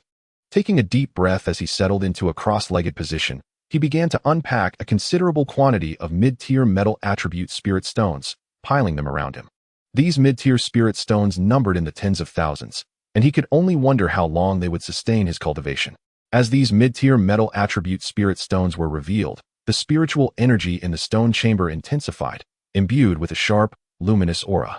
As for other metallic materials and spiritual objects, they certainly possess utility, yet they cannot compete with the cost-effectiveness of mid-tier metallic spiritual stones. However, should he encounter materials such as the red essence gold mother later on, he would not hesitate to utilize them for cultivation. After all, the pure yang energy extracted from ordinary metallic materials is rather subpar. The mere thought of the red essence gold mother prompted Yan Taibai to retrieve the gift bestowed upon him by Uncle Wu of the Moon Concealing Sect from his storage pouch, the red essence gold mother. Although it was intended for crafting his life-bound treasure post-formation of his core, Yan Taibai was reluctant to wait until that time, uncertain of how much his strength would have grown by then and what materials might elude him. Thus, he resolved to employ it for cultivation, eager to test how much pure yang energy this superior metallic material could enhance. He believed the effects would surpass those of mid-tier metallic spiritual stones significantly. With this thought in mind, Yan Taibai extracted the red essence gold mother from its jade box, which was no larger than a walnut, radiating a striking red-gold hue. Upon closer inspection, he felt a prickling sensation in his eyes. Moreover, through the White Emperor's golden blade within him, he sensed the abundant metallic spiritual energy contained within, evoking an unprecedented yearning within the White Emperor's golden blade. This only heightened Yan Taibai's anticipation for the red essence gold mother, a material of such high caliber. Yet, materials of this level are not easily obtainable, even for core formation cultivators, let alone a mere foundation establishment practitioner like him. In fact, even Yuanian cultivators find such advanced materials difficult to procure, relying heavily on luck to acquire even a few pieces. Once assured of no complications, Yan Taibai grasped the red essence gold mother, slowly closed his eyes, and activated the White Emperor's golden blade to absorb the abundant metallic spiritual energy, transforming it into pure yang energy. As the metallic spiritual energy was drawn from the red essence gold mother, its color began to fade, gradually turning a dull gray. When it finally transformed into a grayish hue, resembling ash, it erupted with a crisp sound, disintegrating into ashes. At that moment, Yan Taibai opened his eyes, which, once as dark as ink, now shimmered with golden brilliance, sharp and piercing like drawn blades, radiating an aura that deterred direct gazes. However, this phenomenon lasted only a brief moment before vanishing, yet the lingering sharpness in his eyes remained, noticeably more radiant than before. 30 strands of pure yang energy, quite impressive. This brought Yan Taibai immense joy, as a single piece of red essence gold mother had augmented his dantian with 30 strands of pure yang energy. For him at present, this was no trifling amount. Regrettably, with only one piece of red essence gold mother at his disposal, had there been more, he would have been confident in transforming all the true essence in his dantian into pure yang energy. No, it would then be referred to as pure yang true essence. His strength would undoubtedly increase significantly, allowing him to contend with core formation practitioners, and perhaps even vanquish them. Nevertheless, despite the absence of the red essence gold mother, he still possessed mid-tier metallic spiritual stones, which he could similarly refine into pure yang energy, facilitating further elevation of his strength.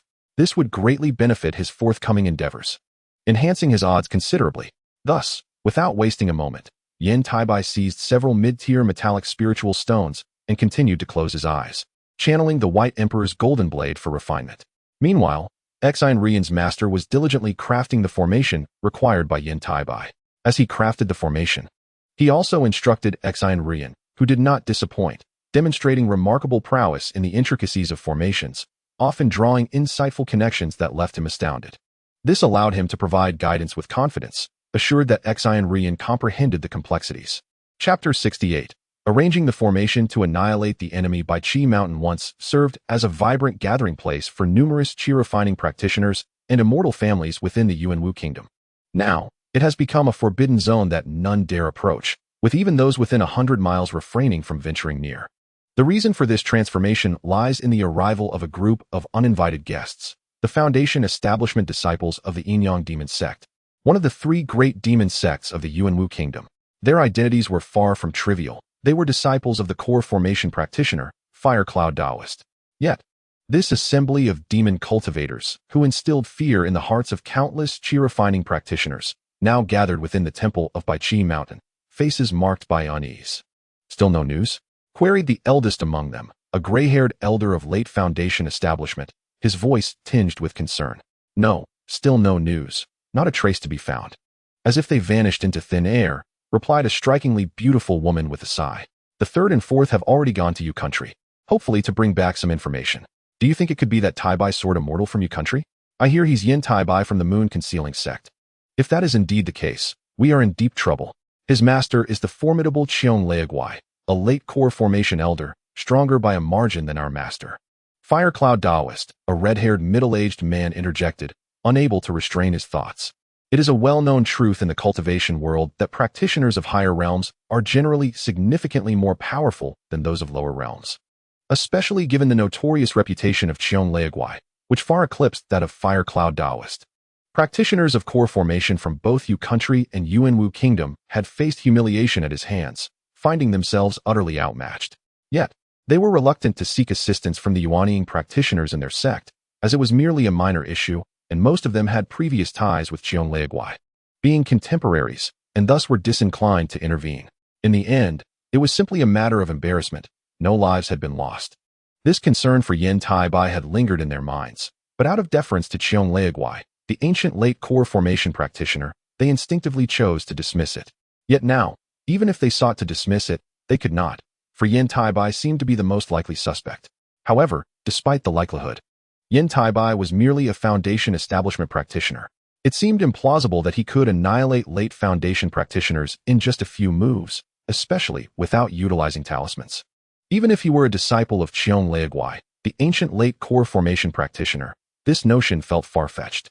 Regardless of whether it was him or not, we must first find evidence of his whereabouts, and given that he is only a Foundation establishment practitioner, the likelihood of him defeating Sister Huojiao is nearly non-existent. Even if it truly was him, all we need to do is report back to our master for his determination.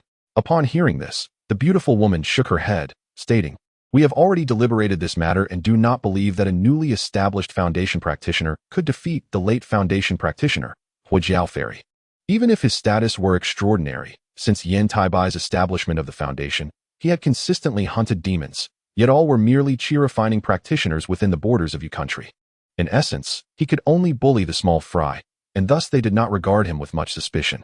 However, if they failed to uncover the perpetrator behind the annihilation of their companion, even if they escaped the soul extraction ordeal, their fate would not be much better. During this period, they had scoured every sect and immortal family within the Yuanwu kingdom that had any grievances with Huijiao Ferry, yet without exception. They had found no leads. Nonetheless, they had seized the opportunity to eliminate a portion of their enemies, reaping considerable benefits. However, the advantages gained here pale insignificantly in comparison to the impending punishment that awaits them should the murderer remain untracked. Thus, they gathered eagerly to exchange the information they had gleaned. Alas, the intelligence they sought had long been exhausted, leaving them with naught. The elder sister was indeed correct. After hearing the words of the enchanting woman, the middle-aged man with crimson hair nodded in agreement. No sooner had he spoken than a crimson light streaked across the distant horizon towards their group. Observing this, the elder at the forefront, who was in the late stages of foundation building, raised his hand to capture it, releasing his spiritual sense to examine its contents. Moments later, the worried expression on his face transformed into one of elation. Seeing this, the other foundation building cultivators also displayed joy, while the beautiful woman could hardly contain her eagerness and inquired, "Is there news?" Indeed, there is news. However, it concerns not the perpetrator who slaughtered Sister Huijiao, but rather another chi refinement cultivator who was left behind by him. The fourth elder discovered that this individual had appeared in Jinma City, aligning with the information they previously obtained. Capturing this person would likely lead them to the whereabouts of the fiend who had eliminated Sister Huijiao. It seems he believed the commotion had settled, prompting the chi refinement cultivator to depart. The elder revealed this delightful news, inciting joy among the group, and the oppressive gloom that had loomed over them dissipated significantly, allowing them to breathe easier. Very well. Let us proceed to Jinma City and apprehend that chi refinement cultivator for interrogation, the crimson-haired man declared coldly, his aura brimming with murderous intent. Given the color of his hair, it was evident that he had a significant connection to the enchanting Sister Huijiao. Let us not rush. What if this individual is merely a bait cast by the true murderer? To charge in blindly would be akin to walking into a trap.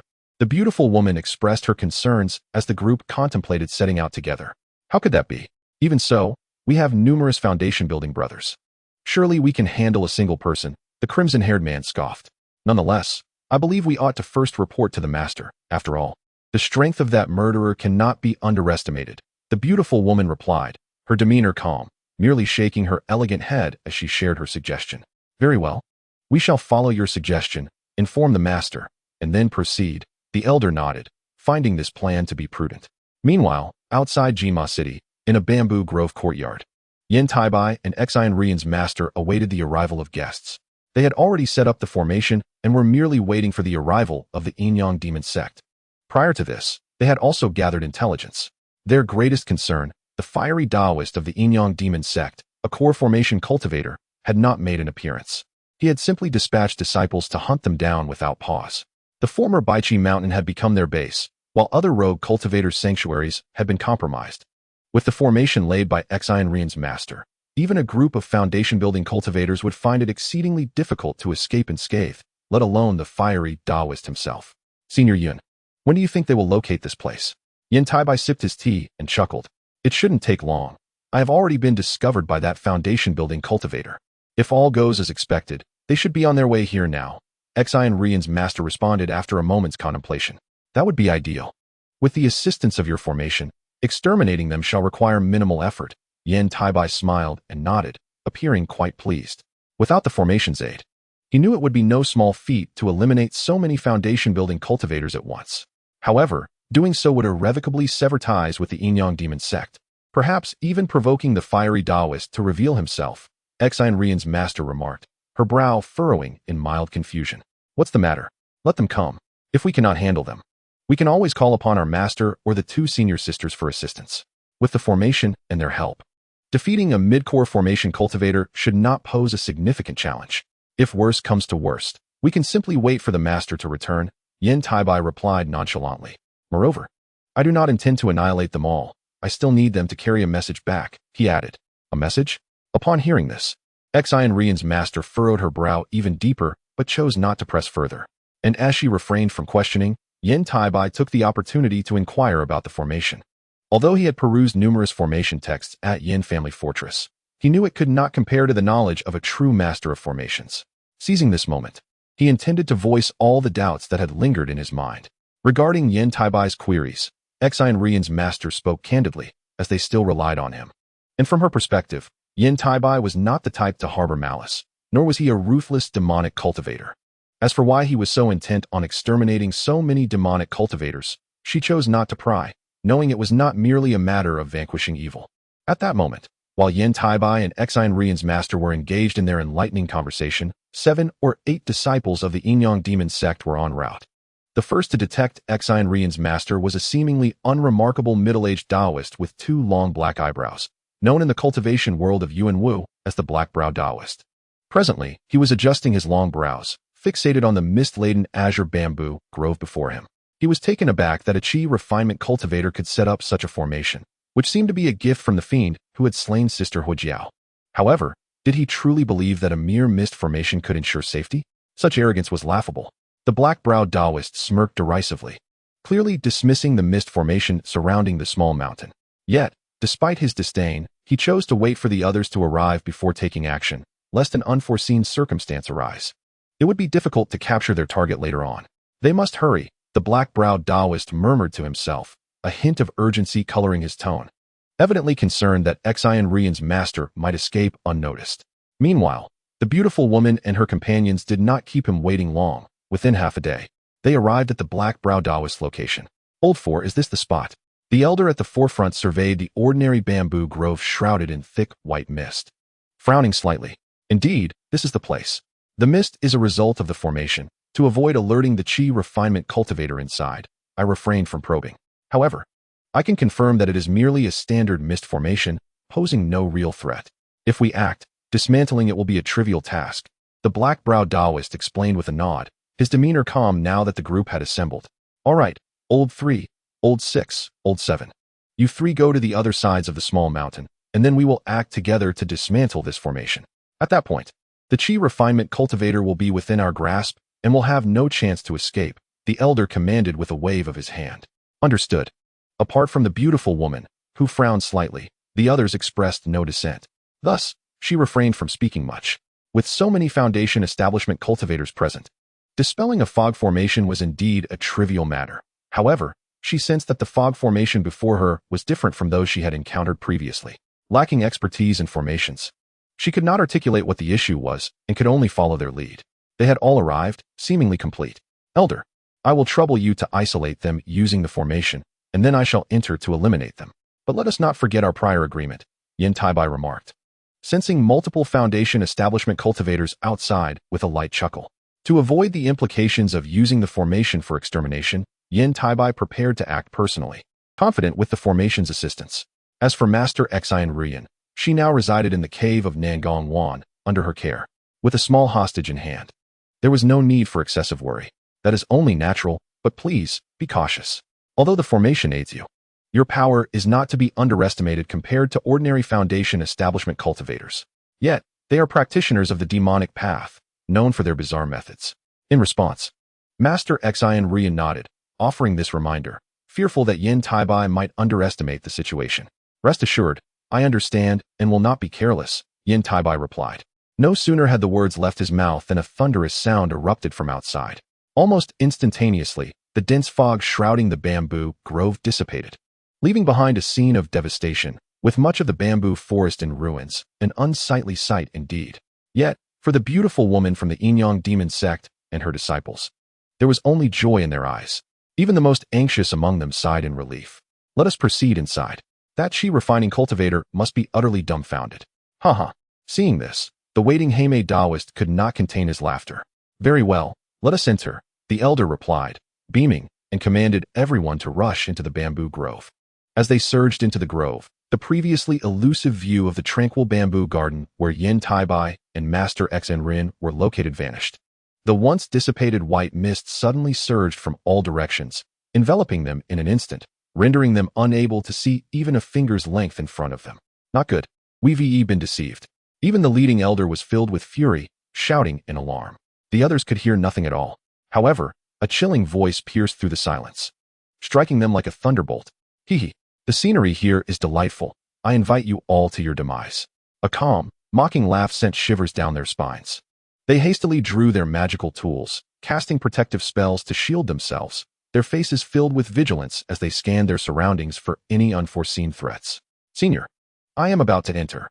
I will leave the rest to you, Yan Taibai declared, rising and transforming into a streak of golden light, rushing into the mist-laden bamboo grove, disappearing from sight.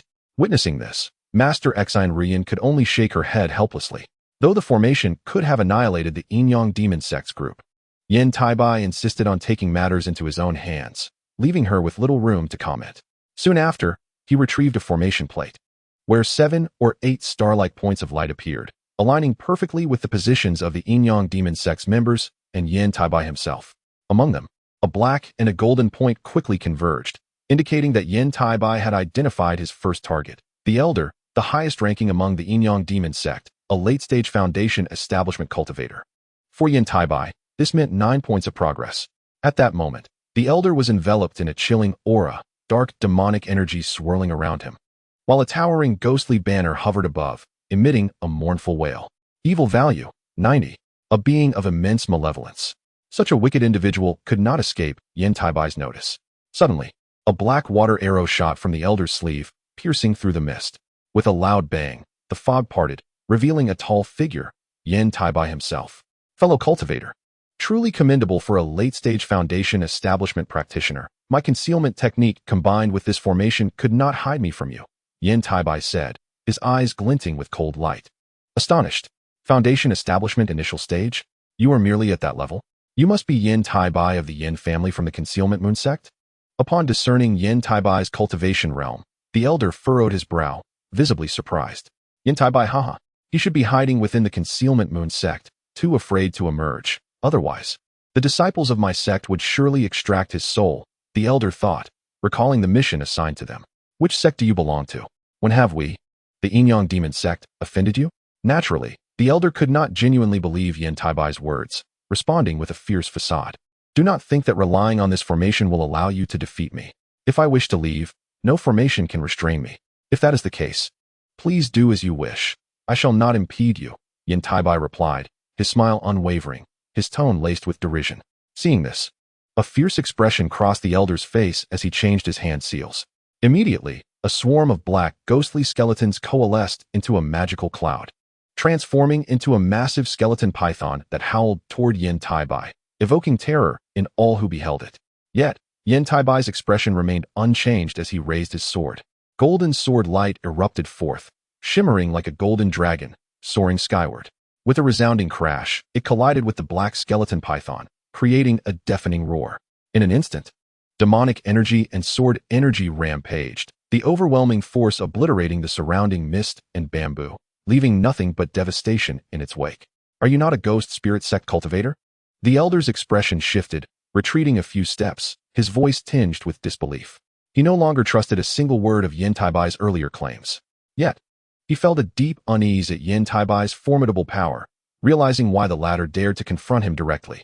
It also confirmed that the formation trapping them likely lacked the means to annihilate captured cultivators, serving merely to confine them. Yan Taibai did not respond to the Elder's words. In a flash, he vanished from the Elder's line of sight. The next moment, he reappeared atop the Elder's towering ghostly banner. Then, with a sword strike even purer and more formidable than before, he unleashed a golden sword light. With a tearing sound, akin to fabric being ripped, the magical aura surrounding the banner offered no resistance as the golden sword light cleaved through it, rendering it in two. At this point, a top-tier demonic artifact had been thoroughly destroyed, now only fit for selling as material scraps. The Elder, dismayed at the loss of his prized artifact, could hardly react before Yan Taibai attacked again. This time, he did not wield his long sword but rather a nondescript, blackened hilt. The hilt was no larger than half a foot, lacking any luster, appearing exceedingly worn and unremarkable. This fragment of a magical treasure, acquired from the Emperor of Yu, is likely derived from the chaotic sea of stars. Consequently, when the hilt of the sword manifested, the Elder felt a surge of demonic energy ripple around him, momentarily spiraling out of control. Before he could react, Yan Taibai swiftly swung his blade downwards. In an instant, A piercing and ghastly beam of blood light erupted from the hilt, more ferocious and domineering than the sword light Yan Taibai had previously unleashed, accompanied by a chilling aura. The elder had yet to register the threat when the blood light rapidly tore through his protective demonic barrier, cleaving him in twain. This transpired in the blink of an eye. Indeed, the fragments of magical treasures bestowed by the sect leader are far more formidable than my own cultivated sword techniques, thought Yan Taibai, glancing at the dismembered corpse of the elder below with a sly grin. He then gestured towards his storage pouch, which promptly transformed into a streak of light, landing in his grasp. Soon after, Yan Taibai vanished into the misty bamboo grove, evidently in search of his next target. Shortly after his departure, a graceful figure emerged, the stunning woman. She gazed at the corpse on the ground, yet made no move to collect it, instead directing her attention to the spot where Yan Taibai had vanished. Master, who is this person wielding the remnants of a demonic treasure? Is he truly Yan Taibai of the Hidden Moon sect? What of the Ghost Spirit sect? The beautiful woman murmured to herself. She harbored doubts that a mere foundational stage cultivator like Yan Taibai could possess such formidable powers, let alone a remnant of a demonic artifact. Overusing such treasures, even when practicing demonic arts, could lead to severe repercussions for the body. She did not believe that the Hidden Moon sect would grant Yan Taibai such an item. Is it a frame-up? She pondered silently. The cultivation community of the Yuanwu Kingdom was well aware of the connections between the Ghost Spirit sect, Yan Family Fortress, and Yan Taibai, having heard whispers of their affairs during their recent excursions and having briefly deliberated upon them, only to leave the matter unresolved due to its tangential relevance, primarily because of Yan Taibai's association with the illustrious Sword Immortal of the Yu Kingdom. Chapter 71. Yan Taibai's Cursed Tongue Host. Yan Taibai Gender. Male Spiritual Root. Gold Attribute Heavenly Spiritual Root Age. 12 Status. Youth Phase Realm. Initial Foundation Establishment. First Simulation of Cultivation completed. Reward. Gold Attribute Heavenly Spiritual Root. Second Simulation of Cultivation completed. Reward. White Emperor's Golden Royal Slash. Third Simulation of Cultivation requirements. Slay demons and exorcise evil. Progress. 32, 100. Additional spiritual power. Eye of Sin. Sin requirement. 60. I hope she can remain in the foundational stage for a bit longer. Observing the fading rainbow streak in the sky and his simulation cultivation panel, a satisfied smile graced Yan Taibai's lips. Having swiftly eliminated 5 or 6 foundational stage cultivators, the results were undeniably remarkable. The progress value for slaying demons and exorcising evil surged to 32. A few more such encounters would likely lead to completion. However, this dance upon the razor's edge could spell disaster with a single misstep, thus utmost caution was essential. Yet, to enhance his progress value and acquire cultivation resources, such actions were unavoidable. After all, it has always been said that wealth is born from bloodshed. Moreover, his actions were not mere bloodshed. They were slaying demons and exorcising evil, a righteous endeavor. It should be noted that not only demonic cultivators, but also righteous ones are seldom virtuous. Good souls do not linger long in the realm of cultivation. Yet, the paramount concern remains the enhancement of strength. Taoist Yin, should we not take our leave? The formation has been secured, remarked his mentor, Exine Rian, approaching with a lingering shock upon her face. Despite her own status as a core formation cultivator, Yan Taibai's display of prowess and abilities left her astounded. The formation she had set up, while effective in isolating the Inyang demonic sect's members, failed to serve any other purpose. All but one of the foundational stage cultivators had been decisively slain by Yan Taibai's hand, each defeated in no more than 3 strikes. Their magical tools and talismans were utterly ineffective against Yan Taibai's sword-based techniques, either torn asunder or completely obliterated, as if nothing could withstand his might. Little did she know, this was due to the infusion of a pure metal energy into the high-tier sword in Yan Taibai's possession. Not even magical artifacts could endure if he employed sufficient pure metal energy. However, Yan Taibai was reluctant to squander such resources. Thus, he had only utilized a modest amount this time, incurring minimal loss. Indeed, it is time to depart. Upon hearing this, Yan Taibai nodded, dismissing further contemplation, and retrieved his spiritual vessel, swiftly soaring towards the Yu Kingdom alongside Exine Rian. After transferring control of the vessel to her, he busied himself with organizing the spoils of their recent endeavor. Magical artifacts, 10 complete high-tier artifacts, 7 damaged high-tier artifacts, 45 upper-tier artifacts, 125 mid-tier artifacts. Spirit stones, 32 mid-tier spirit stones, 13,000 low-tier spirit stones. Talismans, 12 mid-level talismans. 63 Junior High-Level Talismans, 236 Junior Mid-Level Talismans, 492 Junior Low-Level Talismans. Materials: 2 pieces of iron essence, 3 pieces of muscovite. This haul is valued at over 20,000 spirit stones. No wonder the disciples of the Inyang demonic sect are so affluent. After allocating the portion belonging to Yan Taibai, the remainder primarily became Yan Taibai's. Once he had arranged the useful items, he intended to exchange the rest for mid-tier gold attribute spirit stones, as this was of utmost importance to him. Furthermore, these items could not be allowed to flow into the Yuanwu kingdom, otherwise he would be traced easily, and he was not yet prepared to reveal too much of himself. It was still not the right time, and such actions would appear deliberate. Thus, he dealt with some items in the lesser-known markets of the Yu kingdom, primarily upper-tier and lower-tier artifacts, along with unnecessary materials. He chose to retain all high-tier artifacts, as their utility was uncertain, and their distinctive nature made them unsuitable for exchange for spirit stones. After managing these spoils, Yan Taibai and Yan Taibai returned to the Hidden Moon sect. Consequently, Yan Taibai had indeed struck a bonanza. Have you finally decided to return? Despite understanding Yan Taibai's intentions, Nangong Wan could not suppress her displeasure and teased him upon his arrival. Hee, was it not because I missed my senior sister? Yan Taibai replied with a grin, attempting to curry favor. To distance himself from Nangong Wan's abode, he had to inform her of the impending invasion by the 6 demonic sects of Tianluo Kingdom and the righteous alliance of Fengdu Kingdom, anticipated in 10 years. Although shocked, Nangong Wan chose to trust him. Of course, Yan Taibai also divulged part of the plan to confront the ghost spirit sect to her. The primary concern remains the safety of both Yan Taibai and Yan Taibai. Although Nangong Wan is somewhat reluctant about this, she recognizes it as the most prudent course of action. Not all members of the Hidden Moon sect are willing to risk offending the ghost spirit sect to shelter Yan Taibai, Yan Taibai, and the Yan family. In truth, they desire the ancestral gifts bestowed upon Yan Taibai, which encompass the entirety of the Yan family's legacy. As long as Yan Taibai and Yan Taibai remain alive, all businesses, mines, and medicinal gardens belong to them. They merely hold the rights to manage and share profits. The ownership lies with Yan Taibai and Yan Taibai. This represents the millennia-old foundation of the Yan family fortress.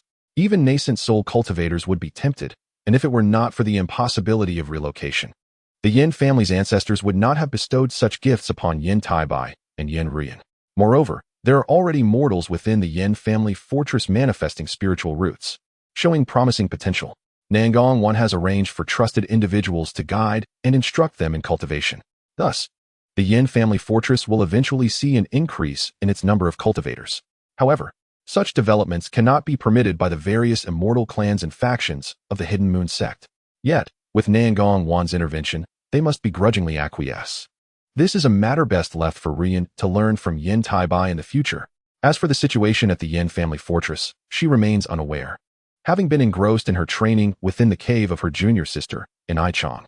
However, she will inevitably discover it soon. It cannot be concealed for long. When do you intend to inform her? Regarding the request for our Master's intervention, I believe it unnecessary, as the circumstances surrounding the Yan family fortress have not escalated to the level we anticipated.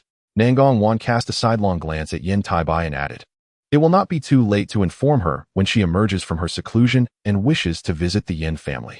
After hearing Nangong Wan's words, Yan Taibai contemplated for a moment, the smile fading from his face as he solemnly replied, after all, Yan Taibai is still quite young.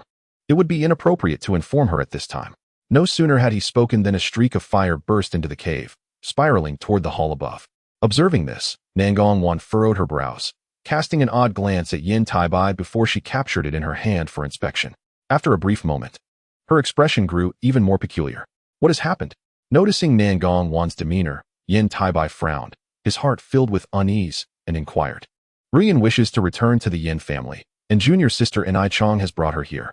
Nangong Wan replied, her expression particularly strange. Chapter 72. Yan Rian's decision. It is not appropriate for us to disclose the matters of the Yan family. Taibai, you should inform Rian. Junior sister, let us proceed inside. Observing the figures of Inai Chong and Yan Rian outside the cave, Nangong Wan gently instructed Yan Taibai. Upon hearing this, Yan Rian's small face turned increasingly pale and complex. Though still young, as a cultivator who has spent much time with Yan Taibai, she possesses a certain level of awareness and has sensed that something has transpired with the Yan family during her seclusion. Inai Chong, however, had advised her to consult Yan Taibai, stating that she was not the right person to reveal the truth. Very well, I understand, my little brother. Upon hearing this, Yan Taibai's eyes softened with compassion as he looked at Yan Ruyan and nodded in agreement. After this exchange, N.I. Chong and Nangong Wan entered the cave, leaving the young couple alone. Taibai, what has happened to our family? As soon as they stepped into the cave, Yan Ruyan rushed into Yan Taibai's embrace like a fledgling returning to its nest, her voice filled with worry as she quietly implored. Ruyan, there is no need for concern. Our family is not in any trouble. We simply left the Yan family and returned to the ghost spirit sect in Tianluo country. Currently, apart from us, there are few cultivators left in the entire Yan family fortress. Only mortals remain. I have entrusted their care to the sect. You need not worry. Yan Taibai reassured her in a gentle voice as he held his beloved Yan Ruyan. Returning to the ghost spirit sect, why are we going back there? Isn't the cultivation world in the Yu kingdom preferable? Hearing that the Yan family was safe, Yan Ruyan felt a slight relief, but her confusion only deepened. Do you not recall what our ancestor said? The Yan family originally detached from the ghost spirit sect, so it is only natural for us to return. However, due to our unique status within the sect, we shall not cultivate there. Yan Taibai continued to comfort her. No, I do not believe you. There must be another reason.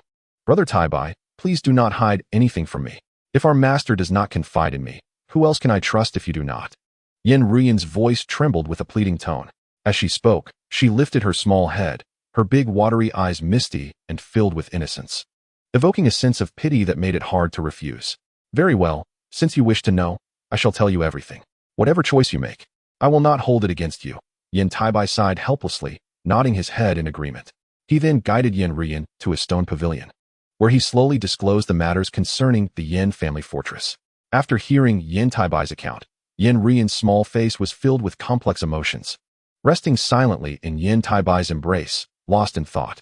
Ruyan shall not return to the ghost spirit sect. She is Brother Taibai's partner. After a long while, Yan Ruyan, nestled in Yan Taibai's arms, finally spoke, her face flushed with shyness, her voice barely above a whisper. Very well. I will not force you to go to that ghost spirit sect. I promise you, I will ensure that the ghost spirit sect does not have it easy. Yan Taibai responded with a smile, his worries dissipating upon hearing her words. Indeed, I trust you, Brother Taibai. We shall take care of that ghost spirit sect sooner or later. Yan Ruyan nodded vigorously, her small head bobbing like a chick pecking at grains. Certainly, and it shall not take long. Yan Taibai assured her. It seems he must hasten the implementation of his plans. He must quickly transform the true essence within his dantian into pure metal energy. Only then will he have the confidence to eliminate the ghost spirit sect's core formation cultivators. Otherwise, even if he exhausts all his means, he may only retreat intact, especially when faced with those in the early to mid stages of core formation. The disparity becomes far too great in the later stages. Not to mention the nascent soul cultivators. Of course, nascent soul cultivators would not intervene lightly, especially against a mere foundation establishment practitioner. After comforting Yan Ruyan for a while, Yan Taibai returned to Nangong Wan's cave with her. I have informed Ruyan about the Yan family's return to the ghost spirit sect, and she has promised never to return there. Yan Taibai reported to Nangong Wan and N.I. Chong in the hall while holding Yan Ruyan. That is good. Now we can rest easy. N.I. Chong exhaled in relief, her smile brightening. You too must devote yourselves to cultivation. There are still many descendants of the Yan family in the Yu kingdom. If you slack off, their fate will not be pleasant. Nangong Wan reminded them. My little brother and Ruyan understand and will diligently practice, ensuring that we do not disappoint our master or aunt. Yan Taibai nodded in promise. Very well, spend more time with Ruyan these days. Nangong Wan observed Yan Ruyan, who appeared exhausted and weary, resting beside Yan Taibai, and gently advised. The matters concerning the Yan family fortress are indeed significant for a young girl. Understood. My little brother shall remain by Ruyan's side in the coming days. Yan Taibai naturally would not refuse. The current pursuit of cultivation pales in comparison to the importance of accompanying one's beloved wife. This truth is well understood by Yan Taibai. Meanwhile, back at Yan family fort, despite the Wang family's favoritism, the overall strength of the Yan family remains merely that of a second-tier cultivation clan within the ghost spirit sect, compounded by the absence of Yan Ruyan. The most significant figure for the ghost spirit sect, the Wang family finds it challenging to extend their support, as the two families are not yet united by marriage. Consequently, life at Yan family fort within the ghost spirit sect is rather arduous, requiring the elder of the Yan family, a golden core cultivator, to personally handle numerous matters. As for the other golden core cultivator, they are required to stay at Yan family, lacking the strength to assist him. Tianluo Kingdom is one of the few great cultivation nations in southern Tian, and many matters far surpass those of a medium nation like Yu Kingdom. Only a golden core cultivator can address these issues, thus the elder of the Yan family must take action personally. Although the Wang family is willing to send their golden core cultivators to assist, they are met with refusal. Fearing that the Yan family might become completely subservient to the Wang family rather than maintain their marital alliance. The Wang family remains indifferent to this. On this day, the elder of the Yan family departs from the ghost spirit sect to deliver a mining vein to the Wang family to resolve a particular issue. However, upon arrival at the mining site, he encounters the so-called trouble, the infamous Qiong Leiguai from the Inuit sect, a late-stage golden core cultivator. Friend Qiong, what brings you to Tianluo Kingdom? Could it be that Taibai has changed his mind and wishes to return with Rian? The elder of the Yan family, having lost his initial trepidation towards this formidable opponent, is now keen to glean insights from him regarding any benefits Yan Daoyu might have acquired from the ghost spirit sect. Qiong Leiguai responds with a sinister smile. Do not forget, this is the territory of the ghost spirit sect.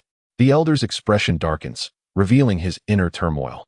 In a mere 15 minutes, the disparity between mid-stage and late-stage golden core cultivators becomes painfully evident to the elder of the Yan family, as all his spells and magical artifacts are effortlessly dismantled by Qiong Leiguai.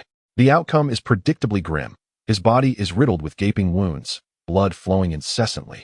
A sight too harrowing to behold. Qiong Leiguai, the architect of this devastation, remains unfazed, his eyes devoid of emotion, only a chilling intent to kill lingering. Were it not for the consideration of Taibai and the girl Rian, he would have ample justification to take the elder's life for the Yan family's betrayal of Yu Kingdom. Your life shall be spared for Taibai, he declares, having confirmed the truth of Taibai's claims. Thus, the elder of the Yan family garners no favor from Qiong Leiguai. Had he not feared the repercussions from Taibai and Yan Rian learning of this encounter, he would have been more than willing to eliminate the elder. While he could erase all traces, the unpredictable nature of the cultivation world poses risks. Should the elder leave any mark, Taibai and Rian might discover the truth, complicating matters further. Consequently, Qiong Leiguai decides to impart a lesson instead. I hope not to encounter you again. Should we meet once more, I shall show no mercy. With that, he transforms into a streak of light, vanishing into the horizon. After all, this is the domain of the ghost spirit sect, and the elder of the Yan family has likely already used secret methods to inform other golden core cultivators or even nascent soul cultivators within the sect. Thus, he must hasten his departure. Otherwise, should he be detained, the cost of escape would be exorbitant. Moreover, he has other matters to attend to. He gazes at a small orb in his hand, a trinket acquired from an inconspicuous market in Tianluo Kingdom, containing the location of a relic near the territory of the ghost spirit sect. Otherwise, he would not have fortuitously crossed paths with the elder of the Yan family, leading to this confrontation. With his anger vented, he turns to more pressing affairs. Meanwhile, Yan Taibai remains unaware of the encounter between Qiong Leiguai and the elder of the Yan family. At this moment, he is cohabitating and cultivating alongside Nangong Wan and Yan Rian. He refrains from returning to Yan family fort with Rian, considering it too perilous even with Nangong Wan's company. Thus, remaining at the Inuit sect is the wisest course. As for the task of slaying demons and eliminating evil, he is in no rush. A period of cultivation takes precedence. Inyang Demon Sect. Are you suggesting that the Ghost Spirit Sect aims for us to confront the Yan family disciple with the golden elemental spiritual root? The Fire Cloud Taoist, frowning in disbelief, responds to the report from the beautiful woman disciple. Indeed, Master, she affirms eagerly. What if that Yan family disciple deliberately orchestrated this against the Ghost Spirit Sect? The Fire Cloud Taoist sneers, contemplating another possibility. Yet, given his current cultivation level, he is unable to eliminate a few fellow disciples. But, Master, the beautiful woman shakes her head, dismissing his conjecture.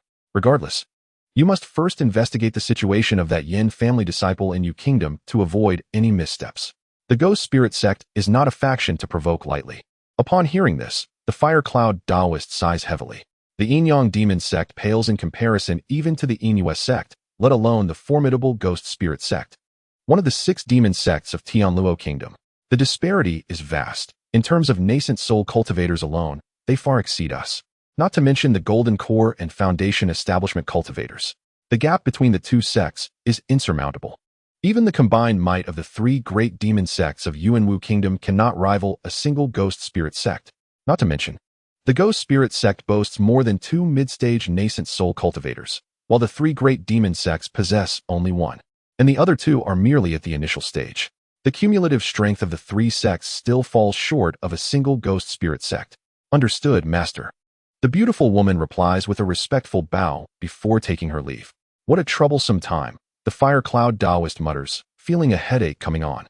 As for the demise of his disciples, he no longer dares to pursue the matter further, given the involvement of the ghost spirit sect.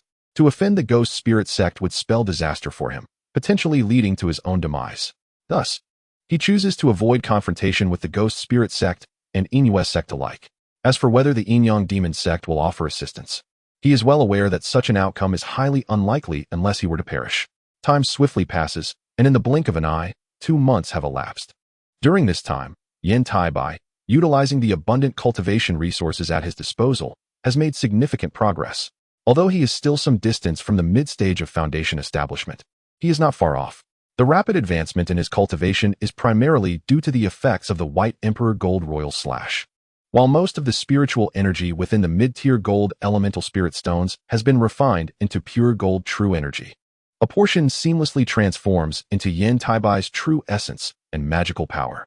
The quantity of mid-tier gold elemental spirit stones he has refined is enough to entice even a nascent soul cultivator, equivalent to a staggering 100,000 spirit stones. Even a nascent soul cultivator would find it exceedingly difficult to gather such a vast sum in one go. Even a fraction of the celestial essence transformed into true yuan energy would significantly elevate Yan Taibai's strength.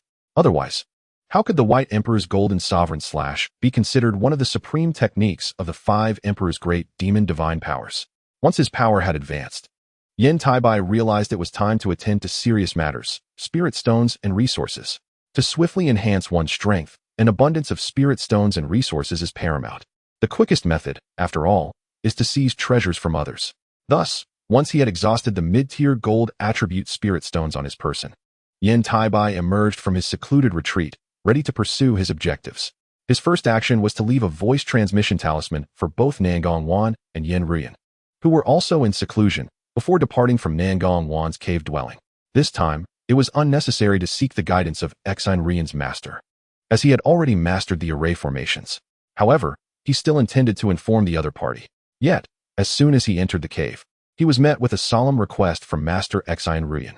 Friend Yan, I hope you can assist me with a matter. What does the esteemed elder require? Yan Taibai raised an eyebrow, sensing he might have made an untimely visit. Indeed, something had gone awry with Ruyan. Master Exine Ruyan nodded, her expression grave. Chapter 74. The method to save Exine Ruyan, the dragon's lament physique, a male body born into a female form, would gradually misalign and wither if forced into cultivation, significantly shortening its lifespan. Initially, Master Exine Ruyan had no intention of allowing Exine Ruyan to continue her cultivation. However, despite her youth, Exine Ruyan was extraordinarily obstinate and yearned for the spells and divine powers of cultivators. Thus, disregarding warnings, she forced herself to practice. And her innate talent for array formations astonished Master Exine Ruyan. Coupled with Yan Taibai's promise, she ultimately chose to acquiesce. She sought a solution to mitigate the issue, relying on the token given to her by Yan Taibai to peruse various texts within the Hidden Moon sect, searching for a remedy for the dragon's lament physique. Yet, she had underestimated the severity of the condition. As soon as Exine Ruyan broke through to the third layer of chi refinement, her internal meridians began to wither, and the imbalance of yin and yang caused her to faint. Just as Master Exine Ruyan was about to seek out Yan Taibai, she was surprised to find him arriving uninvited. Does the esteemed elder wish for me to request my master to emerge from seclusion and inject a stream of yin energy into Ruyan, thus sparing her from the torment of meridian atrophy caused by the imbalance of yin and yang? Although he had promised to help, Yan Taibai's expression revealed his dilemma upon hearing this request. After all, the Grand Elder of the Hidden Moon sect was currently in seclusion and would not emerge for the sake of a single Exine Ruyan. Moreover, he had no means to contact the Grand Elder. Only a handful of individuals within the Hidden Moon sect could reach the Grand Elder, and Nangong Wan was one of them. Thus, Yan Taibai understood. The Elder wished for him to persuade Sister Nangong to intervene and request the Grand Elder to emerge. In essence, he was merely a mediator. Indeed, this was the only approach available at present, so Master Exine Ruyan requested, "Could you assist me with this?" Master Exine Ruyan nodded with a wry smile. "I fear this may be unfeasible. It is not that I am unwilling to speak, but even if the Grand Elder were informed, she would not emerge from her retreat. Instead, we would all face her wrath and punishment. Therefore, I truly cannot assist with this matter. Yan Taibai shook his head in refusal. If this is the case, even if Rian manages to overcome this time, she will still have to endure such suffering in the future. Master Xian Rian's expression darkened, her distress palpable. Have you found no answers after all this time spent searching through texts? Yan Taibai recalled that Xian Rian had indeed obtained a formula later on, and he knew that elixirs made from spirit herbs aged hundreds or even thousands of years could alleviate the dragon's lament physique. It wasn't that there were no results. It was simply that the elixirs required to restore her vitality were exceedingly rare. Such high-grade spirit herbs were not only difficult to procure now, but had also been elusive in the past. Upon hearing this, Master Xian Rian's expression softened, a glimmer of hope igniting in her gaze as she looked at Yan Taibai. With the identity of the enigmatic Qiong and Nangong Wan, she might possess hundreds of years' worth of spirit herbs in her cave dwelling. This was a request that only Yan Taibai could fulfill, which was his true objective. He had never expected the Grand Elder of the Hidden Moon sect to emerge and heal Xian Rian. He simply sought those rare herbs. Likewise, after listening to Master Xian Rian, Yan Taibai understood and nodded. Very well, leave the matter of the hundreds of years spirit herbs to me. I will seek Sister Nangong. Even if she does not have them, with so many core formation cultivators in the Hidden Moon sect, someone is bound to possess them. Thank you, my friend. I am immensely grateful. Master Xian Rian exhaled in relief, hurriedly bowing in thanks. You are too courteous, Yan Taibai responded, hastily returning the gesture. Regardless of Master Xian Rian's current state, she was still a core formation cultivator and an array master, holding a status that surpassed his own. However, given the current circumstances, he could not reveal his identity to avoid attracting old enemies and facing dire consequences. Please wait a moment, esteemed elder. I must take my leave. Chapter 43. Having spoken, Yan Taibai departed, heading towards the cave of the Celestial Maiden of Rainbow Attire. This was because Yan Rian had secretly informed him that the medicinal garden within the Celestial Maiden's cave housed several spirit herbs aged hundreds of years, obtained by the Hidden Moon sect's Qi refinement disciples from the Blood Forbidden Land. As the team leader, it would not be a difficult task for the Celestial Maiden to procure a few hundreds of years-old spirit herbs. After all, similar events had occurred in the past, and every sect had their own share of such occurrences. As for why he did not utilize the Gung Metal True Qi to treat Xian Rian, it was primarily due to the mismatch in attributes. Metal is inherently yang, and Xian Rian's predicament stemmed from an excess of yang energy, leading to the imbalance of yin and yang. Additionally, Yan Taibai lacked confidence. The White Emperor's Golden Sovereign Slash was not a panacea. While it was effective for killing, it was purely a gamble when it came to saving someone. Yan Rian's father had been fortunate, but Xian Rian was not. When Yan Taibai arrived at the cave of the Celestial Maiden of Rainbow Attire, he was met with surprise, as Yan Rian was currently not present in her cave. Instead, she was cultivating alongside Yan Taibai in Nangong Wan's cave. Her master was quite helpless about this, feeling as though her disciple had been abducted. But then again, her disciple was indeed the beloved fiancé of another. Junior brother Taibai, what brings you to visit your sister today? After settling into her cave's hall, the Celestial Maiden of Rainbow Attire inquired with a playful smile. I come with an uncharacteristic request, and I hope Sister Rainbow can grant it, Yan Taibai replied, straightforwardly making his request. Since it is an uncharacteristic request, perhaps you should refrain from speaking, the Celestial Maiden teased, her enchanting eyes narrowing with a knowing smile. This remark caused Yan Taibai's expression to stiffen. After a moment's pause, he could only scratch his nose, uncertain whether to continue. An awkward silence enveloped the hall. Unable to contain herself, the Celestial Maiden of Rainbow Attire erupted into laughter, covering her mouth with her hand. All right, I was just teasing you. Speak plainly if you have something to say, if it can be done. My senior sister will certainly not refuse. I am grateful to you, Sister Nishang. The matter at hand is not particularly grave, though it poses some difficulty. At this juncture, Yan Taibai paused, casting a glance at the unchanging expression of the celestial figure Nishang, before letting out a sigh of relief and continuing. In truth, I have a dear friend who is afflicted with a grave illness, requiring the concoction of a rare elixir made from hundreds of years' worth of spiritual herbs to alleviate his suffering. I heard from Yan that there are several centuries-old spiritual herbs in your medicine garden. Thus I wish to request one.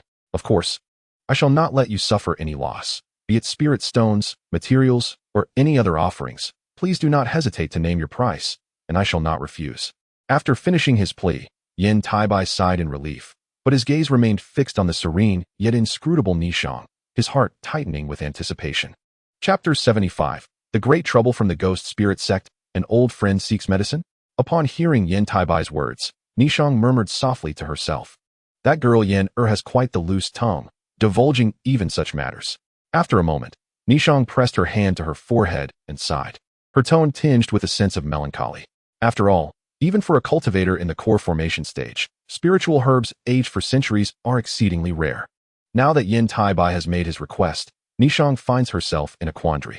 Meanwhile, Yan Taibai watched Nishang closely, awaiting her decision. Should she decline, he would have to devise another plan. Very well, I shall gift you a spiritual herb. As for the spirit stones or materials, let that be. However, you must promise me a favor in the future, as a debt of gratitude. If you agree, I shall fetch the herb from the garden right away. After a lengthy pause, Nishang lightly nodded, and upon seeing the look of relief and gratitude on Yan Taibai's face, she exhaled softly and acquiesced. Thank you, sister. Should you require anything in the future, please do not hesitate to ask. I shall not refuse if it is within my ability. Yan Taibai promptly rose and bowed deeply, expressing his sincere thanks. Enough with the formalities. Please wait a moment while I retrieve the spiritual herb. Observing this, Nishang wore a faintly helpless smile before rising and departing the hall. Once Nishang had left, Yan Taibai exhaled a sigh of relief, pleasantly surprised at how easily he had obtained what he sought. However, he also recognized that this had incurred a significant favor. A short while later, Nishang returned to the hall with a verdant jade box in hand, her cheeks betraying a hint of reluctance. Under Yan Taibai's expectant gaze, she presented the jade box to him, her lips parting as she spoke, a touch of sorrow in her voice. The spiritual herb within is named the Azure Jade Lotus. Aged 400 years, it should suffice. Sufficient indeed. Thank you, Sister Nishang. Yan Taibai quickly rose to express his gratitude as he accepted the jade box. Well then, unless there are other matters, you may go to aid your friend. I shall not see you out, Nishang said, signaling the end of their meeting. Farewell, Yan Taibai replied. Without pausing to inspect the contents of the box, he promptly stored it in his spatial pouch and began to take his leave. Wait a moment. There have been inquiries about you in the Fansha market, seemingly from the Yin-Yang demonic sect of the Yuanwu kingdom. Have you done something in Yuanwu? If so, it would be wise to refrain from leaving the sect for now, to avoid any unforeseen complications. With your talent and the legacy of the Yin family, it is unnecessary to venture out seeking opportunities before achieving the core formation stage. Nishang's brows furrowed slightly, as if recalling something, and she offered a cautionary reminder. Unlike Nangong Wan, who remained secluded and oblivious to worldly affairs, Nishang was well versed in the matters of the Hidden Moon sect. Should there be any news concerning Yan Taibai, she would be the first to know, not Nangong Wan, as the latter was perpetually in seclusion. The Yuanwu kingdom and the Yin-Yang demonic sect, they are quite swift. Yan Taibai thought, his expression shifting slightly. It seems you indeed went to Yuanwu. Remember not to return. I will assign someone to resolve this matter. Although Yan Taibai regained his composure quickly, he could not evade Nishang's perceptive gaze. Her tone turned slightly frosty, laced with reprimand. Thank you, sister, Yan Taibai nodded in agreement. Go now, and return to your cave to cultivate diligently. Nishang reiterated her dismissal. Farewell, Yan Taibai replied, not wishing to linger further. He bowed respectfully and exited Nishang's cave. Upon leaving, Yan Taibai returned to the cave of his master and apprentice, Exine Rian, presenting her with the spiritual herb. Thank you, my friend. Should there be anything you require in the future, I shall not hesitate to assist. Exine Rian expressed with relief upon receiving the centuries-old spiritual herb. Do not mention it. But there is something I must discuss with you, Yan Taibai said, his expression turning grave. Please, speak. The Yin-Yang demonic sect has sent individuals, evidently aligning with our plans. They have begun to suspect me, which means I will require your assistance moving forward, Yan Taibai cautioned. I understand. Leave this matter to me. Exine Rian replied solemnly, recognizing the gravity of the situation. After addressing the matter concerning Exine Rian, Yan Taibai returned to Nangong Wan's cave to resume his cultivation. During his seclusion, rumors began to circulate within the realms of the Yu Kingdom and Yuanwu Kingdom. It was said that in 10 years, the 6 demonic sects of the Tianluo Kingdom would invade several nations, including Cheqi Kingdom, Jiang Kingdom, Yu Kingdom, and Yuanwu Kingdom. The Zhengdao alliance of Fengdu Kingdom was also preparing to invade 2 neighboring middle-tier nations. Most alarmingly, this information was attributed to the Ghost Spirit sect. Upon the emergence of this credible rumor, the high-ranking officials of the 6 demonic sects of the Tianluo Kingdom were thrown into disarray. They dispatched emissaries to the Ghost Spirit sect to demand answers, seeking clarification on why this matter was not addressed publicly, as doing so would solidify the validity of the rumor. After all, this grand plan had not yet been ready for activation, and should the rumor be confirmed, the only recourse would be immediate action. However, such a course of action would significantly increase the likelihood of failure.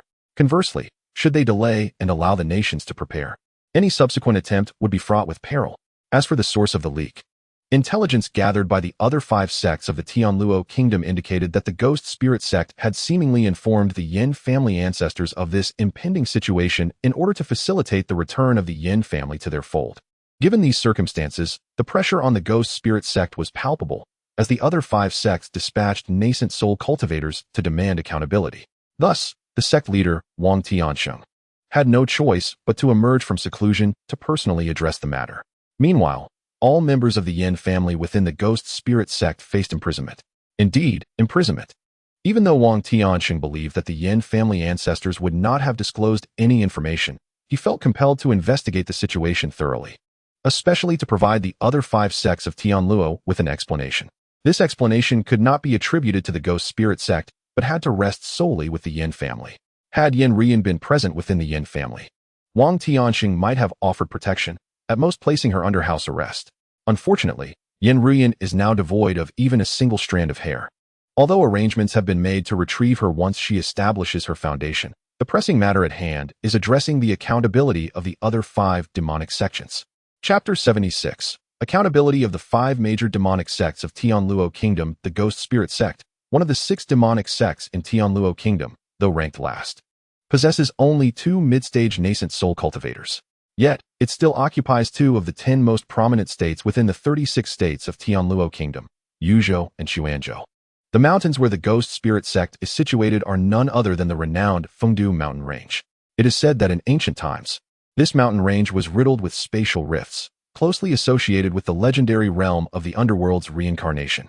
The reason lies in the periodic emergence of ghostly tides within the Fengdu mountain range, where countless specters and demonic entities arise, accompanied by a dense black mist pervading the area. Presently, it has become the most celebrated sanctuary for ghostly cultivators in the southern realm of cultivation. Boasting a complete vein, the Ghost Spirit Sect status as one of the 6 demonic sects in Tianluo Kingdom is significantly tied to these mountains. To this day, it is rumored that specters still occasionally appear in the Fengdu mountain range. Yet they invariably serve as materials for the disciples of the Ghost Spirit Sect to forge magical artifacts, and even the finest materials for magical treasures.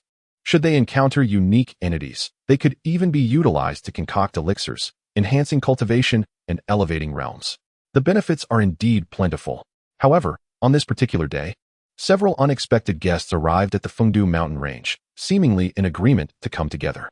The Fengdu Hall, the most magnificent and luxurious edifice of the Ghost Spirit Sect, was originally a sacred place reserved for the sect's mid-stage nascent soul cultivators, akin to the Sunset Hall of the Hidden Moon Sect. To accommodate these distinguished guests, the Ghost Spirit Sect had no choice but to open the Fengdu Hall to welcome them. Within the hall, the sect leader, Wang Tiansheng, naturally took his place at the forefront. Despite being the current leader, he could only force a smile in the presence of the 5 formidable figures before him, all of whom were mid-stage nascent soul cultivators. Among them, the old demon of the Harmony sect, Yan Lu, is a master ranked among the top 10 in the southern realm of cultivation, far surpassing even the finest of the Ghost Spirit Sect's mid-stage cultivators. He is also the most likely candidate to advance to the late stage of the nascent soul realm. Your presence here truly elevates our humble sect, Wang Tiansheng said, his face adorned with a beaming smile. Enough with the pleasantries. We are aware of the purpose of our visit. Surely, sect leader Wang understands that we require an explanation regarding this matter, one of the guests stated, appearing to be in his early 20s, clad in resplendent robes, with a strikingly handsome visage. His every gesture exuded an air of elegance and charm. However, a closer inspection revealed the subtle signs of weariness and fine lines around his eyes, suggesting a greater age than initially perceived. Most peculiarly, he emanated an inexplicable aura of delicate femininity, akin to a woman disguised as a man, truly an enigma. It was clear that this individual was the old demon of the Harmony sect, Yan Lu. Among the many nascent soul cultivators present, he surpassed them all in both realm and power, imposing significant pressure on Wang Tiansheng, the leader of the Ghost Spirit Sect. After all, he was second only to the old demon of the Harmony sect, holding a ranking among the top 3 figures in the entire Tianluo Kingdom's cultivation community, an entity far beyond Wang Tianqing's reach. Were it not for his position as the sect leader, he would not even have the privilege of engaging in equal dialogue. Esteemed friends, this matter bears no connection to the Yan family of the Ghost Spirit sect. Only 2 Jedon stage cultivators within the Yan family are aware of it, and they are incapable of leaking any information. As for how this has come to light, I, Wang, am equally perplexed by the error, Wang Tiansheng explained, his face a mask of difficulty yet measured calm. The other mid-stage nascent soul cultivators present were not disbelieving, but rather insistent that, regardless of whether the Yan family had leaked the information, accountability must be established. A mere airy explanation would not suffice. Regardless of whether it was the Yan family that leaked the information, it has been exposed. We have already received numerous guests in our sect. Therefore, will your sect provide us with an explanation? Queried Dongmin Tu, the Grand Elder of the Spirit Control sect. We shall certainly provide an explanation. But the Yan family cannot be touched. That is our bottom line, Wang Tianqing assured. It must be noted that if the Yan family were to be eradicated, then Yan Rian's prospects would be irrevocably dashed, leading to the undoing of the Ghost Spirit sect's millennium-long plan. Moreover, if the Yan family were to be wiped out, who would still ally with the Ghost Spirit sect in the future? Thus, preserving the Yan family was imperative. Even if it were indeed the Yan family that had leaked the information, Yan Rian's lineage must be safeguarded. After all, this directly impacts the Ghost Spirit sect's ambitions for dominance within the Tianluo Kingdom and the southern realm of cultivation. Any misstep could result in dire consequences. Merely a small Yan family. Why can't it be eliminated? After all, even if this incident was not leaked by the Yan family, it is still inextricably linked to them. Dongmin Tu retorted coldly, his dissatisfaction palpable. This matter leaves no room for negotiation. Moreover, the pressing concern is not merely an explanation from your sect. The issue at hand is that this matter has already been exposed, and various sects from different nations will undoubtedly fortify their defenses and seek information. Should we still proceed with the invasion of the various nations' cultivation realms as originally planned? Though we harbor no fear of any nation, even if they unite, we need not worry. However, the cost will certainly be far greater. Wang Tianqing redirected the conversation towards the pressing matters at hand. Were it not for your Ghost Spirit sect, would we have been brought to this juncture? A burly man in purple robes scoffed in response. Indeed, this incident is a mistake on our part, but at this point, we ought to consider how to remedy the situation rather than dwell on past grievances. Before he could finish, a cold, sharp voice pierced the air.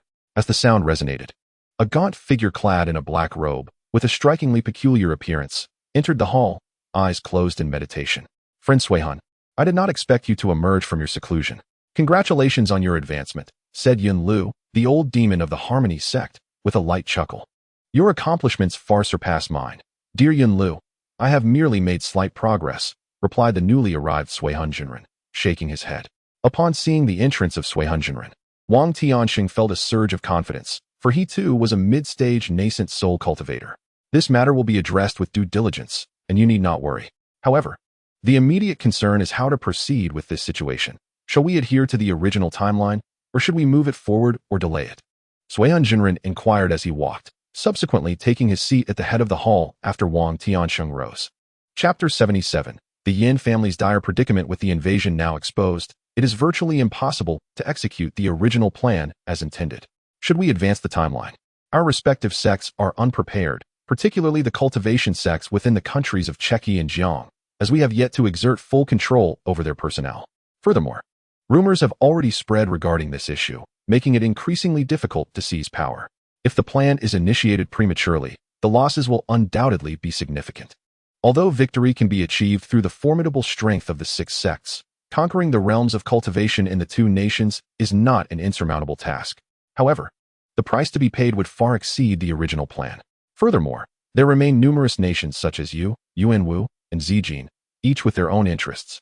Even if their strength is considerable, significant costs must still be incurred, particularly as these nations will compete against one another, each reluctant to suffer excessive losses. Otherwise, the ensuing conflict could become quite troublesome. Conversely, postponing the plan is even less advisable. Over time, the networks they have established could be systematically dismantled by the higher echelons of various sects, who would prepare to counter their invasion, potentially even forming alliances. While there are indeed individuals within the upper echelons sympathetic to their cause, they do not encompass the entirety of the leadership, Thus, surprise would be their only viable strategy. Consequently, the 6 sects of the demon path in Tianluo Kingdom find themselves in a precarious predicament. Nonetheless, despite this dilemma, the reluctance to incur substantial costs is the primary concern. Should they be willing to pay the price, success in seizing several cultivation realms could be assured. Whether they choose to act early or delay, this situation indeed presents a considerable challenge. However, I believe that advancing the timeline by a few years, coupled with some preparation, should not pose an insurmountable issue. Yunlu, the elder of the Huan sect, cast a glance at the other Yuanian cultivators in the Grand Hall and proposed this course of action. What you say holds merit. Let us advance our timeline by a few years. But what is the optimal time frame? Elder Dongmin too of the Yuling sect nodded in agreement. Observing this, the other 4 sects began to express their support and engage in discussion. After all, within the 6 sects of the demon path, Huan and Yuling hold the first and second ranks, while the remaining sects, such as the ghostly spirit sect, are at the bottom. The other 3 sects, Moyan sect, Qianhuan sect, and Tiansha sect, are on par with each other. Now that the leaders have spoken, there is little room for further dissent. The decision to act sooner is inevitable. This would also help to mitigate the preparations made by cultivators from various nations, thereby reducing potential losses. As for Yan Taibai, he remains blissfully unaware of the impending invasion plans of the 6 sects of the demon path in Tianluo Kingdom. He is diligently cultivating in the cave dwelling of Nangong Wan, accompanied by Yan Ruyan. The current turmoil is far too tumultuous. Venturing out recklessly would exponentially increase the risk of death. Moreover, he genuinely requires a period of focused cultivation. Avoiding the spotlight is paramount. Even if he does not leave the Yinhua sect under his own identity, there are numerous observant individuals within the sect. Thus, should he depart, his whereabouts could easily be revealed, necessitating utmost caution. For the time being, he must remain within the sanctuary of Yinhua sect. To say nothing of the potential threat to his life should he be targeted within the sect, especially considering that Yinhua possesses 2 Yuanian cultivators in a protective formation, along with numerous Jiedan stage practitioners.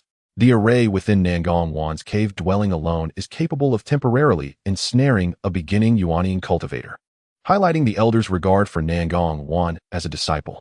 While Yan Taibai remains engrossed in his training, the outside world is rife with intrigue, precisely as he anticipated. The ghostly spirit sect, the instigator of the chaos, has become a target of collective ire. Periodically, Yuanian and Jiedan stage practitioners from various nations visit to gather information. However, this is merely the surface. The clandestine activities far exceed what is publicly visible. Naturally, the ghostly spirit sect does not extend hospitality to these covert visitors. Yet, with so many cultivators arriving, the ghostly spirit sect finds itself beleaguered and unable to maintain a semblance of peace.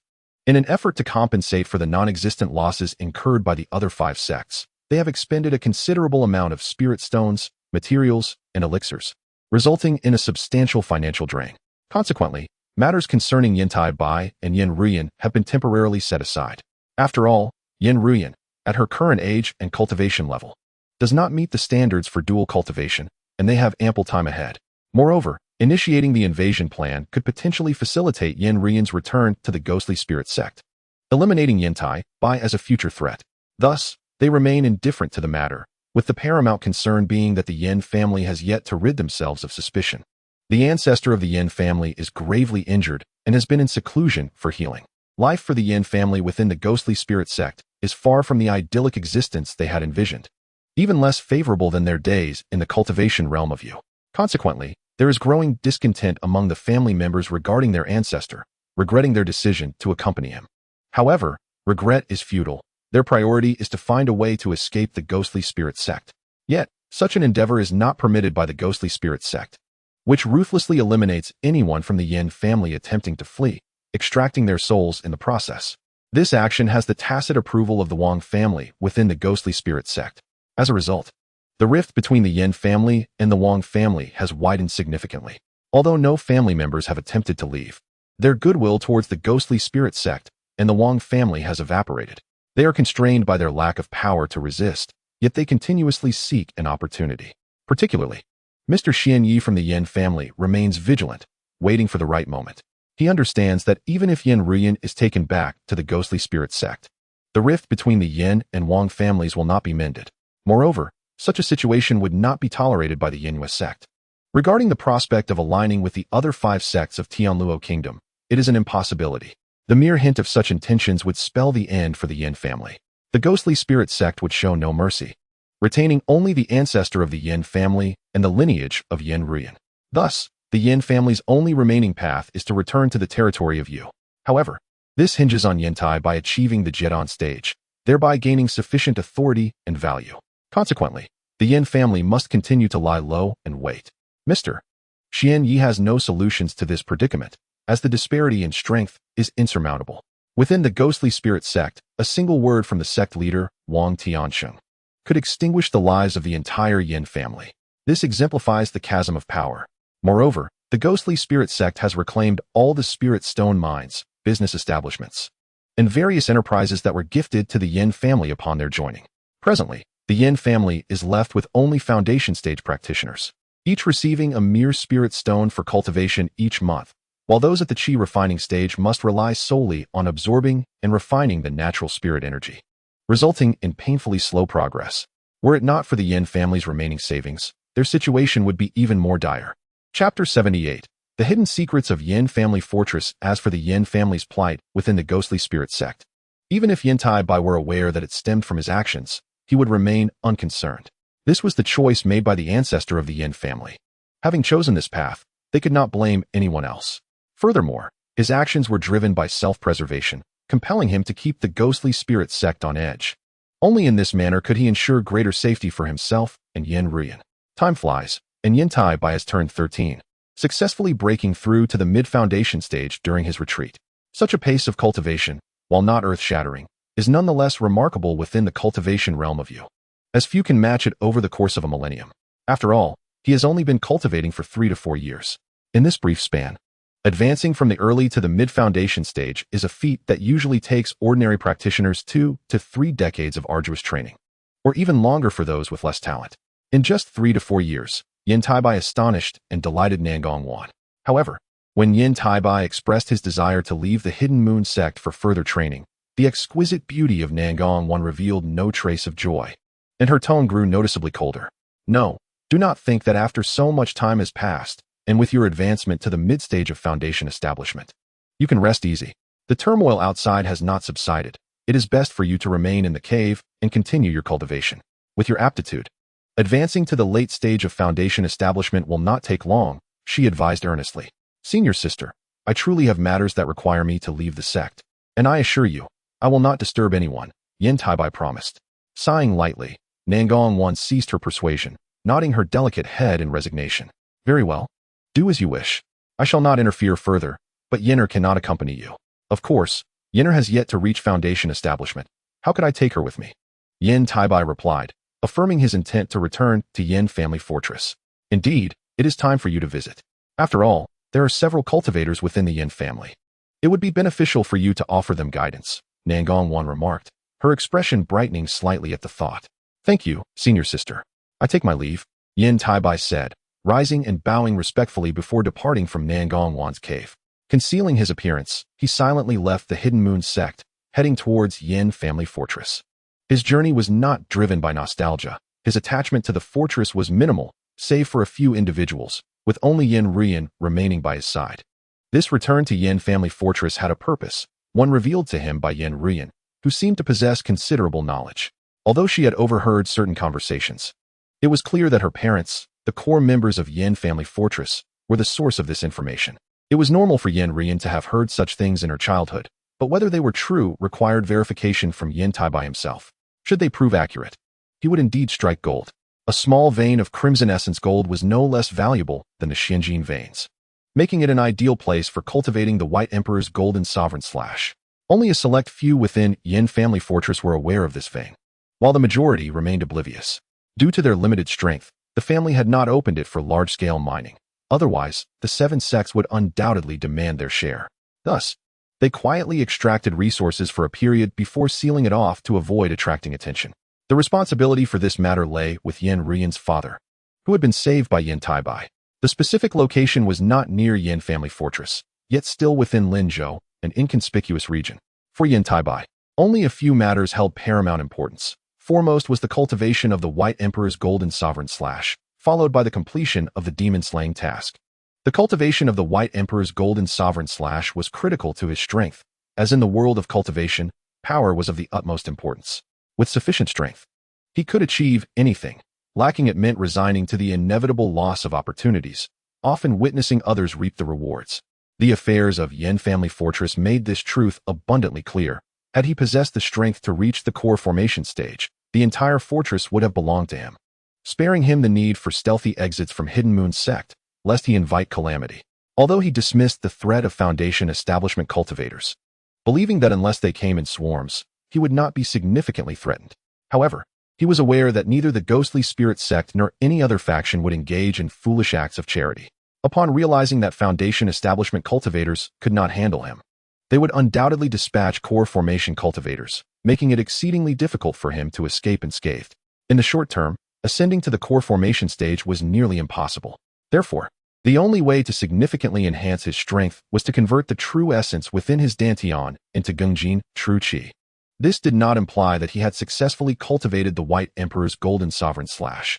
Rather, it indicated that he had merely laid the groundwork for its true practice, allowing him to refine various metal materials and spiritual stones without restraint.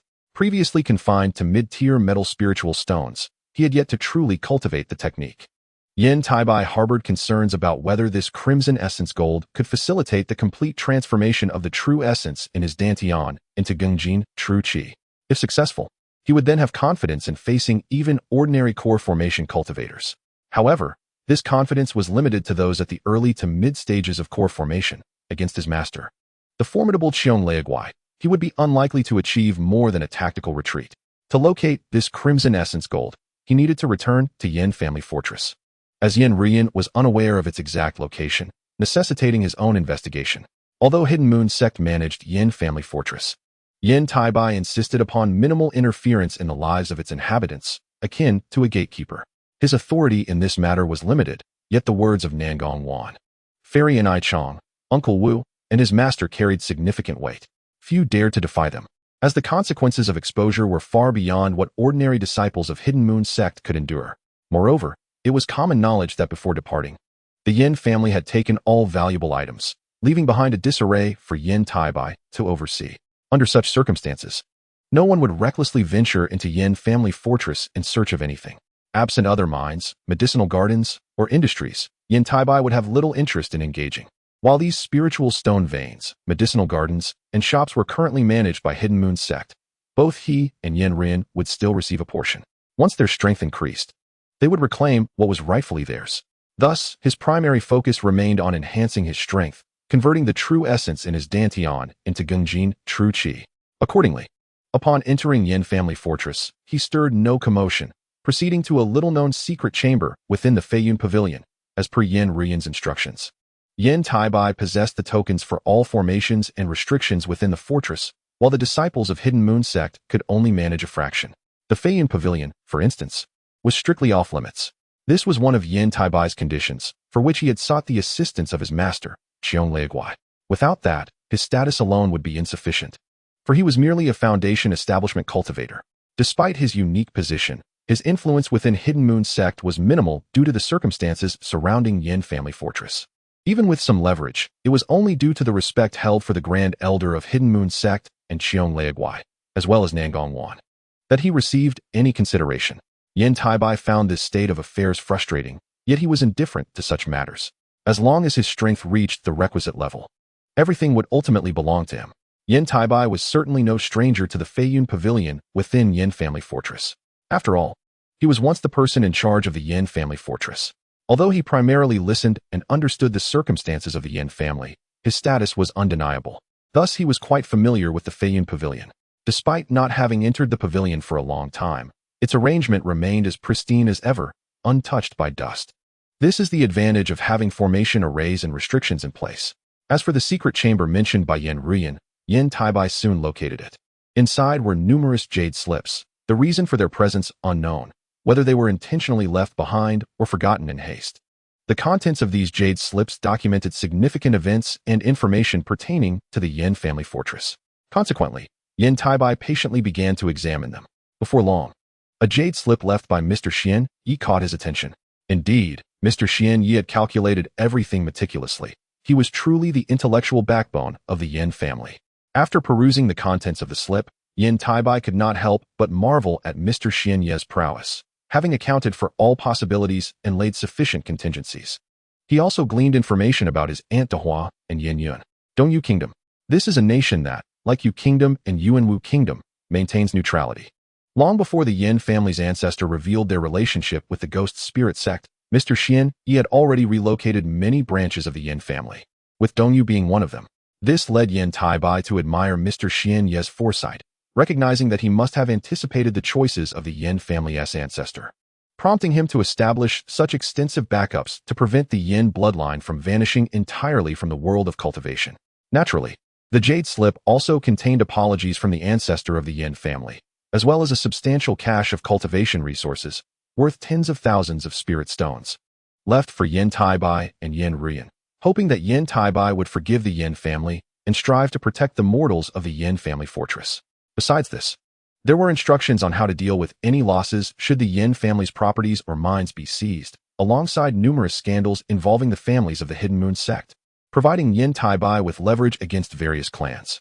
However, this information is a double-edged sword, for if misused, it could invite peril. Moreover, the Crimson Essence gold mine, which was of utmost concern to Yan Taibai, was also included. In addition to this mine, there was a low-grade spirit stone mine of the earth gold attribute, along with other undiscovered or unexploited mines and ruins belonging to the 7 sects of Yu Kingdom. This made Yan Taibai suspect that the ghost spirit sect's choice of the Yu Kingdom was significantly influenced by Mr. Xian Yi's intelligence. As for how Mr. Xian Yi learned about these mines and ruins, it remained a mystery. Nonetheless, this information, which could be considered a comprehensive map of the mineral distribution in the Yu Kingdom, significantly bolstered Yan Taibai's confidence in practicing the White Emperor Gold Sovereign Slash. Undoubtedly, this was a treasure map of mineral resources bequeathed by Mr. Xian Yi, clearly intended for Yan Taibai, a gesture of considerable weight. Although Mr. Xian Yi was unaware that Yan Taibai was cultivating the White Emperor Gold Sovereign Slash, he fully understood the implications of this mineral map for a cultivation family. He had also left behind numerous strategies for dealing with the Hidden Moon sect, the 7 sects, and various cultivation families, covering every conceivable detail. This left Yan Taibai curious about the true identity of Mr. Xian Yi, who possessed such formidable capabilities. However, the immediate priority was to utilize the gold attribute spirit stone mines and materials to cultivate the White Emperor Gold Sovereign Slash. Once he successfully mastered this technique, the strategies left by Mr. Xian Yi would merely serve as references. Strength, after all, is the most crucial element. With sufficient power, there would be no fear of the 7 sects of Yu Kingdom or any cultivation families. The first objective was the Earth Gold Attribute Spirit Stone Mine, conveniently located not far from the Crimson Essence Gold Mine. Yan Taibai pondered whether this proximity contributed to the formation of the Earth Gold Spirit Stone Mine. Indeed, most spirit stone mines across nations were predominantly of the Fire-Earth attribute, followed by Waterwood, with gold attributes being the rarest. Now, with these 2 mines, Yan Taibai felt much more confident in transforming his inner true essence into pure gold energy, and even if he failed, there were other mines to explore. The situation was not dire. With this thought in mind, Yan Taibai wasted no more time and quietly departed from the Yan family fortress, taking a moment to survey its condition. Unlike before, if mortals within the Yan family fortress wished to leave, they could do so at any time without interference from the disciples of the Hidden Moon sect. The current situation of the Yan family fortress saw a significant number of mortals choosing to depart, even though staying in the fortress ensured them a life free of want. The looming threat of imminent catastrophe hung over them like a sword, naturally instilling great concern. As a result, only a third of the mortals remained in the fortress. They were not unwilling to leave, but most had nowhere else to go, while the remainder were the true Yan family members who believed that the lineage would eventually restore its former glory. Additionally, there was a segment related to cultivators. These Yan family descendants were absolutely forbidden from leaving the Yan family fortress. With ample spirit stones for cultivation and a favorable environment rich in spiritual energy, they were naturally reluctant to depart. It could be said that they formed the most comfortable group within the entire Yan family fortress, enjoying a carefree existence, needing only to remain and cultivate in peace. Seeing that nothing significant was amiss within the Yan family fortress, Yan Taibai felt reassured as he departed. In the chapter titled Initial Success in Cultivating the White Emperor Gold Sovereign Slash, the region of Linzhou, once belonging to the Yan family fortress, was now jointly governed by the 7 sects. Although the Hidden Moon sect managed the Yan family fortress's shops, spirit stone mines, material mines, medicinal gardens, and various other cultivation resources, there remained a plethora of unclaimed territories. These areas were not neglected by the Yan family fortress due to unwillingness to exploit them, but rather significant reasons. Firstly, the dangers were too great. Secondly, the resources at the Yan family's disposal were already sufficient for their members' cultivation needs, allowing these locations to be preserved for future generations of the Yan family. This approach was common among both cultivation sects and families. Moreover, during the time when the Yan family fortress held a unique status in the Yu Kingdom's cultivation world, being the foremost cultivation family and dominating a state, yet not relying on any sect, the potential discovery of a valuable mineral resource could undoubtedly provoke envy from the seven sects, bringing calamity or even destruction upon the Yan family fortress.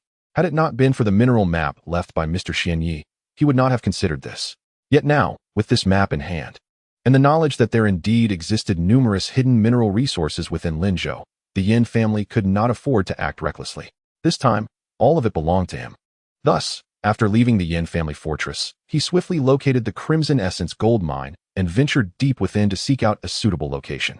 He began to operate the White Emperor Gold Sovereign Slash, absorbing and refining the gold essence within, converting the true essence in his Dantian into pure gold energy. However, as the saying goes, 3 days in the cave equates to 1,000 years in the world. Although Yan Taibai did not require an extended period for his cultivation, he still spent many days inside. One day, 2 unexpected visitors arrived at the desolate land where the Crimson Essence gold mine was located.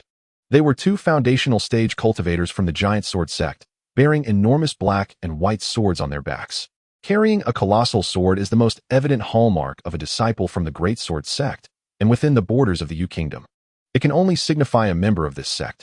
Brother Imo, are you certain that there truly exists a Qi Jingyan gold vein here? A young man, clad in the attire of the Great Sword sect and bearing a white colossal sword, gazed incredulously at the vast, desolate expanse of yellow earth that surrounded him. It seemed unfathomable that such a barren land could harbor the rare refining material known as Qi Jingyan gold. The value of this exceptional material was not lost on him, a foundational disciple of the Great Sword sect. The sect possessed not a single vein of this precious resource, with only the Hidden Moon sect having a small deposit. The annual yield of Qi Jingyan gold was meager, requiring the expertise of a core formation practitioner to extract, a task fraught with difficulty. However, should they uncover a vein, it would be an unparalleled achievement for the entire sect, promising a bounty of spirit stones and elixirs to enhance their cultivation. Yet, finding such a vein seemed a daunting challenge. Fear not, for I would not have brought you here without certainty. What do you see here? Another disciple, dressed in black and also a foundational practitioner of the Great Sword sect, produced a jade box from his storage pouch. Upon opening it, a walnut-sized nugget of golden material, fluffy and cloud-like, lay within. Could this be the raw or of Qi Jingyan gold? Exclaimed the disciple in white, his face alight with joy. Indeed, it was discovered here. However, at the time, I was merely at the foundational stage with limited strength, and given that this area is under the jurisdiction of the Yan family fortress, I lack the confidence to inform the sect. Now that the Yan family fortress has fallen and I have advanced to mid-foundation stage, coupled with the fact that my master is a core formation practitioner, my status has changed significantly. Thus, I decided to return for further investigation and to ensure safety. I invited you along. If we truly locate the Qi Jingyan gold vein, we shall undoubtedly receive substantial rewards from the sect. Thank you, Brother Imo. I will forever be grateful for your kindness. The disciple in white responded with heartfelt appreciation. Haha, it is still premature to speak of rewards. We must first locate the vein. This material seldom appears in isolation. It is likely part of an extensive vein, though its scale remains uncertain. Brother Imo replied with a smile. Regardless of its scale, finding it would be a monumental achievement for us both, the disciple in white chimed, beaming with enthusiasm. After all, such an extraordinary stroke of fortune is not bestowed upon everyone. He understood well the reason behind Brother Mo's generosity. Their masters were connected, the latter being his brother-in-law through his sister, who was also a disciple of their master. Such relationships, while not overtly acknowledged, were common in the realm of cultivation, rendering them significant nonetheless. To aid our quest, I have also procured a golden tooth mouse from the Beastmaster Pavilion, which is the best choice for locating gold veins. Brother Imo announced, producing a small, shiny golden mouse from his spirit beast pouch. Squeak! The golden tooth mouse opened its mouth, revealing 2 rows of sharp, saw-like golden teeth. a trait that justified its name and made it the preferred choice among various cultivation sects for finding gold veins. Often humorously referred to as the two mice of cultivation alongside the dual-pupil mouse used for locating spiritual grounds. Brother Immo has indeed come well prepared with this golden-toothed mouse. Our chances of success have significantly increased. After all, this vast desert is devoid of life, making it nearly impossible to find anything without assistance, the disciple in white remarked. Enough talk, let us hasten our search. Although this place is desolate, other sect disciples may occasionally pass through, Brother Immo urged. Before his words could fully settle, a dazzling arc of golden light shot forth from the desert ahead, hovering in midair like a radiant sun contending for brilliance against the heavens. The resplendent golden glow and spiritual pressure it emanated caused the two disciples from the Great Sword sect to shift uneasily, sensing the presence of a core formation practitioner. Brother Immo, has an elder already arrived? The disciple in white whispered, his face pale with apprehension. It seems so. However, I am uncertain which sect's elder it may be. Brother Immo replied with a wry smile. Just as he was about to offer a salute, the golden figure, akin to a blazing sun, transformed into a beam of light and vanished from sight. This figure was none other than Yan Taibai, who, having found an entire vein of Qi Jing Yun gold and a nearby gold spirit stone vein, had converted all the true essence within his dantian to pure gold Qi, marking his initial success in cultivating the White Emperor's golden sovereign slash. Although this was merely an initial success, it represented a significant transformation. He had exchanged his true essence for gold Qi, yet he still had a long journey ahead to achieve true mastery. Nevertheless, Yan Taibai's strength had surged, making him virtually unbeatable among foundational practitioners. His power and speed had undergone a tremendous transformation, greatly enhancing his capabilities.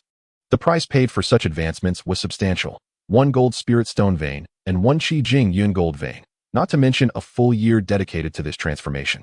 However, the rewards were immense, and Yan Taibai paid little mind to the cost, having successfully evaded the recent turmoil. With a year having passed, the situation had likely calmed considerably, allowing him to resume his primary pursuits. For Yan Taibai, aside from mastering the White Emperor's golden sovereign slash, the extermination of demons was of utmost importance. With his newfound strength, completing this task would no longer pose significant challenges. He merely needed to venture to the locations of the 3 major demonic sects within the Yuanwu kingdom. Should the opportunity arise, he would not hesitate to tarnish the reputation of the 6 demonic sects of the Tianluo kingdom, exposing their fraudulent practices.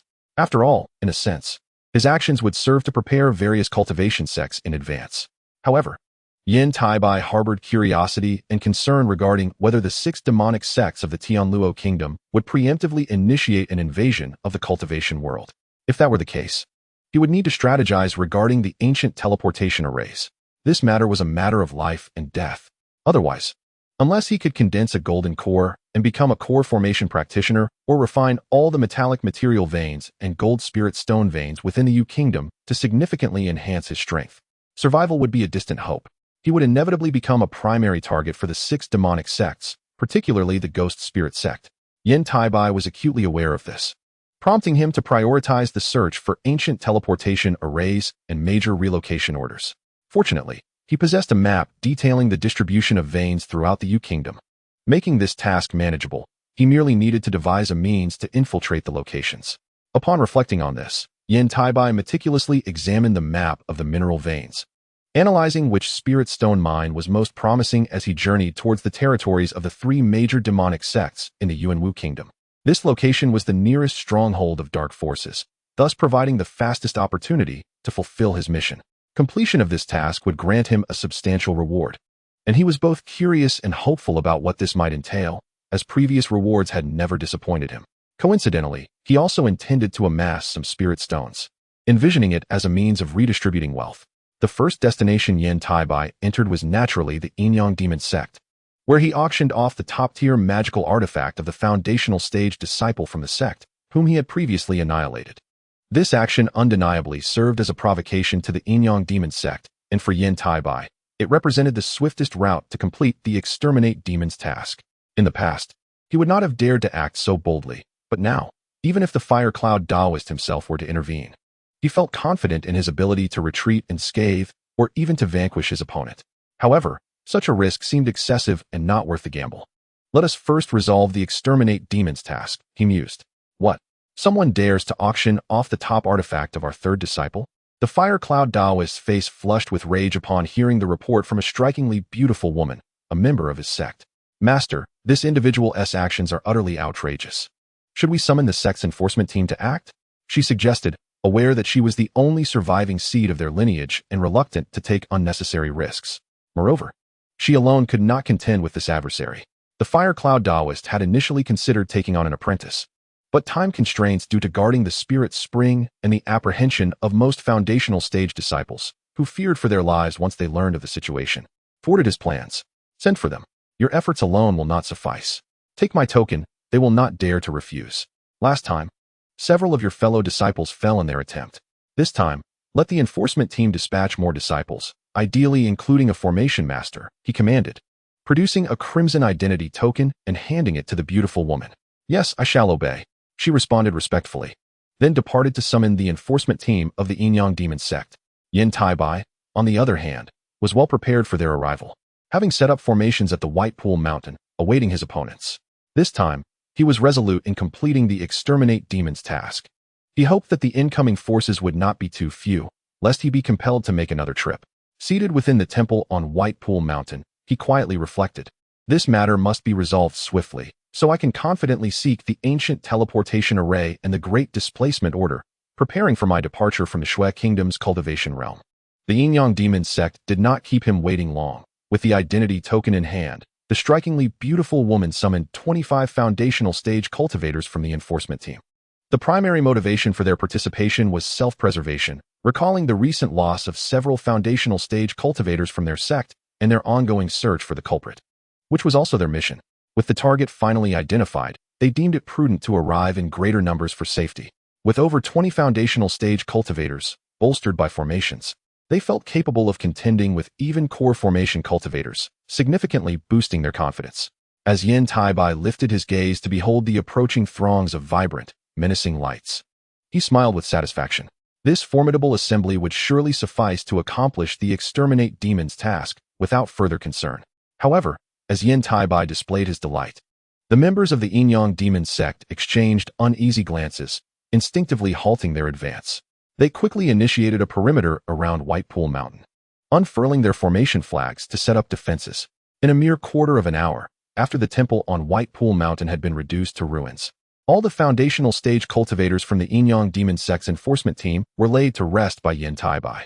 Before the unparalleled divine ability of the White Emperor's golden slash, no formation, spell, or artifact could withstand a single blow, crumbling effortlessly under his might. With their offensive measures shattered, death loomed inevitable for the enforcement team. Thus, the fate of the Yin Demon sect was sealed from the moment Yan Taibai took action, even as he had just transformed his inner essence into pure golden energy. Should he achieve mastery in his cultivation, none in the realm would stand a chance against him. Any formidable foe could be vanquished with a single strike. Having completed his endeavors, Yan Taibai joyfully reviewed his rewards. Host, Yan Taibai Realm. Mid-foundational stage age, 13 status. Youth phase completion of the first simulation of cultivation rewards. Golden attribute celestial root completion of the second simulation of cultivation rewards. White Emperor's golden slash completion of the third simulation of cultivation rewards. Additional divine ability, Eye of Sin, requiring 60. Shall I commence the simulation of cultivation? He pondered aloud. With that, the screen before him shifted. Golden attribute celestial root. 3 years of chi refinement. White Emperor's golden slash, ascension to the spirit realm, named Taibai Sword Immortal. Reward, Sage's true demonic art. As the text fully appeared, profound and cryptic symbols flowed into his mind, akin to the revelations from the White Emperor's golden slash. It took him over half an hour to grasp the essence of the sage's true demonic art. However, he mused with a slight frown. This seems of little use to me. After all, such body forging techniques were already encompassed within the White Emperor's golden slash. Yet, its mastery would require a considerable span of time, likely 100 to 80 years, before any hope of fruition. In contrast, the sage's true demonic art could be initiated upon reaching the core formation stage, enabling the absorption of heavenly spirit energy and other materials to refine his body. This would alleviate concerns regarding the potential bodily strain from the rapid velocity of the White Emperor's golden slash. Indeed, cultivators in the mortal realm seldom valued the physical form as highly as those from the eternal life realm, who began their cultivation from the physical body. Thus, Although Yan Taibai's flesh had undergone refinement through the I Ching, during his foundational stage breakthrough and subsequent cultivation with heavenly spirit energy and golden essence, he remained incapable of fully harnessing the terrifying speed of the White Emperor's golden slash. The White Emperor's golden slash was also an unparalleled escape technique. Then I shall cultivate this first. It will lay a solid foundation for the indestructible golden body within the White Emperor's golden slash for future practice, he resolved after careful contemplation, choosing to prioritize the sage's true demonic art. After all, to cultivate an immortal golden body, one must first possess a physical strength that meets the requirements. Otherwise, one would be unable to withstand the subsequent tempering of the metal essence. Each strand of that essence is akin to a strike from the White Emperor's golden blade, far beyond the current physical strength he can endure. Therefore, it would be a wise choice to first practice the true demon art of the Holy Brahmin. It is time to investigate the situation of the Ghost Spirit sect. Having determined his future cultivation plan, Yan Taibai instantly transformed into a golden streak of light, appearing in an instant beyond 1,000 zhang from Baiqi Mountain, his speed so astonishing that even a core formation cultivator could not match it. In the blink of an eye, he vanished completely from sight. After Yan Taibai departed, a swirling black-red demonic cloud rolled in, descending upon Baiqi Mountain. As the cloud dissipated, it revealed an elder with a head full of red hair, who surveyed the scene of devastation and corpses strewn about with a grim expression, filled with murderous intent. Who could it be? The elder roared in fury. Unfortunately, there was no response. Yan Taibai showed no intention of collecting the bodies. Perhaps he had forgotten. The newcomer was none other than the Fire Cloud Taoist of the Inyang Demon sect. After all, the sudden loss of numerous Foundation establishment cultivators from the law enforcement hall of the Inyang Demon sect was a heavy burden for the Fire Cloud Taoist, compelling him to investigate. This was a command he had given, and with so many disciples lost, even a core formation cultivator could not escape accountability from the sect. Master, it can now be confirmed that this person is definitely not Yan Taibai of the Hidden Moon sect. He is merely at the Foundation establishment stage and could not possibly have annihilated so many of our law enforcement brothers in one go. Only a core formation cultivator could achieve such a feat. The enchanting woman, fearing for her life, had refrained from joining the law enforcement team in their assault, knowing that in such a situation, her presence would not tip the scales. She had hidden herself, never expecting the killer to be so formidable, capable of wiping out more than 20 Foundation establishment disciples of the law enforcement team in one fell swoop. Indeed, I am aware that even in such a short time, I cannot break the Inyang ghostly array of the law enforcement hall. This person's cultivation level must surely surpass mine. But my greatest adversary does not possess such strength. Who could it be? Could it be an enemy the sect has offended? The Fire Cloud Taoist exclaimed in anger. Upon hearing this, the enchanting woman shivered, no longer daring to utter a word, quietly awaiting the Fire Cloud Taoist's orders. Regardless of who it was, this vendetta would not be easily overlooked by the sect. I shall personally report this matter to the sect. You, for now, should investigate matters in foreign lands. This incident likely does not stem from the several sects within our country. I am familiar with their auras. Even if they attempt to disguise themselves, their magical techniques and artifacts would be difficult to conceal. Thus, it must be the work of foreign cultivators. After a moment of silence, the Fire Cloud Taoist issued his command. Yes, disciple understands. However, I have a speculation, and I am uncertain whether I should voice it. The enchanting woman replied respectfully, bowing slightly. Are you referring to the Ghost Spirit sect? The Fire Cloud Taoist asked directly. Indeed, it is the Ghost Spirit sect. The Inyang ghostly array is derived from the protective array of the Ghost Spirit sect, the 10,000 souls ghostly array. Therefore, the greatest likelihood of breaking the array in such a short time would be a core formation cultivator from the Ghost Spirit sect. After all, there have been rumors for the past year that the 6 demon sects of the Tianluo kingdom are about to invade the cultivation realms of various nations. Though the truth of these claims is uncertain, should they prove true, the 6 demon sects might very well employ such tactics to prevent the sects from preparing adequately. According to what I have gathered, similar incidents have occurred in various nations over the past year. Even the Huangfeng Valley of the Yu country and the medicinal gardens of the Qingshu sect have been entirely burned by mysterious cultivators, with none of the disciples guarding the gardens surviving. The enchanting woman reported honestly. It appears that the rumors hold some truth. The 6 demon sects of the Tianluo kingdom do not intend to allow the nations any peace. The Fire Cloud Taoist sighed, his expression softening, revealing a sense of helplessness. Against such a massive entity as the Ghost Spirit sect, the Inyang Demon sect is simply not a match. And with so many Foundation establishment disciples slain by the Ghost Spirit sect, The enmity is indeed significant, regardless of whether it is the ghost spirit sect or not. I must report this matter to the sect. For now, you should not return to avoid punishment. The Fire Cloud Taoist regarded the enchanting woman, now placing greater importance on her. Yes, disciple will obey, she quickly agreed, relieved that she had not arrived at Baichi Mountain and had intentionally delayed her arrival, thus avoiding a fatal encounter. After a slight nod, the Fire Cloud Taoist was enveloped once more by demonic clouds, whisking him away toward the Yinyang demon sect. Meanwhile, Yan Taibai hastened back to the Hidden Moon sect, placing all the spoils he had collected in his cave dwelling. Yan Taibai proceeded to the cave of the Celestial Lady of the Rainbow Garment, seeking news of the events during her seclusion over the past year to plan his next steps, particularly regarding the actions of the 6 demon sects of the Tianluo kingdom. For he could hardly believe there had been no developments. Although the outside markets had plenty of rumors, most were mere fabrications and gossip, unworthy of belief. The Celestial Lady of the Rainbow Garment, being one of his own, could be trusted. As for why he did not seek news from the more closely related Nangong Wan, she was merely a reclusive cultivator who knew little of the outside world, making the Celestial Lady of the Rainbow Garment the more reliable source. Upon Yan Taibai's return, the Celestial Lady of the Rainbow Garment shot him an irritated glance. You finally decided to come back. Do you know that Uncle Cheong has already returned? I initially wanted to remind you of a few matters, but unfortunately, I did not see you. Thus, he asked me to relay a few words to you. Stay within the sect and cultivate diligently, and do not venture out carelessly. Master has returned. Yan Taibai exclaimed with surprise. Yes, Uncle Cheong has returned, and he has acquired significant opportunities during this trip. However, he is now in closed-door cultivation, preparing to break through to the Yuan Ying stage, so you will not be able to see him for the time being. If he is successful, there will be 4 Yuan Ying cultivators within the sect. At that time, even if the 6 demon sects of the Tianluo kingdom invade, we should not be defenseless. The Celestial Lady of the Rainbow Garment remarked, her lovely face adorned with envy. After all, condensing the Yuan Ying is the greatest aspiration of nearly all core formation cultivators. Yet only about 1 in 10 or 12 will succeed. This is also the reason for the stagnation of Huangfeng Valley, with only 7 or 8 core formation cultivators. The ratio is insufficient, making the emergence of a Yuan Ying cultivator exceedingly rare. In contrast, the Hidden Moon sect boasts at least 27 or 28 core formation cultivators. And that is merely the visible count.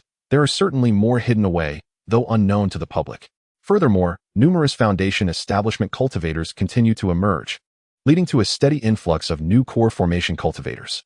Thus, barring unforeseen circumstances, the Hidden Moon sect should not suffer the same fate as Huangfeng Valley. Master is indeed in closed-door cultivation to condense the Yuan Ying. How long will it take for him to emerge? Yan Taibai inquired, astonished. He had never imagined that his esteemed master would one day enter closed-door cultivation for such a purpose. It seemed that this opportunity stemmed from his recent journey to the Tianluo kingdom. Who can say? At least a decade or 8 years, at most.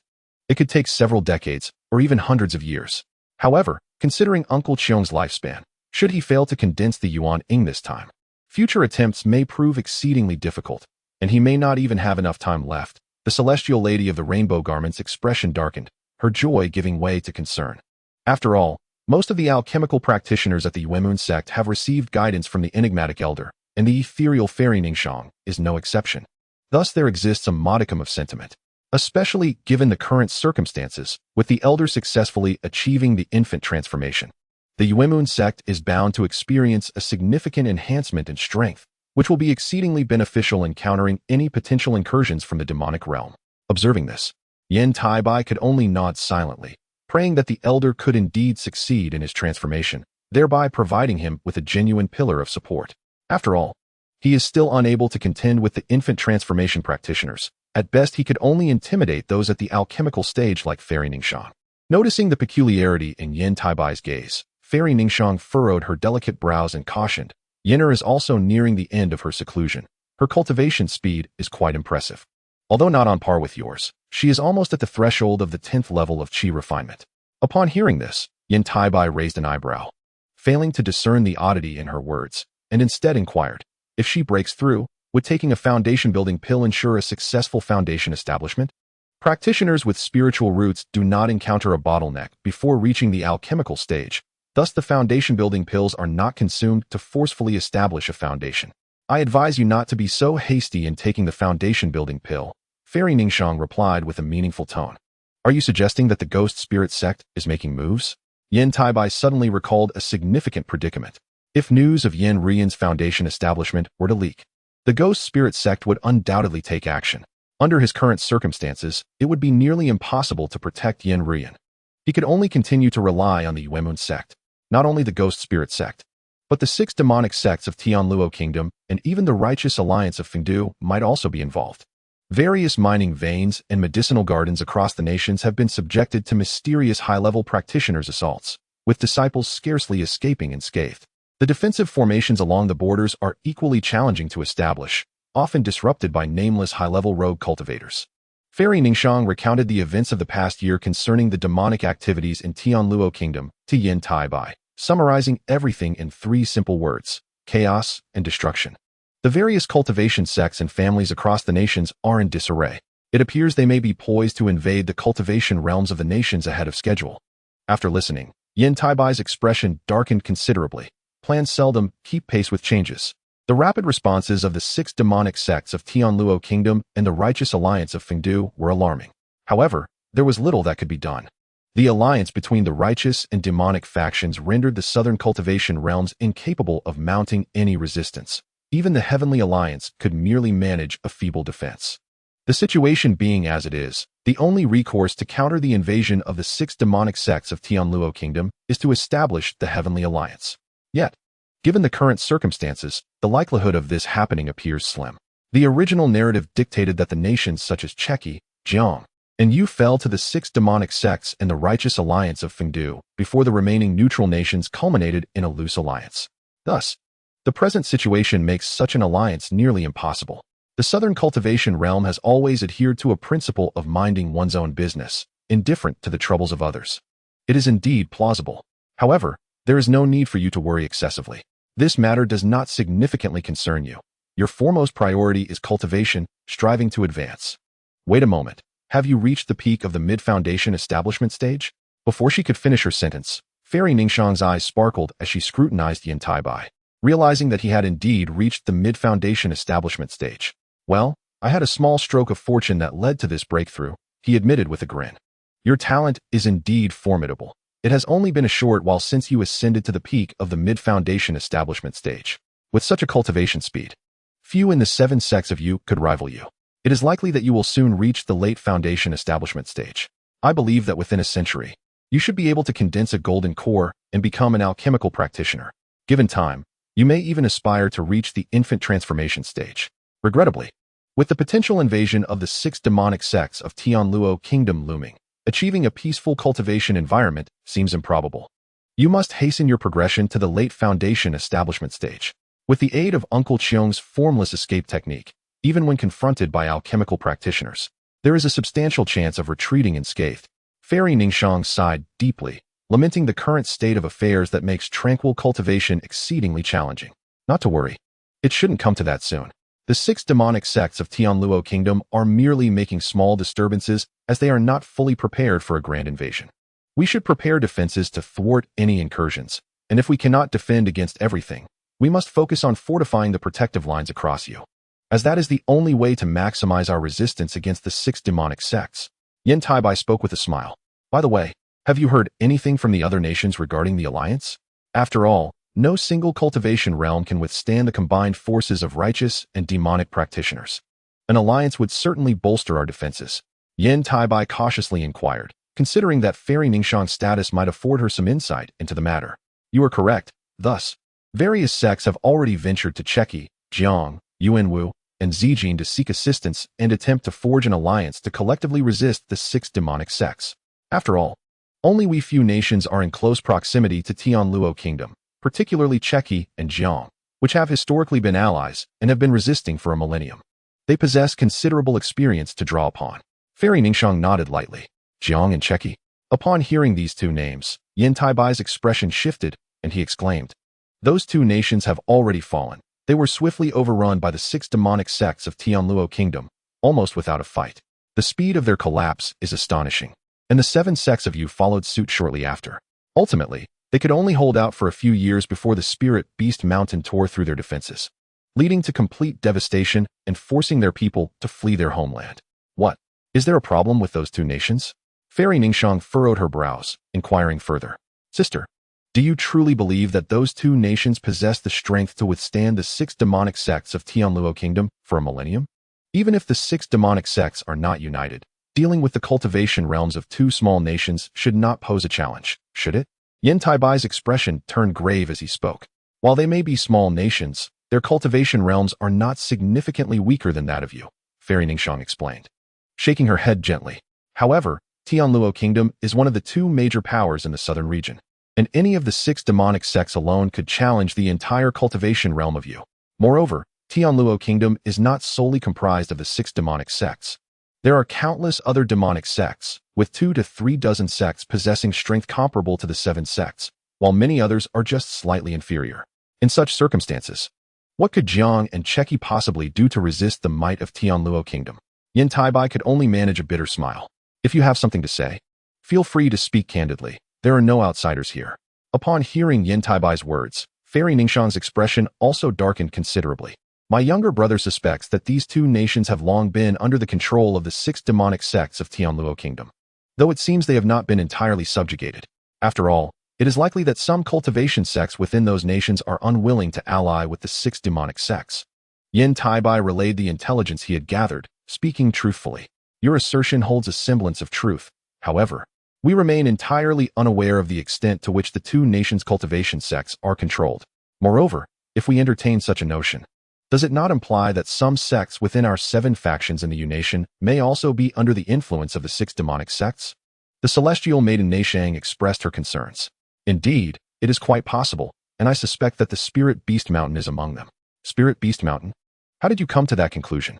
Upon hearing this, Ningxiang's expression shifted, and she exclaimed, Please refrain from making baseless conjectures, especially at this juncture, Ningxiang cautioned. I understand, but I merely encountered this information in an ancient tome from my family, which indicated that Spirit Beast Mountain originated from the Yuling sect of Tianluo country over a millennium ago, establishing itself in the U-Nation amidst the turmoil of its cultivation world. Thus, it could very well be a force planted by the Yuling sect within our territory. With the current events in mind, Yan Taibai elaborated. Are you aware of the sect's origins? Ningxiang, visibly relieved, countered. Yan Taibai was taken aback.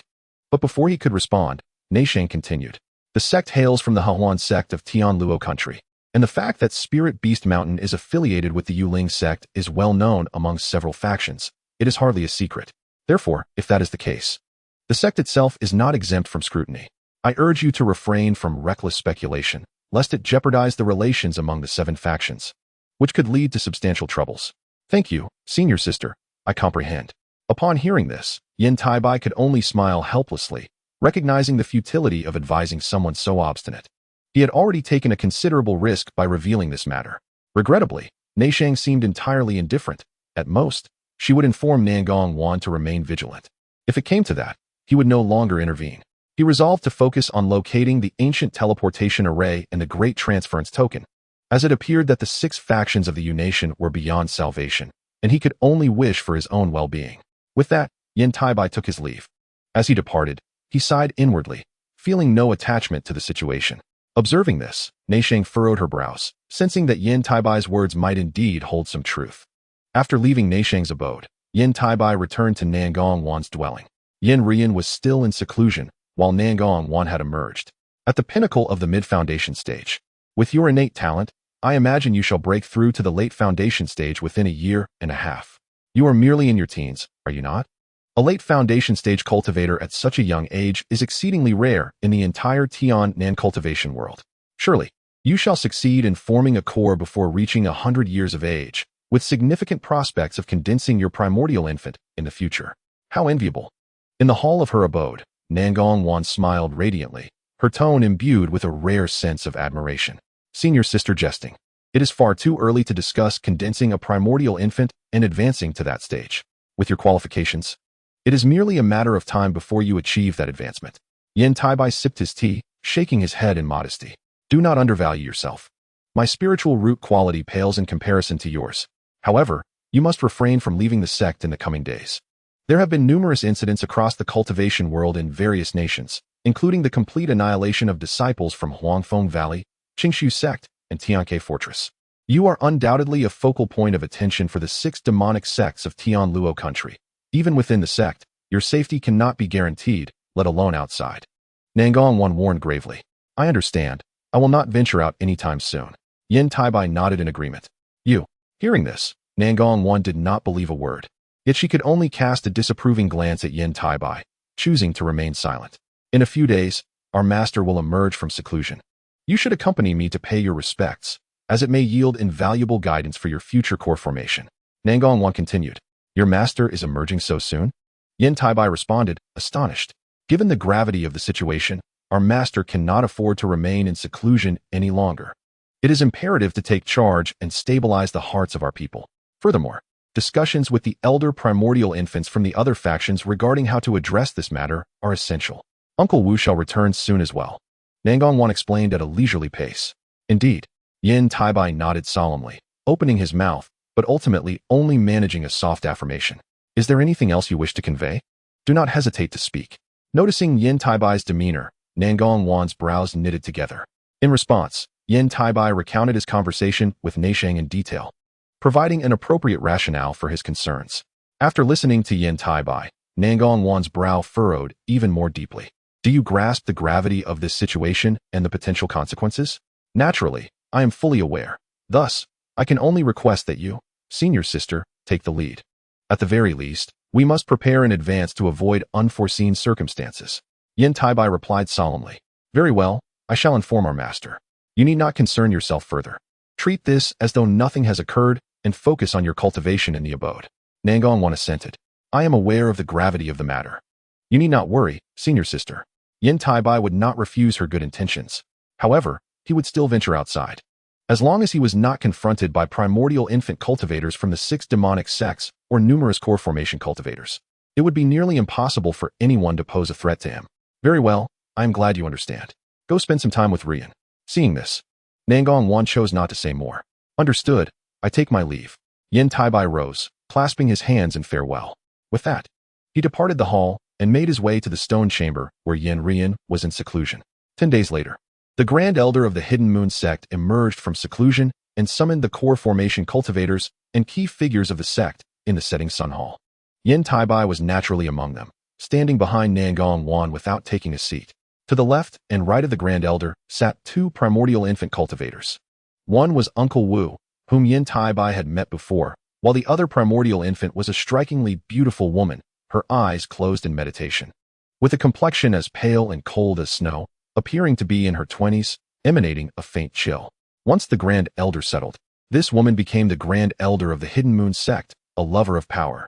She attempted to coerce Nangong Wan into marrying Wei Liqing, a descendant of Wei Wuyo, a formidable primordial infant cultivator from the 9 Nations Alliance. This individual was of questionable character, and naturally, Nangong Wan would never acquiesce. This was Yan Taibai's first encounter with the woman, yet he did not linger on her, wishing to avoid drawing attention. However, she regarded him, a mere late foundation stage cultivator, with disdain.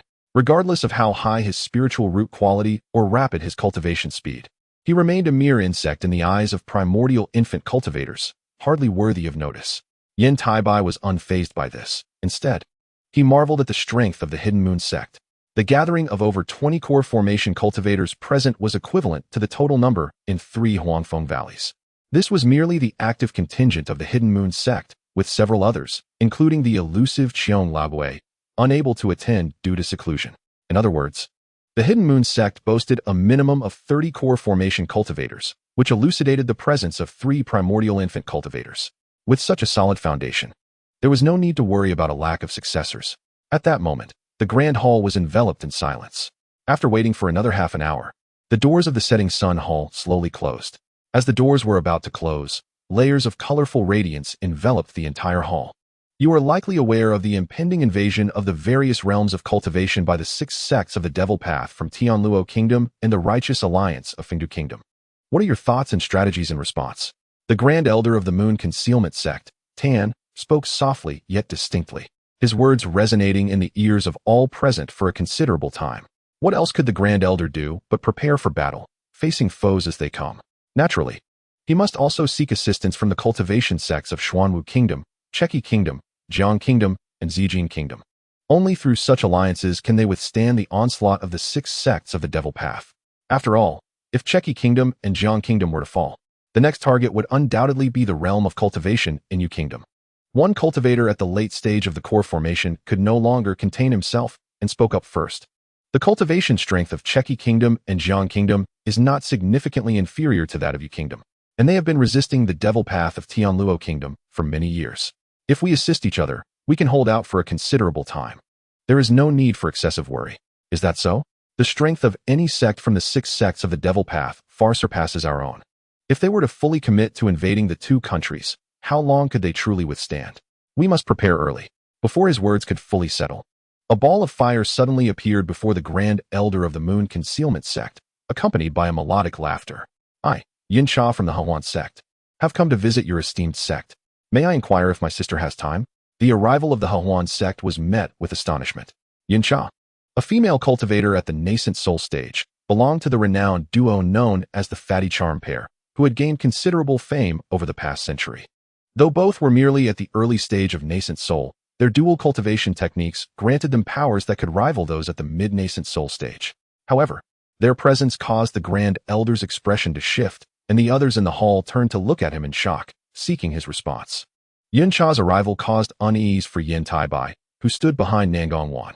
The appearance of 2 nascent soul practitioners from Hahuan Sect was indeed a sign of respect towards the Moon Concealment Sect. Wu Shidi, Shiguang Shimi. Could you please go greet them? The Grand Elder's gaze fell upon the other 2 nascent soul practitioners in the hall.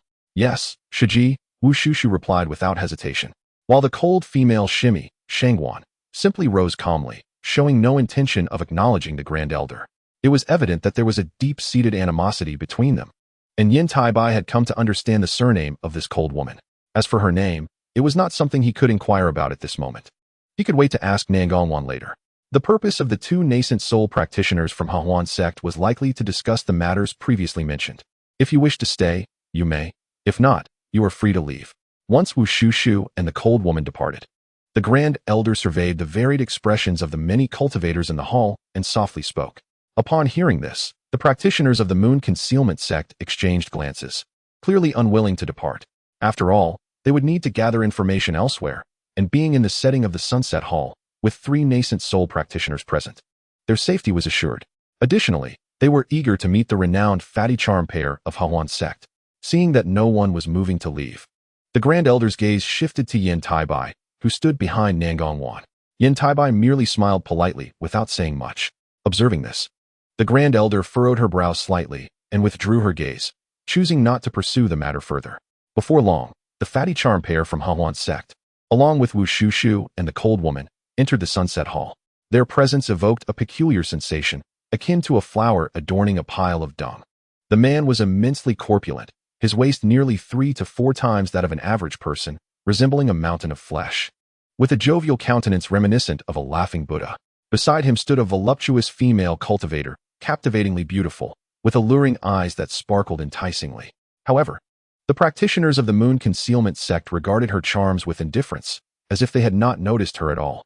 After all, the Moon Concealment Sect and Hahuan Sect shared a common origin, and devoid of any seductive techniques, they maintained their composure. After not seeing you for many years, my sister remains as stunning as ever, leaving me feeling inferior, the beautiful woman said gracefully as she entered the hall, offering an elegant curtsy with a charming smile. The rotund man followed suit, bowing as well. Speak plainly if you have something to say. The Grand Elder of the Moon Concealment Sect spoke calmly, showing no intent to invite them to sit. Clearly, their relationship was not particularly cordial, and given the circumstances, it was understandable. My sister's words have saddened me. I have come with good intentions, the enchanting woman lamented, her doe-like eyes filled with sorrow. Those who heard her could not help but feel a twinge of sympathy. However, it was of no consequence to the Grand Elder, who remained cold and unyielding, offering no response. Her silence only intensified the hesitance of the others in the hall. Observing the Grand Elder's demeanor, the beautiful woman cast aside her pretense, her expression returning to normal as she smiled and said, "Sister, do you know who has sent us here today?" "Who?" At this, the Grand Elder finally spoke up. The Grand Elder. The mere utterance of these 3 words cast a heavy silence over the hall, with the sound of a pin dropping audible amidst the tension. Every face turned ashen. For all present understood precisely who the Grand Elder she referred to was, the Grand Elder of Hahuan sect, a formidable practitioner at the late stage of nascent soul. Each of these identities alone was cause for trepidation among the assembled cultivators, as they knew they could not afford to offend her. What is it? Speak. The only one who maintained her composure was the Grand Elder of the Moon Concealment sect. Actually, it is nothing much. We merely wish for your esteemed sect to return to our fold, the beautiful woman said with a bright smile, unveiling her purpose for the visit. Your sect was originally a part of our sect. It is only natural for you to return. Moreover, this would safeguard your sect's status and strength. Why not embrace such an opportunity, sister? As her words hung in the air, the practitioners in the hall exchanged glances, their expressions revealing a spectrum of emotions. Some were enraged, some intrigued, and others appeared conflicted. Do you truly believe that is possible? Since our sect has already separated from Hahuan sect, there is no chance of returning. You should abandon this thought, the Grand Elder of the Moon Concealment sect replied, her tone steady, unhesitant in her refusal. Haha, sister, will you not reconsider? Surely. You are aware of the current situation. Given the circumstances, the rumors circulating outside are indeed true. Therefore, for the sake of your sect's legacy, we are allowing your sect to return and establish a lineage, the beautiful woman continued, unfazed by the Grand Elder's dismissal. Of course, there are conditions. Your sect must assist us in conquering the cultivation realm of your kingdom. With your sect's standing and strength within your kingdom, it should not require much effort on your part. The enchanting woman spoke without acknowledging the Grand Elder's refusal. Such delusions. You may leave. This is the Moon Concealment sect. If you do not wish to depart, you are free to stay, but know that should you threaten us, we shall eliminate you, reducing some pressures in the process. The Grand Elder's words struck the hall, and it was not the fatty charm pair who first turned pale, but the many practitioners of the Moon Concealment sect. After all, this is tantamount to severing ties with the Hahuan sect, leading to a complete enmity with no possibility of reconciliation. The Hahuan sect holds a status in the Southern Sky cultivation world that is nearly equivalent to that of the Yanhua sect in the Xiangua cultivation realm. However, the disparity in strength is striking. The Hahuan sect boasts the formidable Hahuan Old Demon, a late-stage nascent soul cultivator, while the Yanhua sect can only claim mid-stage nascent soul practitioners. The gap is indeed vast, rendering them entirely incapable of being rivals. Yet, expecting them to submit to the Hahuan sect is equally implausible. After all, they are the foremost sect in the Xiangua cultivation world, possessing a status that is unparalleled. To yield to the Hahuan sect would mean a demotion, something they find difficult to accept. Nevertheless, the Hahuan sect ranks among the top 3 sects in the entire Southern Sky cultivation world, showcasing a power that far surpasses that which the Yanhua sect can contend with. In fact, even the combined strength of the 7 sects of Xiangua pales in comparison to that of the Hahuan sect alone. Consequently, the words of the female member of the Fat Chai twin demons weighed heavily on the hearts of the Yanhua sect's upper echelons. Sister, you remain as domineering as ever. Is it true? Elder Yinlu said we need not waste our breath. However, I must still remind you, dear sister, to consider this matter carefully. It is not something the Yanhua sect, nor even the entirety of Xiangua, can alter. The disparity in strength with the 6 sects is something you are surely aware of more than anyone else. The female member of the Fat Chai twin demons, unfazed by the elder's threat, playfully remarked with a laugh, "Humph, you may leave. The Yanhua sect will not acquiesce to this matter." Upon hearing this, the expression of the Yanhua sect's elder darkened, and he coldly retorted, "Your refusal does not represent the opinions of the many elders of our esteemed sect. You must still discuss this with them. Perhaps their opinions may sway." After speaking, the enchanting woman surveyed the assembly. Save for the 2 nascent soul cultivators of the Yanhua sect, none dared to meet her gaze, not even Yan Taibai. However, the expressions and gazes of the crowd were not in unison. An elder's eyes revealed a hint of wavering. Yan Taibai, standing behind Nangong Wan with his head bowed, remained utterly still, observing with his nose and heart, appearing as a mere foundation stage cultivator. This must be the renowned Taibai sword immortal of your sect, who has gained much fame recently. Truly, he is a promising youth, having reached the pinnacle of the mid-foundation stage at such a young age. I trust it will not be long before he attains the golden core stage, she mused. Would you be interested in accompanying us back to the Hahuan sect? Rest assured, I shall guide and nurture you well. If you do not mind, you may take us as your mentors. To have such an offer made in front of the sect leader was indeed unexpected for Yan Taibai, placing considerable pressure upon him. A subtle glance revealed the Yanhua sect's elder, her face a mask of displeasure, yet she remained silent. Yan Taibai, realizing the situation, could only respond with modest gratitude. "Thank you for your kindness, esteemed elder. I am deeply indebted to my sect and would never abandon it to join another. I hope you can understand. Your sect is the foremost in the southern sky's demonic path, with countless talented individuals. My humble abilities must surely amuse you. Ah, young brother, you speak erroneously. While we may be the foremost sect of the demonic path, there are indeed few disciples within our ranks who could be deemed your equal. Hence, we extend this invitation to you. If you wish to decline, we shall not press the matter. However, I advise you to exercise caution moving forward to avoid any unforeseen accidents that might bring the ire of your sect's elder upon us. That would be quite unfortunate. The female member of the Fat Chai twin demons warned with a smile that concealed a threat, which was evident to all, yet left them powerless. This matter need not concern you too, for I assure you, our disciples will be well taken care of. There will be no issues, came the voice of Elder Wu, who spoke without much courtesy, surprising Yan Taibai. Looking again at the Yanua sect's elder, he noticed she too was observing him. Their gazes met, and Yan Taibai quickly averted his eyes, feeling a pang of anxiety, unable to decipher her thoughts. After all, Nangong had relayed his words to her. Yet to this point, she had shown no inclination to speak with him privately. Thus, he resolved to seek another path. Since you have spoken, we shall take our leave, he stated. However, I urge all of you to carefully consider my earlier suggestion. With that, the Fat Chai twin demons departed from the sunsetting hall, returning it to its previous, silent state. After a moment, the Yanua sect's elder finally spoke. What are your thoughts? Any suggestions? Her tone was calm, yet the underlying chill was palpable to all present. At your command, the upper echelons of the Yanua sect replied in unison. Very well. Let today's events be kept confidential. Only those who have sworn the heart demon oath may depart. Upon hearing this, the elder nodded slightly, a satisfied expression gracing her features as she issued the order. This proclamation cast a pall over the assembly, yet one by one, they swore the heart demon oath and exited the sunsetting hall, fully aware that failure to do so would mean they could never leave. Yan Taibai was no exception. Taibai, wanna you stay? Elder Wu commanded. Junior brother Wu, sister Shangwan, you may leave for now. Once only Yan Taibai, Nangong Wan, and the two nascent soul cultivators remained. The Yanua sect's elder spoke again, her tone somber. Wanner has relayed what you said. Do you have any further additions? Reporting to my esteemed uncle, I am aware of no more than what has been conveyed. Yan Taibai replied honestly, recognizing the scrutinizing gaze of the elder, akin to an interrogator's. Indeed, it was clear to all that the elder was in a foul mood, and it was prudent to avoid inciting her ire, particularly one as powerful as the mid-stage nascent soul cultivator. During the following days, do not venture out of Wanner's abode for your cultivation. Such caution is warranted to prevent any unforeseen incidents.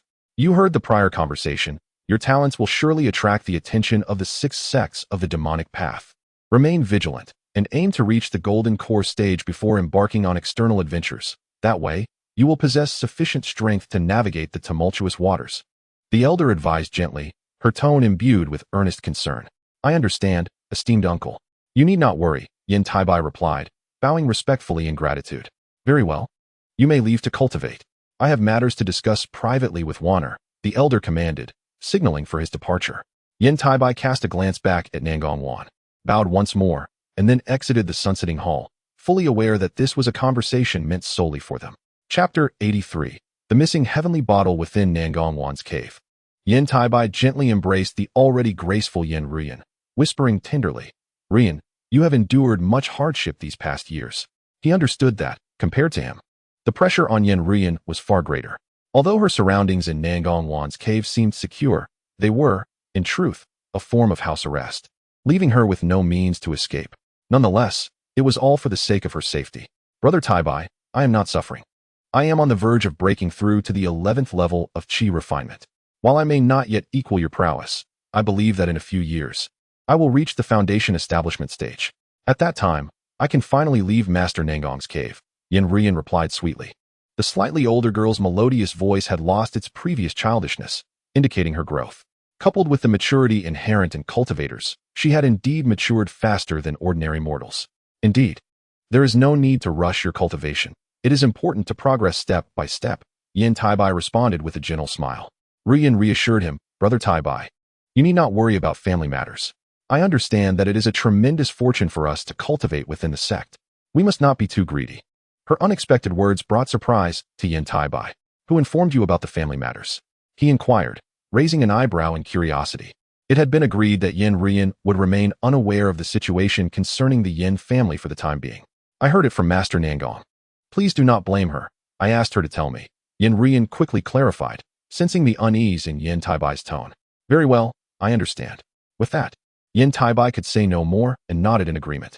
Presently, they were each other's sole support within the entire Hidden Moon sect.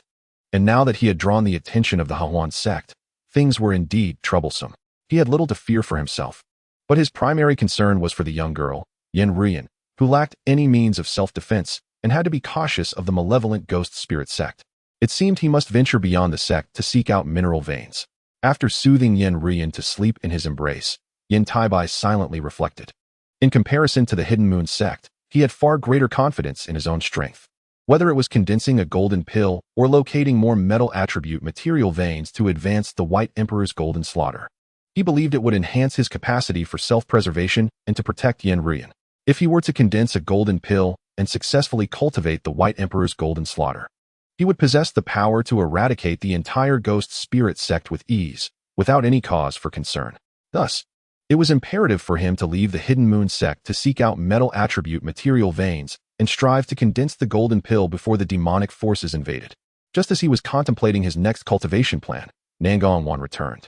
After placing Yan Rian gently on the bed, he proceeded to the main hall of the cave. Nangong Wan had already seated herself, evidently waiting for Yan Taibai.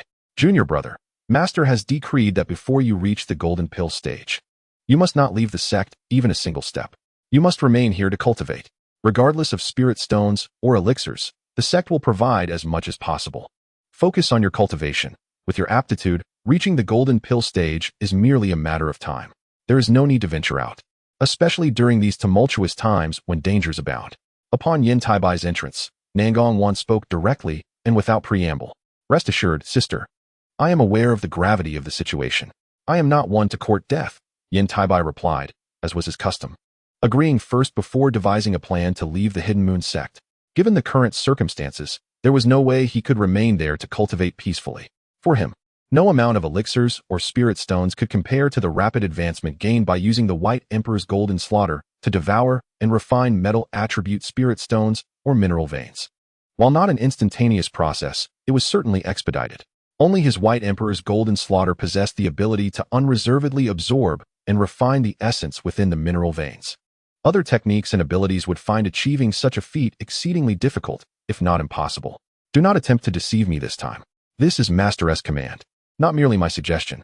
You must understand that Master will show no mercy to those who defy her orders. If she learns that you left the sect without sufficient reason, no matter how talented you are, you will face punishment. You may even be imprisoned in the Sunset Hall's Emerald Nether prison. And even if Uncle Cheong were to intervene on your behalf, it would likely be of no use. You should know that, regardless of talent. Disobedience is detrimental to the sect, Nangong Wan earnestly advised. She understood her master's disposition better than anyone, especially in the present situation where not a single person within the Hidden Moon sect could defy her orders. There must be a united front, with no dissent allowed, especially since the Grand Elder was the most powerful figure in the sect. I understand, sister. You need not worry, Yan Taibai replied solemnly, acknowledging the reality of the situation. He too disapproved of disobedient disciples, regardless of their potential, unless one possesses an extraordinary advantage, as I do. Thus, he realized that if he were to venture out, it would likely be only after achieving the golden pill stage to avoid punishment. As for the place of retreat for golden pill condensation, it was of little significance to him.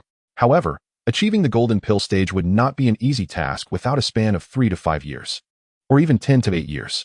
Very well, as long as you understand, Nangong Wan said, her heart somewhat reassured, and she chose not to dwell further on the matter.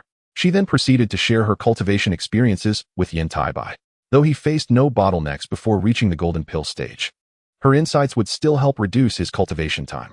Yan Taibai, in turn, patiently listened and engaged in discussions with Nangong Wan, particularly sharing insights from the White Emperor's golden slaughter, which were enlightening for her and served as invaluable wisdom. As their conversation deepened, both benefited greatly from the exchange, and their bond grew stronger. However, they refrained from prolonging the discussion and soon rose to take their leave, preparing to enter secluded meditation for cultivation. Your cultivation insights have saved me several years of arduous practice, Nangong Wan expressed with a radiant smile of gratitude before parting ways with Yan Taibai to retreat to her own quarters for meditation. Observing this, Yan Taibai followed closely behind without further words. In the following days, he remained in Nangong Wan's cave, cultivating while also caring for Yan Ruyan, who, possessing a heavenly root, was also progressing in her cultivation, albeit at a slower pace than Yan Taibai. In the blink of an eye, 3 months had passed. Yan Taibai quietly departed from the Hidden Moon sect, unnoticed by anyone. Well, not entirely. Nangong Wan was aware but chose not to raise any alarm, continuing her own cultivation while guiding and caring for Yan Ruyan. Jingzhou, situated in the northwestern part of the Yu Kingdom, is a remote locale, virtually devoid of large cities while being replete with numerous small towns and villages. The landscape is characterized by small hills and desolate areas devoid of human habitation. This seclusion has led to a proliferation of bandits and robbers, far exceeding those in other provinces, rendering it a chaotic realm of martial artists without any dominant faction able to unify the region. Consequently, the local culture is marked by fierce resilience, giving rise to numerous escort agencies and caravans, standing in stark contrast to the abundance of bandits. Kaixia Mountain, formerly known as Luo Feng Mountain, is the second highest peak in Jingzhou, governed by the Seven Mysteries sect. Once a prominent sect among the top ranks in Jingzhou, it has now dwindled to a secondary status, reduced to a shadow of its former glory. Yan Taibai's purpose for visiting the Seven Mysteries sect is to acquire the celestial bottle. He is uninterested in discussions of reincarnation or predestined events. Previously, he felt confident with his unique abilities and was indifferent to the celestial bottle, but now he yearns for advancement and desires to escape his precarious existence. The swiftest method to achieve this is by locating veins of spiritual stones and materials. Although he possesses a map of the mineral deposits within the Yu Kingdom, most are controlled by the 7 sects, making infiltration a formidable challenge. Thus, Yan Taibai hopes to obtain the celestial bottle to expedite the maturation of gold-attributed spiritual woods, which are not uncommon in the realm of cultivation, the most prevalent being the iron wood. While the prospect of discovering spiritual stones or material veins appears bleak, there are still a few minor material deposits in Jingzhou. However, these are located in perilous and remote areas, largely depleted of value. Nonetheless, the map left by Mr. Xianyi indicates that several abandoned material mines still harbor a significant amount of resources, albeit challenging to extract, with the costs outweighing the benefits. For Yan Taibai, this is not a daunting task, as he need only siphon and refine the gold-attributed energy within. Nevertheless, he plans to first explore the possibility of obtaining the celestial bottle. Kaixia Mountain is not merely a solitary peak. It comprises several formidable summits, all under the control of various branches of the Seven Mysteries sect. Among these, the principal peak, Sunset Peak, is particularly treacherous, characterized by its towering height and steepness, with only a single path leading from base to summit. The Seven Mysteries sect has established their main hall here, fortifying the perilous route with 13 checkpoints, both overt and covert, ensuring their security. For cultivators like Yan Taibai, these defenses pose no challenge. He could stride boldly into the Seven Mysteries sect without arousing suspicion. Thus, he diligently searched the premises, including the most likely location, the Xinshou Valley, where he anticipated Han Li would be found. To his astonishment, Han Li was absent, as were Dr. Mo and Zhang Tai. However, there were signs of habitation, medicinal gardens, courtyards, and wooden houses, yet no human presence, which left Yan Taibai quite disappointed. He lingered at the Seven Mysteries sect for several days, awaiting their return, but sadly, there was no indication of their arrival, leading him to wonder if misfortune had befallen them. In recent years, the situation within the Yu Kingdom has undergone significant changes, especially following the ascension of King Xian, who implemented various policies that greatly impacted the secular world. For instance, all martial sects are now required to register and are prohibited from engaging in arbitrary conflicts. Such regulations have effectively constrained the secular martial factions, as even the strongest sects cannot rival the might of the imperial army. Throughout his journey, Yan Taibai witnessed numerous sects and gangs annihilated by the imperial forces. The prospects of assassinating the Yu Emperor and breaching the palace are fraught with uncertainty, particularly now that everyone knows the Emperor is under the protection of celestial beings. Though Jingzhou remains insulated due to its remote location and environmental conditions, it is only a matter of time before the repercussions reach it. In this precarious situation, Yan Taibai cannot guarantee whether Mo Jiren continues to reside within the Seven Mysteries sect. After all, the survival of the Jingjiao society, founded by Mo Jiren, is far from assured. This uncertainty implies that the narrative may be shifting, leaving Yan Taibai unclear about the current state of affairs. With the absence of key figures, It seems the celestial bottle is also out of reach. After confirming through other disciples of the Seven Mysteries sect that Mo Jiren and his companions had indeed departed, Yan Taibai chose to leave and head directly to the abandoned material mines in Jingzhou, prioritizing the cultivation of the White Emperor Golden Sovereign Slash over the celestial bottle. Ultimately, mastering the White Emperor Golden Sovereign Slash holds greater significance for him. Once perfected, he would no longer need to concern himself with the celestial bottle, capable of obtaining whatever he desires without hindrance. Jingzhou, the smallest of the 13 provinces in the Yu Kingdom, allowed Yan Taibai to locate the abandoned material veins with relative ease. Within just a few days, he found access to one, set up the necessary formations, and began to channel the White Emperor Golden Sovereign Slash to absorb and refine the gold-attributed energy from the mineral veins to enhance his strength. Such a method of cultivation is unique to him within the realm of cultivation, as only his technique possesses this capability. Meanwhile, as Yan Taibai engaged in his training, the duo of the fat and beautiful demons had returned to the Hahuan sect, arriving at the Tiannan pond, which is the most strictly forbidden area within the sect. Though only a few hundred zhang in size, it is perpetually shrouded in dense gray mist, making it perilous for anyone, even the other nascent soul cultivators of the Hahuan sect, to venture into the fog. On this particular day, a voice of astonishment echoed through the mist. The body of 10,000 gold. Who would have thought that the Yanyue sect would possess such good fortune? Chapter 84. The Hahuan Old Demon covets Yan Taibai's body. But are you certain it is truly the legendary body of 10,000 gold? After the initial surprise, a man's voice within the mist confirmed again. Reporting to the Grand Elder, my younger sister is absolutely not mistaken. It is indeed the legendary body of 10,000 gold. For only such a physique could cultivate at such a rapid pace. The Yanyue sect and the Yan family fortress are truly laughable, treating such a legendary celestial body as merely a gold-attributed spiritual root. The enchanting woman among the fat and beautiful demons scoffed, her disdain for the Yanyue sect and the Yan family fortress evident in her words. One cannot entirely blame them. In the entire southern cultivation world, few recognize a celestial physique like the body of 10,000 gold. Only a handful of us old fellows have encountered some records. If it were not for your innate spiritual vision, discerning this would be quite challenging. The Grand Elder of the Hahuan sect, known as the Hahuan Old Demon, chuckled in response. His title stems from the sect's regulations, as he himself does not practice dual cultivation but rather an ancient demonic technique. However, there was no way to contend with the rigid rules of the Hahuan sect, leaving him in a state of helplessness. The words of the Grand Elder were indeed profound. How should we deal with the disciple of the Yanyue sect? The alluring woman inquired. Capture him and bring him back. Then, select a suitable individual from among the junior members of this old man to seize his body. Although this may slightly diminish the speed of cultivation, we cannot let others benefit from it. A spirit body of such caliber, with no bottlenecks prior to the nascent soul stage, is a rare find, appearing only once in a millennium. We must ensure that no errors occur. Do you understand? To guarantee absolute success, you and the 13th must take action personally. A mere foundation establishment brat should not pose any threat to you both. The Hahuan Old Demon commanded. Yes, Grand Elder. I assure you that my husband and I will bring back the body of that little fellow. The beautiful woman responded respectfully with a bow. Very well, you may leave. I need to focus on cultivating a divine art and will not emerge for a while. Once the task is accomplished, there is no need to report back to me. Simply handle it as I instructed. The Hahuan Old Demon reiterated amidst the mist. Yes, I take my leave. Upon hearing this, the enchanting woman answered with another respectful acknowledgement and departed from the Tiannan pool. A body of unparalleled potential. I never imagined such a physique existed in the world.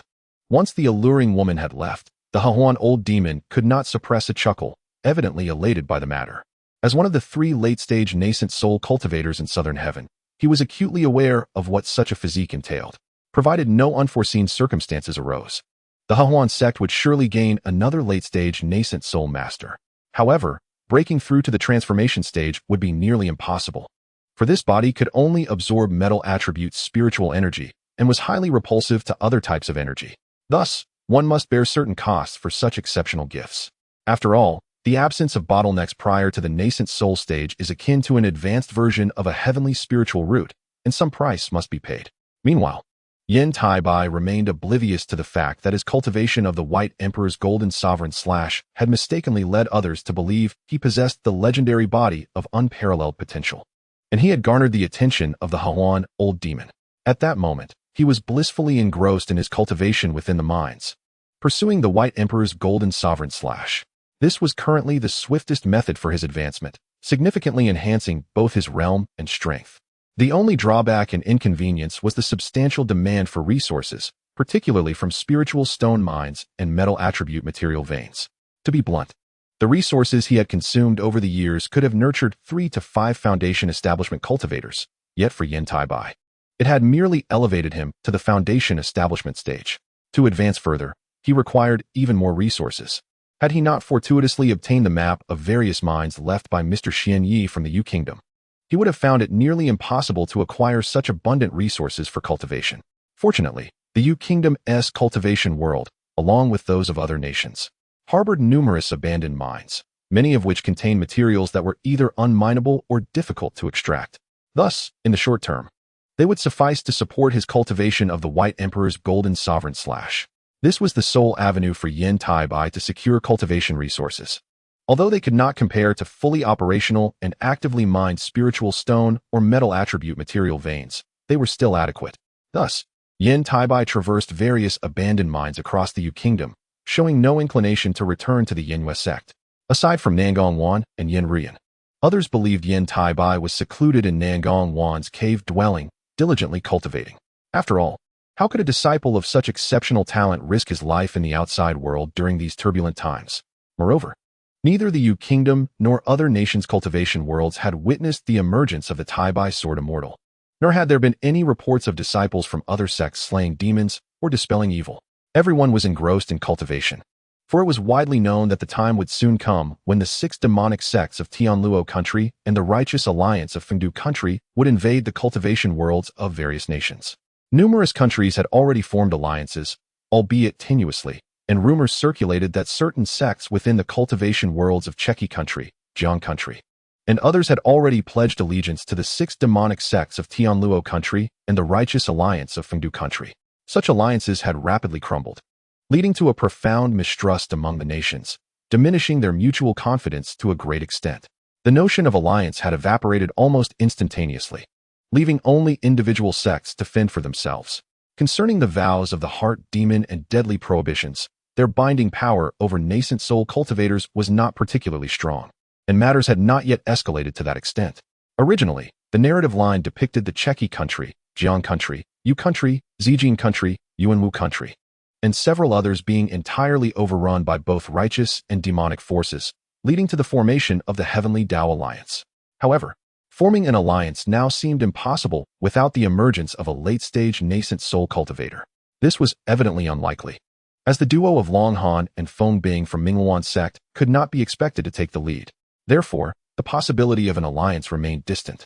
Granting the 6 demonic sects of Tianluo country and the righteous alliance of Fengdu country ample time, the cost of this delay was merely the exposure of several less significant cultivation sects and families, with minimal loss, and none having departed from their own nation's cultivation world.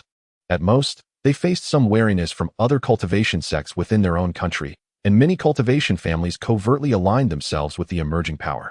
The veracity of these claims remained uncertain, yet they nonetheless bolstered their strength. It was evident that the odds were not in favor of the cultivation sects across various nations, as even the formation of an alliance was proving elusive, leading to mere agreements of mutual assistance, fraught with skepticism. Under such circumstances, relying solely on the strength of one nation to confront the 6 demonic sects of Tianluo country or the righteous alliance of Fengdu country was sheer folly, an impossible endeavor.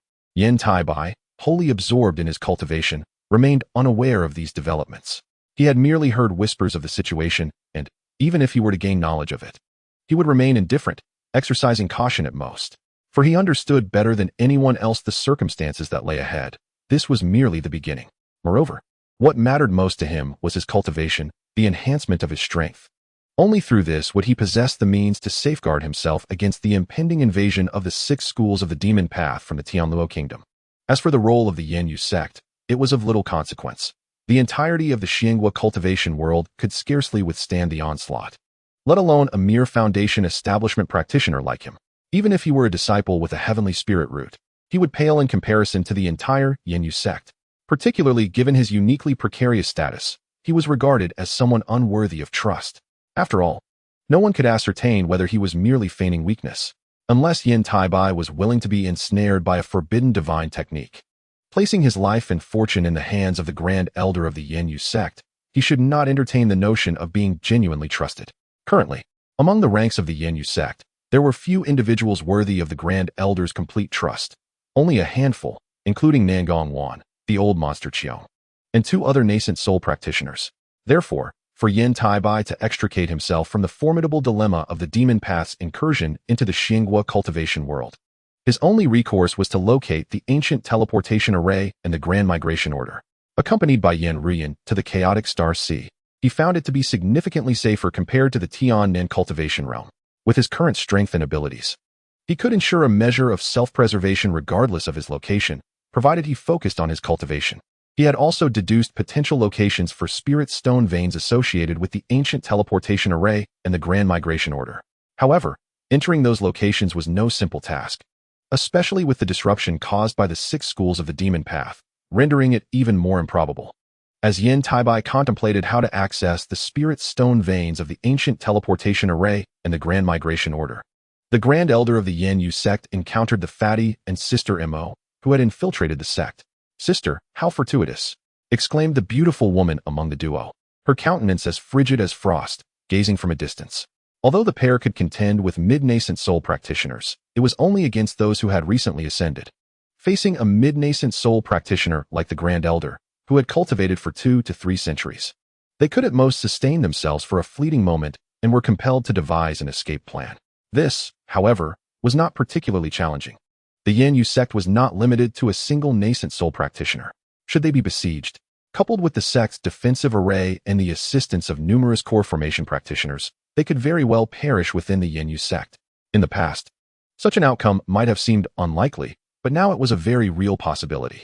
After all, the tensions between both parties were on the brink of eruption, and it was clear that the duo was not merely out for a leisurely stroll. "Elders, what brings you here?" In the absence of any particular cause, the Grand Elder of the Yan sect was also reluctant to escalate matters with the Fatty and Sister Mo, lest a confrontation ensue. Even if she were to emerge victorious, the toll would be significant, and the cost of detaining the pair would be even greater. Yet, she had to ascertain their purpose for coming. "Oh, it's nothing of great significance. I simply missed my sister and decided to pay a visit. By the way, I wanted to inquire about the matter we discussed during my last visit.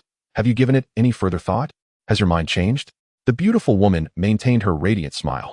The Grand Elder, wishing to avoid conflict, mirrored her sentiments. Otherwise, once true fire was unleashed, retreating unscathed would be a daunting endeavor. "Is that so? If my instincts serve me correctly, you two have come on behalf of your esteemed Grand Elder, seeking to take Yan Shiji away, yes?" Upon noticing the change in the Grand Elder's expression, her face remained icy, but her demeanor hardened. "Sister, your insight is as sharp as ever. I am truly in awe." The beautiful woman acknowledged with a smile.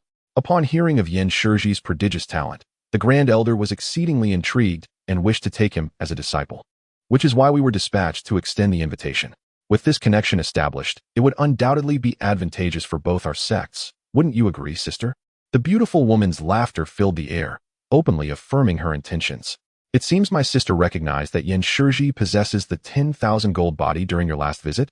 With this statement, the smile on the beautiful woman's face slowly faded, and she began to speak. "So, sister, you have long been aware of it. I had underestimated you." Initially uncertain, the arrival of these 2 companions had confirmed her suspicions. "In that case, you need not depart from our sect today." The Grand Elder's beautiful eyes glinted coldly as she uttered her words devoid of emotion. The chilling tone of her voice sent shivers down the spines of the duo, but even more so when they noticed 2 other nascent soul practitioners from the Yin sect, along with the old monster from Huangfeng Valley and Xianjin Daoren from the Great Sword sect, appearing before them. 5 against 2. The advantage was decidedly with the Yin sect. "We didn't expect to find 3 fellow practitioners here. My apologies for the intrusion. We shall take our leave." Faced with 5 equally powerful nascent soul practitioners, the Fatty and Sister Mo were left with no choice but to retreat. After all, if they could not provoke a confrontation, they could at least avoid one. Regrettably, this time, the Grand Elder of the Yin sect offered them no opportunity to evade. The sect's protective array had been activated. Chapter 85. The Grand Elder of the Yin sect makes a misstep. Yan Taibai, Nangong Wan. Although the Fatty and Sister Mo, united, were not inferior to mid-nascent soul practitioners, they stood no chance against 5 such practitioners, especially with the additional support of the formidable protective array of the Yin sect, a renowned sect throughout Tiannan. Upon activation, the array enveloped the Fatty and Sister Mo, along with the Grand Elder and others, within a 10-mile radius. While this may seem a limited area, it effectively ensnared the duo. Given the presence of 5 nascent soul practitioners and the protective array, the fate of the Fatty and Sister Mo was all but sealed. A short while later, within the setting sun hall of the Yin sect, Wanner, are you saying that Shirji is currently in seclusion, attempting to break through to the late Foundation establishment stage, and cannot come? After resolving the Fatty and Sister Mo incident, the Grand Elder and others promptly summoned Nangong Wan and Yan Taibai. However, Yan Taibai was not in her cave to cultivate, and Nangong Wan dared not disclose this to the Grand Elder for fear of consequences when Yan Taibai returned. Yes, Master, Nangong Wan replied respectfully. Upon hearing about the arrival of the Fatty and Sister Mo, her heart filled with concern for Yan Taibai. Yet, she could not voice her worries, as there were other nascent soul practitioners from different sects present in the hall. Although the nascent soul practitioners from Ling Beast Mountain were absent, Nangong Wan still could not trust the others. If anyone learned that Yan Taibai was not at the Yin sect, it would spell significant trouble, placing him in great danger. Though she did not know what Yan Taibai was up to, she had witnessed his numerous fruitful returns and understood that he was seizing opportunities. As a semi-elder, she naturally felt joy and pride for him. As for the thought of seizing Yan Taibai's opportunities, that notion had never crossed her mind. Oh, it is truly remarkable that the legendary 10,000 gold body is on the verge of breaking through to the late Foundation establishment stage. It won't be long before he reaches the core formation stage. Given time, he may even ascend to the late nascent soul stage and become a grand practitioner. Such a development would greatly benefit the entire Xinghua cultivation world. After hearing Nangong Wan's response, the old monster from Huangfeng Valley, Ling Hu, expressed his envy. In stark contrast to the flourishing Yin sect, Huangfeng Valley seemed to be in a state of decline. 7 or 8 alchemists gathered, among whom only Hong Fu stood as a late-stage alchemist, yet he harbored no hope of advancing to the nascent soul stage. His lifespan was dwindling, and naturally, he felt envious of the Yin sect. As a nascent soul practitioner, he understood all too well the significance of possessing a body of unparalleled potential. With no unforeseen circumstances, achieving the embryo formation was nearly inevitable, and the time required would not be extensive. Even advancing to the late nascent soul stage was a considerable possibility.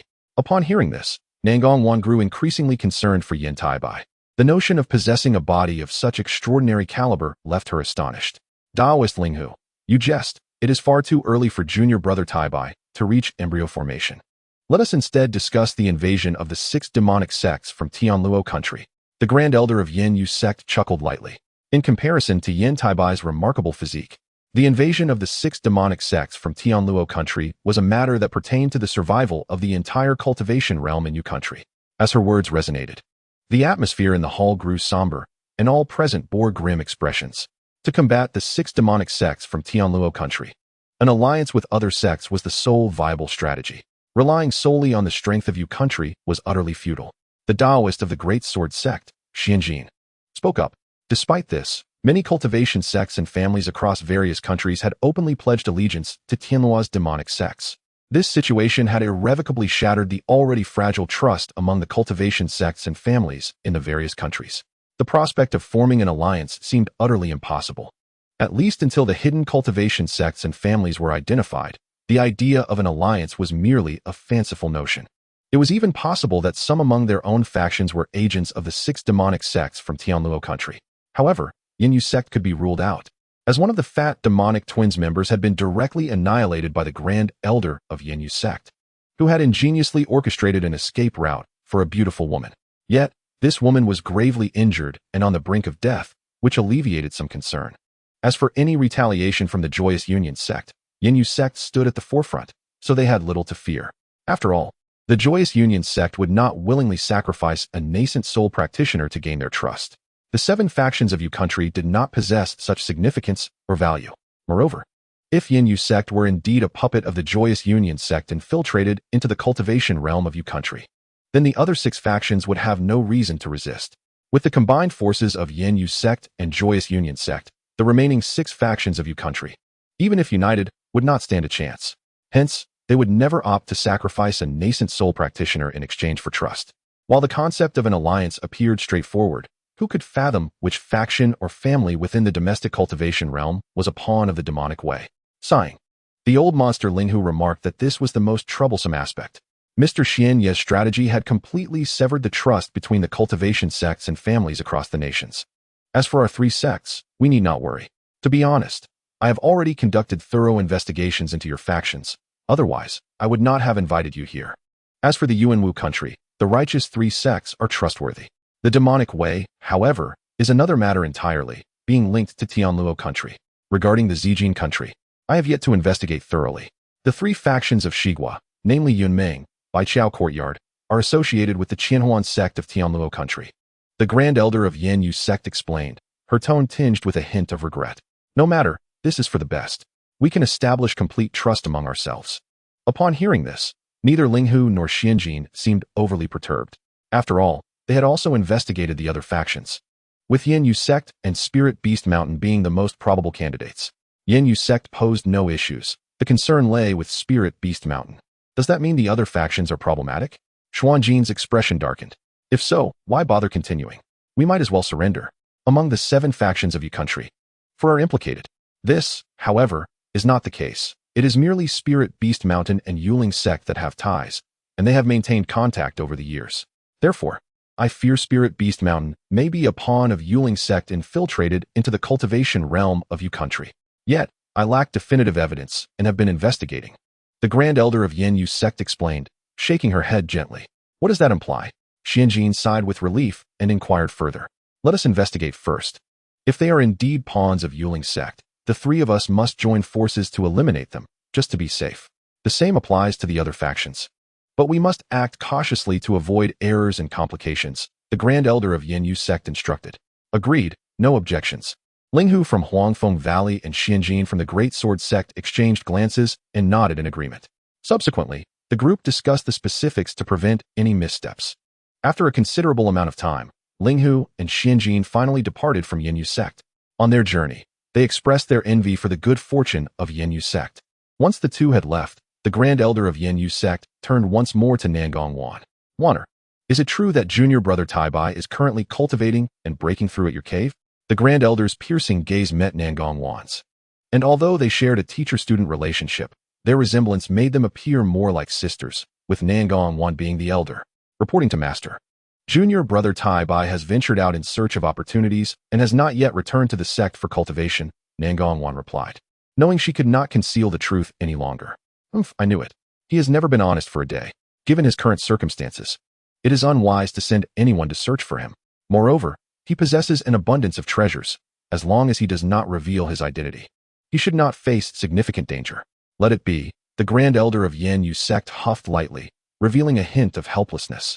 After all, only the 2 of them were aware that Yan Taibai was not cultivating at Nangong Wan's cave, which paradoxically made him safer. Indeed, Master, is it true that junior brother Taibai possesses the legendary body of unparalleled potential? Nangong Wan still found it hard to believe that such a mythical physique had truly been acquired by Yanyu sect. After all, how else could he cultivate so rapidly while continuously refining mid-grade metal attribute spiritual stones? Despite sharing the same celestial root talent, Yan Rian had yet to establish her foundation.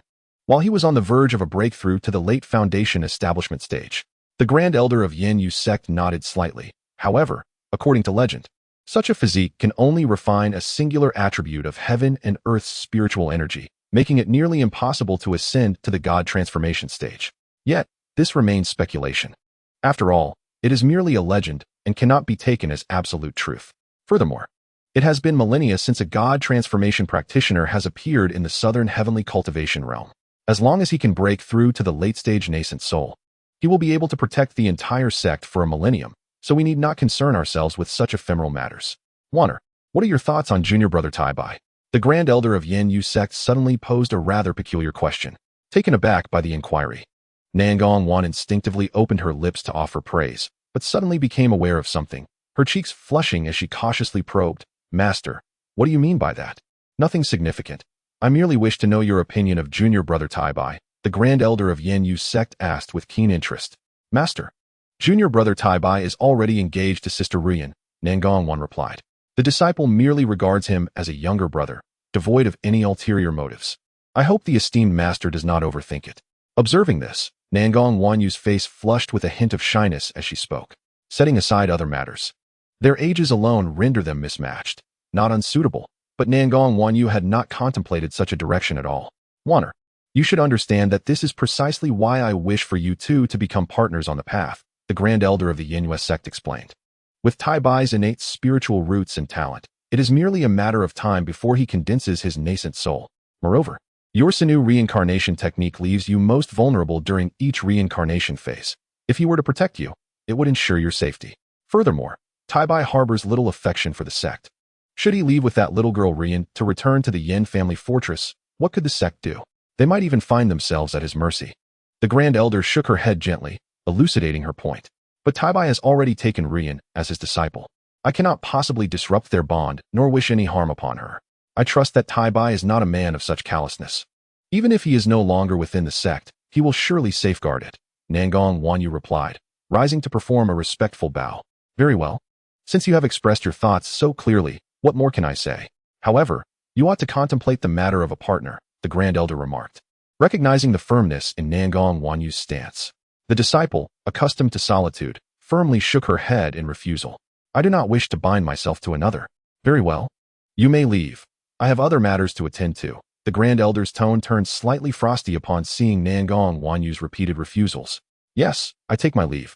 Nangong Wanyu responded, naturally not lingering any longer, performing a bow before departing the Grand Hall. That girl's temperament remains unchanged, the Grand Elder sighed, shaking her head lightly. Upon returning to her cave dwelling, Nangong Wanyu encountered Yin Rian, who had just emerged from seclusion. You have broken through. Much sooner than I anticipated, she exclaimed with a radiant smile. Nangong Shirbua, has my brother Taibai returned? Is there any news? Yin Rian's small face was etched with concern as she inquired. What is it? Is something amiss? Nangong Wanyu asked, her brows knitting slightly. Rian sensed a disturbance, which prompted her to leave seclusion. It is not merely due to her breakthrough, Yin Rian replied, her delicate brows furrowing tightly. Are you suggesting that Taibai is in danger? Nangong Wanyu's frown deepened at this revelation. The intuitive connection was indeed a significant omen for cultivators. Given the relationship between Yan Rian and Yan Taibai, it was only natural for her to sense something amiss. Indeed, Rian's unease stems from brother Taibai, which is why she inquired about his whereabouts, Yan Rian confirmed. There is no news, but you need not worry excessively. Taibai possesses many treasures. He will be fine, Nangong Wanyu reassured her, albeit with a hint of uncertainty. Understood. Rian comprehends. Yan Rian acknowledged, though she understood that Nangong Wanyu was also at a loss, refraining from pressing further like a typical child. After bowing respectfully, she departed to resume her cultivation. Observing this, Nangong Wanyu chose not to say anything further. Following the incident with the Grand Elder, she found herself harboring inexplicable emotions regarding Yan Rian and Yan Taibai. Fortunately, these feelings were fleeting, soon cast aside as she silently hoped for Yan Taibai's swift return to avert any potential calamity. Chapter 86. The White Emperor's Golden Sovereign slays the nascent soul dam that Yinhua sect. Once I restore my strength, I shall seize control of the entire cultivation realm of the Yu Kingdom and extract the souls of every member of the Yinhua sect. A series of curses erupted from a diminutive black figure, no larger than a thumb. This figure bore an uncanny resemblance to the enchanting woman from the dual demon pair, albeit in a more juvenile form, clearly representing her nascent soul. Her physical body was damaged, and if she remained within it, her nascent soul would inevitably face decay and destruction.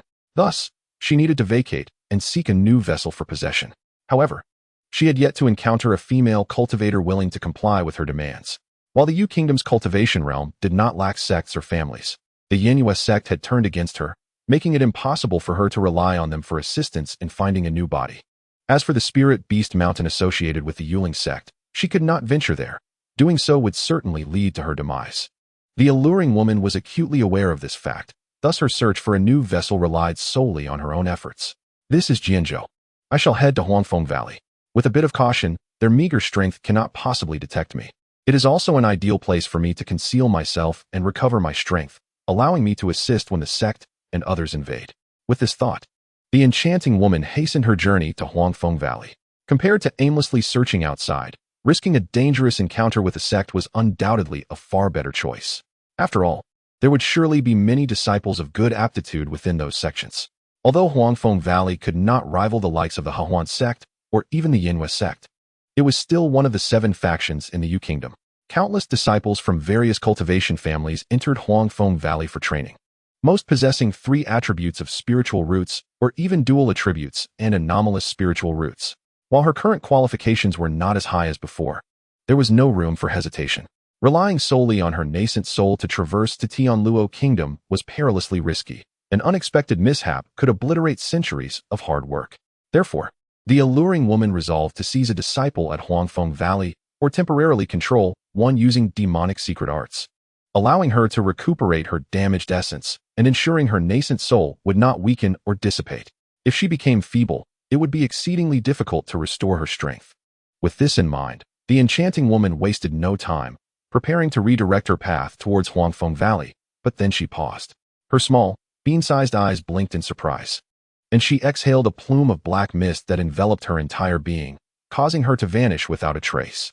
Before long, a golden rainbow streaked across the distant sky, with a tall, graceful figure emerging from the radiant light. It was Yan Taibai, and as he passed the spot where the enchanting woman had just disappeared, his expression suddenly changed, prompting him to alter his course. However, it was too late.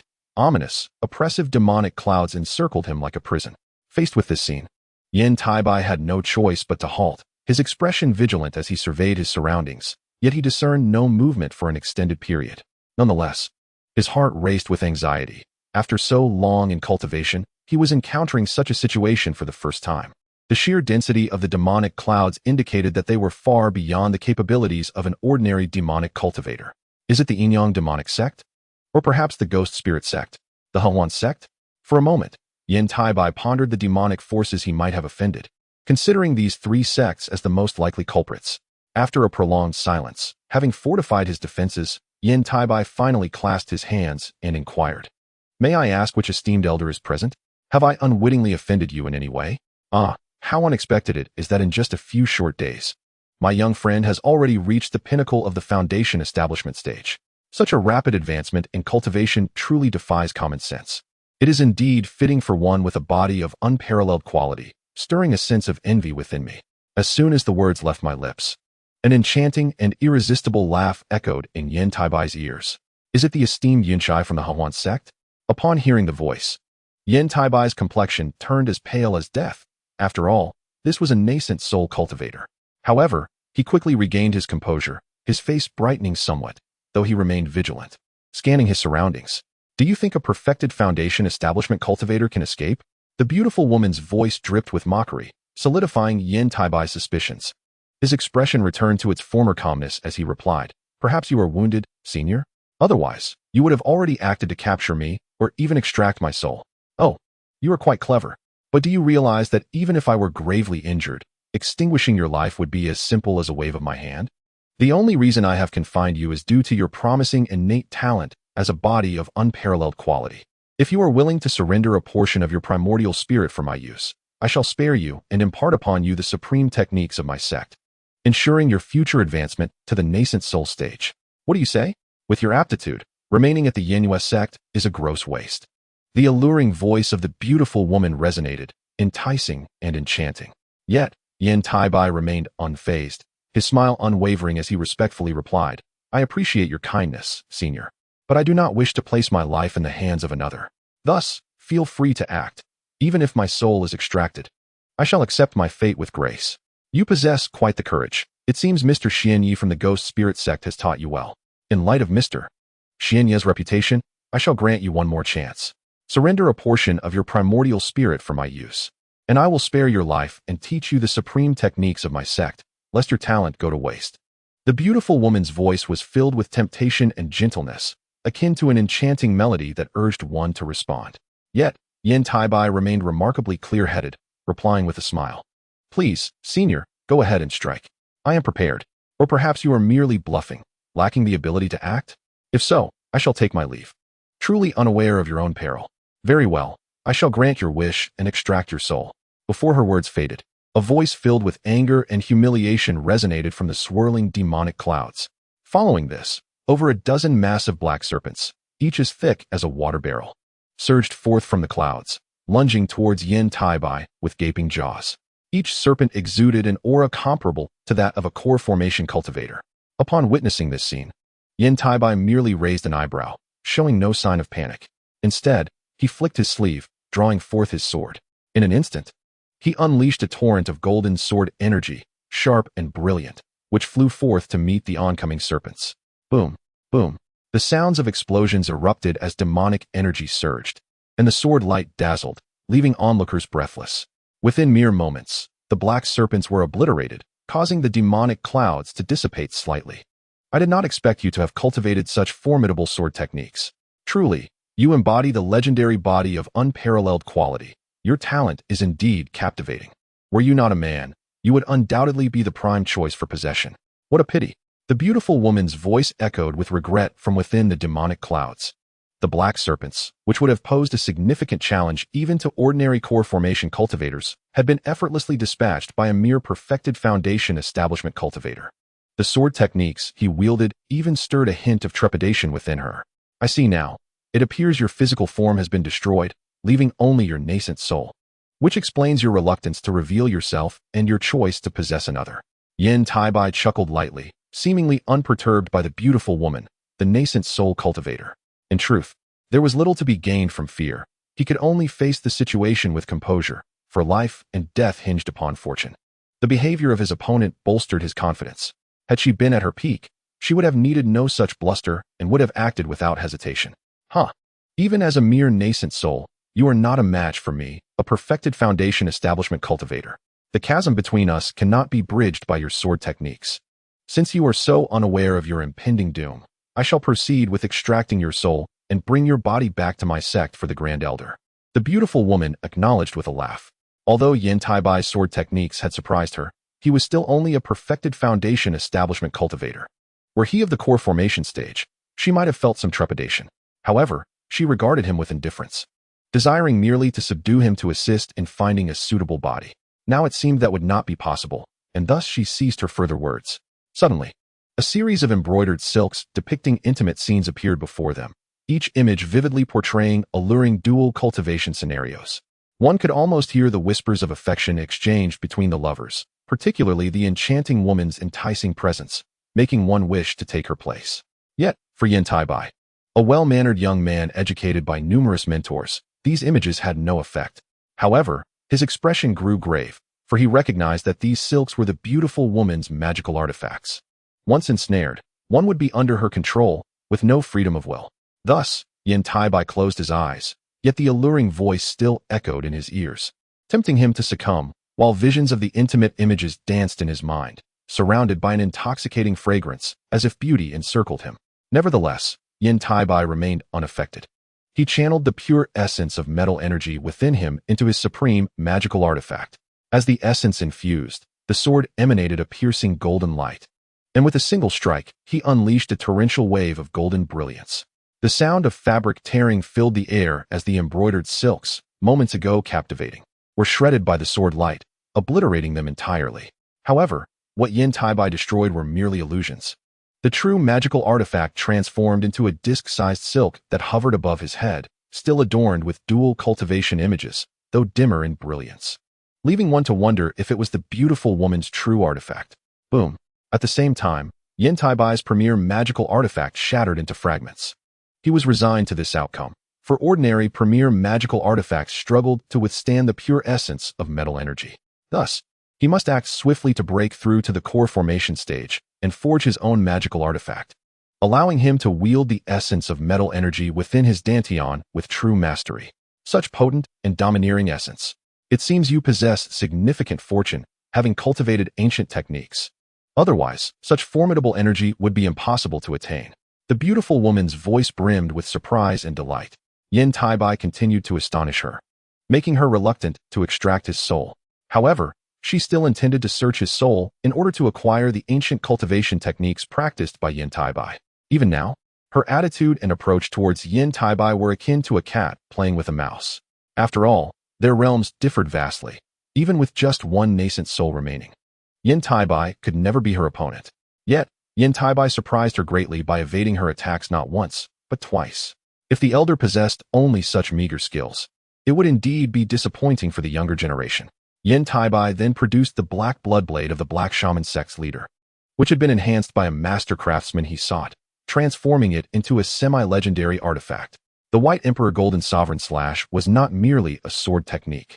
It could be executed with either blades or swords, although, in comparison, sword-shaped artifacts were somewhat more suitable. A semi-legendary artifact. Your fortune is indeed considerable. However, I do not intend to indulge you any longer. Since you refuse to part with a portion of your soul, then perish. The enchanting woman sighed softly. In the next moment, swirling demonic clouds encircled Yan Taibai, surging forth like a torrent from all directions, swiftly engulfing him, completely submerging his figure within the endless abyss of demonic mist. Nevertheless, the golden light shield surrounding Yan Taibai staunchly resisted the encroaching malevolence. The collision produced an eerie, sizzling sound, and this golden shield was forged from the purest metal essence within him, proving more resilient than any top-tier artifact or talisman. He himself was searching for a means to break free, yet to escape, he must locate the enchanting woman's nascent soul, otherwise, leaving would be nearly impossible. Elder, could it be that you possess but a single artifact? Yan Taibai surveyed his surroundings, seeking traces of the enchanting woman's nascent soul. No sooner had he spoken than the woman responded not with words, but with over a dozen black blades. These were artifacts, but they paled in comparison to top-tier ones. Bang, bang, bang. Like black meteors, they struck against Yan Taibai's golden shield, producing explosive sounds and causing cracks to appear in what should have been an indestructible barrier. As Yan Taibai rapidly contemplated whether to feign weakness and devise an escape, an ancient voice boomed suddenly. Who would have thought you would be here? This voice, akin to thunder, resonated through the air. Before it could fade, the demonic clouds that had engulfed Yan Taibai dissipated instantly. No, they coalesced into a singular beam of black light, darting away in apparent desperation. The speaker, however, made no move to pursue. Instead, he approached Yan Taibai. It was none other than the venerable old fox from Huangfeng Valley. Indeed, it was remarkable that a late-stage Foundation establishment practitioner could endure against a nascent soul cultivator for so long. The old fox had taken in quite a capable disciple, a fact that elicited much envy. With eyes as shrewd as a rodent's, the old fox scrutinized Yan Taibai and spoke with faint admiration. Junior Yan Taibai pays respects to Elder Linghu. I am profoundly grateful for your timely rescue. Upon witnessing the elder, Yan Taibai withdrew his golden shield and bowed sincerely in thanks. Had it not been for the old fox's appearance, he would have had no choice but to fight desperately, resorting to the newfound techniques derived from the White Emperor Golden Sovereign Slash.